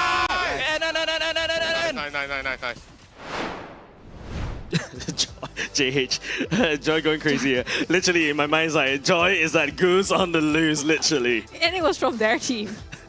Yeah, it's true. The Joy going crazy was on their team. Yeah. It's like, you know, hit no thought. I'm very sure that JH really enjoyed that one, but speaking about enjoying, hopefully you guys will be enjoying this dapper gentleman that will be breaking everything down in terms of game number 3. So I'm going to throw it over to Professor Churros. Literally backs against the walls. They're just fighting for survival. FYG makes it up on top, and this was a really back and forth wrestling match. Everyone's fighting, no one's actually really dying, and when every single Lord fight or pre-Lord fight, people die, they wait and come back online, and then they clear out the team fight. It goes either ways. So I'm gonna break down 2 different team fights to see how FYG actually adapted to their strategy and to their composition as well. And speaking of composition, this is what we'll be starting in first. Let's go back to the drawing board. So in this lineup, we'll see Joy as well as Lilia, who are amazing damage dealers, dealing a lot of high damage in terms of getting into the back line, trying to zone out everyone, and that's what Chesty likes to play, those long-range artillery strikes. The Lilia is a perfect choice for him. He's played it in his time in Stellark, and he's played it perfectly well. Just going back to his element, he's not conforming to a lot of the new metas that are coming into play. On the other side, though, Ken on his signature phobias, that brings a whole new other dimension to the team fights that they're going to be having. This is just the first example where if you take a look at the minimap, we see Bong Cutie as well as Chesty up on that top side, and Vendetta as well as Kirby down on the bottom side. They're playing it as a sort of like a wraparound. Their goal was to try to maintain this position and try to wrap around on both sides. But the issue was that leaves Bong Cutie as well as Chesty, mainly your damage dealers, in a spot of bother when things go south. So Carrot identifies that they're playing in this way. Boyette follows him up, gets the implosion onto the tanks, try to buy time for Ken to just do his thing, and creating a lot of space between the main tanks, Vendetta as well as Kirby, from the rest of the team. and Ken, being the Fovia's genius himself, pops that Winter Crown just in nick of time, buying time for Sayla to pop the Dominator's Descent. I have to rewind a couple of times to see if he was actually holding in his Dominator's Descent all throughout that fight, because Coconut, Carrot, and Boyette, they were not in position at this time. We'll need to wait until they get that wraparound and make sure that they're comfortable to get a front-to-back team fight, which is what Team Evil likes to do. Boyette and Carrot sees the opportunity. Ken is confident. He goes in, and Boyette and Carrot cleans up shop. So this was one of the breakdowns of FYG's composition. If they separate too far away from the damage dealers as well as the frontline tanks, they will lose every single team fight thereafter. Fast forwarding into the final fight, this was just an amazing connection from Vendetta, knowing where Boyette is, knowing where Carrot is, and this is due to our little friend, the Letho over here, giving a lot of vision to the space that's around. No, he knows where Carrot is hiding. He knows where Boyette is hiding. As long as he, the Lethal Wanderer, sees that, he understands where this position is, because he still has his flicker ready. So watch what he does. At this point, his flicker is ready. He's throwing it all in because the Lethal gave him that information. Chesty, in that point of time, was around this position. He knows where and when to start that engage. Pops that flicker and goes in. It's all in. And the chain combos with the gotcha as well. And all hell breaks loose. It was just pandemonium at that point of time. FYG must be feeling so proud of themselves at this moment. And this was the last fight, the penultimate fight before they took the Lord and actually cleaned up shop. And with that, this is my breakdown for game number 3. There is quite a bit. There's quite a bit of things that FYG has adapted to, picking up the signature heroes, picking up something that they're comfortable with. They still go out with a huge bang. And with that, I want to throw it over to our beautiful host downstairs. Surestrack, take it away. It's abstract, not sure. Never mind. Here I have, we got Pacifists from Front Yardigans that will be joining me in this segment where we will talk a little bit more about what has happened thus far. And of course, first things first, congratulations on the victory on your side. Thank you. We gotta focus on the crux of the issue, right? Because we know that when it comes down to, on a completely separate issue like NIP Flash, they sub in and out between LOLC as well as JPL. Do you think that when it comes down to Powerful as well as Coconut, this kind of thing going on, do you think that this is a similar thing that is what Evil is doing to you guys? I mean, personally, I think they are quite safe in upper bracket already, so they just want to let their subs have a game. So just try a bit lah. Yeah. Mouth test a bit here and there. Yeah. But in the end of the day, are you guys still happy with the win, regardless? Yeah, we're still happy with the win, of course. Like, we hold on. Okay, so when it comes down to this game, were you guys prepared to deal with a Powerful, or you guys kind of knew like, okay, when it comes down to this, they know that there's no stake, we'll just play all the way through? Oh, we were just prepared to just give it our all today. Oh, okay. Now, when it comes down to this game today that we have thus far, we managed to see the game all the way to the full 3-game series. Between first, second, and third, which one is the game that you like the best when it comes down to drafting, that is? Game 2 and 3 was definitely my favorite because those were the games that were like we were really on our final life already. Then they really then they wake up. Really test you guys to the absolute limit, right? Yeah. Technically, that's what we've been talking about. But first things first, right? Before we continue, right? Thank you so much for not being too tall. Wait, how tall are you, by the way? I'm 178. 178. And I'm single. It is still... Guys, pacifist, coach, player as well. You guys know where to hit up. Go on to MPL Official Singapore. If you guys want to, get his contact information, let me know. I will be his matchmaker for a little bit. Very, very handsome. One side, okay, two side. Okay, he's got 2-side earring, unlike mine, so he's more cool than me. So make sure you guys let me know. Give yourself a quick little shout out. Where do they find you? It's hard to spell. It's KOLNEWO. KOLLEWO. Kolnewo. Oh, L-E-W-O. Oh, what does that mean?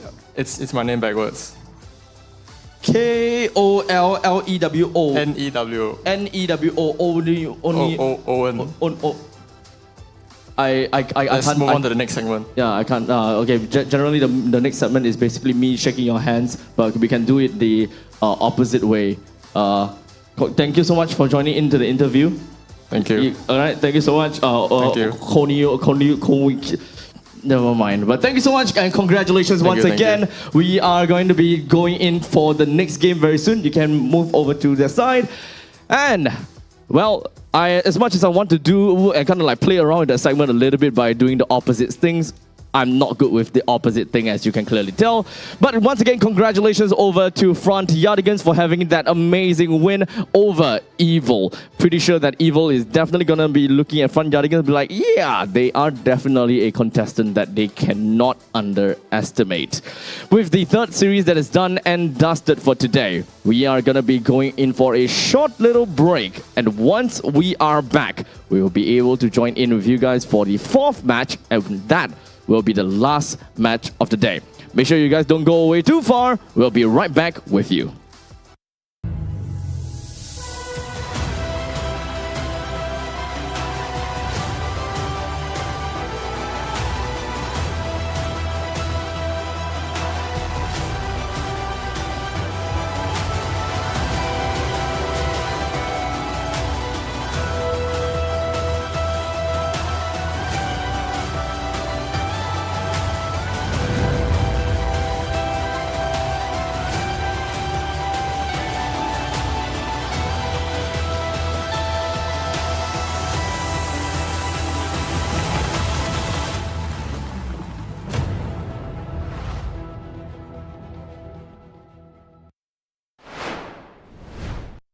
A crispier chicken McCrispy? So much crispier. Bite into an even crispier crunch with the improved Chicken McCrispy. Now, wouldn't that be nice?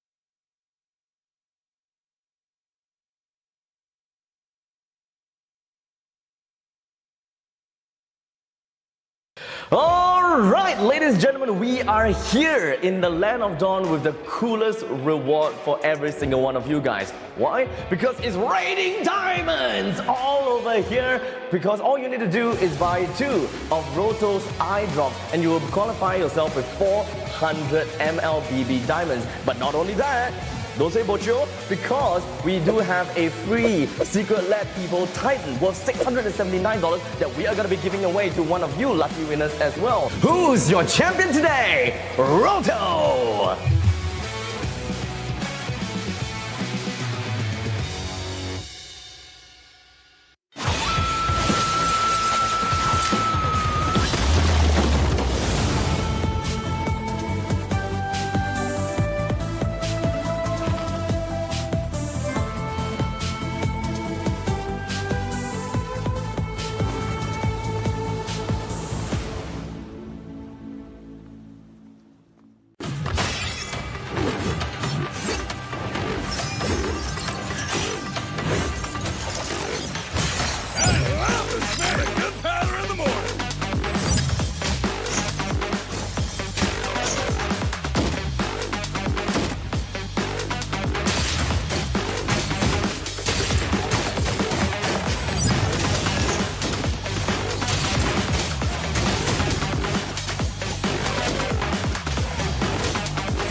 Who is the most broken hero? Broken. Bro.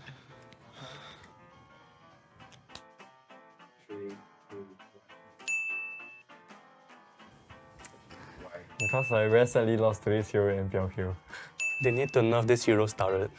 The damage of Julian is so high. This idiot can fly. That's right. Very gay. Angela's just annoying. Why you say Moscow? I was gone. Because he can split push and go to the other side of the map very easily. For me, every time I use hard roam, it's very hard to play against Zushi, so it's pretty broken for me. Why? Me, Aurora, because his heart is so fun. Huh? Can one shot me every time. Okay, what phobia? Because right now, his ulti can spam. Don't need dash also, can get stacked. Then does a lot of damage also. So why to see? I hate to fight against it. Can basically one give. As long as you can play the hero very well, I think no one can actually kill you.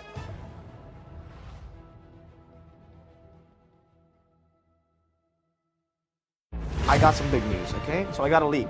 M6, we're gonna What does the audience want to see? What kind of stage do we want? What about the colors? M6 is going to be held in Malaysia. We have to be greater than ever. Greater than ever. Greater than ever. How to make M6 greater than ever.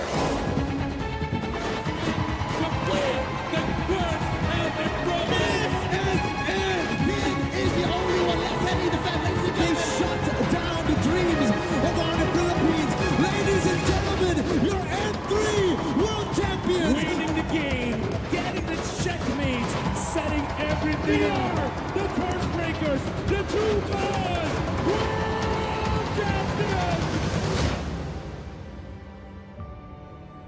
Before we begin, I just want to say thank you very much, gentlemen, ladies, for coming today. We have something very important to discuss here, right? Because right now, imagine yourselves as Moonton. We're the publishers. M6 is going to be held in Malaysia. So I need ideas to make sure that M6 gets good. This time, it's got to be better. Like, it's in Malaysia, okay? We have to be greater than ever. Greater than ever. You know what? That's going to be the tagline. You like it? You like the tagline? That's a good tagline. That's a good tagline? We went from Join the fight. Join the fight. Join the fight to the top. To the top. Dare to be great. Dare to be great. Be Better. better than great. And now greater than ever. You know what? You're a genius. I'm a genius. You're a genius.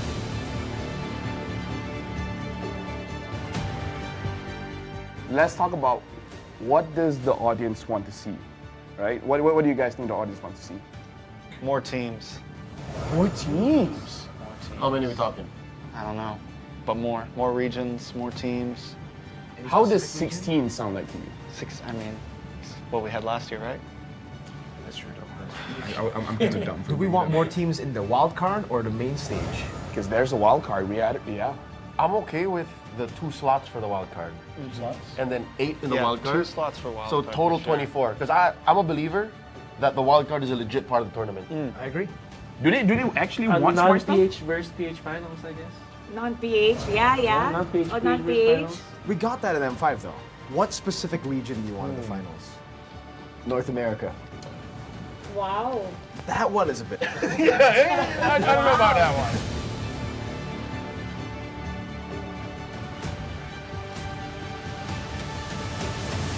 Let's take a flashback, I would say.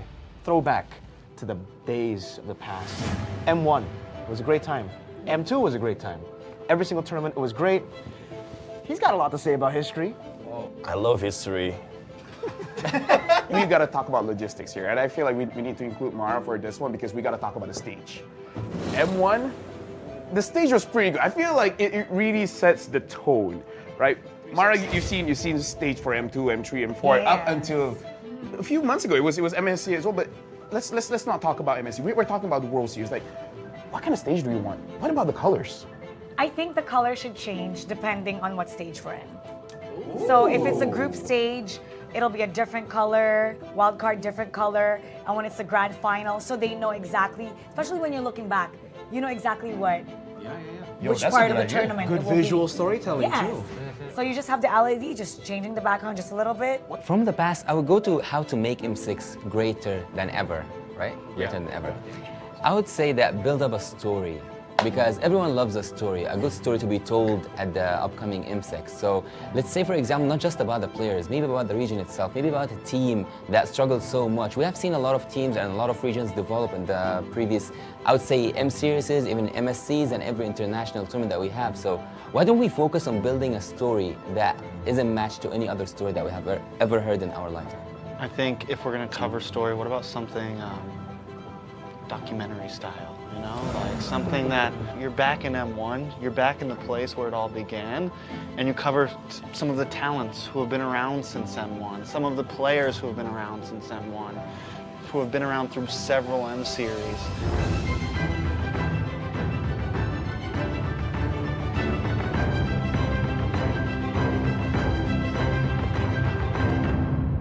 I want to talk about music video. What do you guys want to see in this music video, right? What's the song gonna sound like? What's the story? I think it should be player orientated. I think it should still, I think instead of doing like something like we've been doing where it's its whole own thing, make it about all the M series, you know? Take moments from all of those series, take player moments, you know, that's what's gonna hype up the fans, seeing those moments. Upbeat, like for fighting, very upbeat, a catchy line, so when they hear that line, they know it's M6, and it has to be downloadable for people to use as a ringtone. I want the music video to be playing with the BMI.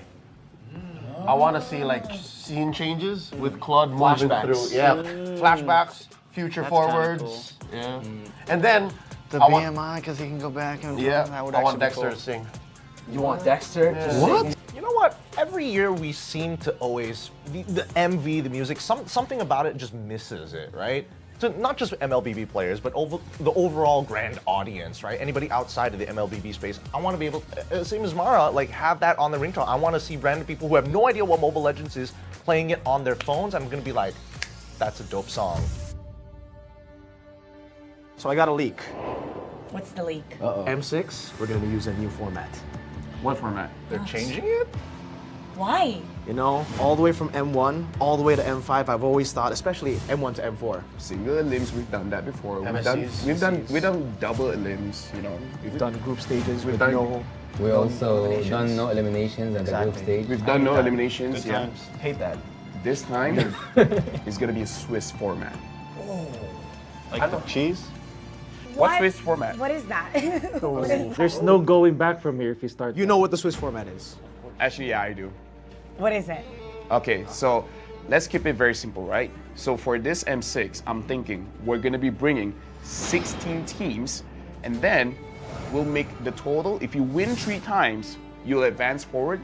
Lose 3 times, you're gonna get knocked out. Oh no, you play with everybody. You play with everybody. 1-0 beats 1-0, so everybody starts with 2 groups. Group A, Group B. 8 teams here, 8 teams in B. Then, every single time they have to fight, we're gonna redraw. That's a great idea. That's a great idea. Wait. Who's doing the redraw? Yeah, who's doing the redraw? I want to know this. Don't worry. Because is it gonna be us? Don't worry. I don't. I mean, I think it should be Mara. No, I think it should be Mara. You know what? I think so too, but I've suffered. I suffer. We have suffered. I cannot draw anymore. So now it's Gideon's turn. Exactly. Yeah. Wolf, Gideon, Wheezy. Whoa, wait a minute. Is we're gonna have Yasu and KB do it. Because we don't want to do it anymore. Me and LaFell, we've had enough. We've had enough. Good idea. So we will do the draws ourselves. You will have You to will do it. suffer the wrath. Is it alright if I had all the Filipino teams and the Indonesian teams in one group? You know what? Nah. That's why, you know what? This is the reveal. If the players are gonna face off against their opponents, they should draw. Why put the responsibility on the league ops? Why to put the responsibility on the talents? They should be the ones to decide their own fate. Okay, let's decide this. Mara, what do you think about that? Players? I think the players, that's perfect. Perfect. So, well, they can't say it's biased. They can't say it's planned. Exactly. They know. Not stale. Yes, exactly. So it should be the players because, well, they're responsible for who they draw. Wait, We've had enough. They changed their minds right now. Just with you giving us that idea, I'm gonna cut you out. But actually, hold on. We need to hear what KB has to say because, you know, he's the professor here. So what do you think about the Swiss format? Like, what do you guys feel? Do you guys feel it's fine? Because if you guys say it's okay, we're gonna run with it. And if we say that it's not okay, you're gonna also run with it. If only one of you says it's not okay, then we won't run with it. I'm okay. Because, you know what? We can't predict any team. Even in the group stage, you know who you facing on. You have 3 teams as an enemy, but in Swiss round, you can't predict tomorrow what's going on tomorrow. What if we lose? Every round. So yeah, technically, groups are a thing of the past. Because you know what the discussion is, right? Whenever somebody makes it out of groups, oh, it was an easy group. Exactly. Yeah. They weren't ready for that group. So now, I like it. You get to find out who really is deserving of making it. It's time to talk about the strategy for the teams. No, I mean like for they think yeah, for Swiss format, yeah. No, okay, so we're locked in, right? It's gonna be Swiss format. Okay. We've seen teams talk about, oh, best of 2 is a different kind of strategy, right? Best of 1, completely different strategy. So now Swiss format, like Gideon, Steph, Uzi, like, what do you guys think is going to be the strategy when we're going for a Swiss format for this time? Just win. That's simply what the format is asking of you, right? It's saying, hey, the faster you win, the better the more times you win, the easier it is to make it over to the next stage. That's the whole point of the format, to kind of weed them out. Let's think about this, right? Because you're going to play way more games in this format. Am I correct? Right? In the group stage. Playing more games. Imagine the first one, you're already showing everything you've got. Isn't that like, I mean, I think it's cool that the teams will be facing teams with the same record. Yeah. So I think it'll be even competition. So you'll see the teams scale the later we get in the Swiss format. I'm more curious about pre-preparation, right? I don't know about you, Wolf, but for me, at least with the format that we had before this, you kind of know who's your next opponent. You can pre-prepare for it, and you honestly have a working strategy. But I think with the Swiss format, it's just every single draw, you're like, I just hope I do well. But at the same time, like you said, it really shows us who's the best team actually, who actually deserves the upper bracket. Because if we only have like 16 teams, let's just say that 8 teams make it to the upper bracket or the lower bracket. It's always been like the upper bracket teams have a shorter way to the finals. Like you only have to win 3 series actually if you're from the upper bracket. But you can only get rewarded of that if you survive the grueling Swiss format. Okay, now I can see that maybe we're not as close as friends because the way that I'm thinking is very different. What is the way you're thinking? There's 2 games, so that after this you're fighting all the easy teams. Maybe. Right. Think about it. The people that lose to I mean, it's all great until a Filipino team gets beaten twice and have the same strategy. Now that won't happen. Like imagine, if Malaysia we just lose 2 times, then we can eventually fight NA. Don't mind. Oh wait, no. This is where I draw the line.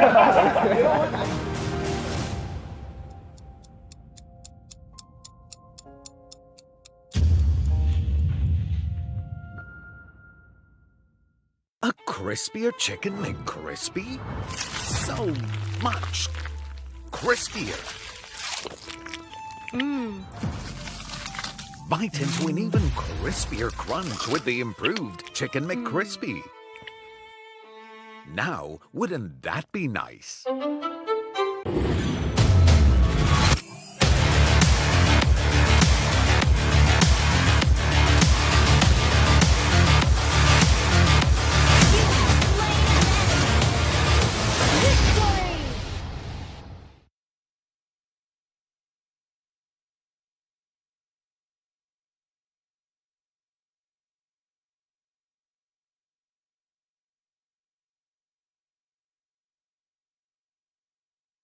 All right, ladies and gentlemen, we are here in the Land of Dawn with the coolest reward for every single one of you guys. Why? Because it's raining diamonds all over here. Because all you need to do is buy 2 of Roto's eye drops and you will qualify yourself with 400 MLBB diamonds. But not only that, don't say bocho, because we do have a free Secret Lab People Titan worth $679 that we are going to be giving away to one of you lucky winners as well. Who's your champion today? Roto!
Who is the most broken hero?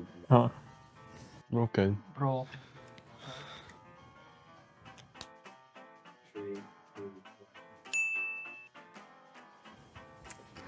Because I very sadly lost to this hero in MPL hero. They need to nerf this hero started. The damage of Julian is so high. This idiot can fly. That's right. Very gay. Angela's just annoying. Why you say Moscow? I was gone. Because he can split push and go to the other side of the map very easily. For me, every time I use hard roam, it's very hard to play against Zushin, so it's pretty broken for me. Why? Me, Aurora, because his heart is so fun. Huh? And one shot me every time. Okay, what phobia? Because right now, his ulti can spam. Don't need dash also, can get stacked. Then does a lot of damage also. So why is this? I hate to fight against it. Can basically one give. As long as you can play the hero very well, I think no one can actually kill you.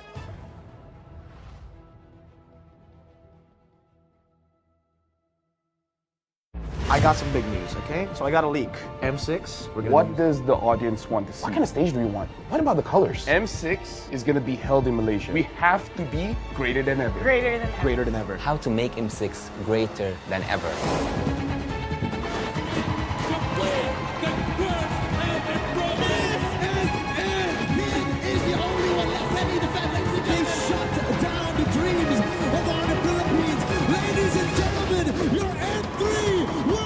Winning the game, getting the shot.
right, ladies and gentlemen, welcome back to the final game, or rather, the final match of the day. My name is Abstract. I'm going to be your host for this final match between Rift Esports versus NIP Flash.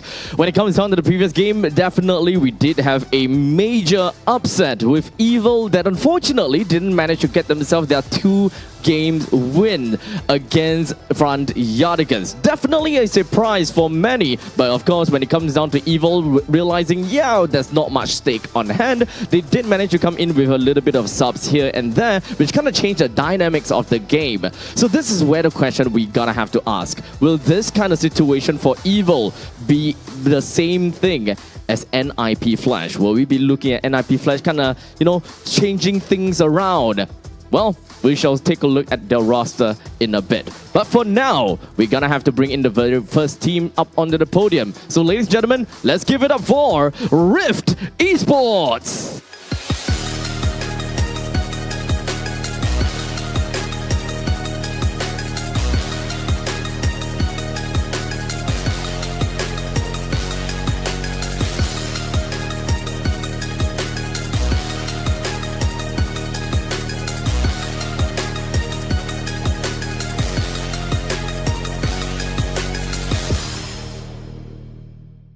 Rift Esports, they are now on their battle stations and very ready to deal with the top dogs of MPL SG Season 8. What do they have in their battle plan? What kind of strategy they may have hidden thus far? It is time for us to find out.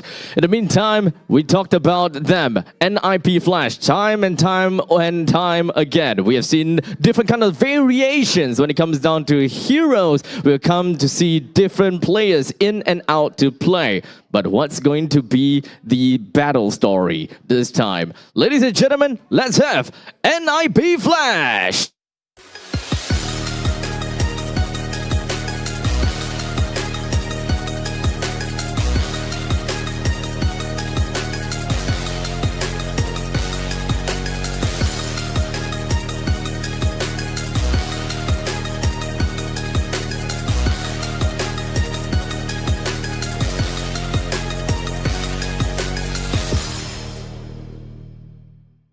NIP Flash with their latest 5 roster. It seems like we still have JPL in the mix. They'll be joining with the rest of the team to play in this game against Rift Esports. Definitely not that typical changing that Zarte has always been kind of playing about by putting Lawsy in here and there. But who knows, maybe when it comes down to Game 2 or Game 3, we might be able to see a little bit of a change. Well, it is all highly dependent on what Zarte decides to do. But ladies and gentlemen, let us just jump right in over to the caster's desk and take a look and listen out to what the casters have got to say. Well, thank you very much, Strike, and of course, it is still us. Jays, and we also have Croissant, we also have Scrubby. We'll be casting for this particular series. What's going on? Is there something Still wrong? us? I mean, bro, you make it sound as if, yeah, you want to get rid of us or something. Still us. Sorry, okay, I mean, I can take my leave now. Hey, it's okay. You can stay. They're there. You can stay too. You're there. It's okay. But anyways, we'll be casting for this one. NIP Flash going up against Rift Esports. Rift Esports, I think top 3, top 4 right now in terms of the standings as well, in terms of power rankings. You could also say that. I think right now we're going into like the second last day of the regular season already. So, any thoughts about Rift versus NIP Flash? Yeah, look, Rift, I think, is looking, has looked pretty good this season. It started off really, really shaky, I think, in the first week, first day, actually. But then they really started to prove themselves once they got their footing, and now they've got a new jungler as well. Yep. And they've looked pretty good, I think, yesterday, in my opinion. Yeah, they did. And in fact, you talk about the new jungler coming in. Yesterday, we do have the roster up on your screen in just a bit of a jiffy. And literally, Canonio, the jungler that was added in by Rift Esports, replacing Slowly. For now, right? For now. For now. But yeah, I think I'm really, really excited to see this team. And this team has evolved, right? I mean, Rift coming out from Asterisk, not the full roster, but they're looking really, really good, especially with Bear back in the picture as well. Bear being super, super pivotal, I think, in this meta as well. season we saw him on champions like on heroes like Benedetta, you know, and things like that. But this time around, we've seen him play the more of the tanky heroes as well, and he's able to adapt. You know, so that's the bear trap is still active. But they do have a huge, I think, mountain to climb if they want to look at beating the champions, the Goliath, definitely that they're facing right now. Definitely, like a lot of these teams, especially the top 3, top 2 teams, you like the likes of Team Evo, the likes of Rift Esports, to a certain extent RSG and also Bleed. You know, I think they really want to try their luck against NIP Flash because that's where you really know exactly where your power ranking is.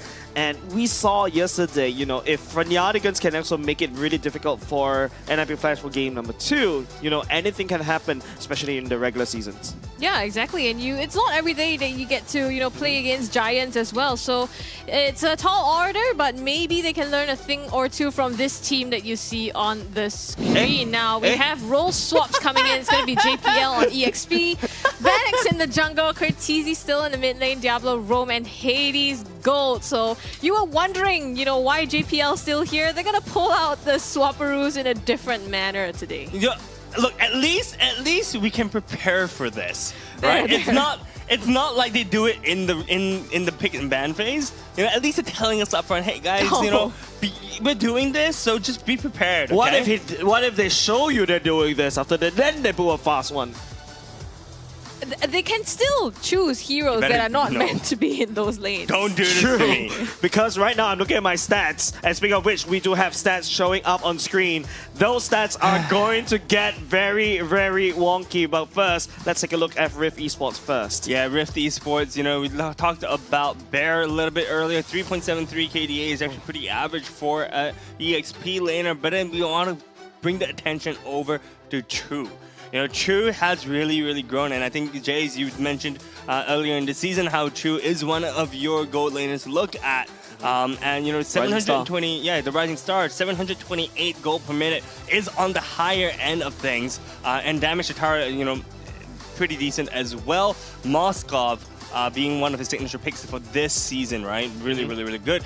And actually, okay, well, I was going to look at the total control rate from Canonio, but that's only from from yesterday's matches, so it's not really a fair statistic to look at. But Pancake as well, look at the damage taken, 113k average, you know, showcases that he is in the middle of the fight at all time. Yeah, and speaking about NIP Flash, we're going to go over to their stats as... Yeah, Nutty. You asked for Nutty. Here is Nutty. Literally no stats. I'm just okay, guys. I am already I'm just literally feeling the burn that I need to go through these Excel sheets again and just like everything is messed up. Thank you very much. I love it. No, I don't like it. In case anyone who's watching this doesn't get it, they've all swapped roles except Curtizi. That's why there are no stats on the screen. And look, even though Curtizi is in the mid, I'm fully expecting something non-normal. Okay, to be honest, it's Vanix going back to his old role. When he first debuted in Zion Esports back in Season 3, he debuted as a jungler. Back then, he was a one-trick Leo mode. So maybe we may see that later on. But before we go into, you know, our predictions or everything, we do have a little bit of a head-to-head video. See what spicy stuff Zarate has prepared for us.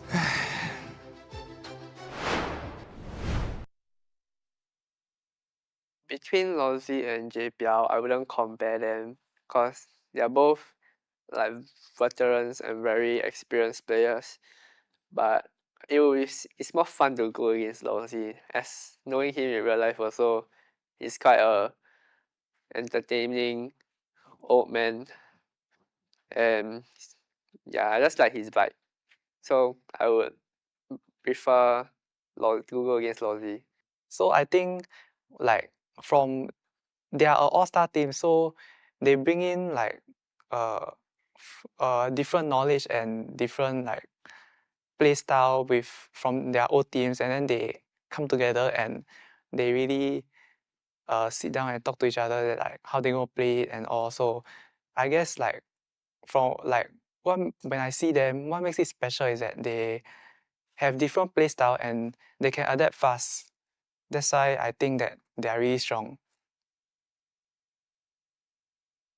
So I think S3's last season, also known as VV Sport, is strong lah, because I think the mid duo are not bad. Like I think they, especially FMM, I think he, from what I heard, he lead the team lah. Then with the departure of him, I think the Rift Esports now might do badly.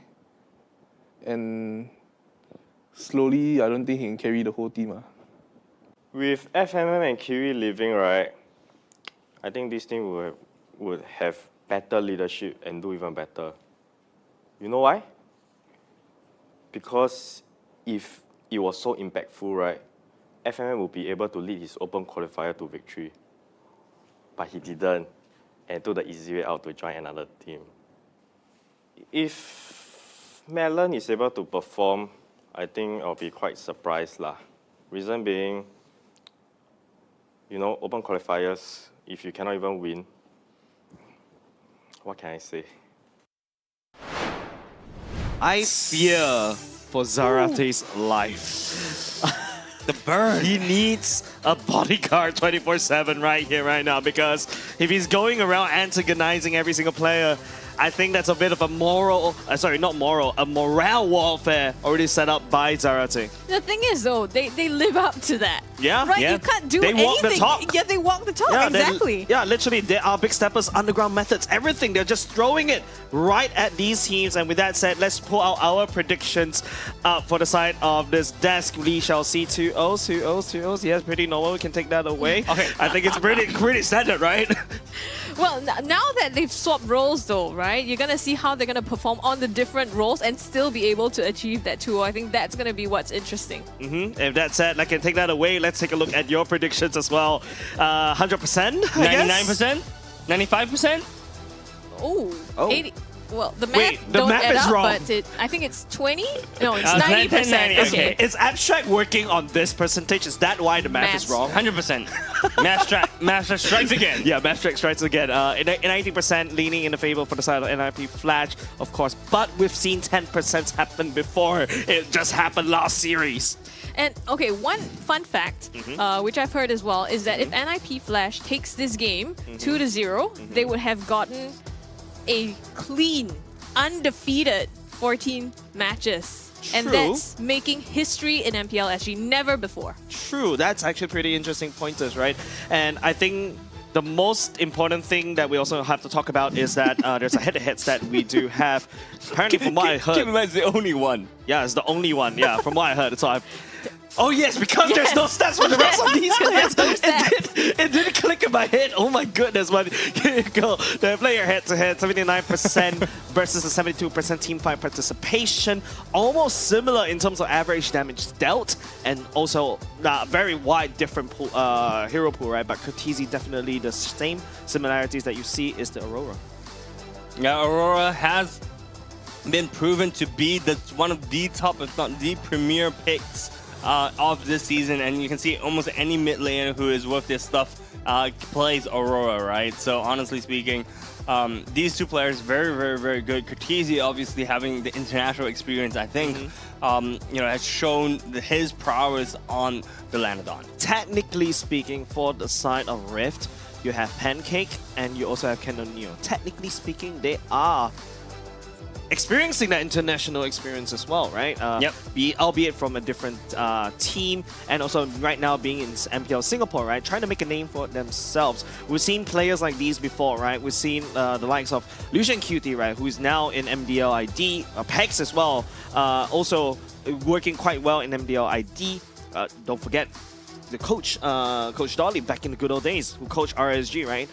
A lot of these players, and also to a certain extent coaching staff, come over to MPL Singapore to make a name for themselves. But speaking of which, they need to try to make a name themselves against NIP Flash, against the Singaporean Tyrants. Singaporean Tyrants. Indeed, we're going straight into the picks and bans phase. We see NIP Flash banning out the Phoveus, banning out the Ruby, and for the side of Rift, you're seeing them ban out the Chip. Very, very, very stock standard bans. I am very much more interested in the picks this time around, guys. Right now, Chip definitely banned, like what you mentioned. NIP Flash bans over the Phoveus and the Ruby. High loss is also open. And Rift is tackling this as if NIP Flash is gonna play standard. I think Riv right now is also confused. If you're RL19, imagine you prepared NIP Flash by watching all the games, and all of a sudden Zarate does something like this, switcheroo. I think RL19 is confused. Checking out here, guys. Hey, don't leave me alone. Scrubby, help me. No. I mean, don't leave me alone too. Jokes aside, right? Alice ban, it's interesting because I mean the thing is that you don't usually see Alice ban so early in the picks and bans phases, right? You're predicting them to do something funky, or you're trying to prevent them from doing something funky. So in this case, I'm thinking it's the latter, right? In terms of some sort of prevention from accessing of the backlines. So I'm curious as to what Rift is cooking right at this point, at RL19 specifically. Yeah, I think RL19, the dish they're cooking is probably just banning things that they don't want to meet, like the Alice. Alice is also really strong in this particular meta as well. You saw it yesterday, Maniac today by Vanix as well, and even today, right?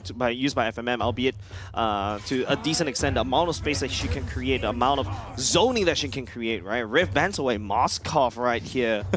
High loss open, Zarsk open. They're trying to pinch Hades' pool. Oh wait. It's not Hades, so... They have no information. We have no information, guys. Wait, do they have we information? We are confused as RL19 because I don't know what Hades can play in the gold lane unless he plays the Roger. I think to your point though, Jace, it's also about playing your own game, right? Rift with their own game plan. You have to kind of focus on that as well, because there's no way, absolutely no way you're gonna ban out every one of NIP Flash heroes. No, it's just not possible. It's so impossible. focusing on your own game and doubling down on that might be the way to go. Okay, I hear high lows coming out from the side of NIP Flash. Feels pretty normal right now, but Rift will be able to take the Ling and also the Terizla away. Bear does play a very mean Terizla in the EXP lane. The penalty zones literally feels like you're trapped there with him. That's how he earns the moniker of Bear Trap. I guess you could say that, you know, whoever lands in his penalty zone gets a penalty.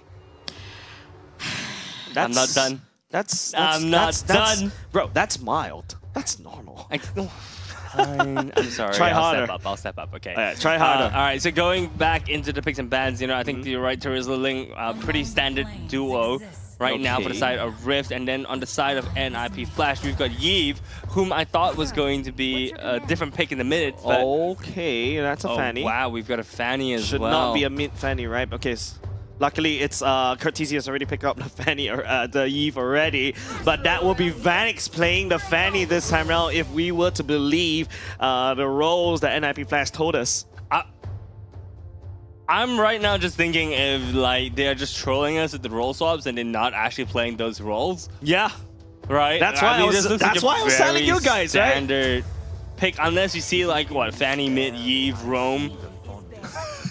Actually, Yves Roam works. It was brought up by Blacklist International once a long time ago. Oh my Venus did it. That's what I'm saying. I'm not.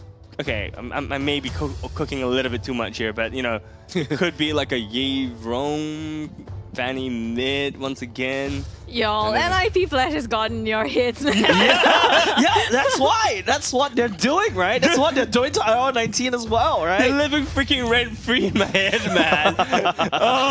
Having to try to figure this out and analyze this is so hard. Oh, thank God you're on the analyst. Somebody save me. Oh no, I'm doing color today, so can we swap? No. All right. Can we swap? Can I do play-by-play? So we've seen the time ban coming up from Rift, and you're right, you know, Scrubs, I think you mentioned that Rift is just doing their own game, right? Yeah. They're just trying to execute their own game plan, and to be honest, on paper, everything looks quite stock standard, even though the players themselves may be playing a different role than what they used to. Everything else seems pretty tame for the side of NIP Flash right now, but, you know, I may have just cast a curse that as we go into the last bans for the side of Rift and NIP Flash. Yeah, not only just the fact that NIP is coming out from the banning phase with 2 solid picks. These 2 solid picks would definitely bamboozle things. Rift, on the other hand, they need to pick it right? If not, NIP Flash would just suddenly pull a fast one and leave us all jaw-dropping. I mean, this wouldn't be the first time that NIP Flash has done something like this. And like I said, whenever I see them playing, I always get really, really excited because you know, you never know what they're gonna do, right? I agree. I feel like the fact that, you know, like, sorry, where am I going for this? I was thinking along the fact that if that excites you, I don't know what else. All right, so we do see Cho getting picked up for the side of Rift, taking that away from JPL maybe, as you know, if JPL is playing the EXP lane, you could have seen Assassin Cho Part 2 in the hands of the true master maybe.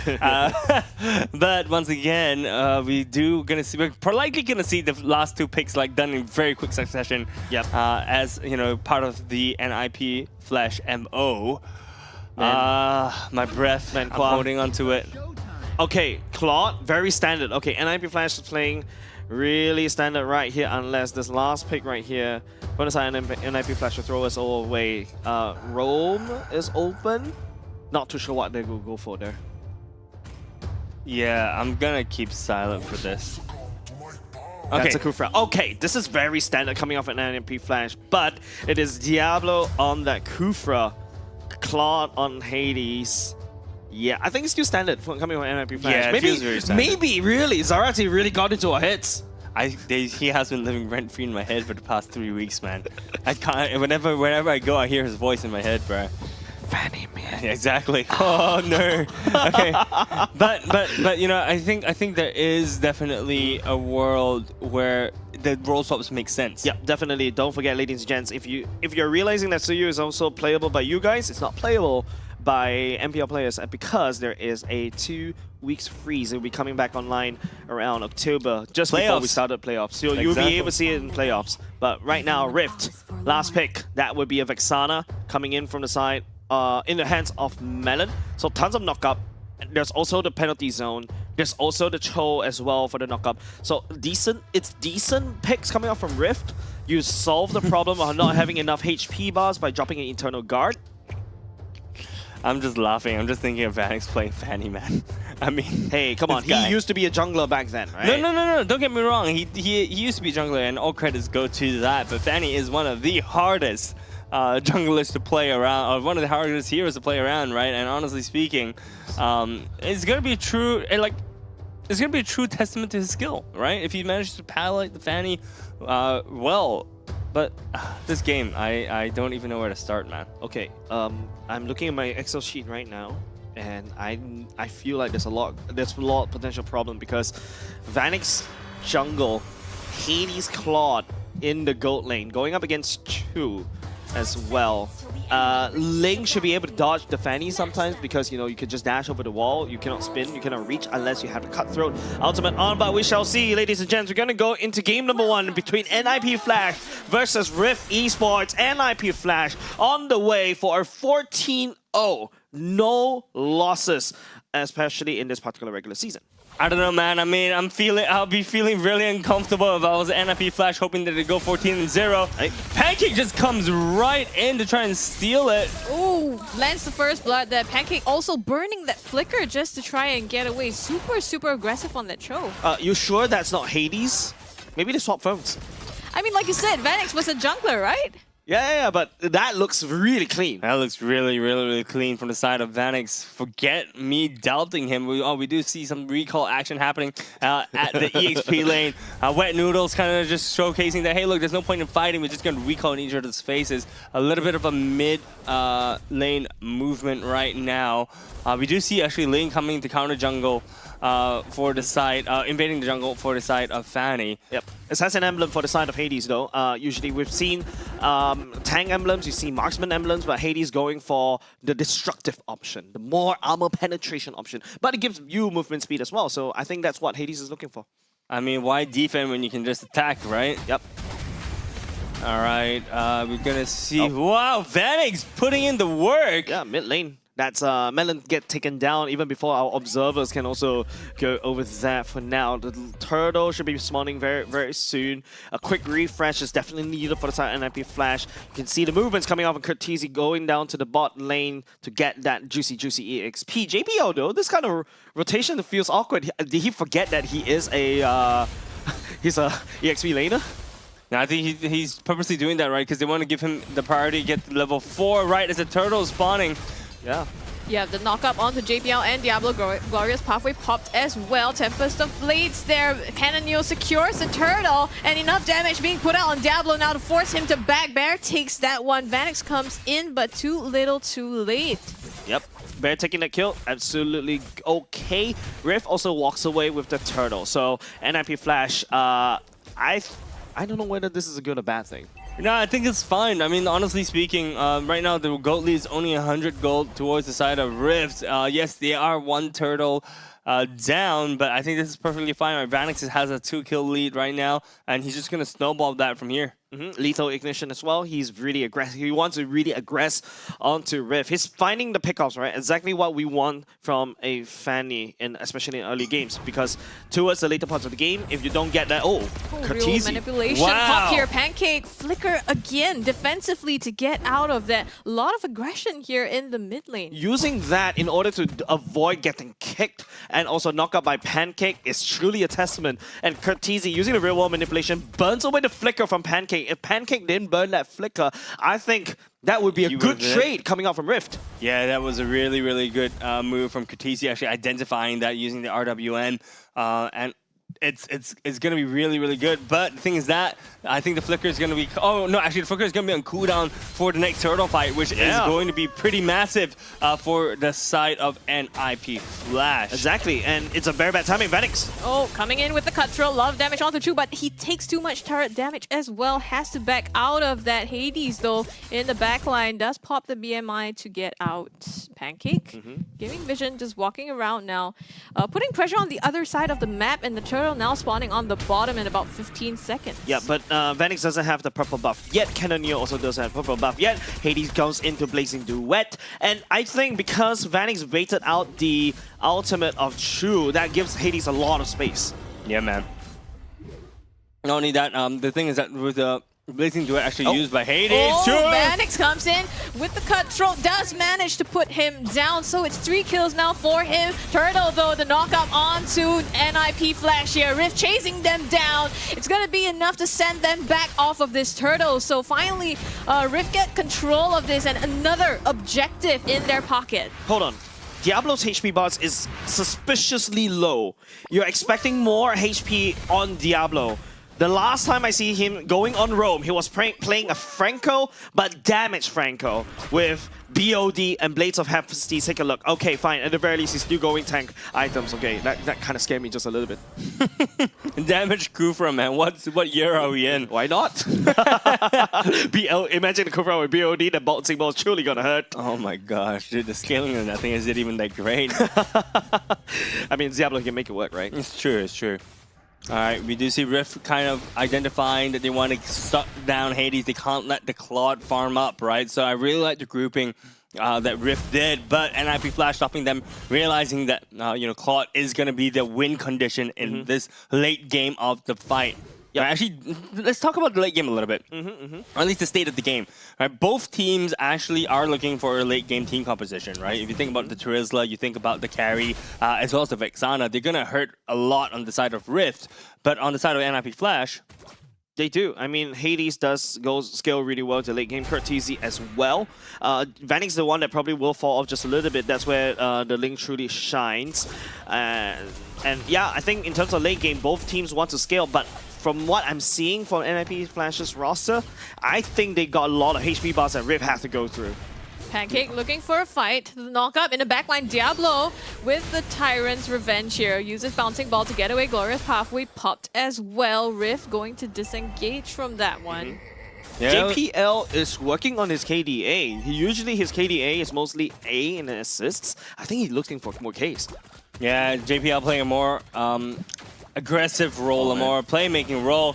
Diablo with the bouncing ball. Tyrant's Rage as well. Pins Chu to the wall. Hades, though, gets zoned out by Pancake there, so not able to close out that kill, but they do get that turret on top. JPL in trouble. Bottom side, Eternal got popped. Gonna be Pancake finishing him off there. Here comes Cannonio. Curtizi with the flicker. Tempest of Blaze late on him into the real manipulation, and a Blazing Duet is popped as well. Does not seal him. 1 HP, and he gets away from that. In the meantime, Vanix comes in with the finish onto Cannonio, and it's gonna be Pancake the back and forth. Still here, the shields from the Shunpo form, and NIP Flash. Hey, Qua, that's a little bit rude, right? No. That's a bit rude. I'm laughing with them. If you look at the screen, the player cams, the moment Vanix was using his wires, all of them started laughing. They all saw the same thing. Yeah, because he missed everything. I've never seen people so happy to be missing their skills and like getting deaths on their team. Oh my goodness me. But anyways, right here, Rift, by the way, trust me, they are doing a pretty good job. 3 turtles into their pockets. A decent goal lead, healthy one. Mid lane of NIP Flash cracked open. Rift does suffer a loss up top though. Diablo. Yep, terrified here. Pancake still hanging around. They're gonna be fine for now, and the turret on the bottom still stands. I'm immediately thinking of all the TikTok content that's gonna flow out of that one when Vanix plays the Fanny, and then they just those replay with those cables. Man needs some warm up, okay? Dude. It reminds me of. I have the perfect analogy. Okay. Wait, we're gonna go into a replay? Oh my God, we're gonna go into a replay. All right. So as we see right here, right, we see a team fight happening right now, and Riv actually manages to lock down Cortese. Cortese is completely out of the fight. Cannon Neo actually manages to escape with a dot of his HP. But if you look at the map, this is where Vanix's time to shine. He comes in, kills Cannon Neo, and then he becomes a Star Wars clone trooper. 3. Right? This is where he becomes a Star Wars clone trooper. Pew, but misses everything. But actually, at the very least, NIP Flash does trade for 2. And we talk about, scaling towards the later parts of the game.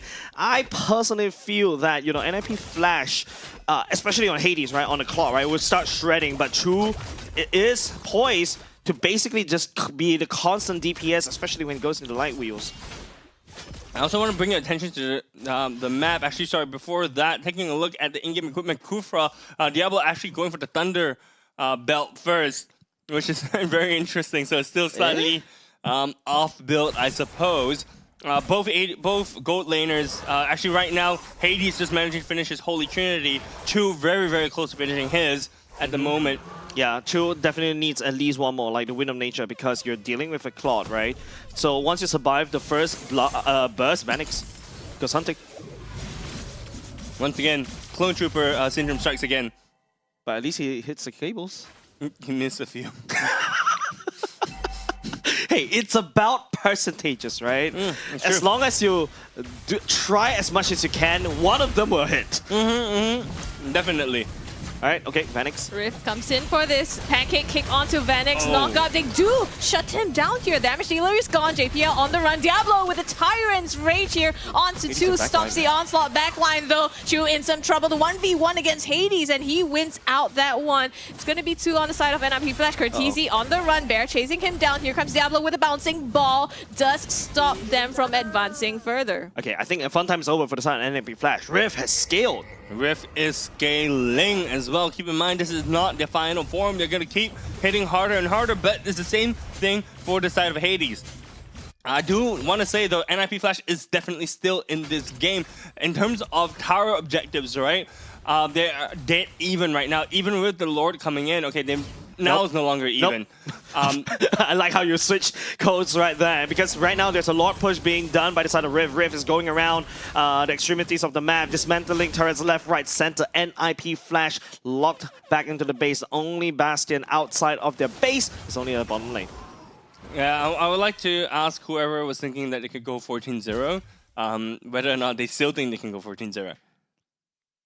I mean, it's a goal here, right? If they do clear this undefeated, it's gonna make history. And don't count NIP Flash out, right? Because we've seen them come up from the bottom. Okay, that's a continue play Speaking knock of up. that, on the bottom lane, Pancake flickers in the kick. Vanix disappears from the map. Glorious pathway as well to stop them. But here comes Diablo. Oh, he gets taken down. Instead, trying to go in. Cortese in trouble. Damage poured on by Cannon Neo. Tempest of Blades. The shield, though, keeps him alive. He slits and dices. Still manages to knock him off, and it's 3 down Bottom on the lane. side of Rift, on the side of NIP Flash, and now Rift. This is their window of opportunity going in the bottom. Pancake trying to create that zone. JPL, though, with the heals and the sustain keeps him alive, and Rift looks happy with that for now. Yeah, definitely. If you're fighting against an NIP Flash, you definitely are happy, right? You're already taking down most of the turrets all the way out back. Hey, Hades. Well, I mean, The flicker has been committed by the side of Bear, but you're like back to my topic earlier just now. Rift taking down the bottom lane turrets as well, cracked open the base NIP flash. To be honest, ladies and gents, if I cover the team name, right? This is actually looking very bad for that team.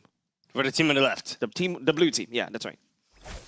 Yeah, but look, I think it is gonna be a true test in the next 25 seconds.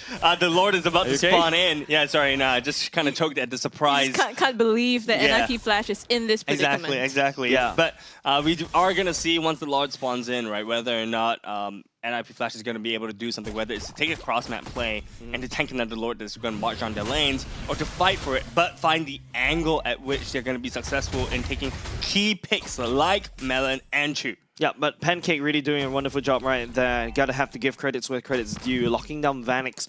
Once you remove Vanix from the equation, not a lot of damage will leak through from the side of NIP Flash. But Hades, Curtizi still needs a lot more time because, you know, Glowing Staff is already committed. Oh, Pancake again with the kick, this time onto JPL, and the damage comes through. Hades goes in the backline with the Blazing Duet, trying to do as much as he can, but is it going to be enough? Canonio takes the Lord, Melon goes down, here comes Vanix spinning to win. Canonio gets a triple though and cleans that up, and it's still going to be Rift with the kills. Diablo gets taken out by Chu, and it's a complete wipeout there. Rift takes that and more, and now they're going straight for the end with the minions crashing down on the base. They're making history in their own right, taking one game off from NIP Flash. Yeah, even though, just take a look at the players, right? Rift Esports, even though they won one game away from NIP Flash, they don't look extremely happy. No, they're not. I mean, to take a win of NIP Flash like this, I don't know, man. I wouldn't be satisfied. Yeah, and because NIP Flash just refuses to show their full strength, right? Especially, you know, during the regular season, the only person that they did was against Team Evil. And that's a statement. That's true, that is true. But let's take a look at, you know, this game, right? Honestly speaking, would things have been different if they didn't roll swap? Definitely, sure, right? Is that even a question? And now this game will go down to history as a black dot on a white sheet of paper. What? Oh, a black dot on a white sheet. Yeah, I mean, if they had won it, it would have been clean completely, right? But just this one. But you know what? I mean, the moment they did this, I'm sure they were prepared to, you know, have take an L, take an L. Yeah, take an L. L. Okay, take a knee as well. Speaking about taking a knee, they need to definitely take a knee in order to study the game number 1 as we go into game number 2. But before we go there, let's take a look at the MVP of this particular game for the side of Rift Esports. I would say it is definitely Cho. Yeah, that Pancake is just kicking Vanix non-stop, and if one boots that he's bought as a tough boots, it's not enough. He's got Wilderness Blessing. He got more movement speed. He's just roaming around like Sonic. Enough boots for 4 feet. Hey, you know, like two. Okay, you know what? Yes, Pancake making the plays, being the playmaker.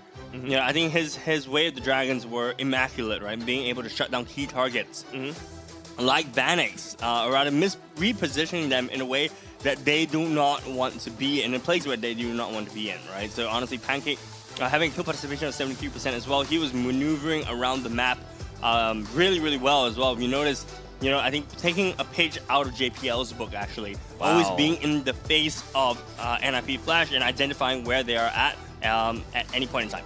Yeah, and not only just that, right? We also talk about how the Cho was able to just put a lot of threat against not only just Vanix, right? Even Curtizi, you see Pancake forcing out a real-world manipulation over and over again because he has to be CC immunity. Taking a look at the items right here, I'm just a little bit disappointed that Diablo didn't go for damage Kufra. That's the only thing I'm a little bit disappointed for. Dude, if he was playing damage Kufra, he wouldn't just be at 0-5 and 4. I think that would be interesting though. Imagine that Tyrant's Rage slams people right into the wall and they actually hurt. I mean, it still hurts. And the bouncing ball. And the bouncing ball, oh gosh. Yeah, that's actually a cannonball. But of course, before that, if you take a look at Cortese on that Eve, right, it doesn't really have enough items as of yet. Need to buy a couple more mana, a couple of mana necklaces in order to buffer up in terms of his mana pool. The glowing one is already secured, but don't forget there's a bit of a nerf on the glowing one as well, so it's not as potent.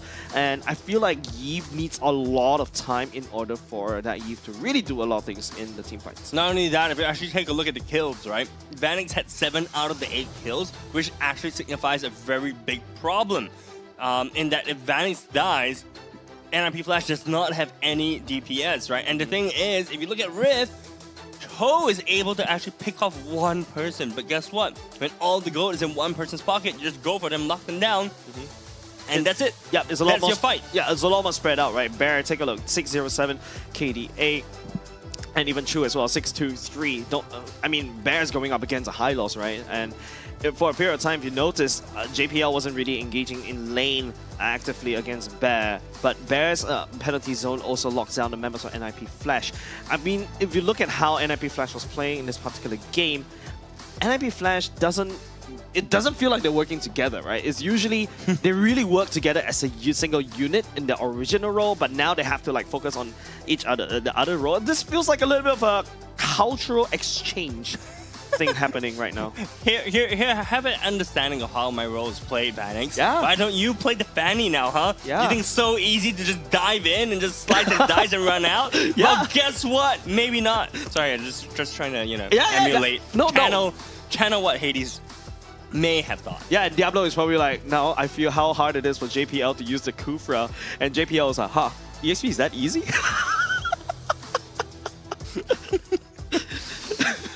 I think we have too much fun.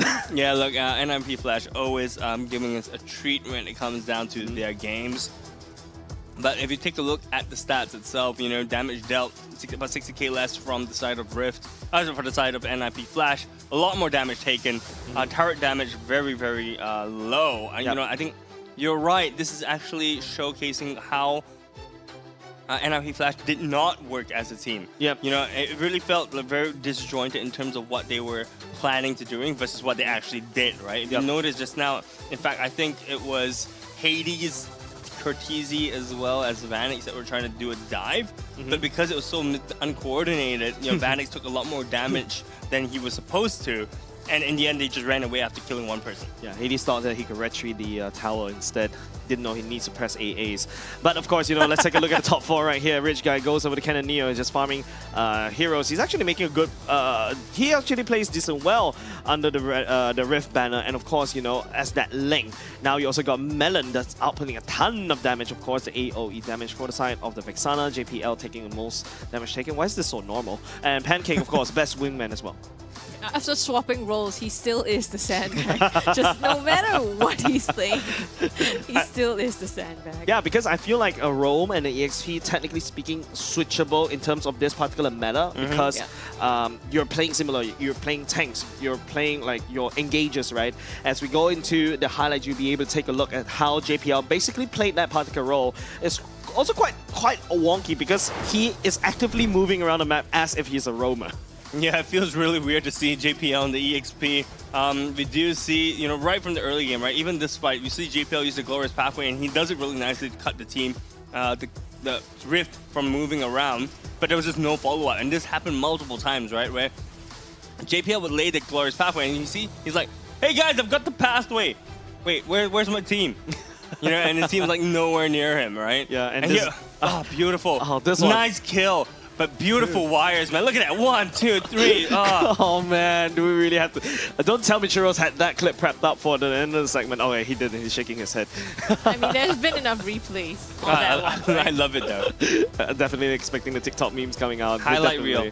Having a lot of fun this one. But, of course, you can see the mere threat of Pancake as well. Just flying right at NIP Flash, threatening to kick them away, defending Chu, creating a lot of space. Bear as well, by the way. That penalty zone didn't connect.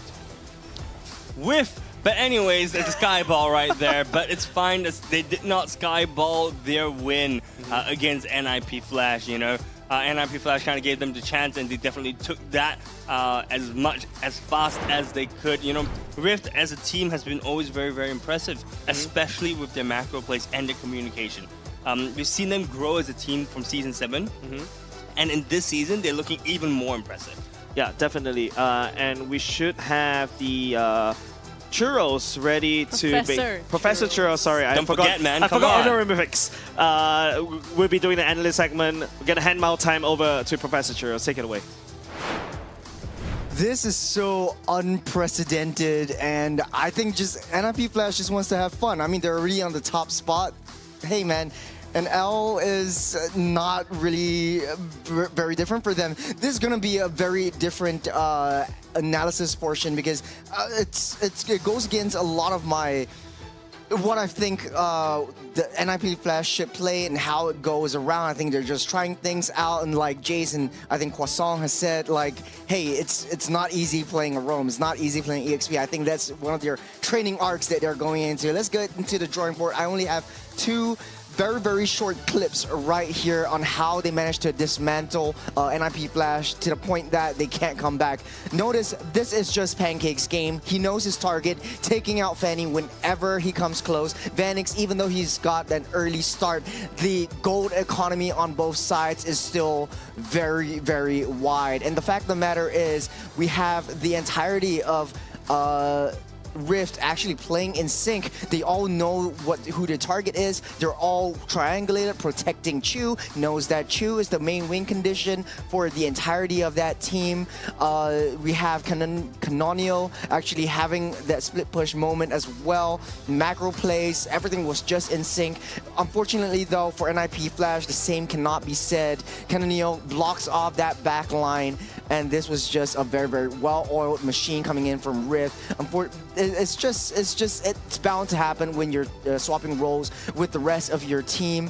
But yeah, let's skip forward to the second half of this game. This is where Pancake actually makes the right call, pushing out JPL. Actually, I keep thinking that is Diablo, but it's actually JPL. Kicking JPL right into the fray, into the midst of where Canonio, Chu, and Melon is, the main damage dealers for the team, while Bear actually zones out that backline, trying to get in over to Curtizi. We'll see how that happens. Fanny's not in the area just as of yet, but when he comes in, knowing that the Lord is very, very low, I think the communication from NIP Flash could have been better. This could have been a very, very big turning point, just because if he was able to go straight into the fray and try to engage into that Lord, try to engage a Lord steal, that might have been a turning point for NIP Flash. But unfortunately though, he changes his cables, goes directly for Melon, tries to take him out, which creates a lot of space. But then again, I would attribute the win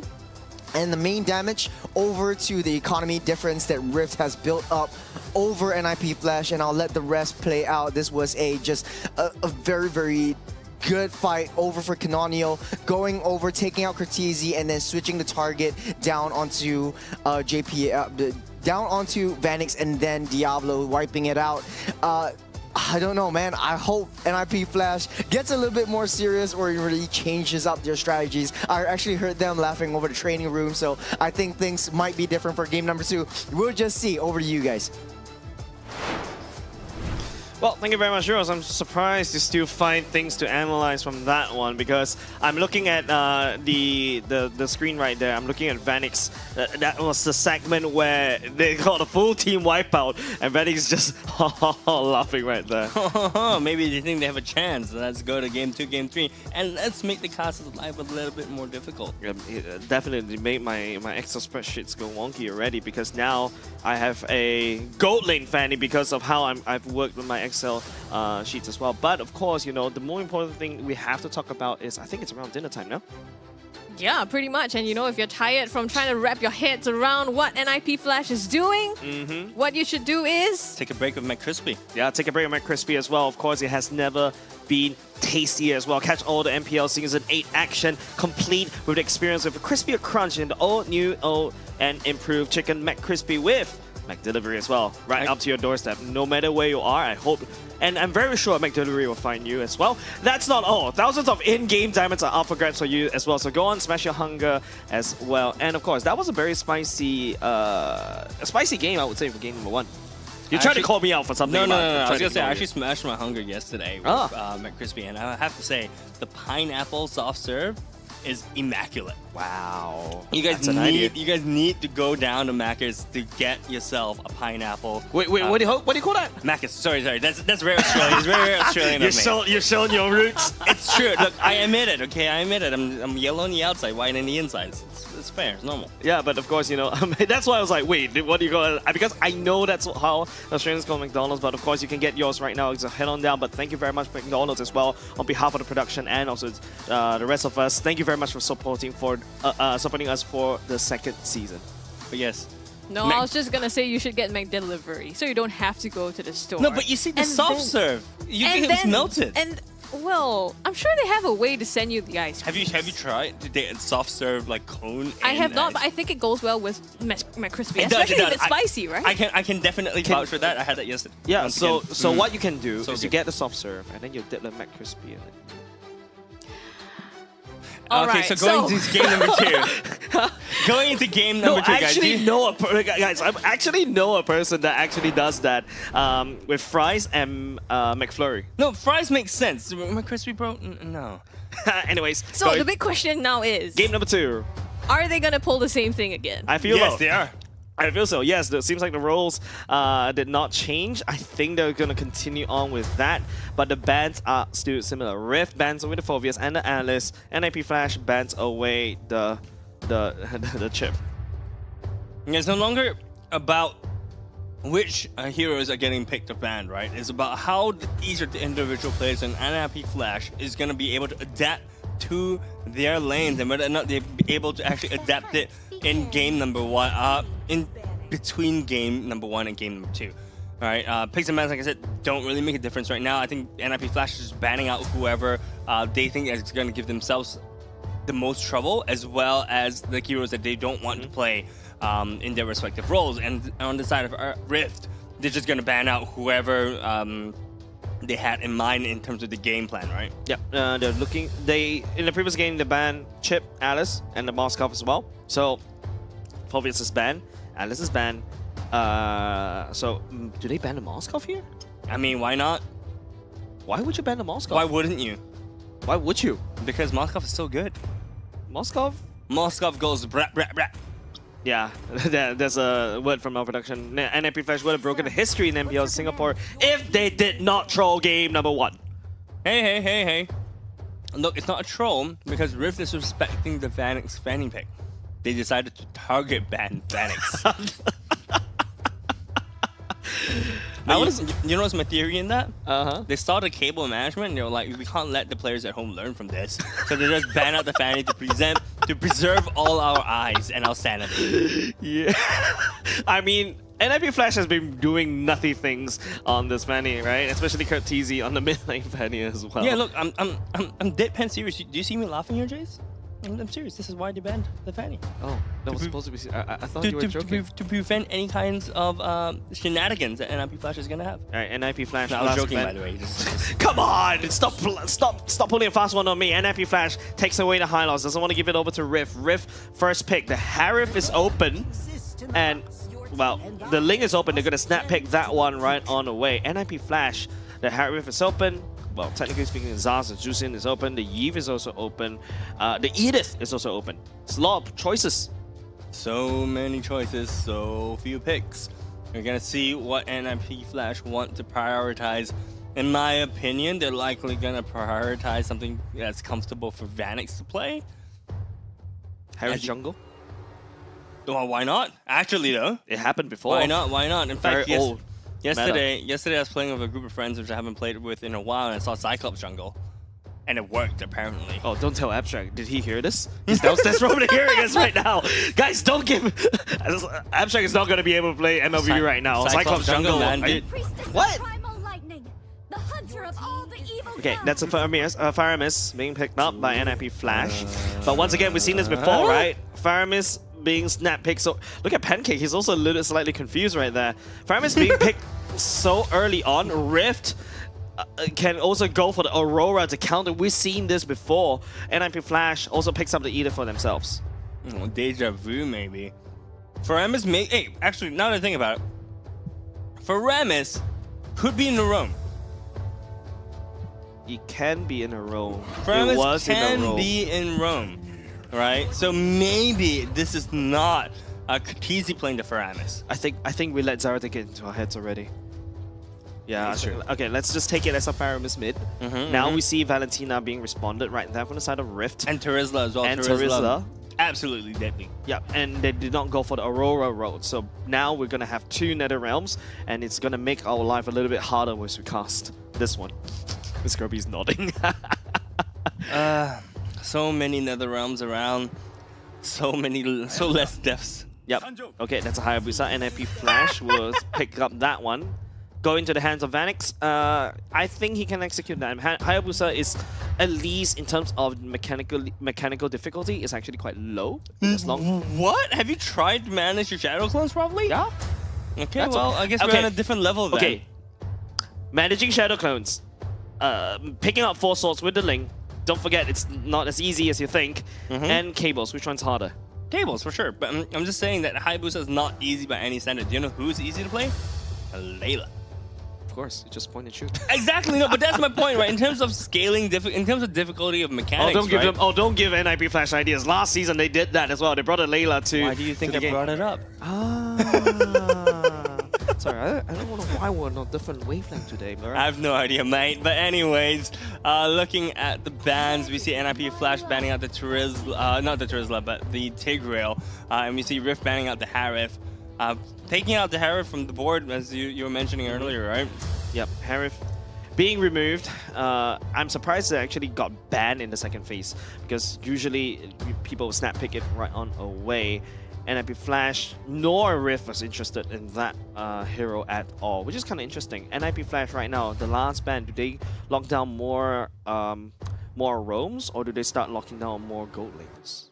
I mean, if I was NIP Flash, I would ban I would ban a roam, right? Because the thing is that Rift being able to kind of control the pace of the game with a roam is definitely going to be harder for NIP Flash to maneuver around, and I believe they agree with this. Getting rid of the Cho. The Cho was a problem on their side, and the Cho was being played very, very well by the side of Pancake.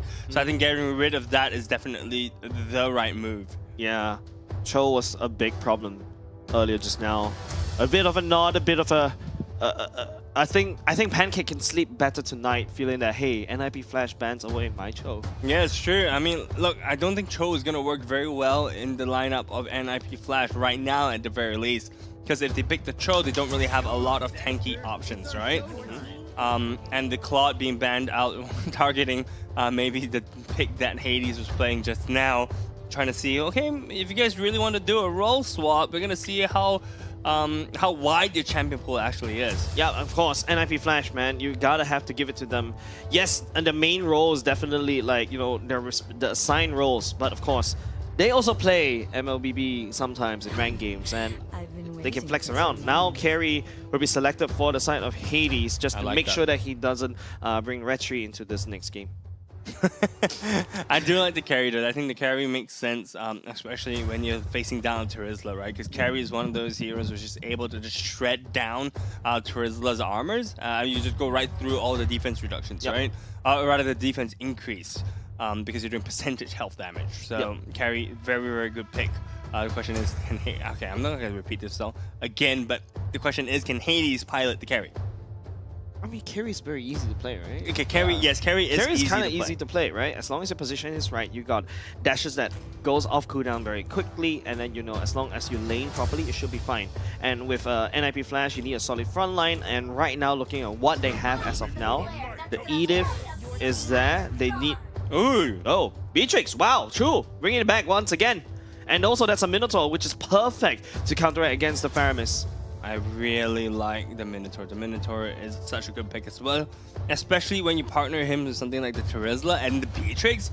Beatrix is gonna do so much damage. Yeah, early lane bully as well. And apart from that, you also have a form of high ground to wave clear using your Bandit's Rage and the Bandit Bombs itself. Now NIP Flash, what is your last pick? Don't forget, Edith can go roam, or it can also go to the EXP lane. I've given up trying to figure it out. Sometimes, especially when NIP Flash goes with this kind of trolling, I wish I just don't care anymore. I just don't bother to analyze. But okay, it's going to be an R lot. Technically speaking, it can go. I mean, it is a roam / EXP lane, so NIP Flash is pretty smart, right? Even though they're trolling around with the roles. Come on, make up your mind. Come on, make up your mind, NIP Flash. I think it makes sense in the hands of Diablo, right? Yeah, because he plays the EXP, he would have played Arlet a lot as well. So being really comfortable to that, just playing that in a roam role instead. And he could use that to a lot of effectiveness, setting that up for the team. And at that time, they were also missing someone to help set that up for them because the only thing they had was Edith. So adding that frontliner to their roster as well. Seems like it might work out this game. I don't know, man. I mean, the thing is, executionally, Rift has the easier option, right? Definitely. Because it's just penalty zone over Minoan Fury, over Valentina stealing the Netherrealm. And then after that, and I send the Rage. bombs. Yeah, and it's just so much easier to execute. Yep. And the thing is that they don't even need to find angles because NIP Flash wants to go into them, right? So they can just counter engage, and it's gonna be really hard once once Rift groups up as 5. But I think what NIP Flash needs to do is out-macro them. Outmaneuver and out-macro them, right? And then just take the 4-1 fights or just maneuver around the map in a way that they do not let Rift stick as 5. Yep, ladies and gents. On to game number 2 this time around. NIP Flash lost that clean streak in terms of games. But, well, they will still at the very least continue on. But hold on a second, Diablo. In some trouble here. Takes the damage. Curteasy there to save him. Shadow Stampede pulls him back as well, and they disengage from the fight. Okay, still A-okay for now. Normal stuff. Vanix stepping forward right there. The knockup though takes a lot there and has to back out into one of his shadows. Still manages to get away from that. I think earlier on also what you were saying about the team compositions, right? I think it really comes down to I'm looking forward to watching the team fight as well. Trusting NIP Flash to be able to bait out a lot of these huge ultimates from the side of Rift, and you know they have the sustained damage in the form of Hades as well to be able to continue that fight or re-engage.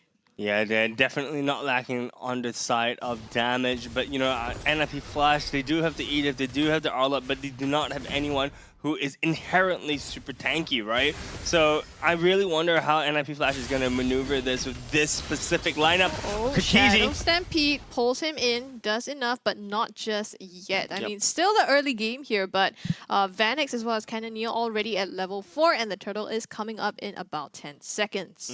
I love how NIP Flash is positioning, right? Or rather, they were like angling around the turtle really, really early, and it's very reminiscent of the old season of season 7, right, where they group up in the turtle really early and ensure that they're securing it, which is not what we're seeing from the assassins this meta. Yep, and not only just that, you know, Curteasy went all the way to XP lane. Now, hey, everybody's level 4 for the side at NIP Flash at the very least, except for Diablo, though. Vanix. Yeah, not everybody. Ouija Shadow Kill popped on the pancake. Flipker there. The penalty zone to the backline as well. Knocks both of them up. And first blood secured by Chu there. 1 for 1 trade across both of these teams. And the turtle going the way of Rift Esports. Yeah, the worst part is actually Chu 1v1. Hades up top, and Chu got off. Is the victor of that skirmish. Don't forget, Beatrix does have a lot more priority against carry in the early game. Yeah, Beatrix has a lot of poke damage as well. It's just a lot more damage right now in the early phases. Carry is only really effective once she's only online when she's got her Holy Trinity, which is gonna probably be around the 8 to 9 minute, maybe 10-minute mark of the game. Yeah, but at the very least, the 3 attack speed items are really cheap, right? But hold on, but if you look at Chu, your items. Oh, Nibiru's passion here. Here comes Cannoneer. Tries to help that, but not enough. Instead, he gets Vanix. You see, this is the Shadow clone. I told you, it's a hard mechanic, man. He ported down when he's supposed to have port right. I told you. It's like I think at the very least. Oh, hold on. Oh! Pancake pulled into the turret and still okay for now. He's the beefier one, right? So they've pulled him multiple times now. I guess that forces him to be aware and also to have to back out and prevent any engage. But so far, it looks like still quite, even Stevens across the board. Hades is playing very aggressively with that one. Master Assassin as well. Common emblem for mana. Going up against Chu. Chu went for full-on Assassin emblems too. So he's going to shred. Not only just that, look at the confidence on Chu. Picks up the armor instead of her boots. Has the Fury Hammer already on the way to BOD. Yeah, that is so fast. Chu finally manages to get taken down. Just a little bit of spread of the Nibiru's passion. Hades, look at the HP bar down low. But that at the very least free up a little bit of pressure up top. Knock up onto Curtizi. Pancake trying to go for one, but the Shadow Stampede again. Curtizi has been so on point with these drags to stop the engage and the aggression onto him. Vanix comes in for the cleanup. The knockup JPL as well flickers in, but the Nether Realm here being able to sustain them for a while longer. Diablo goes in as well. The final slash will force the flicker out. Penalty zone in the back line as well will force them to back. Diablo goes down under the turret, and now it looks like NIP Flash trying to look for something, trying to look for the scraps. Tempest Blades onto JPL, but the Nether Realm on Curtizi sustains him enough. Man, Curtizi, that positioning, that was so safe as well because it's over the wall. Turns out the Nether Realm also leaks through that one, providing a bit of a secondary life for NIP Flash to basically continue on just a little bit more. Yeah, I really like how NIP Flash kind of navigated that team fight, even though, yes, they weren't able to secure kills on Pancake, but it did not matter. They managed to do an even trade at the end of the fight, and that's what actually matters, right? Right now, gold lead, 600 gold to the side of Rift.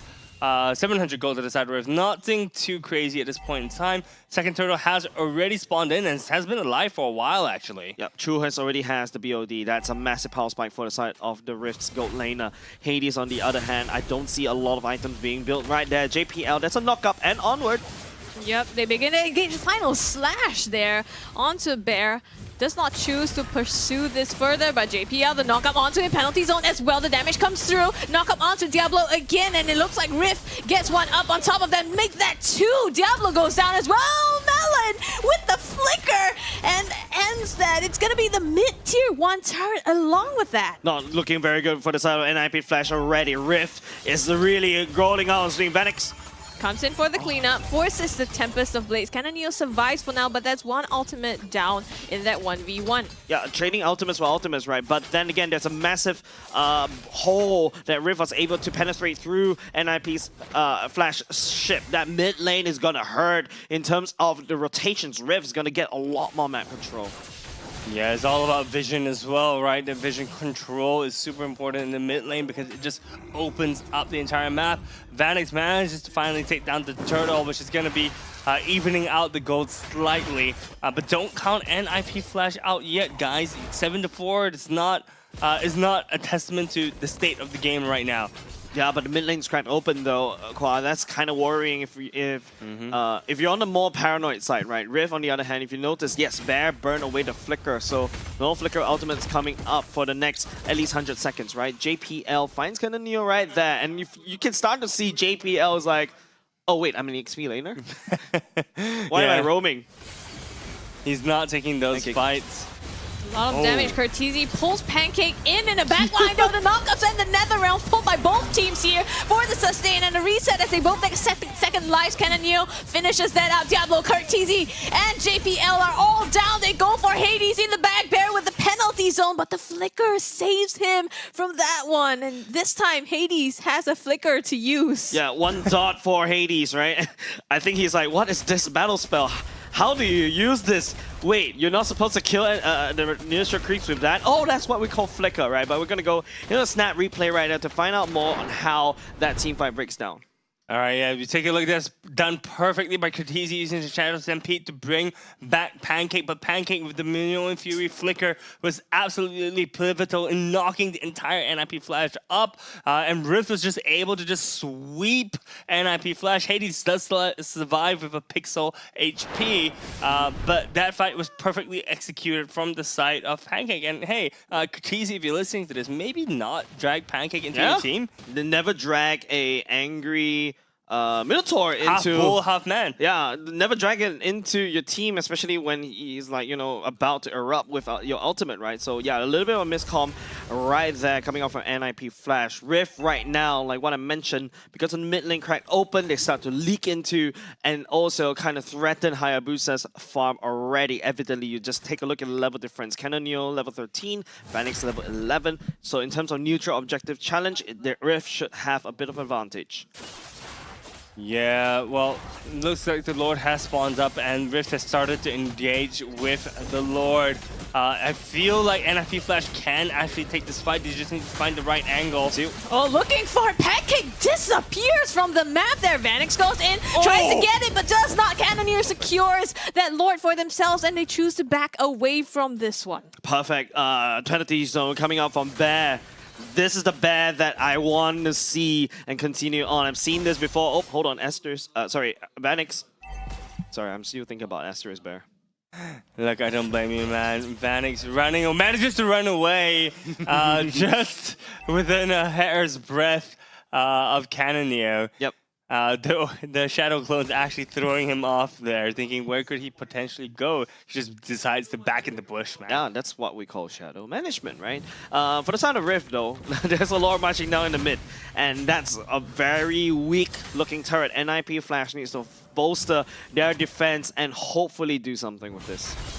Yeah, either find a pick and then go in for the next objective, right? But the Lord is marching down the mid. 1/, 2/, the tower is down.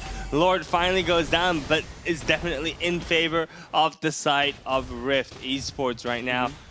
NIP Flash suddenly lost a lot of map, right? Top side as well will be going down very, very soon. Choose just a couple more shots from Bandit will do that trick. Bottom lane, Cannoneer 1v1, Vanix, and Vanix unfortunately go down. Maybe he should stay in the gold lane. Maybe they should just stay in all their lanes, you know, just a one-person kind of lane swap that they've done in the past. This is a 4-man lane swap, which is absolutely bonkers in my eyes. Well, at least they go down in history for something. They almost had 14-0. No, that they did a 4-man lane swap in season. I mean, NIP Flash has done weird stuff. Oh, hold on. Diablo with the final slash gets Pancake, but just that. I mean, you didn't get the priority target as well. There's no point really engaging on this one. So Rift, they choose to back out. Did not manage to take out the base turrets of NIP Flash, though. That's a Flicker ultimate committed by Diablo. 100 seconds on that cooldown. Looking at the Lord timer, 56 seconds. Right, and back to my topic earlier just now. I mean, I've seen weirder stuff coming up from NIP Flash. And I think at this point, this doesn't surprise me anymore. Really? Your facial reaction is a totally different story when you saw the initial lineup, man. Yeah, I mean, but right now, just take a look, right? How NIP Flash is actually struggling with this kind of roster. And Rift, you know, just have a bit of a gold lead as well. We're looking at, ooh, that's actually a very cool recall. Getting a little bit distracting here. Take a look at the items. No, Hades didn't finish his boots. Decides to go full on out to make sure that he gets his attack speed. 3 items. Thunderbelt for Diablo as well. So yeah, right now you're starting to see some form of core items being formed by NIP Flash, but of course we gotta have to take a look at Chu, BOD, Wind of Nature as well, good for good measure, the Malefic Roar, the Fairy Hammer as well, on top of the Assassin emblems. Everybody looks squishy even though you stack armor. Yeah, man, this Beatrix is definitely a problem right now. But all NIP Flash needs to do is hold on for another maybe 6 minutes and then Hades will be online. Looking for something with the conceal, finds Bear, the pull onto him, they isolate him, pops the penalty zone as well to try to fend them off. They've gotten the Lord though, Vanix in the back like Cannoneer picks him up.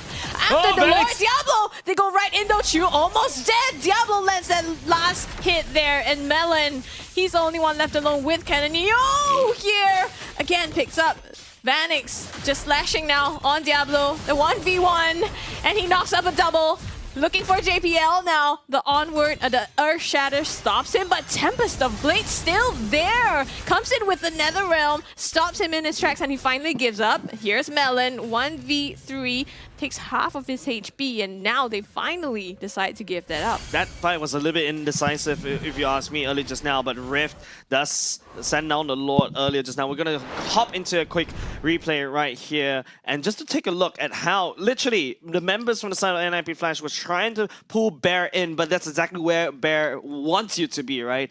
He wants you to be trapped with him, creating a lot of space. They secure the Lord right there, and of course, you know, Vanix using the Shadow and the 1 dot just to be able to find Assassination on 2, and NIP Flash thought that they had the game in hand, that fight in hand, but Ken and Neo, just take a look at the DPS on that Ling is just way insane. Jumping onto the wall, mind you, to dodge that final slash from Diablo. But in all that time, though, they actually took down the Lord, Kertizi, and Hades in the mid lane. So now Rift is going to have to find another opportunity to push instead. Yep, looking at high ground defense, there's not a lot coming up from NIP Flash. This is a roster that needs to be on the aggressive to be defensive. Yeah. Alright, so taking a look at the state of the map right now, NIP Flash is down almost 2k gold. And honestly speaking, it is still not too large of an advantage right now. They're all death balling for some reason at this point. Yeah, trying to run down. Yeah, trying to bait people. Run down top. To, you know, come find Vanix, and if they find Vanix... Oh no, does he know the rest are here though? The Tempest of Blades pop to get away. Here comes the rest of Team Rift. The Bear come in with the penalty zone as well. Knocks them up. It's a 1-for-1 so far. But NIP Flash, they come in with the counter engage onto Chu. It's gonna be able to secure him. Double kill for Vanix. And now it's a full out trade between these two teams. Can and Neo cleaning that up for Rift Esports. And man, 4-man down. Actually, Mo, make it 5 because Kertizi comes back on with the passive. Yes, NIP Flash was able to pick up the main damage dealer for the Sun of Rift like True, and now Canonio is literally knocking on NIP Flash's door. It's down to Melon and Canonio to make this play. They charge down the mid turret here, do manage to take off the base turret. Yeah, and look at that. That fight earlier just now, it was wonderful coming out from Rift as well. Bear literally trapping every single, almost not every single one, the main characters from the side of NIP Flash into that penalty zone. To follow up immediately with the Mirror's Passion. And heck, if you want to try to escape a penalty zone, Melon took the final slash, push it right into Chu's Let's Bullets. It's absolutely beautiful the way that Rift played that last team fight, and this is the reason why they're number 3, right? They're so strong going into today's match, and you know, I'm pretty sure they are licking their lips as they see NIP Flash doing the roll swaps, because they're like, yeah, sure, bring it on. I can definitely beat you this. Oh, Pancake goes in again. Bear starts the engage here. The knockup and followed up by the Minnow and Fury and the Nibiru's Passion. That's a nasty combo there. As Canonio knocks up the top base turret as well. It's going to be the base cracked open almost, except for the one on the bottom. Vanix and Canonio battling out a little bit, but they're still fine for now. Rift looks like they want to press the issue, but no more minions yet. They have to wait it out. Yeah, Diablo looking for angle right there. Don't forget 3 members defending Diablo down a little bit low. We'll be engaging. Yep, the Netherrealm already popped, and they've come through the draft of NIP Flash, taking down its core, chunking it down, and Rift Esports turns all of our predictions around with this roll swapperoo to get themselves the entire series. Do you know what I've learned today, guys? 10%. 10% is always right.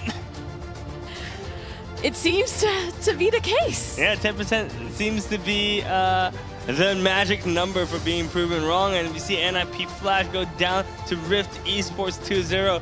I guess this is a welcome to MPL SG present towards Canonio, you know? It's like, welcome to MPL SG. We're gonna play for fun, and this is what MPL SG is about. And I mean, NIP Flash, man, like, okay, but Rift Esports, you gotta admit that draft was kinda nutty, right? Like, we would never had thought like the Beatrix being used this way, right? The Bennett's Rage right into the Viewer's Passion, literally shredding everybody.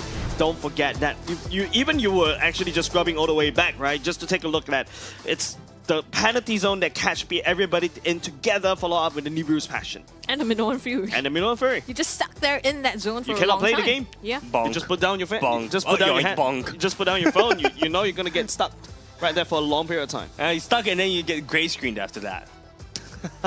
I mean, at that point in time, you just go back, you get a glass of water, reset, and it's like, oh wait, I spawned back again. You go in, you go for another team fight, right? And then bam. Oh well. But it is a massive blunder. Now that stain is a massive stain on a white sheet of paper for the side of NIP Flash. Dropping one series, not one game. Dropping the first series, by the way, in to Rift Esports. And because of that, don't forget, they've already played another game, 2 games yesterday. They will not be back here in MPL Singapore For the regular season, at the very least, next week, because we only have 3 games next week. Yeah, so MVP, guys. Yep. So Chu. I would say it's Chu. Okay, Can Neo as yeah. well. But I feel like it's a really this is a very team effort kind of roster, Yeah, right? Coming out from Rift, like the way they stack up the ultimates together, and of course, Ken and Neo was just split pushing 1v1.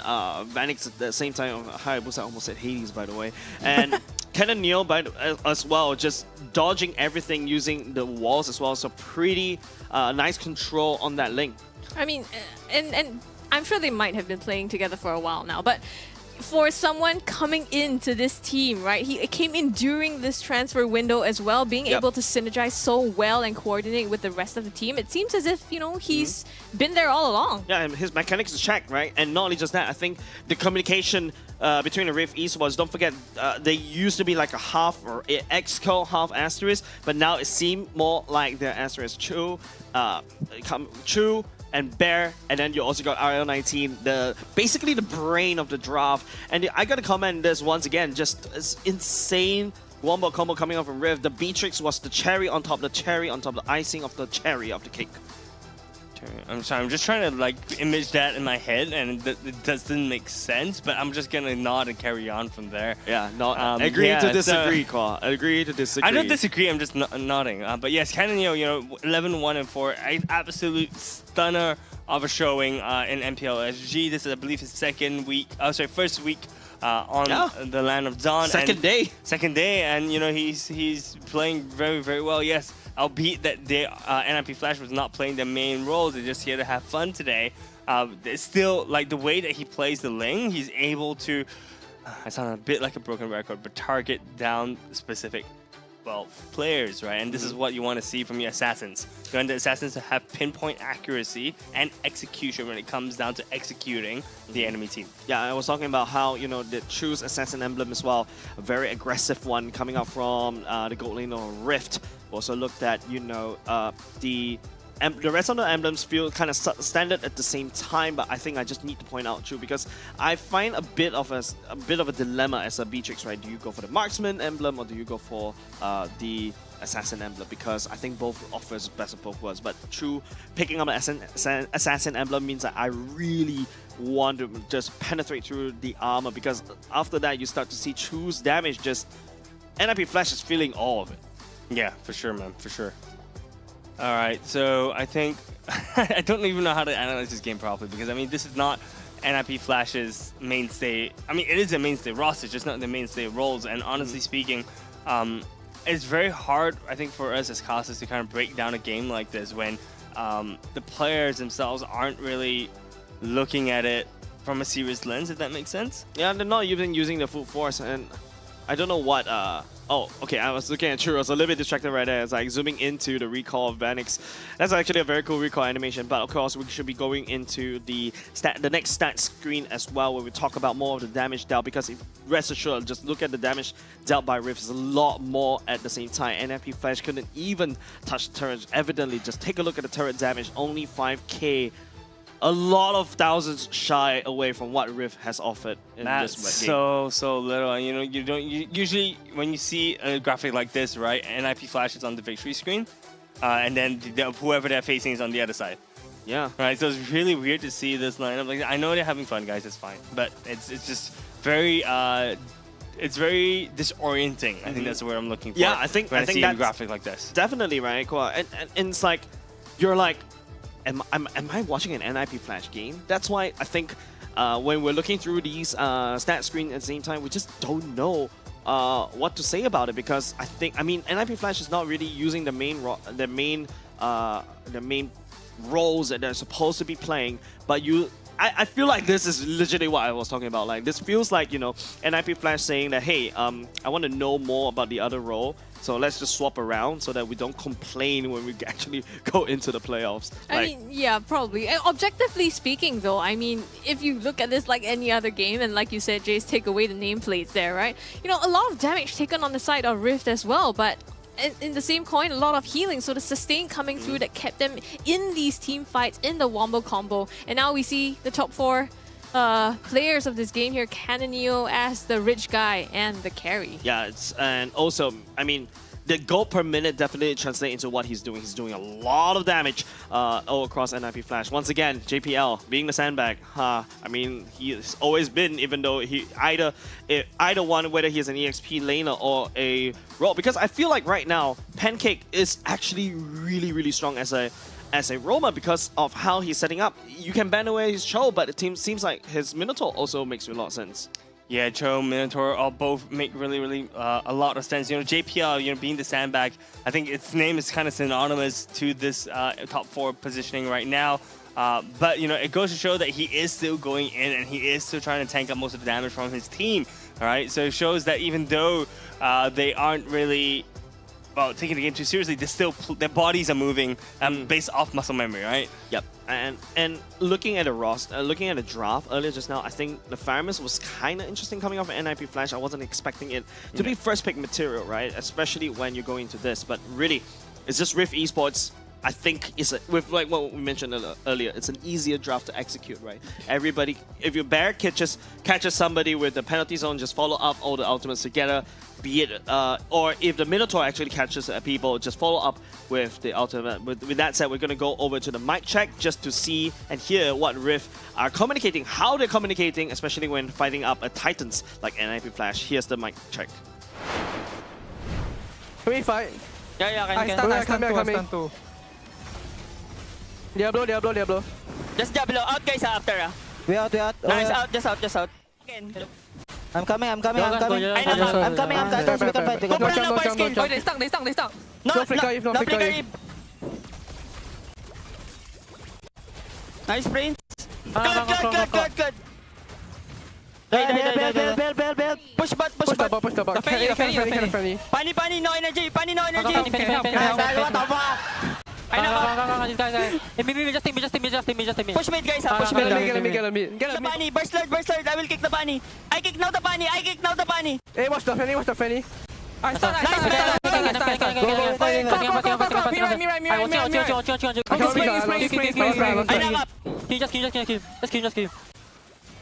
Bunny, ada bunny there. Dashing. Ini guys, ini. Bunny. Nice. Hey, Jump to. Hey, watch the Prince, Iba. No cloud here. Prince. What? Just me first. Hylos. Yeah, jump. I Jump. Hey, Cobra flick. Vexan on me. I protecting you. Eve. We can chua. Yeah, can. We can chua. Trust me. Okay, me. And then the Prince.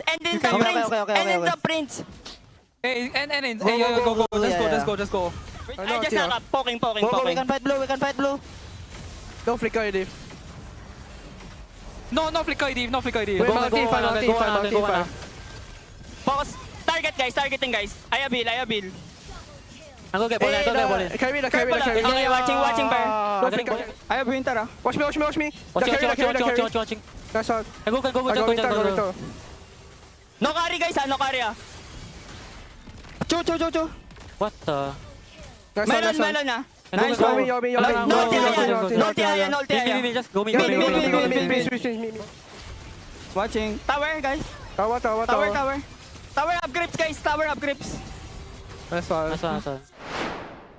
Nice one. Nice one. No, and indeed, you know, I really like how Melon seems to be the main shot caller here, right? He's always telling his team to go in, and he's like, guys, don't worry, I got you. I'm hearing mostly Pancake. Oh, sorry, Pancakes, no, not Melon. Yeah. What is Exactly. I was thinking you're different about pancakes. a different food. Yeah. I'm hungry, guys. I need something like crispy after this. Okay. But look, Pancake, sorry, yes. Pancake being the main shot caller, and it's really, no wonder you guys were giving me weird faces. Yeah, I was like, but yeah, I'm very sure Melon doesn't sound like that, but you know, what I know is the fact that Churros really sounds really good as well, especially when he goes to the breakdown. We're going to throw over to the analyst desk, over to Churros to break down that game. You know, as much as NIP Flash is fooling around, this really shows like the camaraderie, the synergy, and the composition of Rift really starting to get together, even after the transfer week. And Rift is really taking this extremely seriously, especially from R19, pulling out an insane wombo combo, unga bunga kind of draft that Abstract likes to say, coming into this team fight. So I want to start first with the draft, especially coming from Rift Esports. This is the Minotaur to Rizla as well as the Beatrix combo, and I have 3 clips that shows how effective this combo is in 3 different fights, always winning them these team fights, and it shows that Rift is always up ahead. So this was the part where Cortese actually pulled Pancake away from the rest of the team fight. So initiating this off, he knows where Chu is, he knows where JPL is gonna be because Bear has vision on that. So you're gonna see that combo coming in, Minoan Fury flickers backwards.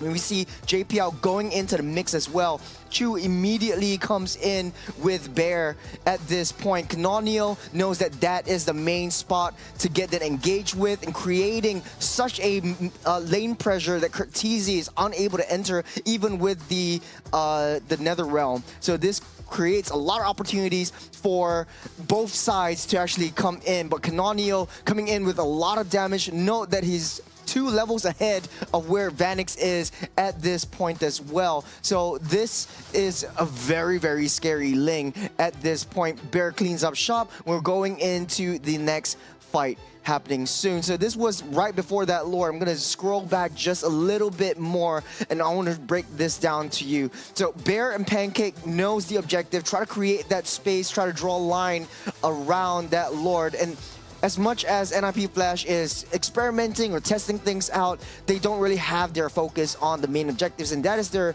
reason for their downfall, especially for the second game. Canonio and Chu knows that, okay, let's take down that Lord. It's going to be Lord spawning up in roughly around the 41-second mark.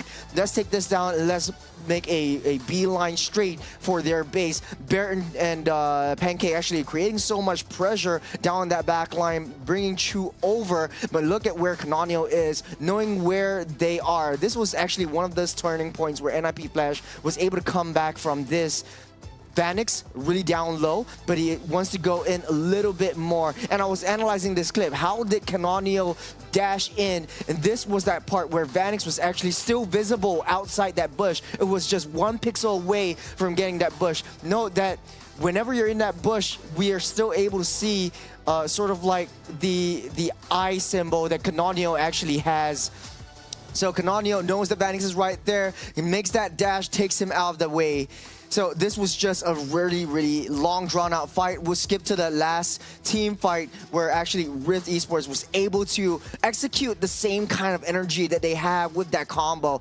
Bear starts things off. Pancake going towards, he knows that that is the main target. You want to take out Cortese as well as Diablo, so you prevent that Nether Realm from popping as much as possible. You want to have that Minoan Fury, knowing that once that flicker is out, Bear takes control of that game. You're pushing everyone away, and that is a really, really good prediction from Bear. And as we know, all hell breaks loose from Chu as well. Well, this was an exciting series. I can't wait to see or hear from the players there's downstairs to the over to the beautiful Abstract. Down to you.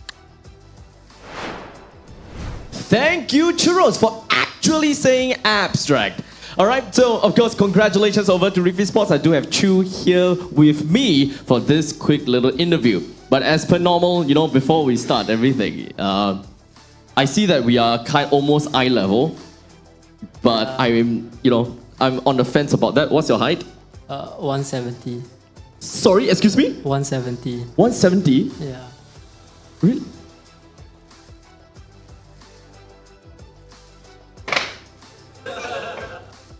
I feel much better. Do you feel how I feel now when I was talking to closer? Yeah. Sure, right? Yeah. Yeah. Don't worry. We'll just do this for a while. Okay. Maybe to talk. Okay. I feel a bit uncomfortable. Okay. Like this. Steady. Okay. Now let's talk about this. Right. NIP Flash. Clearly, they are fooling around, right? They have got a massive roll swap all the way through. What do you think about this?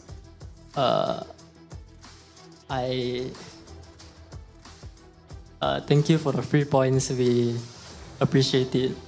I mean, technically speaking, yes, it is a 3 point, right? 2-0 victory throughout this entire game, right? Even though we are looking at their roll swap, right? Something completely different. Do you still feel that despite them playing something that is out of their nature, do you still feel that they put up a good fight?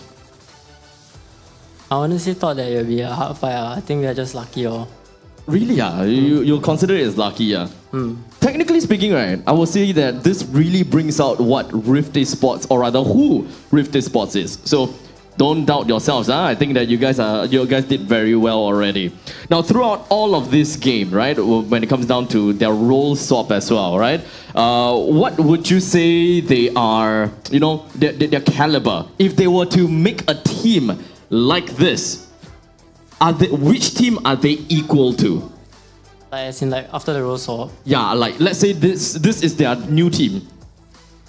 Let's say this is their new team. Which team are they equal to in the current MPL?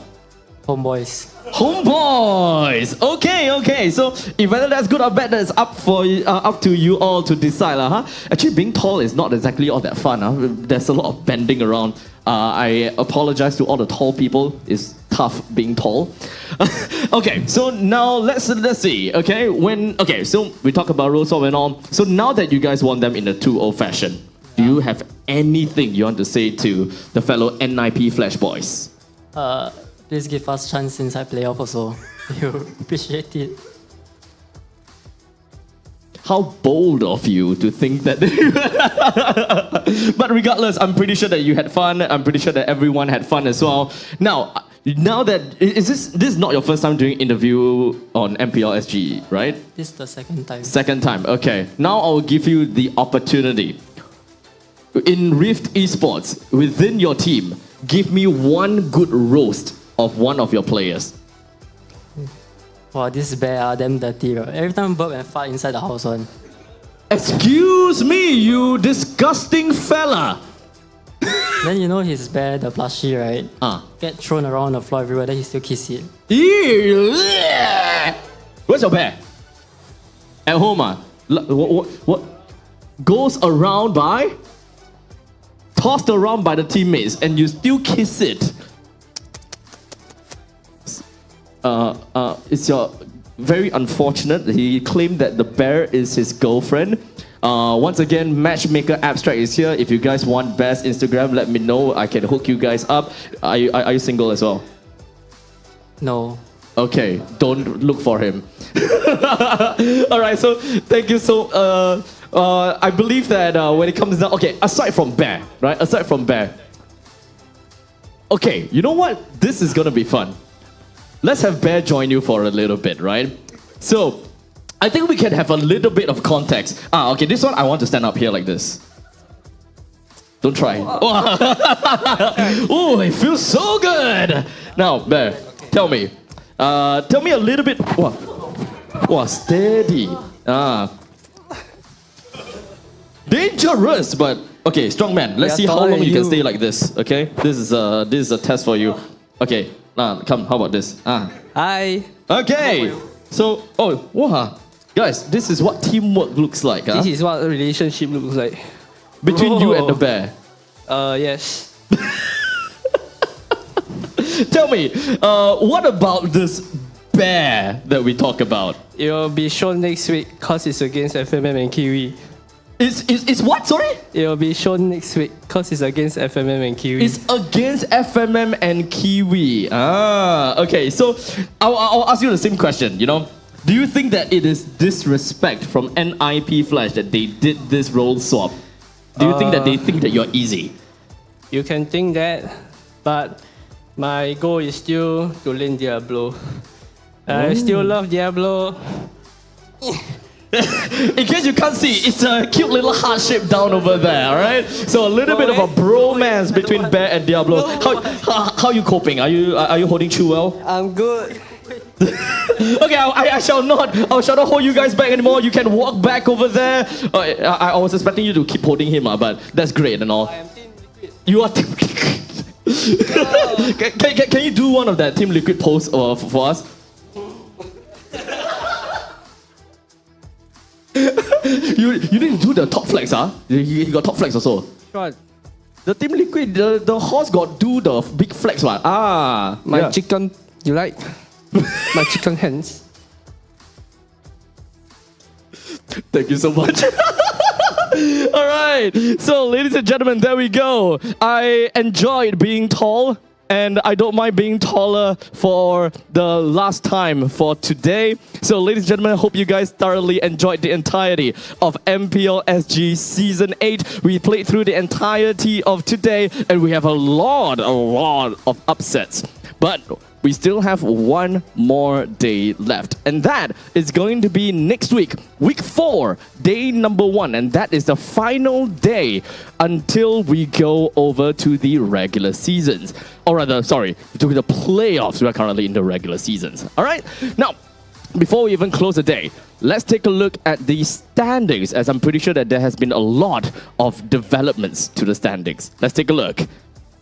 Alright, so right all the way at the top, we still have NIP Flash with a total of 6 match won with a total of 18 points. And Evil, they lost in today's games as well with their subbing. As such, they have 5 match won with a total of 15 points to their name. Rift Esports up in the 3rd place. No changes from the start of today until now with a total of 4 games, or rather 4 matches won and a total of 12 points. Vanguard Esports, 3 matches won with a total of 9 points. Bleed Esports at 5th place, 2 matches won at 8 points. And similarly, RSG is slowly climbing up, and they are no longer in the danger area for now. With a total of 2 matches won with a total of 6 points to their name. Front Yardigans, they do have a total of 5 points to their name. And finally, HomeBois SG at the bottom at 8th place with a total of 2 points to their name. So, the developments are definitely wonderful. The only changes that we've really seen thus far is all the way at the lower parts of the bracket where RSG managed to bump themselves up a little bit higher. So most of that is more about how week 4 would look like. But how is week 4 exactly gonna look like? Because that is going to maybe a biggest change to the standings, and if whether any of these teams are expected to go up or expected to go down. So let's take a look at the match schedule for next week, week 4, day number 1. And the first game that we have is HomeBois SG versus Vanguard. As such, this is definitely gonna be one heck of a game that we're gonna have to watch. And typically of Nick Stain, I would love to hear what Nick Stain have got to say about HomeBois. With match number 2, we've got Front Yardigans going up against RSG SG. Alright, so with HomeBois SG and Front Yardigans going up against these teams, they are definitely in the contention of relegation, and so is RSG. RSG would require to win in a 2-0 format, and I will say that Front Yardigans gonna have to do somewhere around there as well. The match number 2 of that day is going to be extremely important, so make sure you guys note it down on your calendar. In fact, don't note down 12:30, note down 10 a.m. to watch all the way from the start to the end. And finally, the last game of next week is Rift Esports going up against Bleed at 3 p.m. We end the day early as we did move forward. We did move forward one of the games to yesterday. That's why we had a total of 5 games yesterday. As such, next week, we will only have a total of 3 games, ending off the day at roughly about 5 p.m. plus minus. And of course, I hope that with all of that set up for you guys will be super interested and really want to find out how that game is going to look like. Mark down on the calendar. Make sure you guys follow us on our Instagram, our TikTok. We have a lot of content brought it up for you. Like and subscribe on our YouTube as well, and support MPL SG Season 8. Without further ado, ladies and gentlemen, we hope that you will have a great week ahead. And I'm going to be signing off. Abstract, your host. I will be back on the desk next week. Take care and have a good week ahead.